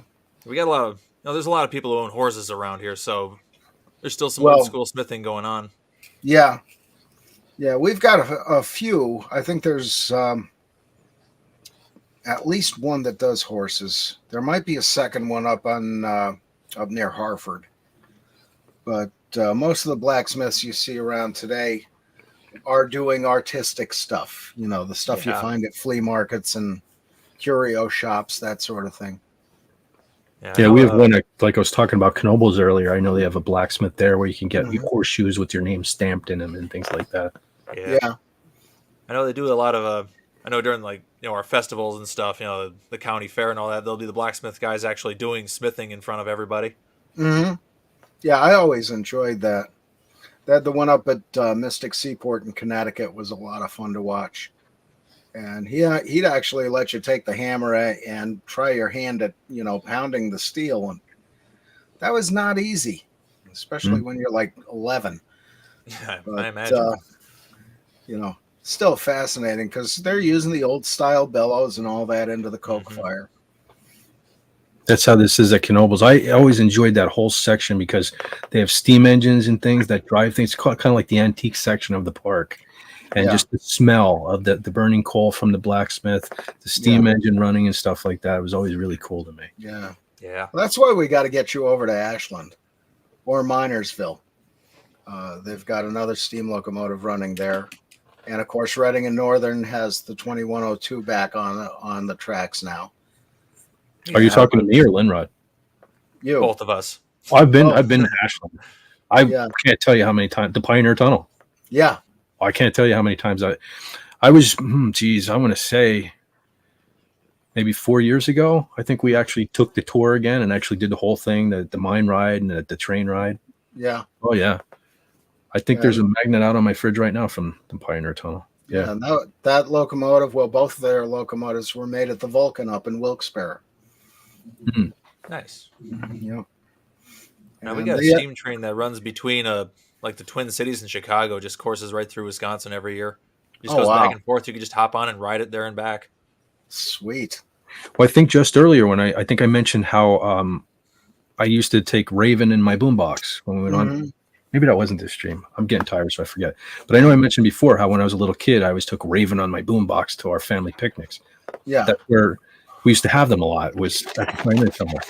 Yeah. They had the little park from it. So, yeah. Oh, yeah. And they used to have that big merry-go-round that Yeah. self-propelled, you know. Yeah. And Is that still there? I'm not sure. I haven't, like I said, it's probably been about 4 years since I was up there. All right. It was still there the last time I was there. Okay. I used to love. You remember that? How big that was? I used to get that thing going. People liked when I pushed it. So I used to get that thing rocking and rolling. Nobody ever got hurt though. Yeah. Dangerous as that thing was. Yeah, we had something like that at school, and we would all just go out of our way to get that thing going as fast as humanly possible Yep, until same somebody here. flies off. Yep. Yep. And nobody ever really got hurt. Yeah, that's the funny thing. Same here.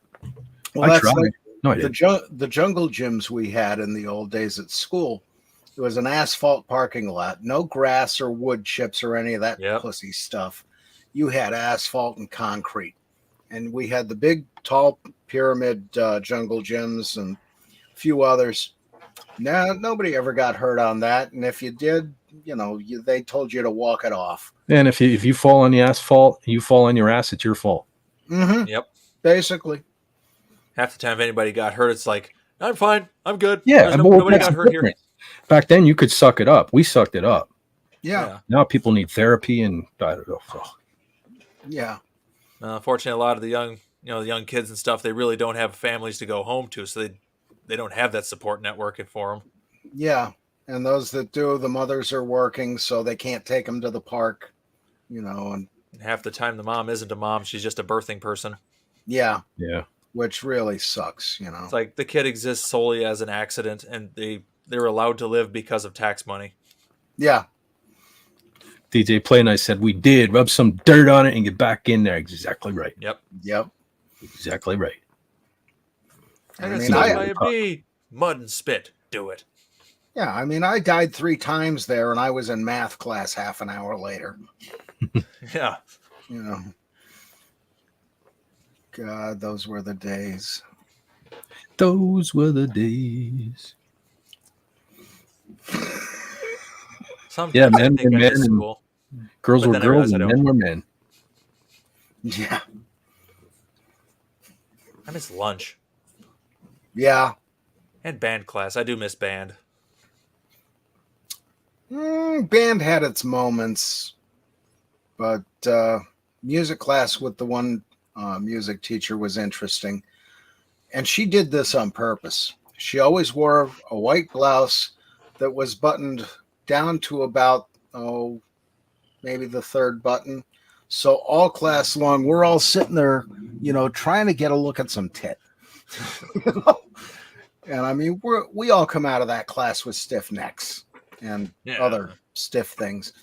But she did it on purpose. And it was like the one day that the rage in my head kept telling me, just tell her to take the shirt off already.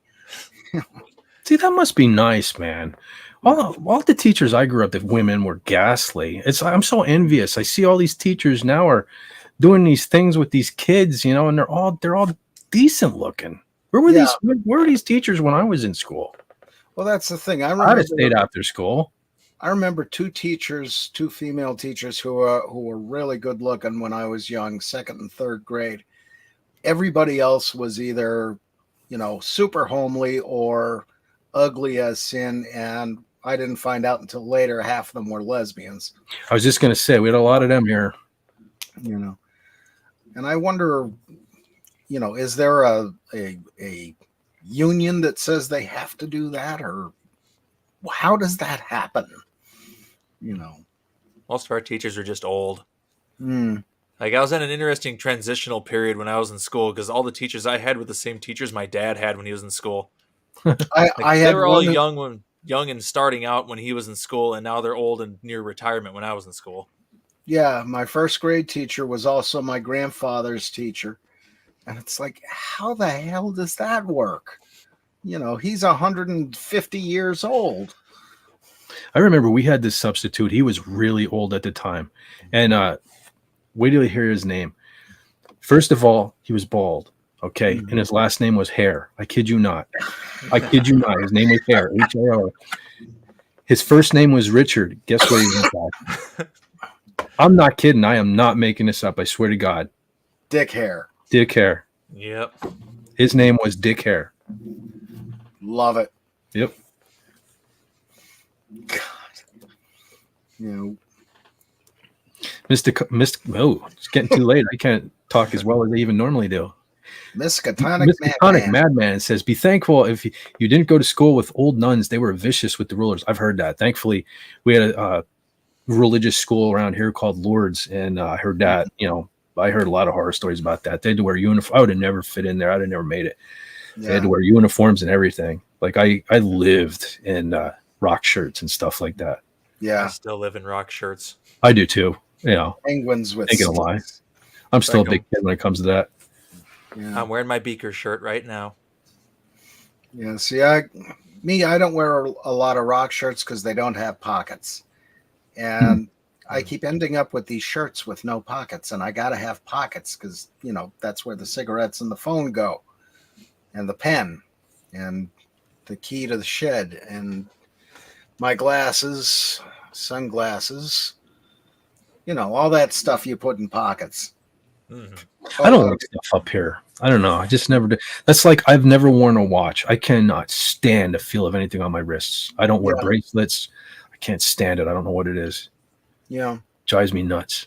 I used to wear a wristwatch, but I haven't in a very long time. And I think it's out of laziness myself. But recently I tried to put a watch on, and same thing. It didn't feel right. My wrists are so tiny, I have a hard time wearing watches. Yeah.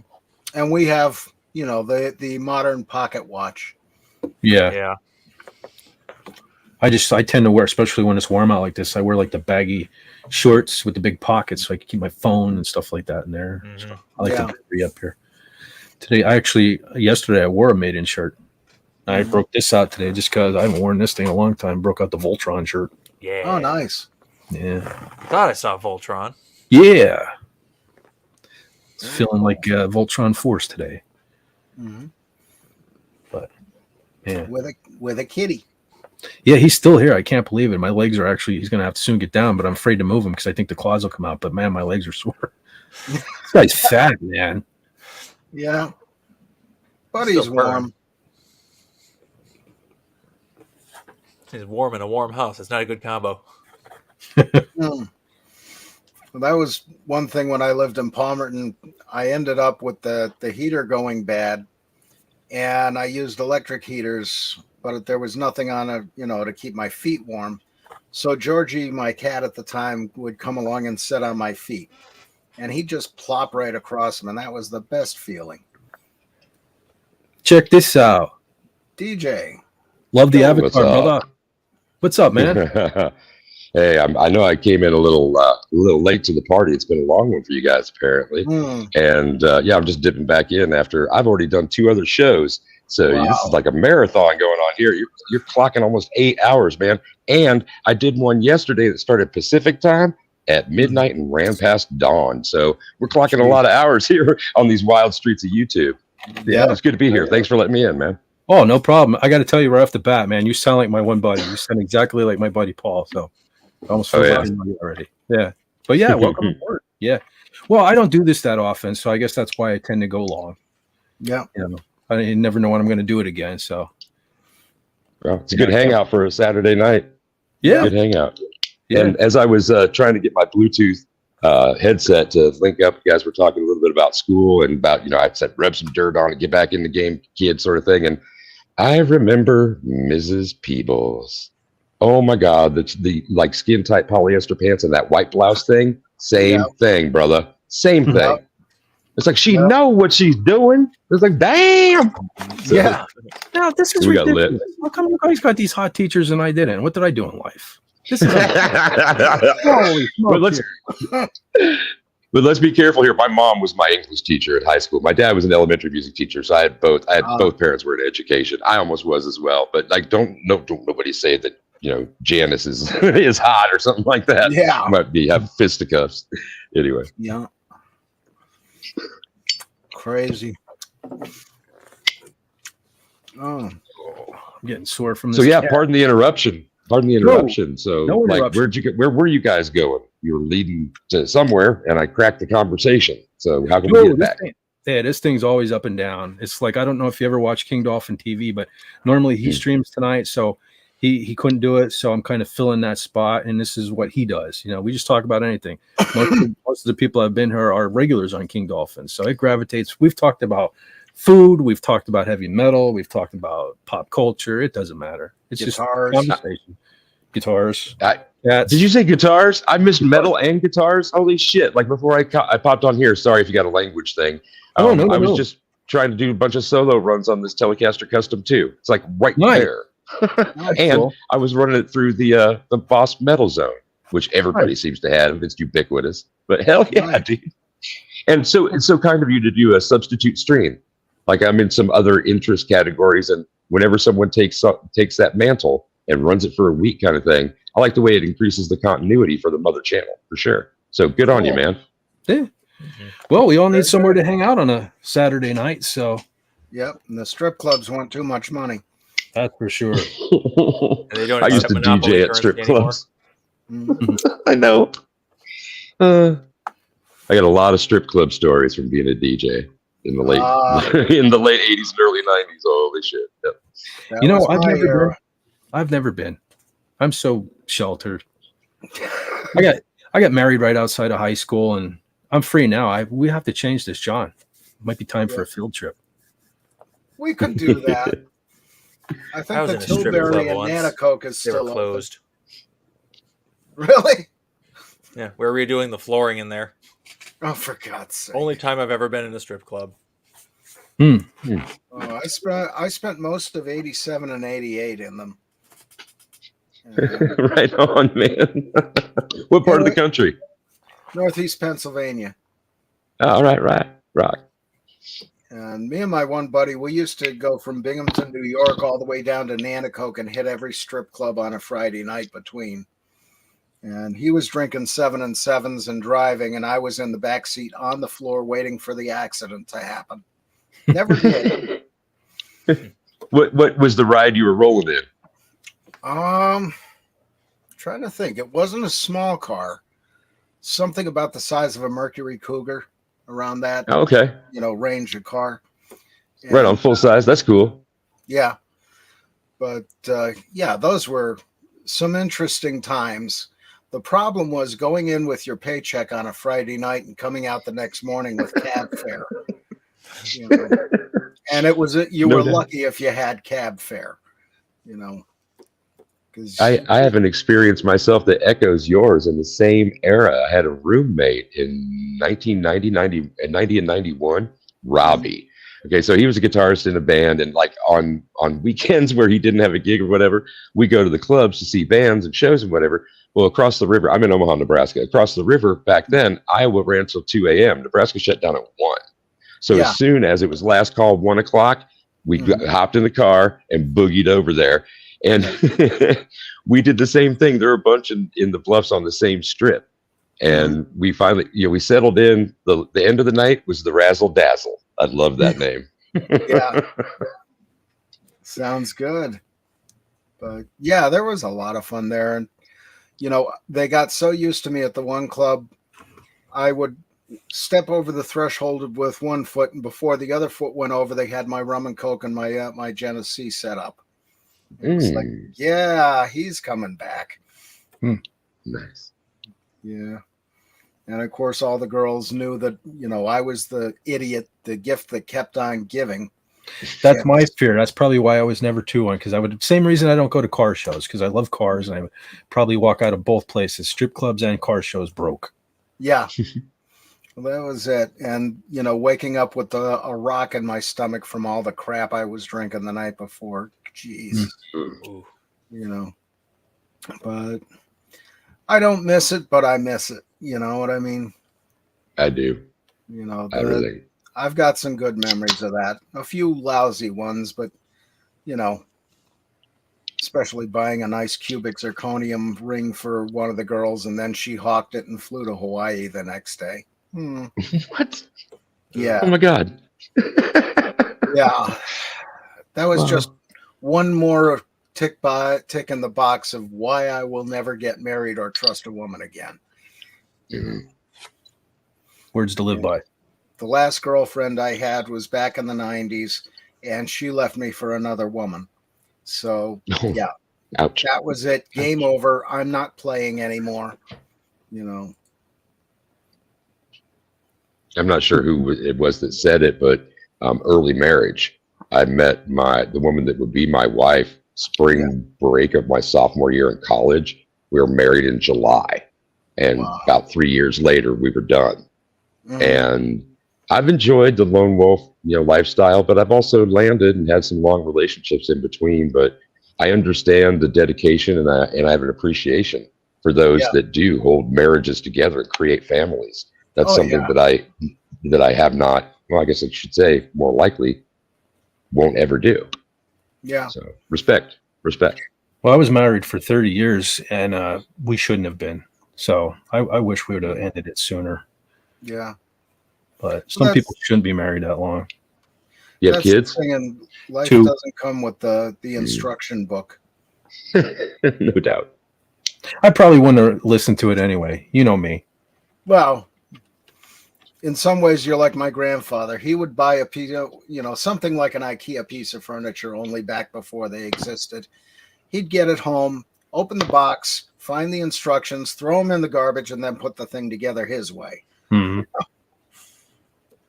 Yeah, I'm the same way. Us men don't need to. You ever have leftover pieces like Greg Brady rebuilding the family truckster? Remember that episode of Brady Bunch? Just had a bunch of shit out on his sheet. Parts. Oh my God, haywire. That was amusing. S10 truck versus deer. Took the truck over to my buddy's house. His grandfather had a nice garage. Took all the old parts off, put the new parts on, and had a coffee can full of nuts and bolts. We had no idea where they went. You found a better way of putting it back together. Yeah. You know what? I just did something like that very recently. Matter of fact, a week before our trip to Philly, John, my car, when I bought it, had the vent visors on it, but they were the ones that were stuck on the outside. Yeah. And the one on the driver's side had come off. So a week before our trip, I ordered the in-channel ones. Yeah. I had them on my last truck. I knew how to install them. When it came, I couldn't find instructions. I'm looking all over the thing, and here there was like a code that you scan to get, the app and get the instructions on your phone. I was screwed that. Yeah. So I put them on without that, and so almost that whole trip when we were driving down, especially, I was like, please God, don't let them blow off. I hope I did it right, but they stayed on. So, awesome. And Lenrod, you missed it. I did confess because I think you were there when we were driving home and John was live streaming. And he's on a bathroom break. Oh, he's on a bathroom break. But yes, we did get lost on the way back from Philly because I wasn't paying attention to the GPS. And yeah. So. Well, that, in fairness to you, that curve did come rather suddenly. There was a lot of strange turns there. I felt like we were taking a tour of the city for a while. I think that's why my mind stopped paying attention to what I should have been paying attention to, but I don't know, because it seemed like when we were going, because I never drove to Philly before, and I haven't been there since I was a little kid, but it seemed like we kind of went right in. We directly went in, and that was that. When we were leaving, it seemed like it had me going all over the place. Because honestly, I didn't get lost until we got out of Philly. But in Philly, I felt like we took a tour of the city. It was weird. Yeah. That was it. It was that trying to get out of the city that threw us. But we made it home alive. Yeah, a little late, but alive. Yeah. That was a lot of fun. That was. And remember, if they send you the bill for the tolls, send that to me. I'll take care of it. I haven't gotten anything yet. I'm sure I will. Let me know what it is. I'll take care of it. Oh, I see. I have the YouTube chat up on here, and I see Lenrod did say it'd be right back. I missed it. I see. Yeah, I'm still new at these. No, I deleted it. All right. Okay, we're back. I should never park in Chicago, or they will take my vehicle. I have tickets strung across 2 or 3 decades parking on the wrong side or wrong time or whatever the hell the rules are somewhere there. I'm just glad that they hadn't towed it before. Yeah. Yeah, because you never know where they're going to take it, and you never know if you're ever going to get it back. Who knows if somebody stole it out of the impound yard? Truth. I mean, it is Chicago after all. You guys were talking about, the leftover bolts and doing the work yourself. I gave up at fuel injection. I did, and I shouldn't have. I mean, I'm 54. So I could have been, but bridging that gap, guys, where we go from carbureted to injected, it was like a much bigger difference in American garages, I think. Yeah. And fewer and fewer people were working on their vehicles. Mm-hmm. And now advantage to having YouTube. If you don't know something, or you got 17 bolts and you really want to get them get them in the right place, kind of thing, you can pop a YouTube video. And for myself, at least, it was a Chilton's manual, for God's sake, a Chilton's manual, set of wrenches, and go get it done. I just mentioned earlier, that's what got me into YouTube, starting to watch videos on how to, because I get tired of paying repair bills and all, and things I didn't know how to fix my truck. That's that's got me watching YouTube. Yeah. Yeah, it wasn't the Chilton manuals that threw me. It was the Haynes manuals. Because whatever went wrong with my vehicle, the Haynes book had everything except that exact thing. And it was like, you're driving me nuts. But, somehow I survived and got rid of a lot of cars that probably would have been okay if I knew what I was doing. But everything I knew, my dad taught me on a Dodge Dart, which is, simple slant six engine with a carburetor. And if you owned a matchbook and a screwdriver, that car would run forever. Matchbook. I remember matchbooks. Matchbook first, gap in the spark plug, and you shove the screwdriver down the carburetor, and the car will start every time. But unfortunately, the frame broke on that. But the day I got hired at Domino's as a delivery driver. Yeah. Of course. So my kind sucked. I always say my next car is going to be a horse. That way, if something goes wrong, I can feed it to the cat. The money I save on cat food, I buy another horse. Interesting cycle, man.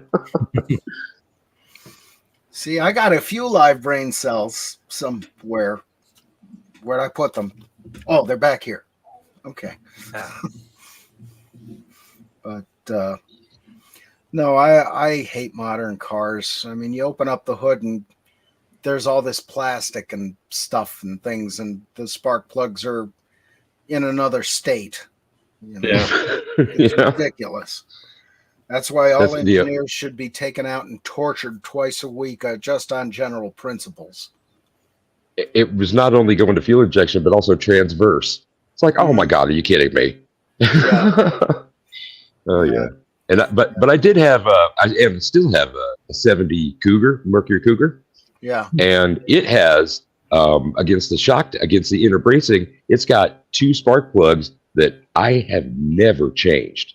Really? Because they're impossible. Yeah, you have to jack the motor to pop them out. Okay, so I did it once, but because I learned how to do it. But yeah, that was dumb. That's one of those engineering things where it's just like, dudes, get out your slide rule and your pen, fix this damn thing. Yeah, and in my grandfather's day, my mother's father, he had 2 garages, and in those days there were 4 bolts, and the engine came right out.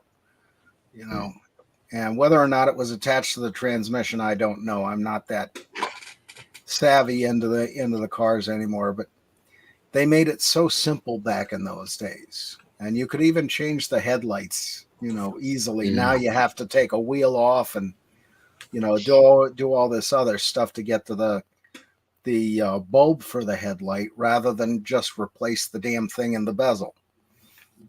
It's crazy. There's a give up point for a lot of people when their damn electric windows crap out.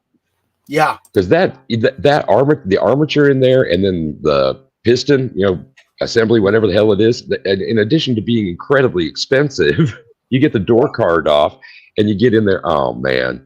And I've seen so many listings when I'm peeping used cars or whatever, where it's electric windows don't work. Sometimes it's a contact, for God's sake. Like, you said screwdriver and matchbook. How about screwdriver and a little sandpaper? Yeah. You could use that on the plugs and for that. Yeah, Unfortunately, and a lot of them that's use microcontrollers for all that stuff now. So if the microcontroller cooks, have fun finding that flaw. yeah, There you go. Yeah, I had thought about that. yeah, and that's what happened with my Mercury Taurus. Was the electric window stopped working, and I got pulled over for going through a stop sign, and the window wouldn't come down, and the cop is yelling at me, and it's like I put the back window down and said, "It don't work. What do I do?" You know, and it's like I'm trying to cooperate with you all I can. I swear I'm a nice person, but God. That's almost like slapstick. That's ultimate comedy, man. And you have 2 points of it. You have 2 points of it. You know, cracking the frame and then getting pulled over with the window like that. Oh no, man. Yeah, it's crazy. But fortunately, the master of my Masonic Lodge right now is a state cop, so I have that. Yeah, connection. Man on the inside. Yep. Can he get me one of them there police cars? There might be some coming up for sale. I don't know. Keep me posted. Ooh, yeah. Keep me posted. Yeah. I've thought about doing the cop car thing a bunch of times. It's like it's finding the gem amongst all the turds, though. You know, which one was a supervisor vehicle and sat most of the week, you know, went out to investigations, that kind of thing, or it's you know, the sitting at idle. I mean, they're great motors, but all those years at, you know, maybe the service life of it is less than that for some departments, but it gets to the point. Yeah. Yeah. Well, I don't care that the lights still work. It's kind of a running joke, King Dolphin TV, that I'm going to pull women over and with my police car. Yeah. Oh, okay. Well, now I'm in on that joke. Now I have the inside scoop. Yeah. Yeah. And of course the what the hell was it? It was 95 or 96. I forgot where I was going. Damn. All right, my 3 remaining brain cells just cracked. Now we're equal. Yeah, I Same was doing something with a thing, and I don't know. I don't remember what I did with it. But it was funny, so laugh. Hey, truly a where did I leave my keys moment. What was that? Pardon. Truly a where are my keys moment. Yeah. Happens. Chain hoist. I just remembered what I was talking to Carla about. Was Carla? Yeah. See, I knew it would hit about 2 a.m. See, now me, it'll be after the stream when I would think of it, when it's irrelevant. At least maybe Carla will see this on a replay. Yeah. Anything I was trying to think of earlier will pop after I, end stream. Then it will be there. Anyway. Yeah. I'm getting tired too. I'm not making any sense. Less sense than normal. Make perfect sense to me. But then I might be tired too, so it all sounds like it makes sense. That's all that matters. I'll join that club, but everybody's making perfect sense. Poor brother. He's worse off than us, John. Yeah. We come back later and watch the replay, and it's just a bunch of gibberish. Yeah. Oh, that's for sure. Yeah, and I swear we're having a conversation, but it sounds like these guys are just talking about jelly sandwiches and deer. And John's slobbering, going. Why is there a salmon in one of these pictures? I don't get it. Gotta love it. Of course, if we're all wearing tutus by the end of this, it's been too long. Only if it's Halloween and I'm dressing up as Cheech from Up in Smoke. Where the Battle of the Bands, and he's got the tutu on. Yeah. He caught me in the bathroom with a pair of pantyhose. And the Mickey Mouse ears. Yeah, absolutely. Apparently he still does that during live shows. I saw him once. Oh, pardon. No, go ahead. I saw them, it would have been probably a decade ago kind of thing, when they were still doing stuff together on a tour. I saw them, and they did a bunch of the routines, and one of them that they did was I want Blind Melon Chitlin. I love going downtown, that one. And they rocked that out. It was great. The sniffing butts dog routine. A lot of it was almost exactly the way they did the stand up in its heyday. So that was nice to see. An echo from the past. Nice. Crazy. Yeah. Yeah. God, I remember the 70s, which means I wasn't there. That's weird. Oh, well. Cheers. Yeah. No doubt. I don't remember the 70s at all. Probably because I didn't exist yet, but still. Hmm. I don't feel bad. Well, I existed. I just don't remember much about the 70s either. yeah. Yeah. Well, I remember all kinds of things from the 70s. England Dan and John Ford Coley, disco, roller skating, Ooh, yeah. Dodge See, I don't darts. pick up. Lots of fun. I think I only ever roller skated once in my life, and I was terrible at it. Yeah. Well, we had Pop's roller rink in the one town. I think it was Music. But I went there the one time. It's a Friday night. Everybody's there. And I'd never roller skated before in my life. I'm going around and more or less staying upright. And I got going too fast, and it was a hot night. They had the back doors open. And I lost my balance at some point and went right out the back doors into the garbage. Ooh. Yeah, never did that again. Dude, like you could take that show on the road with all these stories of mishaps and stuff like roller skating now. I touched on the 70s and roller skating. I grew up in a small town near Omaha, and we had one in each county seat. So it kind of depended which way you want to go north, you want to go south. And one of them still had the parquet style wood ring.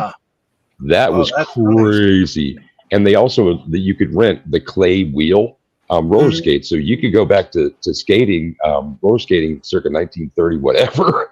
And so that was pretty trippy. The one in the southern, I can't remember the name. I wish I could. Skateland or something like that. One of my two favorite memories there didn't have to do with skating. It had to do with the music. You know, I ended up being a DJ, and this was one of the influences.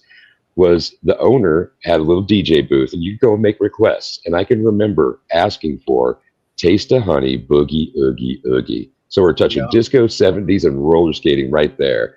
Oh, such pleasant memories, man. And I was a 1 foot skater. I planted my left foot and pushed with my right. And that was it. Yeah. Well, that's the thing. And there was that Taste of Honey, and then there was Herb Albert and the Tijuana Brass with their Taste of Honey, which was an iconic album from the 70s, the one with the girl and the whipped cream on the cover. You know, that was Whipped Cream and Other Delights. And Other Delights was that was a good cover. Soul Asylum aped that, lampooned it. Actually, it was Clam Dip and Other Delights, and they had their model slathered in clam dip. Look up the album cover; it echoes it completely. Oh my god! And as I remember now, I think it's a dude actually. Oh my god! I don't remember. Love the replacements though. Minneapolis rock. Crazy. Yeah. Excuse me, I must be full. Good out. Possibly. Or drunk. Or on Diet Coke. We don't know if you. Hey, you do have the fridge of mystery over there. We don't know what's in there. Let us check. I don't have to do the pudgy voice, do I? No. I don't think I could do it anyway. You're rocking the diet there. I'm rocking Diet Doctor. I can't tip it because I just cracked it open, but yeah. I salute and I cheers with everybody, but it's with the Diet Doctor. I'm just drinking my favorite, some Gold Peak. Yeah. Yeah. I have absolutely nothing. Nothing. Oh. Yeah, all I've got in the fridge of mystery is the Paranorman Tag approved fan. There's one and only fan. Yep. I like that.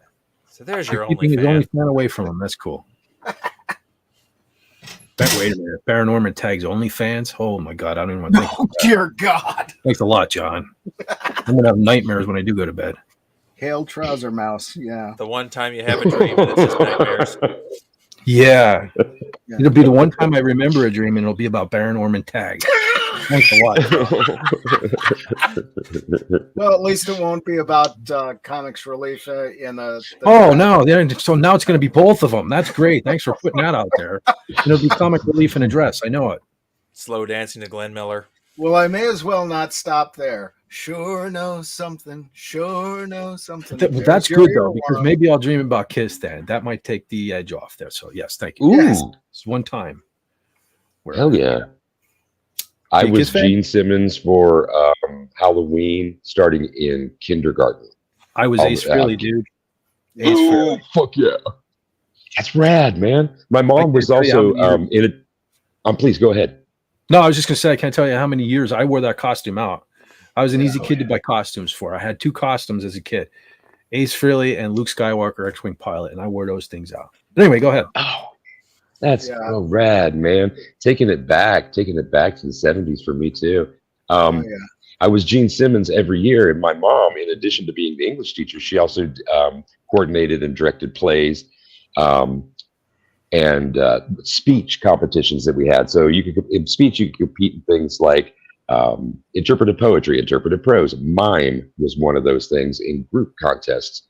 And so we had the White Steins makeup kit. She did my makeup, full on theater makeup, and she got me a kabuki wig from one of the supply places. I wanted the demon boots. I tried to make the tinfoil. I tried to use tinfoil to make the armor suit from Destroyer, the Destroyer cover, and then the one. Yeah. Nice. Awesome. I just lusted after those things. Yeah, I did Gene Simmons one year, and after a little while, my mother wondered, where did all the ketchup go? Ooh, nice. I did the blood too. Nice touch. I never thought about that. Oh, that's great. Oh, that was I didn't do fun. anything creative. I just had the old Ben Cooper plastic, with the hair attached to it and the vinyl costume thing. Hey, it worked for me. I was Ace. Yeah. Excuse me. I can remember those Kiss costumes hanging on in a store. Man, this is great. So you tossed me back to that retail experience. I pointed to it, and Mom said no. I always wanted one of those ones that came hanging up like the devil one. It's got the mask. It's got the suit. It's got flames on it. That was rad. Right next to it is Spider-Man and Superman and Batman. Truth. Yep. Truth. I remember those days. My grandmother was a manager at Kresge's, and she was in charge of hanging all that stuff up. God, that was whereabouts is that? That was Public Square in Wilkes-Barre, Pennsylvania. Okay. Yeah. And they're gone now, but oh, what a time that was. And Christmas time was wonderful there. You had the 10% off sales at all the stores on one night. Place was crowded.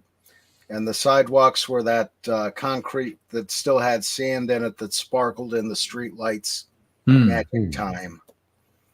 Don't see that anymore. Nope.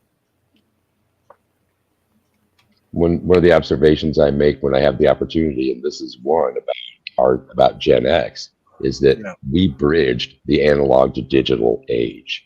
Yeah. So we straddle that line where we can reach all the way back, past to tube televisions or whatever. I was thinking things in terms of media, and associated stuff, and then we pop over and we could talk for hours and hours about all those things that we adjusted to, kind of deal. Yeah. And fellas, we ended up with the fucking Dick Tracy watch. It's in our hands. I'm using it for this broadcast right now. Like that's incredible. Taking us around the world. Never would have thought. Now we got, we can communicate around this world. Where the hell are my spaceships? I want to go other places. Let's go. Where's that Star Trek transporter?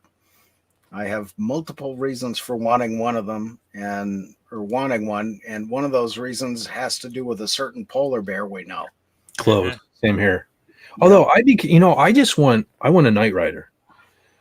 Yeah. Not because I want to fight crime. I'm just getting too lazy to walk across parking lots to get my car. I want my car to come to me. Where's this? That's what I want. That technology is in process. Yeah. Yeah, but unfortunately, it probably be perfected when I'm no longer here. I need it now. That's moving quickly. Probably sooner than you realize. That's I need it 10 years ago. But you realize I won't be able to afford it. That will be my next issue. Well, hey, though, Luke Skywalker, before you pitch from the planet, hover cars are going to be a thing. They will. Like, come on, man. Let's have some faith or some hope, at least, in science and the people who drive it, so we can actually get in a speeder. Fuck, I love a speeder. Yeah, but do we want blast? Yeah, but I don't know if we want everybody else having one. That's the problem. Yeah. I mean, people can't drive now. And, sometimes I don't feel safe on the first floor of my house. Yeah. I don't want to be crashed into when I'm sleeping upstairs. You know what I'm saying? Yeah. Well, look on the bright side. You don't live at the end of a bridge. We had up in Wilkes-Barre was the Butler Street Bridge. And as soon as you come off that, you're going down a little bit. You hit the dip at Scott Street and it comes up and you have to turn left or right. Straight ahead is this guy's house. He's had more cars in his living room than any Chevy dealer ever did. Wow. To be at the top of a T road, that would suck. And speaking of future traffic, we're talking when you said no, we got to think about not having everyone equipped with one of these. It reminded me of the traffic patterns in The Fifth Element, where it's so congested and on levels, or say like Blade Runner. And I'm sorry to toss out those examples, but they're great examples where those adaptations were made so that our interests could be and imaginations could be sparked. But what a congested mess, man. Yeah. And then, of course, why can't you go up to the other level where nobody is? Drive over them all. Or that's where all the rich people hang out. Yeah. In the commuter lane, left side lane, lay it down. Commuter. Yeah, I just want to get past this era of bicycles on the road. Because, I'm up in the super sub boondocks of Pennsylvania, and people like to ride bicycles on the side of the road or in the middle of the road or exactly where I'm going. And I just hate them. Yeah, they're starting to. I just had a guy just the other day, and it was the only day this week that I left late for work. Mm-hmm. And I had to follow this guy all the way down. And every time I got to where I felt like I could pass him, here comes a car. So I almost had me late to work. Yeah. Such a pain. Yeah. And we have enough curves in the road that are blind. You can't pass them on the curves. Yeah. There'll be a garbage truck or a school bus coming the other way. Yep. But, it's crazy. And of course, some people just need to learn to stay home because, they're useless on anything. Like the generation, it doesn't matter because you guys will understand what I'm talking about. Back when, wives didn't drive or they drove the family truckster to the grocery store and back kind of thing. It's weird to think about those times too. The total mid-century, oddities. No holdovers from that. Yeah. Do any of you guys have scooters in your city? Like that? Okay, I should be more specific. The things that are like a skateboard and a pole combined, except they're electric now. I don't know what they're called. Not here, but down in Wilkes-Barre and Scranton, they have them. Scooters everywhere. I was in Kansas City when that was the community that I first visited, where they were just sick, and in the tourist district and whatnot, it's like bing, bing, bing, bing, bing, bing, bing, bing, bing. And I had so many questions about it. And on the hotel roof, doing smoke break, I watched somebody in a pickup truck going around picking them up. I was like, damn, that homie's coming up on that. He's grabbing the batteries or whatever it might have been. And I learned that the city subcontracted with people. You could apply to do a route to pick those things up and take them back to Central Casting or whatever the hell it is. Kind of thing. Yeah. But I see lots of people, I see more and more people using them here. And we're a typical plains city in that we have a lot of space, so we use it. And the miles that people have to cover, I like it when I see kids, because I totally would have been one of those kids that found those stashed it in the bushes. So after school, I was jumping on it, going wherever the hell I wanted to ahead of everybody else. Yeah. I'm seeing a lot of electric bicycles around here. Yeah. You can't blame me though. The Yeah, price of gas. I'm half tempted to get one myself. Well, remember, I park know I it have- outside away from the house. I know Unless I've you've got had like I've been extremely a good total fire like insurance. I hear I you. know. Go ahead. I just know I've been a total me too, because you guys are fresh faces and voices, so I want to be able to, I want to relate to everything that you do, and it just so happens that many of these things I certainly can. And like having an experience with electric bicycles, I worked for a company where the owner would diversify into side projects, and he bought like a container load of them from the Bahamas. Because they would use them for a couple of seasons, and then when they started to be fall into disrepair, they would chuck them into and so we had a whole bunch of those. It was kind of fun putting tearing apart and putting together pieces and parts to make those things. Yeah. I don't think he lost his ass, but he didn't make as much money as he thought he would. Yeah, I saw something about a guy who was doing that, and he's got warehouses full of them. And apparently there's a problem with the city. They're afraid of the batteries going into thermal runaway and basically burning down the town. Why do people got to go dark side all the time, man? There is a sunny side of the street, mopey. Like pick it up. Well, my motto is to every silver lining, there's a cloud. Jeez. Eternal pessimist? Is that what's going on here? Oh, yeah. Always expect All right. the worst, and if it doesn't happen, you've had a good day. I'm the same way. I must confess. Yeah. Prepare for I the had a worst, friend- and then everything goes fine. Yeah. I had a friend who would bet, like our big state football team. We don't have a professional team. It's the Cornhuskers. So with one football team, people are focusing all their sports energy on them. And they're, the capital is Lincoln. I've lost my train of thought. I have so many things that I wanted to say that it was a runaway. We've all done it multiple times tonight. So welcome to the club. Oh, I brought it back in. So a friend of mine would bet against the Huskers. So he'd make his bookie bet against the home team, because if they won, he was happy, and if they lost, he was happy. It was like, okay, Jefferson, I get that. Yep, that works. Yeah. There it is. Now I get it later. Garbage can's full. Oh well. And pesky garbage cans never empty themselves like they should. There's No, another you don't technological. Yeah, you know where I'm going with this. Technological advance we require. Self-emptying garbage cans. Where are they? Yeah. And Or garbage self-destructing compactors, did they just not catch on because of like the slot space or whatever? People just wouldn't install them after time, and the generation that had them in their ranch style suburban homes, how do you repair one of those things with no parts, sort of deal? But trash compactors, were you guys ever at a place where somebody had one and like marveled at it? Yeah. An aunt of mine had one, and it was fascinating. And I know a few people in her area had them. And there was a complaint because the cat kept getting into this one lady's compactor, and she almost compacted the cat one night. And it's like, no, you don't want that. I like my cats, alive and purring. I don't think we could have something like that now, because too many phones would end up falling in. People would be dumb enough to, you know what I'm saying? Yeah. It's, yeah.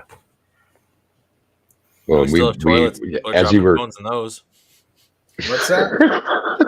Yeah, but it's not going to crush your arm when you reach. It's not sanitary, but it's not going to crush your arm when you reach in for it either.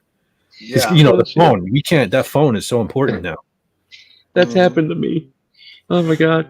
Why was I standing over the fucking bowl looking at my phone while I was rocking a piss? Like, that was just dumb. That's danger zone, man. Yeah. Oh god. It's never happened to me, but now that I'm confessing this, it probably will, because that's how things work for me. But that's never happened to me. Yeah. I don't have to worry about that. My phone usually sits in the corner. I completely forget it exists for long periods of time. Yeah. And then I'll miss calls from work. They're like, hey, we needed you to come in early. Like, that was like 4 hours ago. It's time to come in at normal time now. Yeah. That's The clock is I'm sorry to interrupt, but the clock is about to strike 2 a.m. and I have a show that I need to panel up for. But man, I'm so glad to see that you were still rocking the live. You have crossed the 8-hour mark. You're going to hit the bottom of the hour, 8.5. If you take it to 9, you get into legendary status, man. Push it to 12 and we'll all remember your name. So thank you for having an open StreamYard link as well. That's really, it's almost brave. And I appreciated the opportunity, and hanging out with you guys and chewing this fat a couple of times has given me a warm result. I'm going to take that energy into the next show. I wish everybody well. Be safe. Have fun. Take care of your crew. And rock. I'm out. You too, man. It was great, man. Anytime. Yeah, pleasure to meet you, man. Yeah, that was cool. That was cool. Seriously, he sounds exactly like my buddy Paul. Really? Pretty cool. Yeah. Deep voice. Love it. Yep. Mm-hmm.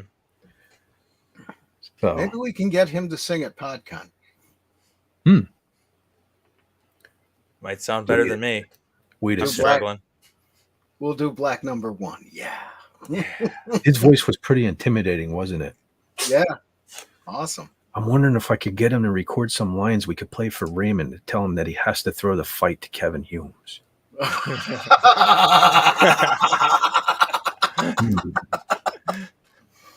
Add a little reverb to it. Oh yeah. Yeah.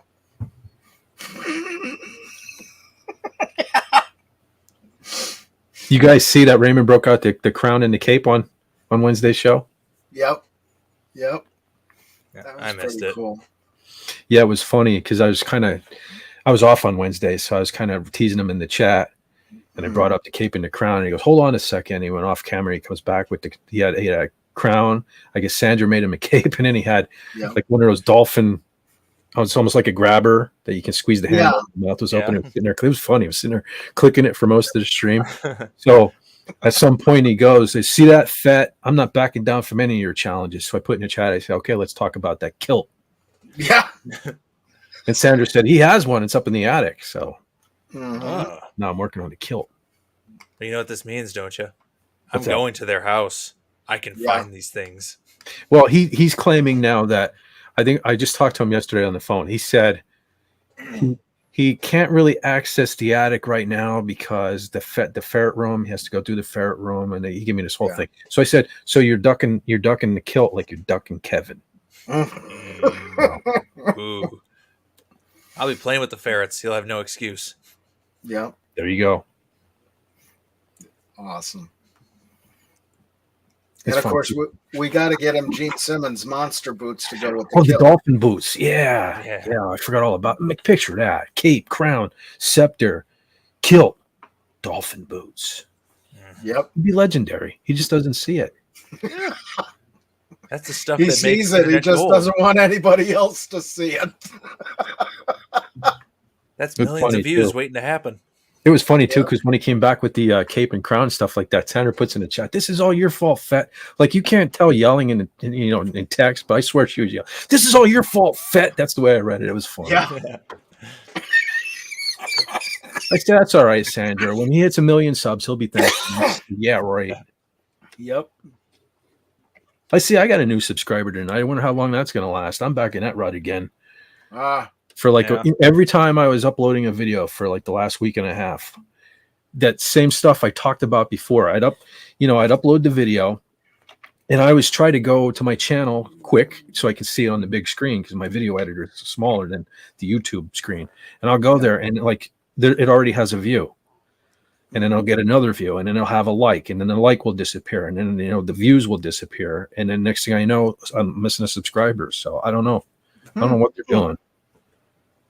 Crazy. That's weird. Yeah. Now the last couple of days, I uploaded a couple videos, and nothing happened yet.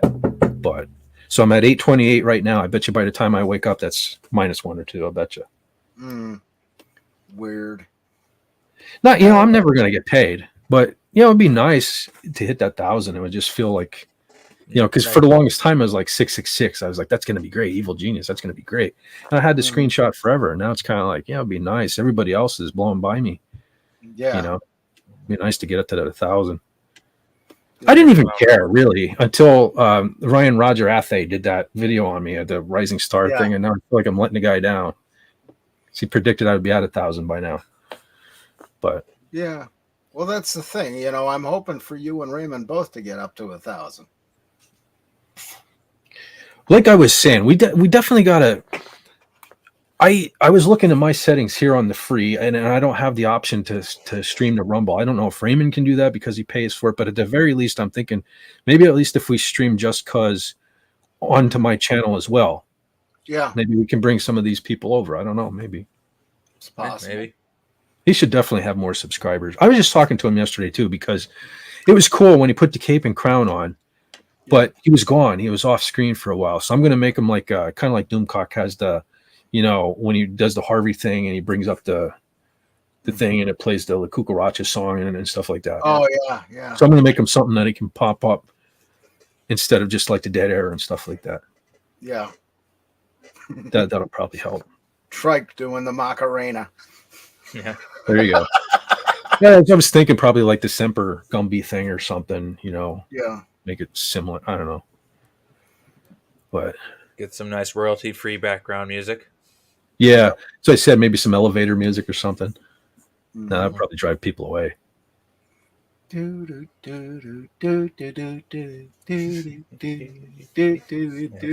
a shame I couldn't get a hold of that song that Pudgy used to play. That he doesn't play that anymore. Or did it? Was that a copyright issue? I think there was a copyright issue. Oh, well, that sucks. I missed that song. That was cool. Yeah, that was awesome. Yeah. Everybody had a good time with that. You know. And did you know we have a website? You know. Yeah. Pudgy's awesome. Mm-hmm. But Never did get to finish reading those Pudgy stories before he took them all down. well, he's got the video ones on YouTube, and they're pretty good. He had to change a bunch of stuff because of the Doomcock didn't want him using Doomcock, but the stories are still good, and I enjoy them. The only thing is they're very quiet, so you have to pull the volume up a bit. But I get a kick out of that, and it's usually when I've had a bad day, it's a coincidence that Cobalt puts them up that night, so that's really a welcome thing. I could totally listen to those at work. Yeah, I have the company Wi-Fi now. There you go. Those too, because like I said, I've never been good at reading. I just read the stuff to say I read it, and it's cool because he made me a character in them. So yeah, can't wait till he gets to those. I want to be a character in a Pudgy story someday. Well, I remember when he first put those out, the ones with me in, I didn't realize in the first one with me, I was Fet the Owl, and there was a Heather Owl that I was sitting in a tree hitting on. And I remember I posted something on Facebook to the effect of, or not Facebook, Twitter, to the effect of, look at that. Fet is a skin hound, even in owl form. Yeah. And here it was Stellar Heather was the Heather Owl. And she was like, and you won't have, I forget what she said, and you have no chance or something like that either. But I didn't realize it was her. I thought that was pretty funny. Yeah. Well, is she still around? She's around. She was just on. Was she on the last time I live streamed? I want to say she was. Was she? It's entirely possible. I thought it was Heather L. Maybe I'm thinking Heather L. But I know Stellar Heather for a fact was on the first one because that one, Doomcock was there, Gary Ambrosia, Andy. I mean, I don't even know how people found out because I didn't put that one out either. But like everybody showed up to that one. I know Stellar Heather was there for a fact. Yeah. And she'll message me. I mean, years will go by. Maybe it was a long time ago. I can't remember, but it doesn't seem like it was all that long ago. She just out of the blue, I guess she was getting into it with some people over a baseball team.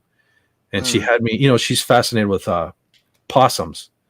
Yeah. And she had me put her baseball team's hat on a possum, and she had that for her avatar for a while on Twitter, just to start with these dudes. Just like, here, you want to argue with me? Look at my profile picture. Possum wearing my baseball hat. But yeah, she's still around as far as I know. All right. I like possums. Yeah, I think that was Heather L on the last one because Lori Wilson showed up right after her. Where has she been? I haven't seen her on Frolics. If everything's all righty or anything, or no idea. She was always one of the last people to say goodnight to me at the end of Frolics, and I haven't noticed it recently. It's weird. Yeah, she was a lot of fun. I haven't been on to the frolics in quite a while. Here and there I'll go on, but it's just something I'm into other things at the moment. I'll come back to it, I'm sure, but you know, I can't miss it. I've heard most of the songs. I know most of the jokes. Yeah, I know it is repetitive, but I mean, I can't miss it. It's just been, I don't know. Yeah. It's my thing on Friday night, But like I said, it keeps me out of trouble. Yeah. Well, that's the thing. I'm the same way with Raymond's show. Got to be on the Just Cause. I love that so much. Well, see, for me, that's different because with Frolics, I'm usually working on something. Like that's usually when I get the movie of the week graphic done. And like last night, it was cool. Gary was sending me pictures from, I almost said PodCon, the Comic-Con that they're at and stuff. That's why I made the Doctor Who stuff and everything. Yeah. I'm hugging Doctor Who. So yeah, that's when I get a lot of things done like that because I just put Doomcock on and I can zone out. Mm-hmm. And so that's why at the beginning, I mean, you'll see I'm real active in the beginning and I'm not in the middle. I'm still there, but I'm usually doing something else. Yeah. Still listening. Yeah. Cause we figure you're there and, on the Saturday nights, whether you come on the stream or not, because somewhere in there, we know you're doing something evil. Not me. I don't do evil stuff. Not much. Not much. It's only evil when people get involved. Yeah. Like, what's his name? Legatus? Oh, yeah. Oh, speaking of him, he wasn't the last one out tonight, was he? We wore him out, I think. I just realized that. Yeah, he was here earlier. Yeah. Snort must have went to bed. I hope I didn't miss him saying goodnight. I really slacked on the chat there for a matter of fact. One of the last things I remember Legatus saying was he called me a slacker. Yeah. So I hope I didn't miss saying goodnight to them. Oh, well, we'll make it up. But I'll even say goodnight to them tomorrow if you're at work during the stream.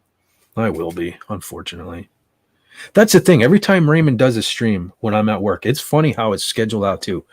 Because didn't he? I think he even just posted today that he's starting tomorrow's stream at 4. Doesn't it start at 4 tomorrow? I think so, yeah. I start work at 4 o'clock on Sundays. His Wednesday show, I start work at 6 o'clock on Wednesdays. And I love every time he does an away mission, he's like, are you going to be there tomorrow, on Sunday or something like that?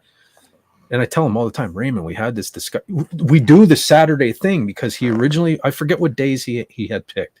And he originally wanted me to co-host or whatever the one on Wednesday. And I'm like, Raymond, I work. I can't. Yeah. And it's always funny. He'll always, if we talk or text or, talk on the phone, be like, if it's Tuesday, it's like, you going to be there tomorrow? I'm like, Raymond, I work. Yeah. Or I would be. We don't all remember each other's work schedules. Yeah. Well, that's the thing. Fortunately, I don't have one. Yeah. Mine's pretty well set. Monday, Thursday. That's it. Yeah. Usually the only bad nights for me are Tuesdays and the first Wednesday of the month. And that's because I got the Masonic stuff. But, I'm lucky that way for now. I always miss the Sunday shows because Sundays is go home and hang out with my folks' day. Yeah, that's kind of important. Yeah. Hopefully work like I was saying, right now with my schedule, the way things are, I get out early on it would be Tuesday night, it'd be Wednesday morning. Yeah. And theoretically, I could do something early in the morning, but then if my hours increase, which at some point I hope they do because I can't afford to live like this much longer, then I won't be able to do it. So I don't want to get people attached to a Wednesday morning thing and not be able to continue. Yeah. And if you're doing a morning show, you got to have cartoons. That's right. From the land of Hachi Malachi. Oh, I remember that. Yeah. I used to watch that all the time. Miss Judy. Miss Judy. God, that was a couple of thousand decades ago. Did you have Commander USA? Do you remember Commander USA? I don't play. think so. I think it was on the weekend, and he would play like horror movies, but they were B-rated. I mean, they weren't even B-rated. Like they were like the man with 2 heads, and yeah, he wore like a superhero suit and he was just he just looked like a businessman dressed up in a suit. He wore like a Lone Ranger mask, and he used to take a cigar, and he would burn eyes and a mouth on it. And I forget, was it lefty or whatever, but he would talk to his hand. Yeah. I don't know if you remember him, but I used to enjoy that, Commander USA. Yeah. Like people talk about Sven Gulli and stuff. He was kind of like our Sven Gulli around here. Yeah, we had Uncle Ted, and he was on Channel 16. Was he a magician? Yeah. He came to my school too. He wore fez. He came to my school. I met Uncle Ted when I was a kid. Yep. I had something that he gave me. I forget what it was. But yeah, I met Uncle Ted. I remember Uncle. He had a ponitail. Yeah. Yeah, I met Uncle Ted. Yeah. And he was a Mason too. Was he? Yeah. I think he was Lodge 61 in Wilkes-Barre.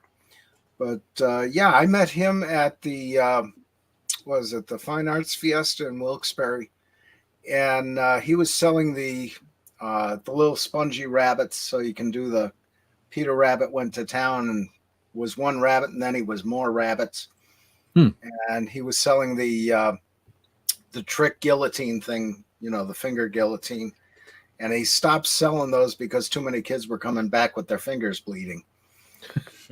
Imagine that. Yeah, but yeah, he was a good old guy. That makes me think of. I have a guy at work who he will not subscribe to my channel, right? Yeah, he's weird like that. Like him and his wife have a joint account. We don't subscribe to anybody. When you hit 1,000 subscribers, maybe I'll consider it. Yeah, like when I had these hats made up, and I took one into work to show some people, and I was like, "Do you think it's cool?" Blah blah blah. He saw it, and like to this day, he'll be like, "Can I have a hat?" I'm like, "You won't even subscribe to my channel." But anyway, he did watch some of my videos, and almost at least twice a month, he'll come up to me, and I have a Darth Maul action figure that he wants in the worst way. Worst way. Every time I turn around, can I have a hat and can I have your Darth Maul figure? So I tell him all the time, jokingly, I said, I will give you that Darth Maul action figure, 6-inch black series, probably worth $20, if you get me an original rocket firing Boba Fett. He's like, okay, but he never looks into it. It's going to be funny when he does. But the reason I bring that up, what's weird is because I have a reproduction rocket firing Boba Fett, because years ago, the Black Series did. Actually, no, it wasn't Black Series. They were called the Vintage Collection back then. You could mail away for it just like you did back in the day, and I got it. I still have it. It's boxed and everything like that. Fires a rocket. I assume I never opened it, but it fires a rocket. Now, that was discontinued because of when they had that in prototype stage. There was another toy that came out at the same time where some child choked on something that fired out of it. Yeah. So that's why everybody got screwed out of the rocket fire and Boba Fett. Now my question is why can they produce it now? How come don't we care about our children just as much now as we did back then? That was weird to me. Because the rockets made out of, because the rockets are made out of Swedish fish now. Well, still, if that was launched down your throat unexpectedly, honestly, kids are dumber nowadays. You think it would be a bigger issue now than it was back then. Yeah, Tide Pods notwithstanding. Yeah, yeah, because you know what I mean. We didn't point things that fired projectiles in our faces as a kid. Kids nowadays, man, you see all these dumb videos on how many fail videos are there out there? Mm-hmm. Yeah, and it's like when we used to play lawn darts. Remember those? Oh, I had lawn darts. We never, threw them in the direction of somebody where it was going to come down and pierce their brain. Mm-hmm. We threw them at the neighbors, but they had it coming anyway. Yeah, just even simple things like I remember I used to have bottle rockets. Where the plastic rocket, you filled the water and pumped it up with air, and that thing took off like a missile. Oh yeah! Imagine now kids would be great. They'd be like killing themselves with that or something. Yeah, or the super elastic bubble plastic. They'd end up in the emergency room from passing out. See, that was the thing. Going back to Doctor Who, the new episode of Doctor Who. When I said I like that, they give me a lot of shit for that on Pop Culture Breakdown, but I like the story because I assume you guys didn't see this episode. No, I don't watch. If I wouldn't have had to watch it because they were talking about it Wednesday, I wouldn't have even seen it. But the story I liked because it was called Dot and Bubble, and it was people got so used to this thing. It was like a ball where from the time they woke up to the time they went to bed, they turned on this dot and it made this bubble around them where all their apps were there. They were like apps in this bubble. All their friends were online. It was like an online thing. So, and they just did not turn it off all day long. So like this device would tell them, okay, you need to go to the bathroom now. There would be like a doctor app and it would tell them you need to go to the bathroom now. To walk to the bathroom, walk straight. Okay, now turn left, turn right, go straight. And in this episode, probably nobody cares about spoilers. So in this episode, these people were so consumed with this bubble app thing that they didn't notice that there was these monster aliens that were around them eating them. Yeah, because all they were seeing was this thing. And so the doctor, who I've seen the stuff. The guy seems like an imbecile and stuff. And I heard he's really bad in the other episodes, but he wasn't in this one much. And he wasn't all, hey, look at me in this. So I didn't mind it. And so what he and his companion were trying to do was trying to get this girl to turn this thing off. You need to turn this off because you need to see these things are eating people around you and you're going to be next if you don't do.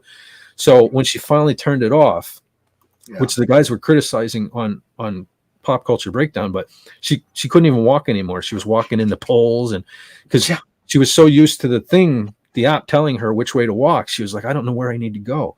I didn't find that so far-fetched.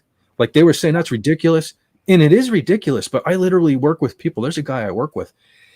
I don't know how he hasn't killed people. He drives a Jack. It thing probably weighs about 5,000 pounds loaded with a skid on it. And he's constantly on his phone and stuff like that. He's one of those people that literally, if you took his phone away from him, there was a time where a guy that does the same job as me, he's a little younger than me, but he's older than most of the people that work there. He said, watch this. I want to show you something, because we talk about political stuff together. I want to prove a point to you. So he started asking people, how many stripes are on the American flag? Dude, nobody knew. The ones that just guessed wrong were breaking out their phones and looking at the things. So I honestly think that there's going to be a point if things continue the way they are. People they're so used to pulling out their phone, they're not going to know how to walk. You know what I mean? Without guidance from something. I don't think it's that far-fetched. So that's why I said I kind of like this episode of Doctor Who. I like the story. The doctor wasn't as much an issue for me in it. Yeah. Now maybe if I would have seen, I don't know, I don't even know what the episode they're on, 4 or 5. I don't know what they're on. If I would have seen the other ones, and with this flamboyant and all that stuff, but again, that wasn't my thing. I haven't watched Doctor Who since Matt Smith, so I don't know this garbage. I didn't watch with that woman or anything, but I thought this episode was enjoyable. I mean, I didn't hate it. It's whatever. Yeah. Well, sometimes if the story's really good, it outweighs some of the other stuff. Yeah. But I haven't seen this or any of the Doctor Who since Tim Baker. I've seen bits and pieces and clips, but not an actual episode. I started watching it when I did watch Tom Baker when I was a kid, but I think I said this before. He kind of creeped me out, and I watched it because Star Wars wasn't on, so I would watch that. Yeah. But I really, and I don't remember years, I'm not a Whovian, but when David Tennant was the Doctor, that's when I started watching it, which made me go back and watch the Eccleston stuff, which was pretty good. Yeah. So then when Matt Smith became the Doctor, I was really into it at that point. I even actually have a TARDIS lamp upstairs. I should bring it down here. But I was really into it at that point. And it's like I knew when, I forget even who the Doctor was after him. But when he wasn't the Doctor anymore, something just told me this is going to suck after this. And from what I understand, it did. So I didn't stop watching it because I didn't like it. something told me it wasn't going to be as good as this, and I stopped watching. Yeah. But if you ever want to watch Doctor Who, I mean, I strongly like David Eccleston, or I forget his first name, but Eccleston, David Tennant, and Matt Smith. They're intelligent. This story, I think, of this latest Doctor Who episode, if it would have been Matt Smith or David Tennant playing it, I think people would have liked this episode. I just didn't pay attention to that shitty twat. What was the thing? Like I said, he wasn't in it that much, so it didn't bother me. And like the guys say all the time, even Doomcock loves the woman that's the companion. I was just paying attention. Yeah. Well, that'll work. Yeah, that'll work. I mean, I haven't watched a lot of television I think the last TV show I was really into was House. I've And never even seen that. I it's honestly, good. television, I haven't watched like TV shows. Yeah. I couldn't tell you the last time I watched television. Like I was just saying earlier, I don't even know why I pay for it anymore. Most of the time, if I put it on, it's just like a lot of times when we're on King Dolphin, I would put that on so Raymond's getting a view because I'm not logged in on my TV. Yeah. So Raymond's getting a view from my TV. I'll just put it on for that. Like my TV's been off this whole time. Yeah. Well, that's the thing. I haven't watched a lot of TV in the last 8 years, and House was the last good show. There were a couple others, 2001 area, the original CSI, and the one after that. It was an FBI show. That was pretty good. But really, most of the other stuff was starting to get, you could see the woke seeping in. And it got worse and worse and worse. And I finally said, the hell with it. The only even remotely thing I could even sort of even say I watched was that Big Bang Theory. Big Bang Theory. Yeah. And that's only because it's on at break at work a lot of times. Yeah. And I prefer watching. I like the old stuff. I've been, trying to pick up DVDs. Like I was saying, I just grabbed, what was it? Bewitched and I Dream of Jeannie, Emergency. Yeah. I got Emergency. I remember when I was a kid, I loved that. I even have one of these days, I have to dig them out. I have some things like a fire helmet and stuff and a badge from Emergency. And wow. I remember I loved it as a kid. And then I think our area, it probably was in the 90s or something. They started playing and I thought it was the most boring show I ever saw. But then it was just a couple of years ago, I watched it again and I loved it all over again. So I picked it up on DVD. That was weird. But that was a really good show. And for all the firefighter shows that have ever been on TV, that was the most realistic. And it was actually quite up to date. Even with the old plastic Fantastic helmets. I mean, we had those when I first joined Goodwill back in '83.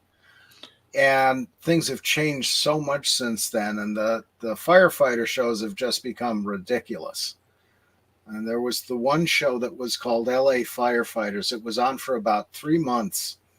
And between the volunteer and career firefighters who kept writing letters into the TV, telling them what crap it is and get it the hell off of there. And, they finally canceled the damn thing because it was overwhelming. Yeah, everything has to be sensational. Yeah, Miskatonic Man says Christopher Eccleston. That's right.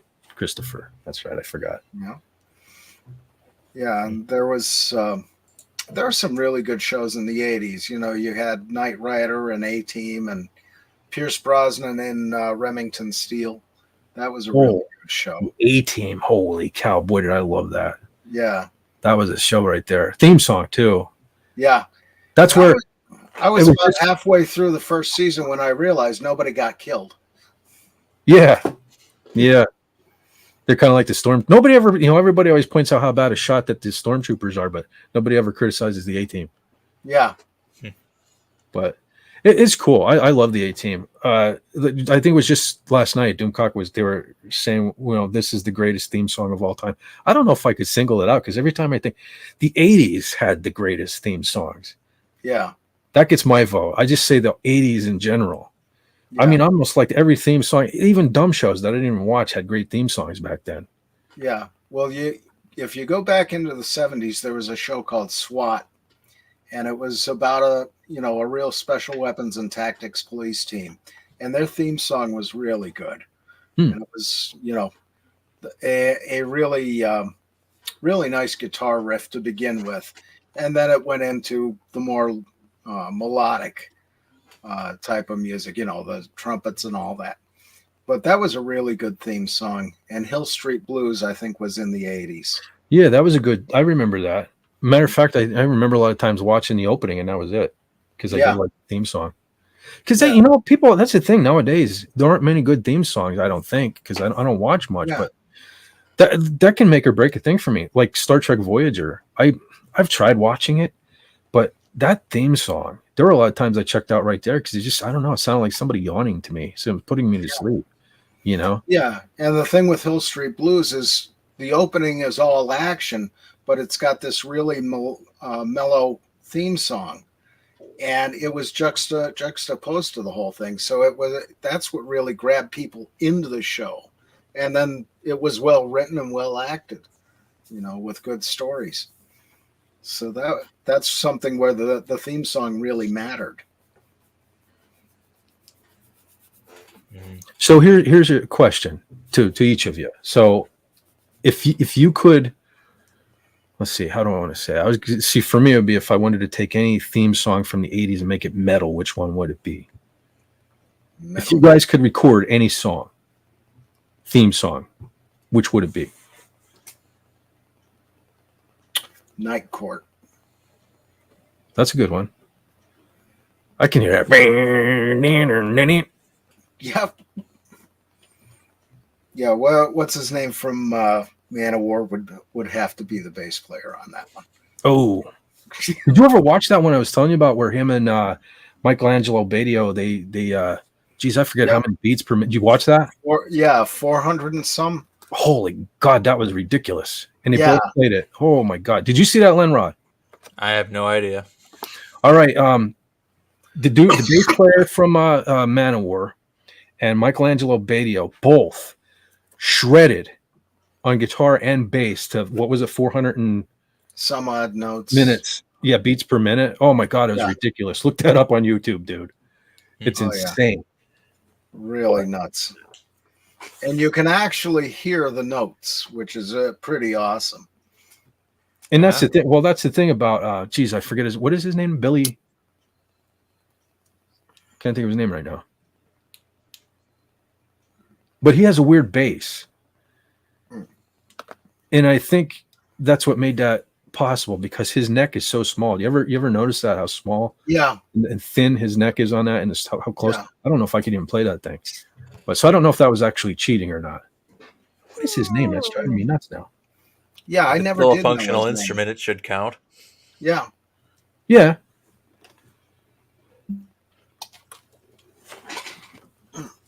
That's driving me nuts. But so anyway, what song would you do, Lenrod? I can't think of any theme song off the top of my head. I can think don't watch a lot of TV. Well, me, it would be old stuff. Yeah. So, but I mean, there's so many cool things, Love Boat. Yeah. I don't know if they make a great metal song, but and for the cheese factor, it'd be like Mr. Belvedere or something. Oh, geez. I don't even remember that theme song. I used to watch that show. Yeah. It sounds like what's his name? And now I'm trying to think of a guy's name and I can't remember it. Joey DeMaio. I don't know why I was thinking Joey DeMaio, bass player from Man of War. So there's one for you, Lenrod. Joey DeMaio and Michelangelo Badio. It's probably shred video or something like that, but you're gonna be amazed. Yeah. That's weird that Michelangelo Badio is in Man of War. Yeah. I would have never expected that. That's the thing. They're full of surprises, because the guitar player before him, Carl, he was from Wilkes-Barre. And, somebody from Wilkes-Barre going into the major heavy metal band, unbelievable. And Carl was a killer guitar player even back in the 80s. Thin as a rail, played a pink Randy Rhoads type flying V. Oh, and, like Vinnie Vincent. Yeah. Vinnie Vincent style. And, the long red hair. And he was playing with a band called Archangel. And they were a really good band. They were the big regional band. And I'd see them up the staircase in Pittston. And I was like, wow, you're getting a real concert from these guys. And that guitar player was phenomenal. He gets into Man of War, has this great, phenomenal success there. And then he gets arrested for, things he shouldn't have been looking at. Yeah, and doing. And that was such a disappointment. I mean, he had everything, that you and I and Lenrod wanted as musicians, when we were young. The success, the fame, threw it right out the window. I mean, there are, you wonder why people like that end up getting the good stuff, Yep. But It's Chad Thunderstroke all over again. yeah. When it's just handed to you, it doesn't matter. Yeah. Yeah, that's the thing. And I know Carl worked hard to be a great guitar player, but damn, to throw it all away like that. Well, what matters to me is that Jeff Wyatt is here, and I appreciate you, Jeff Wyatt. Ah, hello there. Yeah, look at that. Ooh, Love American Style. There was a theme song. I don't know that. Was that an 80s? Was that an 80s show? 70s. 70s. I don't Yeah. know that. I don't think I know it. Maybe I know it to hear it. Yeah, that one, and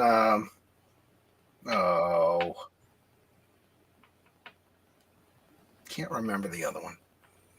But there were two shows that I wasn't allowed to watch, and that was one of them. You weren't allowed? Yeah, adult themes. Oh, Them grown up shows. Yeah. Weird. Was it that far back? 60s, early 70s. Wow. Is it bad? The only theme song I can really think of off the top of my head is the Ghostbusters one. Because the real Ghostbusters used the actual song. But I can't say I'd make a metal version because Zentrix already did that. Oh. And it totally slays. Well, John and Glenrod, I don't know if you're familiar with Broken Peach. John and I talk about them all the time. But they did a cover of, what was it, John? Was it Michael Jackson's Bad in Ghostbusters? I think it's been a while since I watched it. Yeah, I think that was it. But they're a group. They're like four women. Mashup. Yeah, it was. And it worked so well together. They're four women. They're from Spain, right? Yeah. I think they're from Spain. They're four women and three dudes. The dudes play the instruments and the women sing. And they do like some classic stuff without makeup and all too. But man, I really love when they do like the cosplay type stuff too. Yeah, like in the Ghostbusters video. Yeah, like they're painted up like skulls and stuff like that. Man, that is so hot. They just look so good when they do that stuff. There was another one I really liked too. Tainted Love. That was good. What was the other one? Don't You Want Me, Baby? That's it. Yeah, that was really good. That one was really. Those are my two favorites. Yeah. Don't You Want Me, Baby, Human League, and it's not really metal, but it's more maybe hard rock the way they do the things. It's close. Yeah, it's close. Alternative.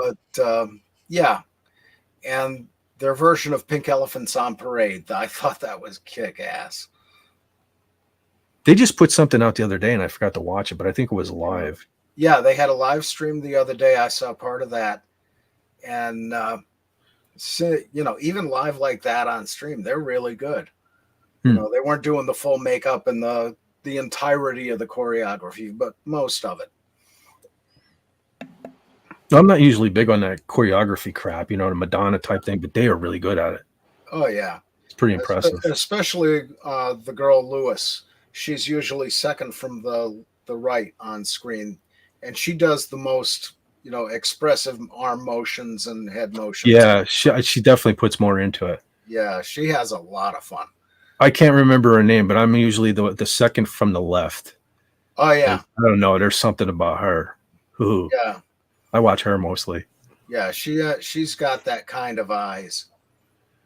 Yeah, that's one of the things. Well, her moves too. Yeah. I don't know. I can't explain it. I guess you just got to see it, but yeah. There's definitely something there. Yeah. But they're pretty awesome. And some of the straight stuff they did. What was that one? Boogie Nights was really, really good. That was just done, studio shots of the girls. And that was just kick-ass musically all through it.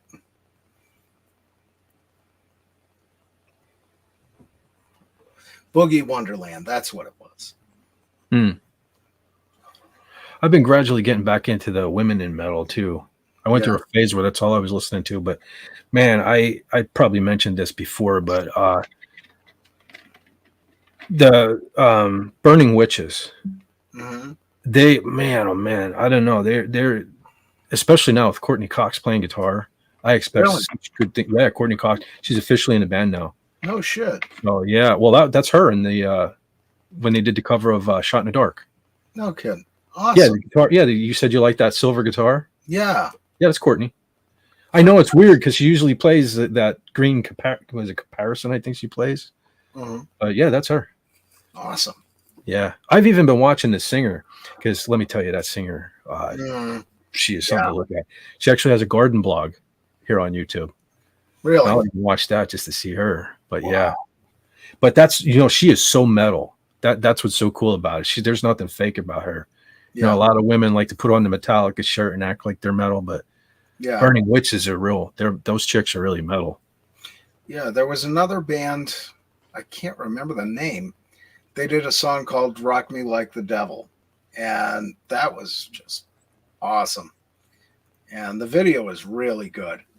But I mean, these girls could really rock, and they were having a great time with it. And some of the symphonic metal bands out of Europe, everybody knows Within Temptation and Nightwish, really good bands. Unsun was a band out of Poland. Yep. And they did. I bought their CDs. Do you? Yeah.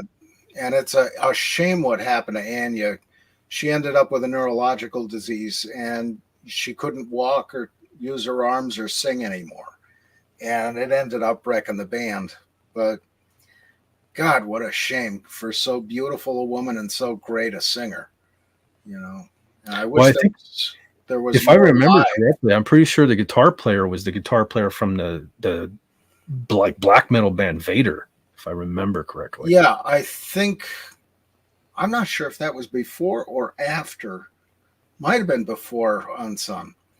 But that whole band, the high quality musicianship through that, unbelievably good. And you know what I loved about her sound they made. Well, for me, it was her voice because you know how, and this is going to be a stupid thing, and it's not just her voice. It's, how when most people sing and they're from another country, you don't hear it. And when they sing English, they sound English. I could hear her accent. I thought that was so sexy. Oh, yeah. Yeah, it was. Were they Swedish? Polish. Oh, that's right. You said that. But you could totally hear her accent. And that was really cool, I thought. Yeah. And the way she used her voice in some of the lines in there, kind of a da-da-da-da-da kind of cadence in the voice just for that little phrase. I couldn't see anybody else doing that. And Syriana was another good band. I don't know whatever happened with them. I know the singer I'm familiar with is gone, but they had their music together and really good songs. There was Lacuna Coil. I like the early stuff. Yeah, they are Italian. I like their early stuff, but I don't know. Something happened. Yeah, I haven't heard any of the later stuff. It's one of those things. I wasn't doing anything with music for quite a while there. But, you see some of the stuff. Nightwish was kind of a disappointment because they kept switching singers. And I liked Anna. She was really good. And she wasn't trying to come off as, sexy or anything like that. Pretty enough, but her whole concentration was on the performance and the song. And I thought that was great. Well, Fleur Jansen is singer for them now, right? Yeah. Pretty sure. Yeah. I listened to, I believe her band before them was After Forever. Mm-hmm. And I liked her in that. And I know everybody kind of flipped out when she got the job in Nightwish, but I can't remember the name of the song now. But it was through Elizabeth, the charismatic voice. I think you said you watched her too, where she reviewed. Oh man, the name of the song is like Ghosts of Something. Mm-hmm. But I watched that constantly now. Ever since I saw that review, Fleur is phenomenal. Oh yeah, the song, and it was live. It was 100% live, and she just nailed it. It was. I don't know. It gives me chills. Yeah, I got to see them live in New Jersey. My nephew took me out there for my 55th birthday, and or 50th birthday. Yeah, 50th. because I was still in Palmerton at the time. And it was really good, but they were playing some backing tracks because the bass player wasn't there. And you walk in, you usually expect to see, the mixing board and the rack. And all I saw on the table in the back was 3 laptops. So that was kind of, what's going on here, dudes? But there was them and Sonica Arctica, I think is the name of the other one, and another band I can't remember. But I mean, it was, Nightwish was really great with what they were doing. But the idea that there's backtracking, backing tracks there kind of threw me off. But I think she was singing live. Well, I mean, everybody's doing it now. Yeah. Unfortunately. Yeah. Yeah, because I think the bass player was home with his wife having a kid. Well, she was having the kid and he was with her, But I would love to see Within Temptation live. If you've ever seen the Black Symphony video on YouTube, utterly amazing. There are a couple of female fronted bands that they no longer exist, and it's so unfortunate, man. I loved a band called Luna Mortis. Mm-hmm. Their album was in the singer's name was Mary Zimmer. She just had such an incredible voice, and she did some projects since, and I just didn't care for any of them. And there was another band with a similar situation, Sister Sin. Lenrod, you'd probably like them if you haven't already heard them. They were kind of touted as, I don't know, Motley Crue meets Guns N' Roses and stuff, but I don't know. It was heavier to me. It was heavier than that, and they kind of packed it in. And she had the singer's name was Liv Jagrell, and she had a band. I don't know if they're still going after that, called Liv Sin, and I don't know. It was even heavier, and I didn't care for it too much. But Sister Sin, man, they have their first. No, what I guess would have been their second album. Anyway, the one with True Sound of the Underground on it and 24/7 and stuff. You guys haven't heard them. There's some stuff to check out. Awesome. She on their first maybe they had 2 before it, but anyway, she just kind of sang normal, but she changed with this album. I think the album was True Sound of the Underground. She just, I don't know, her voice just changed and it just matured, and it was just fantastic. Wow. I gotta break them out and listen to them. I haven't listened to them for a while. Yeah. I'll be right back. I got to answer the call of nature. Sure. I'm surprised I haven't gone as much as I did, because this thing was full when we started out. So I drank a lot of tea tonight. What's that? So you're just digesting and absorbing all of it. There's no way. Well, I haven't eaten in all this time either, so my stomach is pretending it's food, I guess. But probably. That's weird, man. We are at the 9 hours and 14-minute mark. Yeah, it's just a little while. I wish I could have started. Like I said, I wanted to start at 5. That was my intention, but I had all kind of things happening here, so started late. But better late than never, I guess. I would have popped in at the same time regardless, because I was in my workshop. Well, again, like I said, I didn't schedule this or anything. So one of these days I will. I'm curious to see how many people show up then. They do it, and then there's like 3,000 people, and there's like, huh, that was unexpected. No way. No, that'll never happen. There's just a glitch in the YouTube algorithm. It just happens to send everybody to your live stream. Well, you know what I think what kind of freaks me out now is because on the first one, so many people showed up. I mean, Doomcock, Gary, Andy, you name it, everybody was there. And I'm like, oh, freak. If I say something stupid, they're all going to hear it. So I think to this day, I'm kind of nervous about putting it out ahead of time. But all right, I feel much better. Relief. Time to make the bladder gladder. I did that like an hour or 2 ago.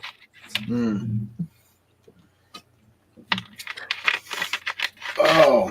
Well, I think the reason considering I drank almost that whole thing of tea, I think the only reason I haven't had to go as much is because I left it get so sweltering in here. But it's just hilarious to me. Lenrod, I was telling him earlier, it's like when I come on King Dolphin, it's the motorcycles. When I go on Pop Culture Breakdown, it's my cats are fighting and all over the place. So anticipating all the noise and everything for night, I had all the windows tonight. I had all the windows closed and everything. Hopefully kind of minimize the noise. I heard like 1 car go by all night in 9 hours. It's funny. If I would have left the windows open, I'm sure it would have been a different story. Yeah. There are times I think it's fireworks. Sometimes matter of fact, one time I was on King Dolphin when it happened. Mhm. And that was earlier in the night. But sometimes 2, 3 o'clock in the morning, I swear somebody's setting off fireworks behind my house. Yeah. And it's just funny. Like the one dude up the street here, he has I call him dune buggies, but I guess like a sand rail. I mean, he just all day long, up and down, right behind the houses there. I had a buggy when I was a kid. And the guy that lives right down behind me, he had one too. And most of the time it was him because my buggy was always broken down. Yeah. And I'd walk out of the house. Was that you making all that racket? And my buggy ran like once a year. And I would get yelled at all the time. But this kid, man, he just, I don't know, different time, I guess. Yeah. Strange. But I also had the windows closed earlier too, because when I was testing the guitar, when I was messing around, because I did some recordings on StreamYard before to try to gauge volumes and stuff like that. And I had it cranked before. But then I decided to try plugging the second microphone into the computer. Luckily, the cord reached across the room here. So that's why I was able to play through that tonight. But that's a pain too. But I guess it wouldn't be any different if I would have done, like I was saying, a laptop or something, ran the mic into that and logged in a separate account with Doomcock, because I'd still have to switch back and forth. Yeah. And then I would probably still get an echo, because if I didn't turn the mic off or change my settings or at least mute or something, I would get the echo because it would just be right behind me. So I don't know. Yeah. I'll get it figured out. But adjust it just right so the echo is just reverb instead. Mm. There you go. Well, like I said, I'm going to go back maybe tomorrow or something. I'll go back and listen, because I played guitar in the beginning, and the guy said the guitar was really loud, but my voice was kind of quiet. So yeah, I'll try to remember. Well, it balanced out later on. It's weird though, because the last time I streamed, you guys said I had that horrible echo when I turned the echo canceling back on this mic, so I had to turn it off, and I did that whole stream with no echo cancellation. Now I did the same thing. I turned it back on, and you guys said I had an echo. Yeah. So if it's different every time I log on to this thing, it's not going to help anyway. Yep. Clearly. So, well, that's the thing. You got to write down all your settings and which buttons and, which mic and all that. All that fun stuff. Yeah. Which is, not fun. Unless, of course, you're into that. Yeah. Not at all. Some people have a paperwork fetish. Strange people. Yeah. I've been sorting through all my family history stuff, all the stuff that I got from my sister's estate finally, and finding stuff I never knew about. So I got to sort through it all and catalog it all. And but at least now I know where a lot of the family is buried, right where I wanted to be buried. Damn it. I think they might have left me one space in the plot, but I have to find out. My family is so spread out over the state of Pennsylvania. It's crazy. Yeah. Well, that's the thing. I know where my dad's family is. I know where most of my mother's family for the last 100 years is. And then spread out in these tiny little farm cemeteries, there's a whole lot more of them. And some of them you can go into, nobody gives you a problem. Some you ask permission, they'll let you in. And there's some that absolutely no way will you show up at the property, or you get both shotgun slugs in the stomach. People are crazy like that. But, you do what you can, and it gets me the exercise, whether I'm just tramping through the cemetery or running for my life. Works both ways, I guess. Yeah. That would be kind of ironic for me to get murdered in the cemetery. Yeah, a little bit. It would figure.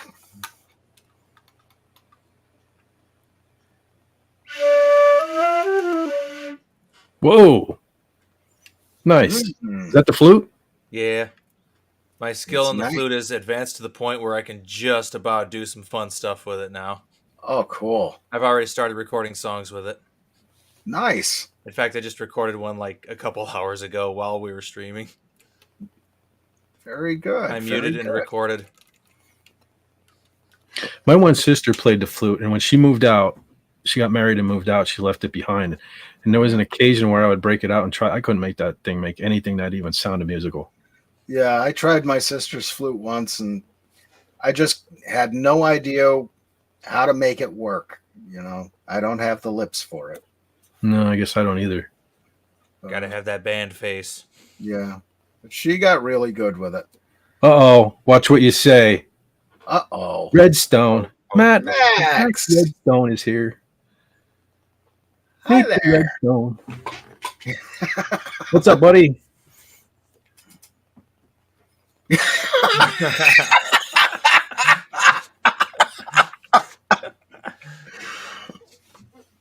Gotta love it. Seems accurate. Mm-hmm. Yeah, but which one is Norm? Norm. Never even seen that show. He had the horrible wife, didn't he? Yeah. Isn't that why he was always at the bar to get away from his wife? Yeah. I guess I'm Norm. Yeah. How's life in the fast lane, Norm? I don't know. I can't find the on-ramp. God.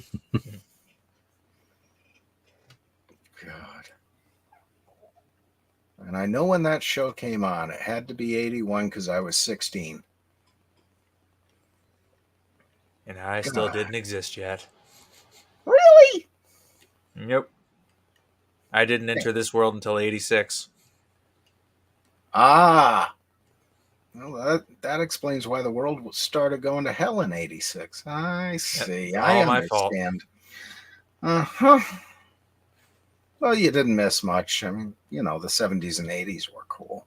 But I remember a tiny bit of the 80s. mm-hmm. I remember something from 1987. What's that? It was ZZ Top on the radio. Yes. I clearly remember it. And I know it had to have been 87 because my younger brother had just been brought home. And he was born in 87. Ah. So I was like a year old. Yeah. But I remember it. It was LaGrange playing on the radio. And my dad went to crank up the stereo. Mm-hmm. And my mom's like, no, you're going to scare the kids. And I'm like, yeah, get louder. And my dad cranked it up and I was totally rocking out to it. Yep. I was never a big ZZ Top fan, but man, I like their videos. Yeah. Them 80s women with the lace and the short skirts and stuff like that. Yeah. Yeah. Sharp dressed man and legs. That was good stuff. Because the Zerg go crazy against the battle mech. Yeah. That was a random video I saw. It was a song Sharp Dressed Man, but it was just a couple of guys playing it was like a jam or something, but the lyrics were based on StarCraft 2, the game. Because Battle Mech is a strategy in the game. Yeah. It's just, that's funny. That amuses me. The Zerg go crazy against Battle Mech. Yeah.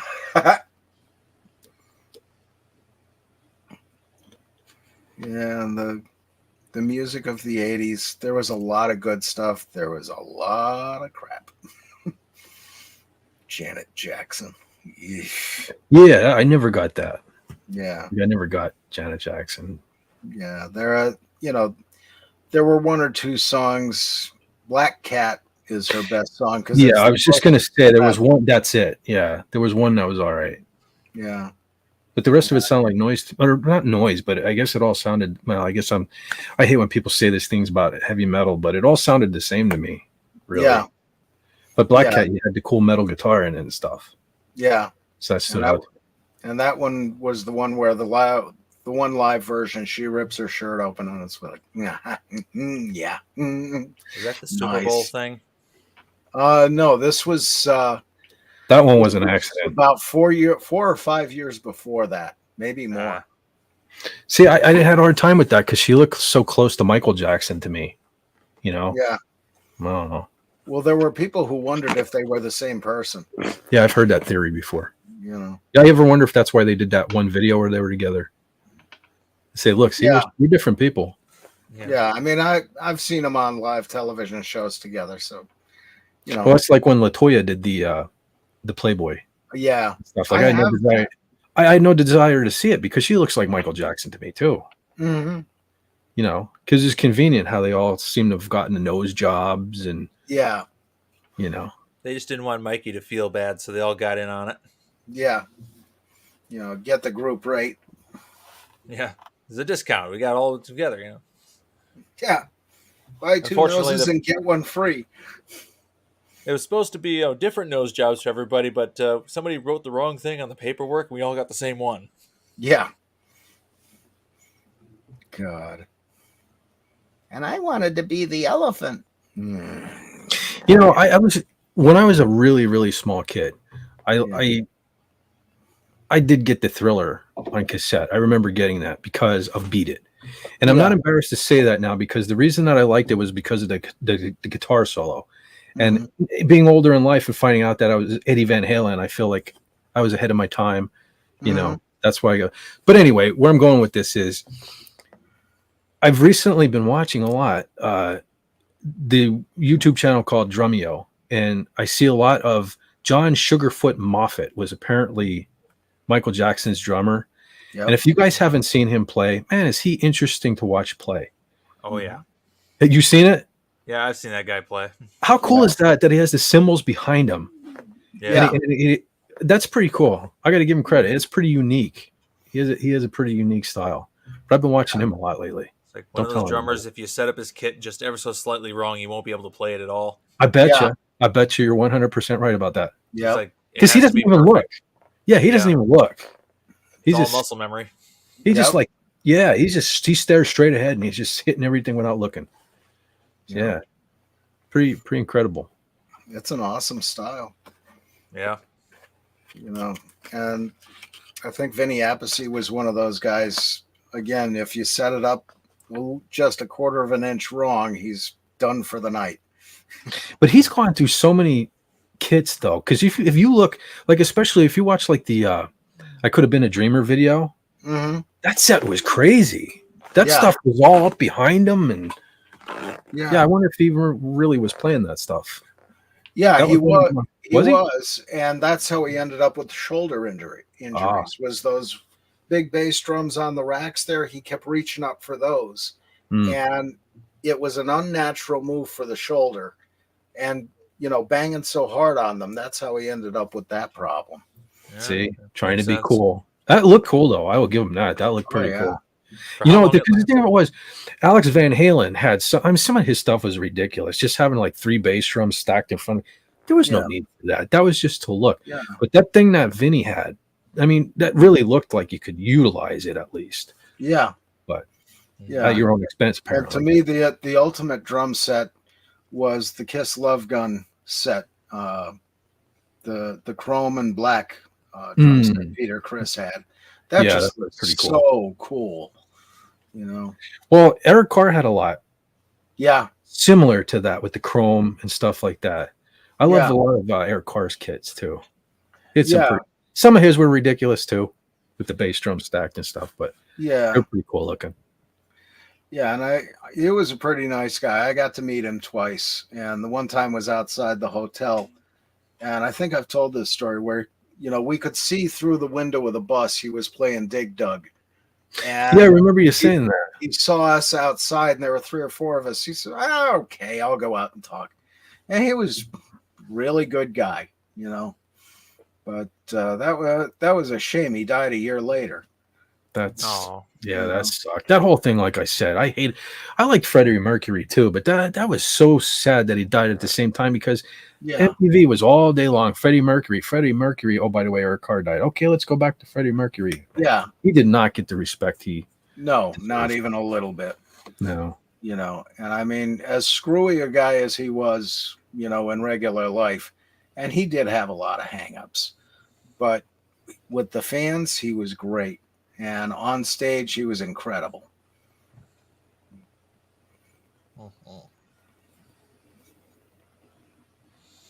Yeah. Well, it's like I was saying earlier. Like I said, I could probably do a whole long live stream on my love for Lick It Up. Yeah. I love that album so much. Yeah. Mm-hmm. Yeah, that had a lot of good stuff on it. And All Hell's Breaking Loose. That's a fantastic song. What a song. What a riff, even. Yeah. That is classic. Yeah. I mean, I'm always going to go to 1,000,000 to 1. I know it's kind of the ballad on there and stuff, but oh my God, Paul's voice. Oh yeah. That was just unbelievable. And I mean, it's a half Vinnie Vincent song. Okay, fine. But still, it's Paul doing the vocal and the performance. Unbelievably good. Oh, I mean, Vinny might be a douche, but he was a hell of a songwriter. Oh, yeah. Yeah. I mean, again, I'll say it again. He helped save Kiss. I really don't think we would have made it through the 80s without Vinny. Yeah. So, I mean, it might be a jackass, but he was there when they needed him. Yeah. Not the hero we wanted, but or whatever that line from Batman is. Not the hero we need, but the hero we deserve, or something along those lines. Yeah. Something like that, yeah. He's the hero that showed up. Yeah. Yeah. But no, I mean, some of the albums in the 80s, they might as well have been Paul Stanley solo albums. Well, that's because Gene was Mr. Hollywood. Yeah. That's Gene Simmons'. And the songs that Gene was putting on the albums, with lines like, she was all over me like a cheap suit, and I want to log in your fireplace. Well, I was just going to say, log in the fireplace is one of my favorites. That is cheese upon cheese. Yeah, I mean, I want to put my log in your fireplace. Oh, cool. Yeah, he had to be in Wisconsin when he wrote those. It's so cheesy. No offense, Glenrod. I was writing songs like that when I was like 12. Yeah. I want to put my log in your fireplace. Yeah. And I mean, come on. You can do better than that. You half wrote Rock and Roll All Night, for Christ's sake. Oh, geez. I didn't notice Max Redstone is down here. Sorry, brother. How long you been there? Are you there? Oh, just a minute. Just a minute. Oh, hello. Whoa, what's up, man? Hey. I was about to say knock knock in the chat, but I was doing something much more horrific. I was looking at Star Trek Discovery comics. Ooh. Oh, there's comics? Yes. The show's not enough? Well, gentlemen, you've saved me from yet another hell. Mm. I tell you, I think it was 1986, Tipper Gore saved a civilization when she said, I'm going to put these explicit lyrics stickers on all the albums. That way kids like me knew what was cool to buy. Exactly. She did us a favor, dumbass. Yeah. The PMRC. Yeah. 1991 was my bar mitzvah. I got, amongst other things, some gift certificates to the local record store. And what did I do? I got myself a VHS copy of Andrew Dice Clay, The Dice Man Cometh, and God.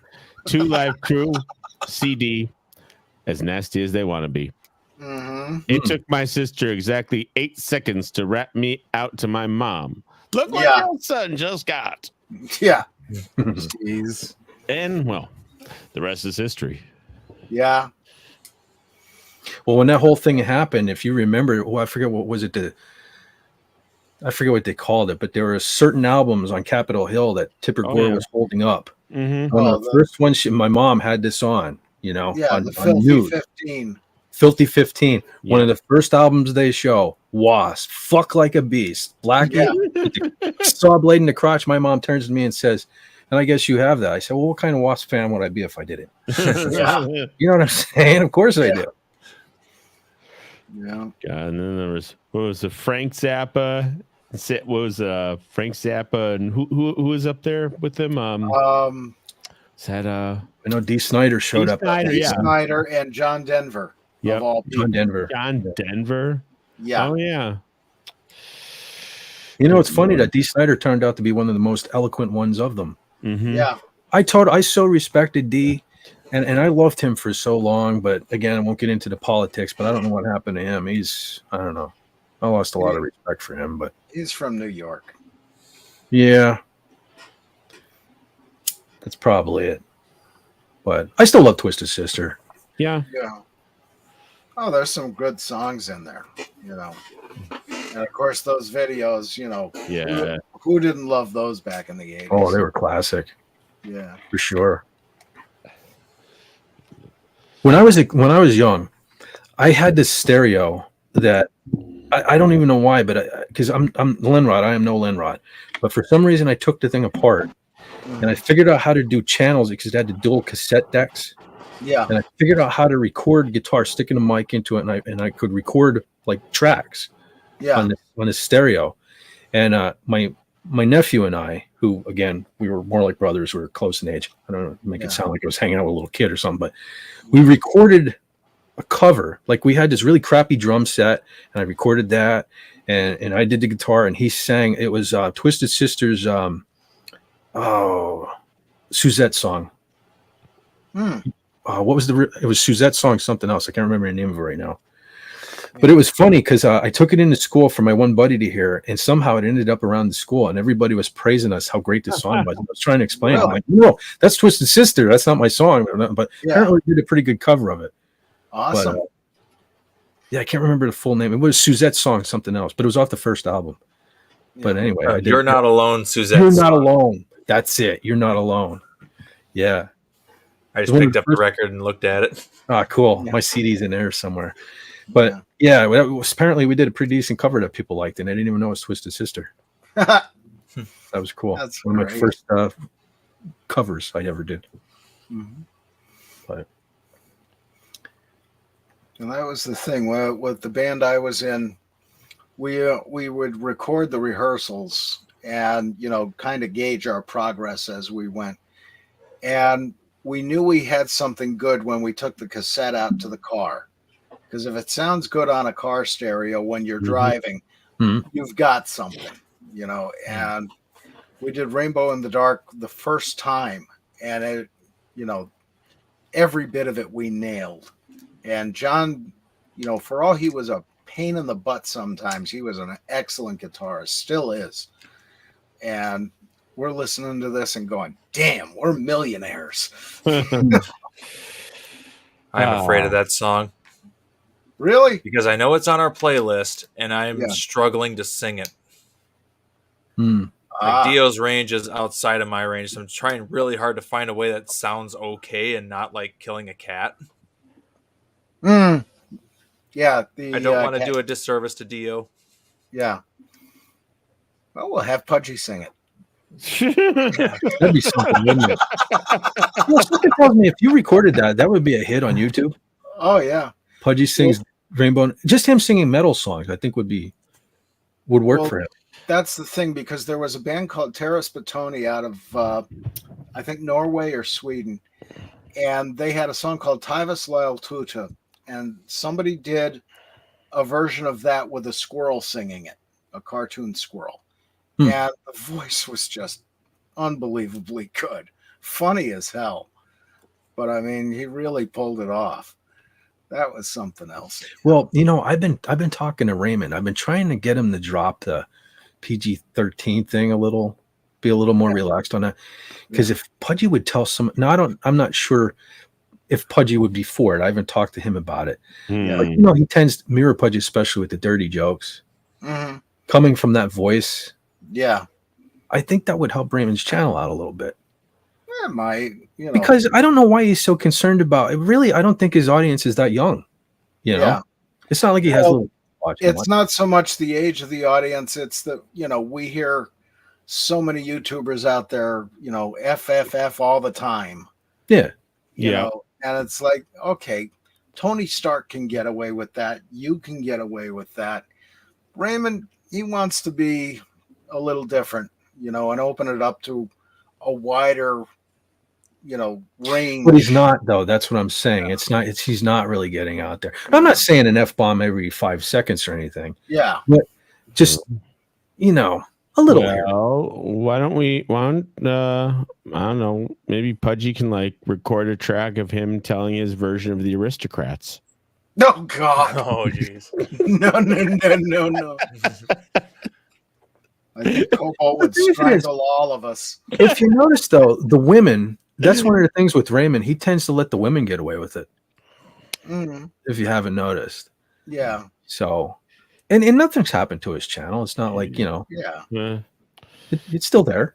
Yeah. I mean, I think there's definite sense of uncertain. It's like, what's what's your appetite for the uncertainty of YouTube? Yeah. You know? Yeah. I don't know. Well, I mean, I said a lot of dumb things in the beginning of this stream, especially, and we're still here. I think we're still on YouTube. Yeah. Holy it's still God. going. 15 more minutes. Yep, almost there. Yeah, we're getting there. Yeah, we're getting there. God. Yeah. We dragged you all through the night. Now, I really wish I could have started at 5 because I would have broke my first record. Yeah. I got to be honest, I am getting tired now. Yeah. Yeah. So. Yeah, it is getting a little closer. Oh, holy shit! It's 4 o'clock in the morning. Yeah. 10 more hours. 10 more hours. Okay. Won't be long, and there'll be a sun popping up over the horizon. Then we're going to engage in a serious discussion about how Star Trek Voyager is really the best Star Trek of all. You're right. I just mentioned that earlier. Janeway is a horrible person. Yeah. Yeah, well, I mean, honestly, Voyager had the best opportunity, had the opportunity to be the best Star Trek ever. Yeah. Literally. I mean, it had the best opportunity because it had the most technology, it had the best experience of two successful franchises, and I think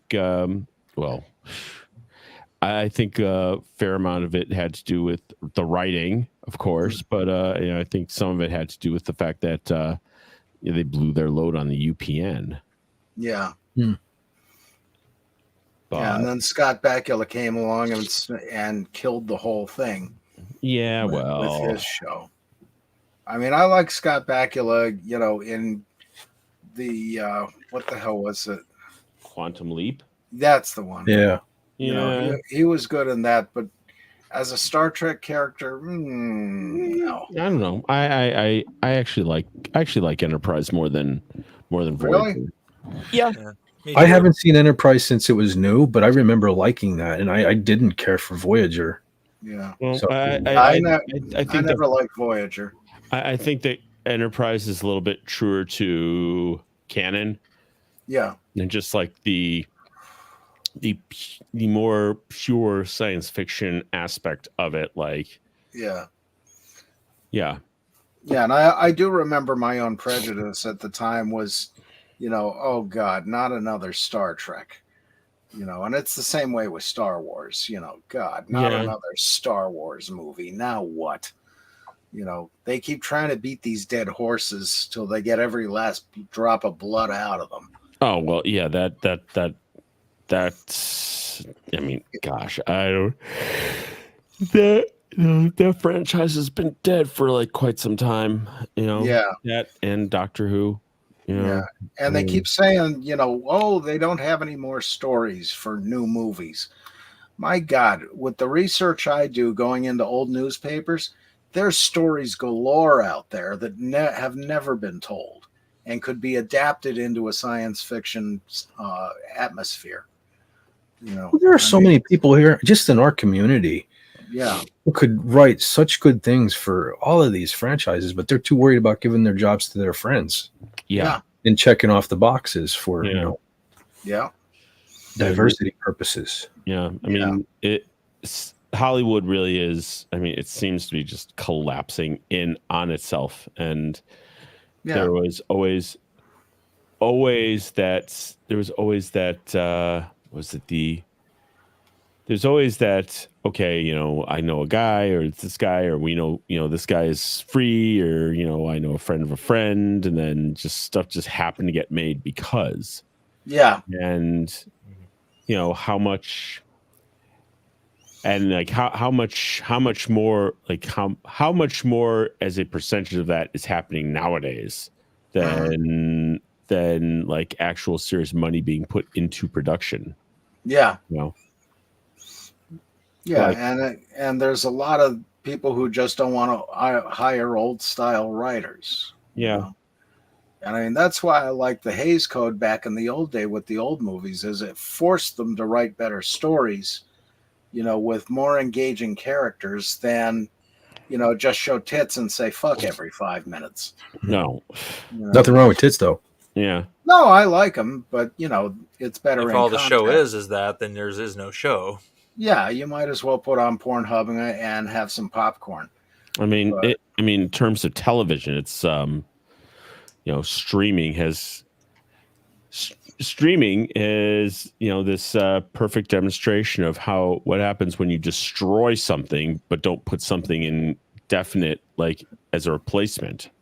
Yeah. You know, because, you know, and the market's oversaturated with streaming services. Oh yeah. You know? And I mean, they really screwed up on that, because in the old days, remember, you had 3 channels and public television. That was it. You had you could only get the best of the best, even for a pilot. Yeah, you had Sweeps Week. Twice a year. Yeah. And like you know, you don't. It's like there was a definite metric about what was marketable. Yeah. Yeah, and you know, I blame Saturday Night Live, because I don't know if you guys are old enough to remember the nudist colony sketch. It was the first time the word penis is being used on live television or any network television back in the 80s. Okay. Late 80s. It was the first time. Right after that, you could talk about anything. And you know, the whole standards and practices went out the window. And I mean, it's just gotten worse and worse since then. National Nudist Colony. Yep, and he's looking it up. Yeah. No, I'm like, oh, okay. Like, is that the one with Matthew Broderick? Could be. Could be. I mean, everybody's the big line in it is, "Hey, nice penis." Oh, you know, okay. and they kept, you know, doing that, and it just got crazy. Yeah. Okay. Yeah. It's like, October 15th, 1988. Host Matthew Broderick. Mm-hmm. Yeah. Okay. I mean, I have no. I don't remember that one, so it was probably just a crappy sketch. But you know, you may not. You may be correct. You might be correct, sir. Ed McMahon. Talking about the John Thomas, as the British would say. Yep. That was another one I miss, is the Johnny Carson show. Oh yeah, I mean, you know, I watched that since I was a kid. You know, they used to put us to bed at my grandmother's house at 8 o'clock. 11:30, I'd be sneaking down the stairs with my sister to watch through the banister on the stairway to see Johnny Carson, because you had all the classic actors back then. Yeah, you know, and I watched that up until his last show, and I miss him terribly. I used to like that. What was it, Karnak? Yep. Yeah. Routine where he was the genie or whatever, where he read the. Yep. Yeah. And the classic one was Sis Boom Ba. What sound does a sheep make when it explodes? And that got the longest laugh. That was incredible. God, there were so many good times on that show. And now it's gone. Yeah. Unfortunately. And after that, late night just went to hell. Well, yeah. I mean, slowly at first, then. Yeah. Letterman was good for a while. Yeah. And then I never did watch The Tonight Show again with Leno. Jay Leno. Yeah. I watched one time for about 5 minutes because Kiss was doing Hard Luck Woman with Garth Brooks. Yeah. I mean, I was always a Letterman guy. Yeah. Back in the days of Larry Bud Melman. Mm-hmm. God, I miss him too. That was funny stuff. And he wasn't afraid to do a little weird without getting dirty, you know? Yeah. But Yeah, then we got all this stuff that's on today that's no longer entertainment, it's politics. Yeah. Sometimes Jimmy Kimmel is on at work, and I'm like, God, I just want to smash the TV. Yeah. Yeah, there are certain people who deserve a baseball bat to the head. I kind of watched Stephen Colbert. I mean, because he had the character in his play, and before he was playing an a-hole on the Daily Show, but now he's really an a-hole. Oh, yeah. Yes. Now he's an a-hole for real. Can we just go back to playing one? Not seeing one. Well, he's playing one, but it's full time. Yeah. No, but now he's not acting anymore. He is. He's saying what they're telling him to say. He's still acting. No. He's still being fed lines. Yeah. And I remember, the Daily Show with Jon Stewart. Jon Stewart comes out, and this is during the Iraq War. And he says, "You shouldn't be getting your news from us. We're a comedy show." And then immediately they became political, And I mean, it's just, to hell with it, Well, I mean, they're all a joke now. So yeah, fits right in. I wonder whatever happened to Craig Kilborn. Craig Kilborn. He's the one who Jon Stewart took over from. I don't remember him at all. I remember the name. I can't see the face though. Yeah. I don't know. Jon Stewart. I mean, I think wasn't he? Yeah. I think the Daily Show. Originally the Daily Show had the original Daily Show host was a guy named Craig Kilborn. Yeah, the name is familiar, but I can't place him. I'll have to look him up later on.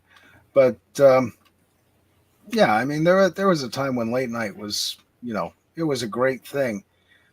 And somebody once said, they defined Johnny Carson, the effect he had on the country was he made it okay to go to bed. With all the problems in the world, it was, you watch him and it's okay and it's safe to go to sleep. Okay.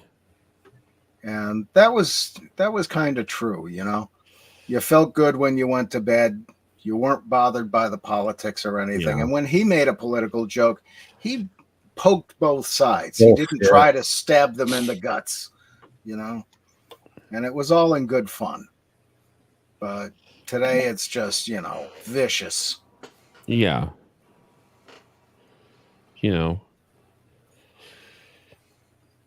And then, of course, there were the daytime game shows. They were a lot of fun. Price is Right for the win. Yeah. Okay. Now, Beth. Now spin the wheel, but make sure you let go this time.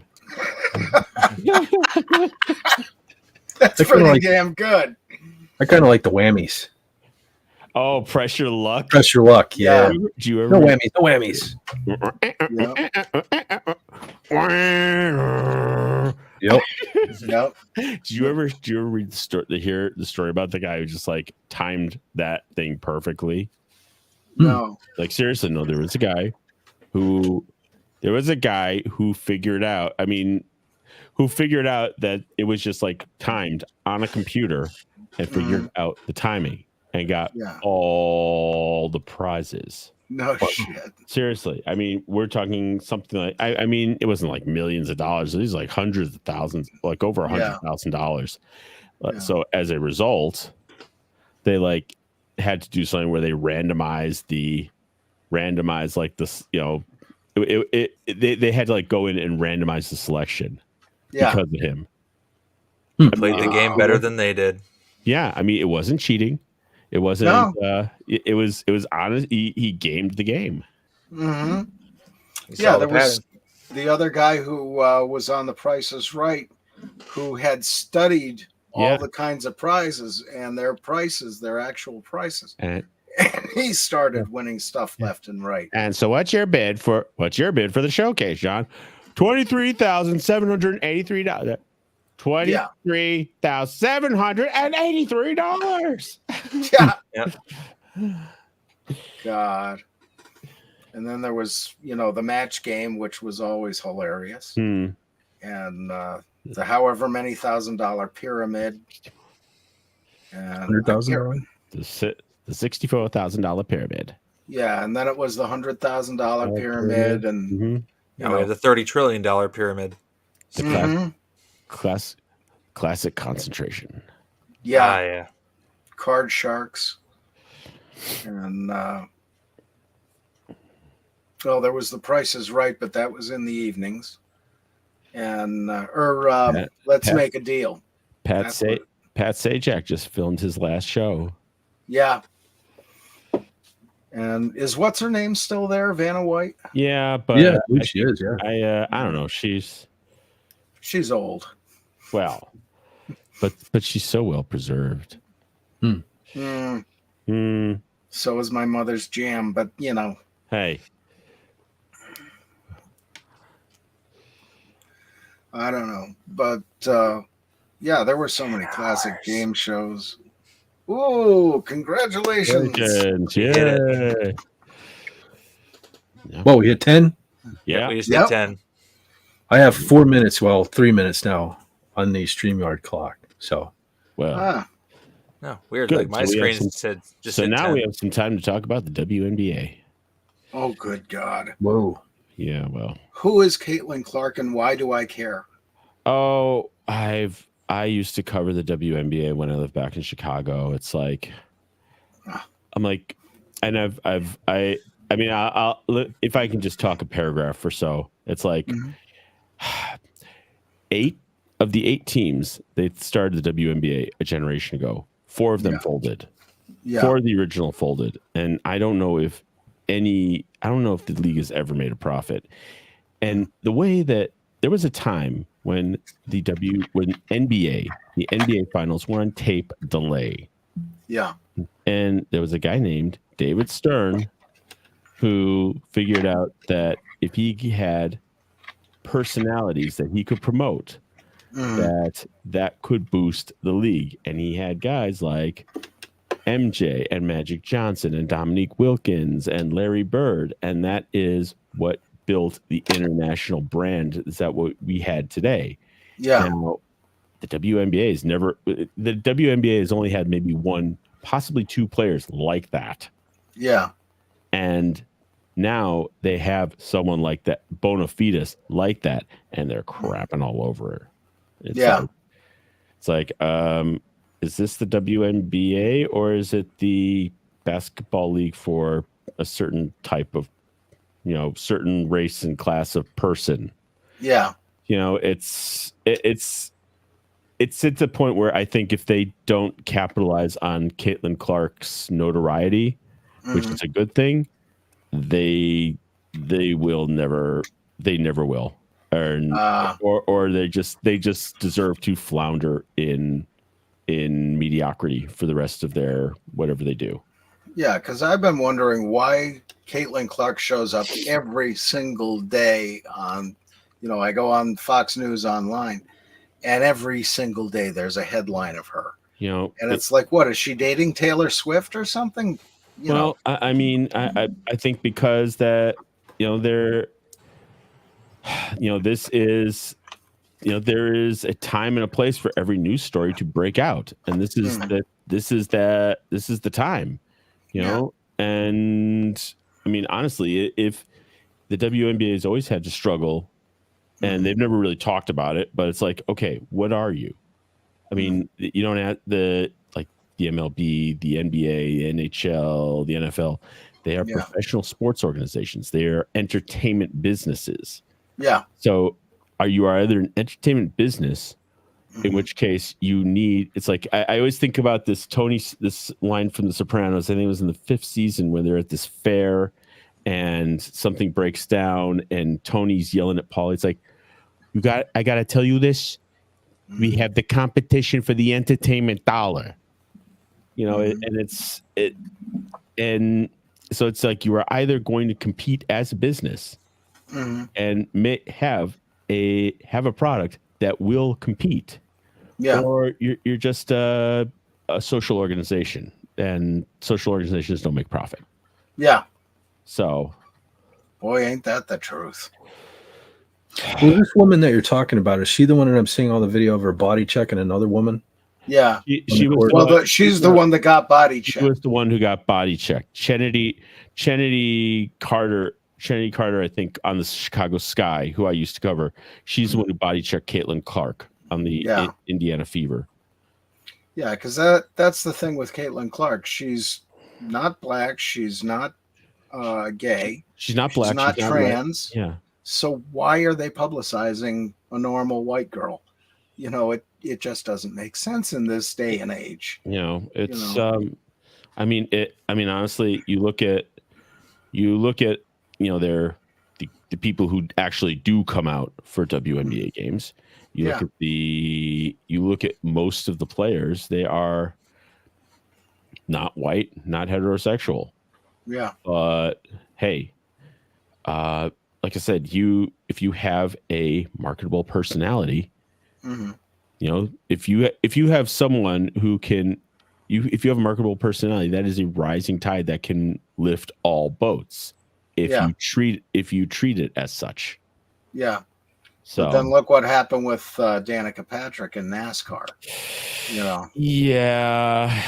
I mean, you know, she was a disaster. Yeah. Well, you know what? I mean, she was good to look at, though. You know, hey, up to a point. She had nothing on the front porch, though. You know, hey, yeah. She had the back porch, though. Oh yeah. Hey, I'll give you that. I have friends in IRL, so you know, anyway. Yeah. She did win one race there. So. Yeah. Well, you know what Danica stands for. Does anyone notice I crash a lot? Oh.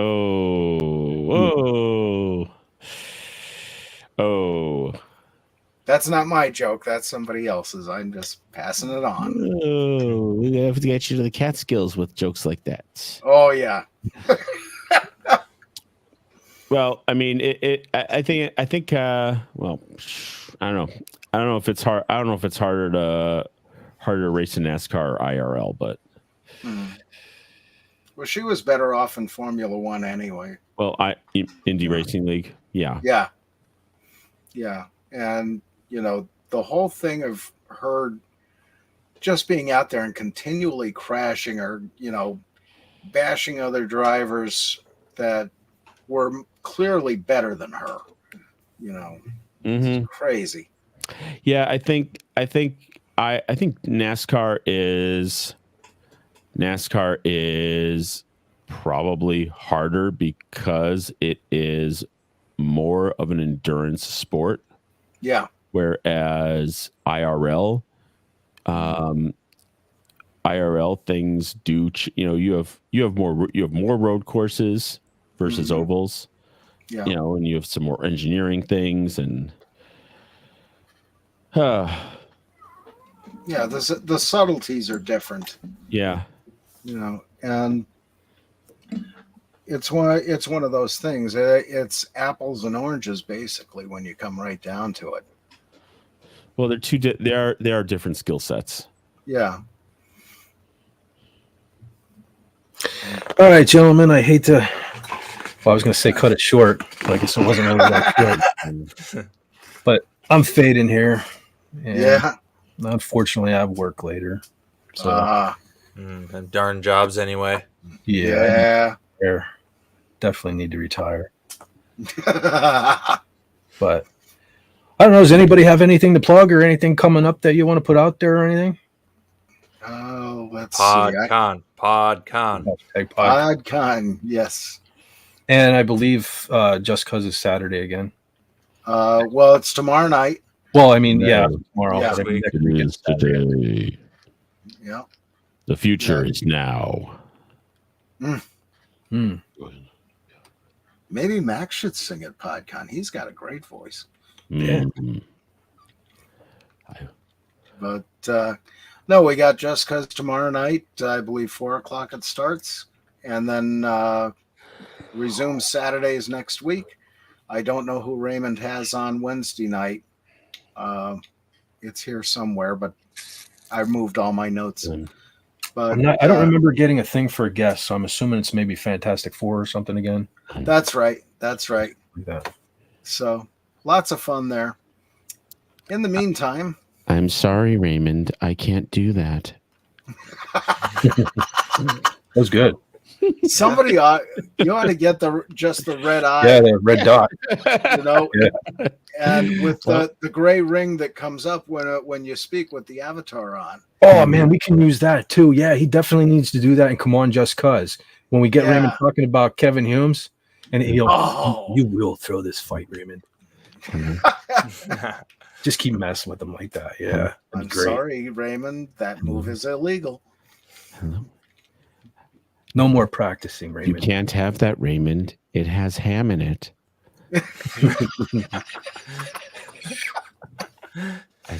Oh, such fun.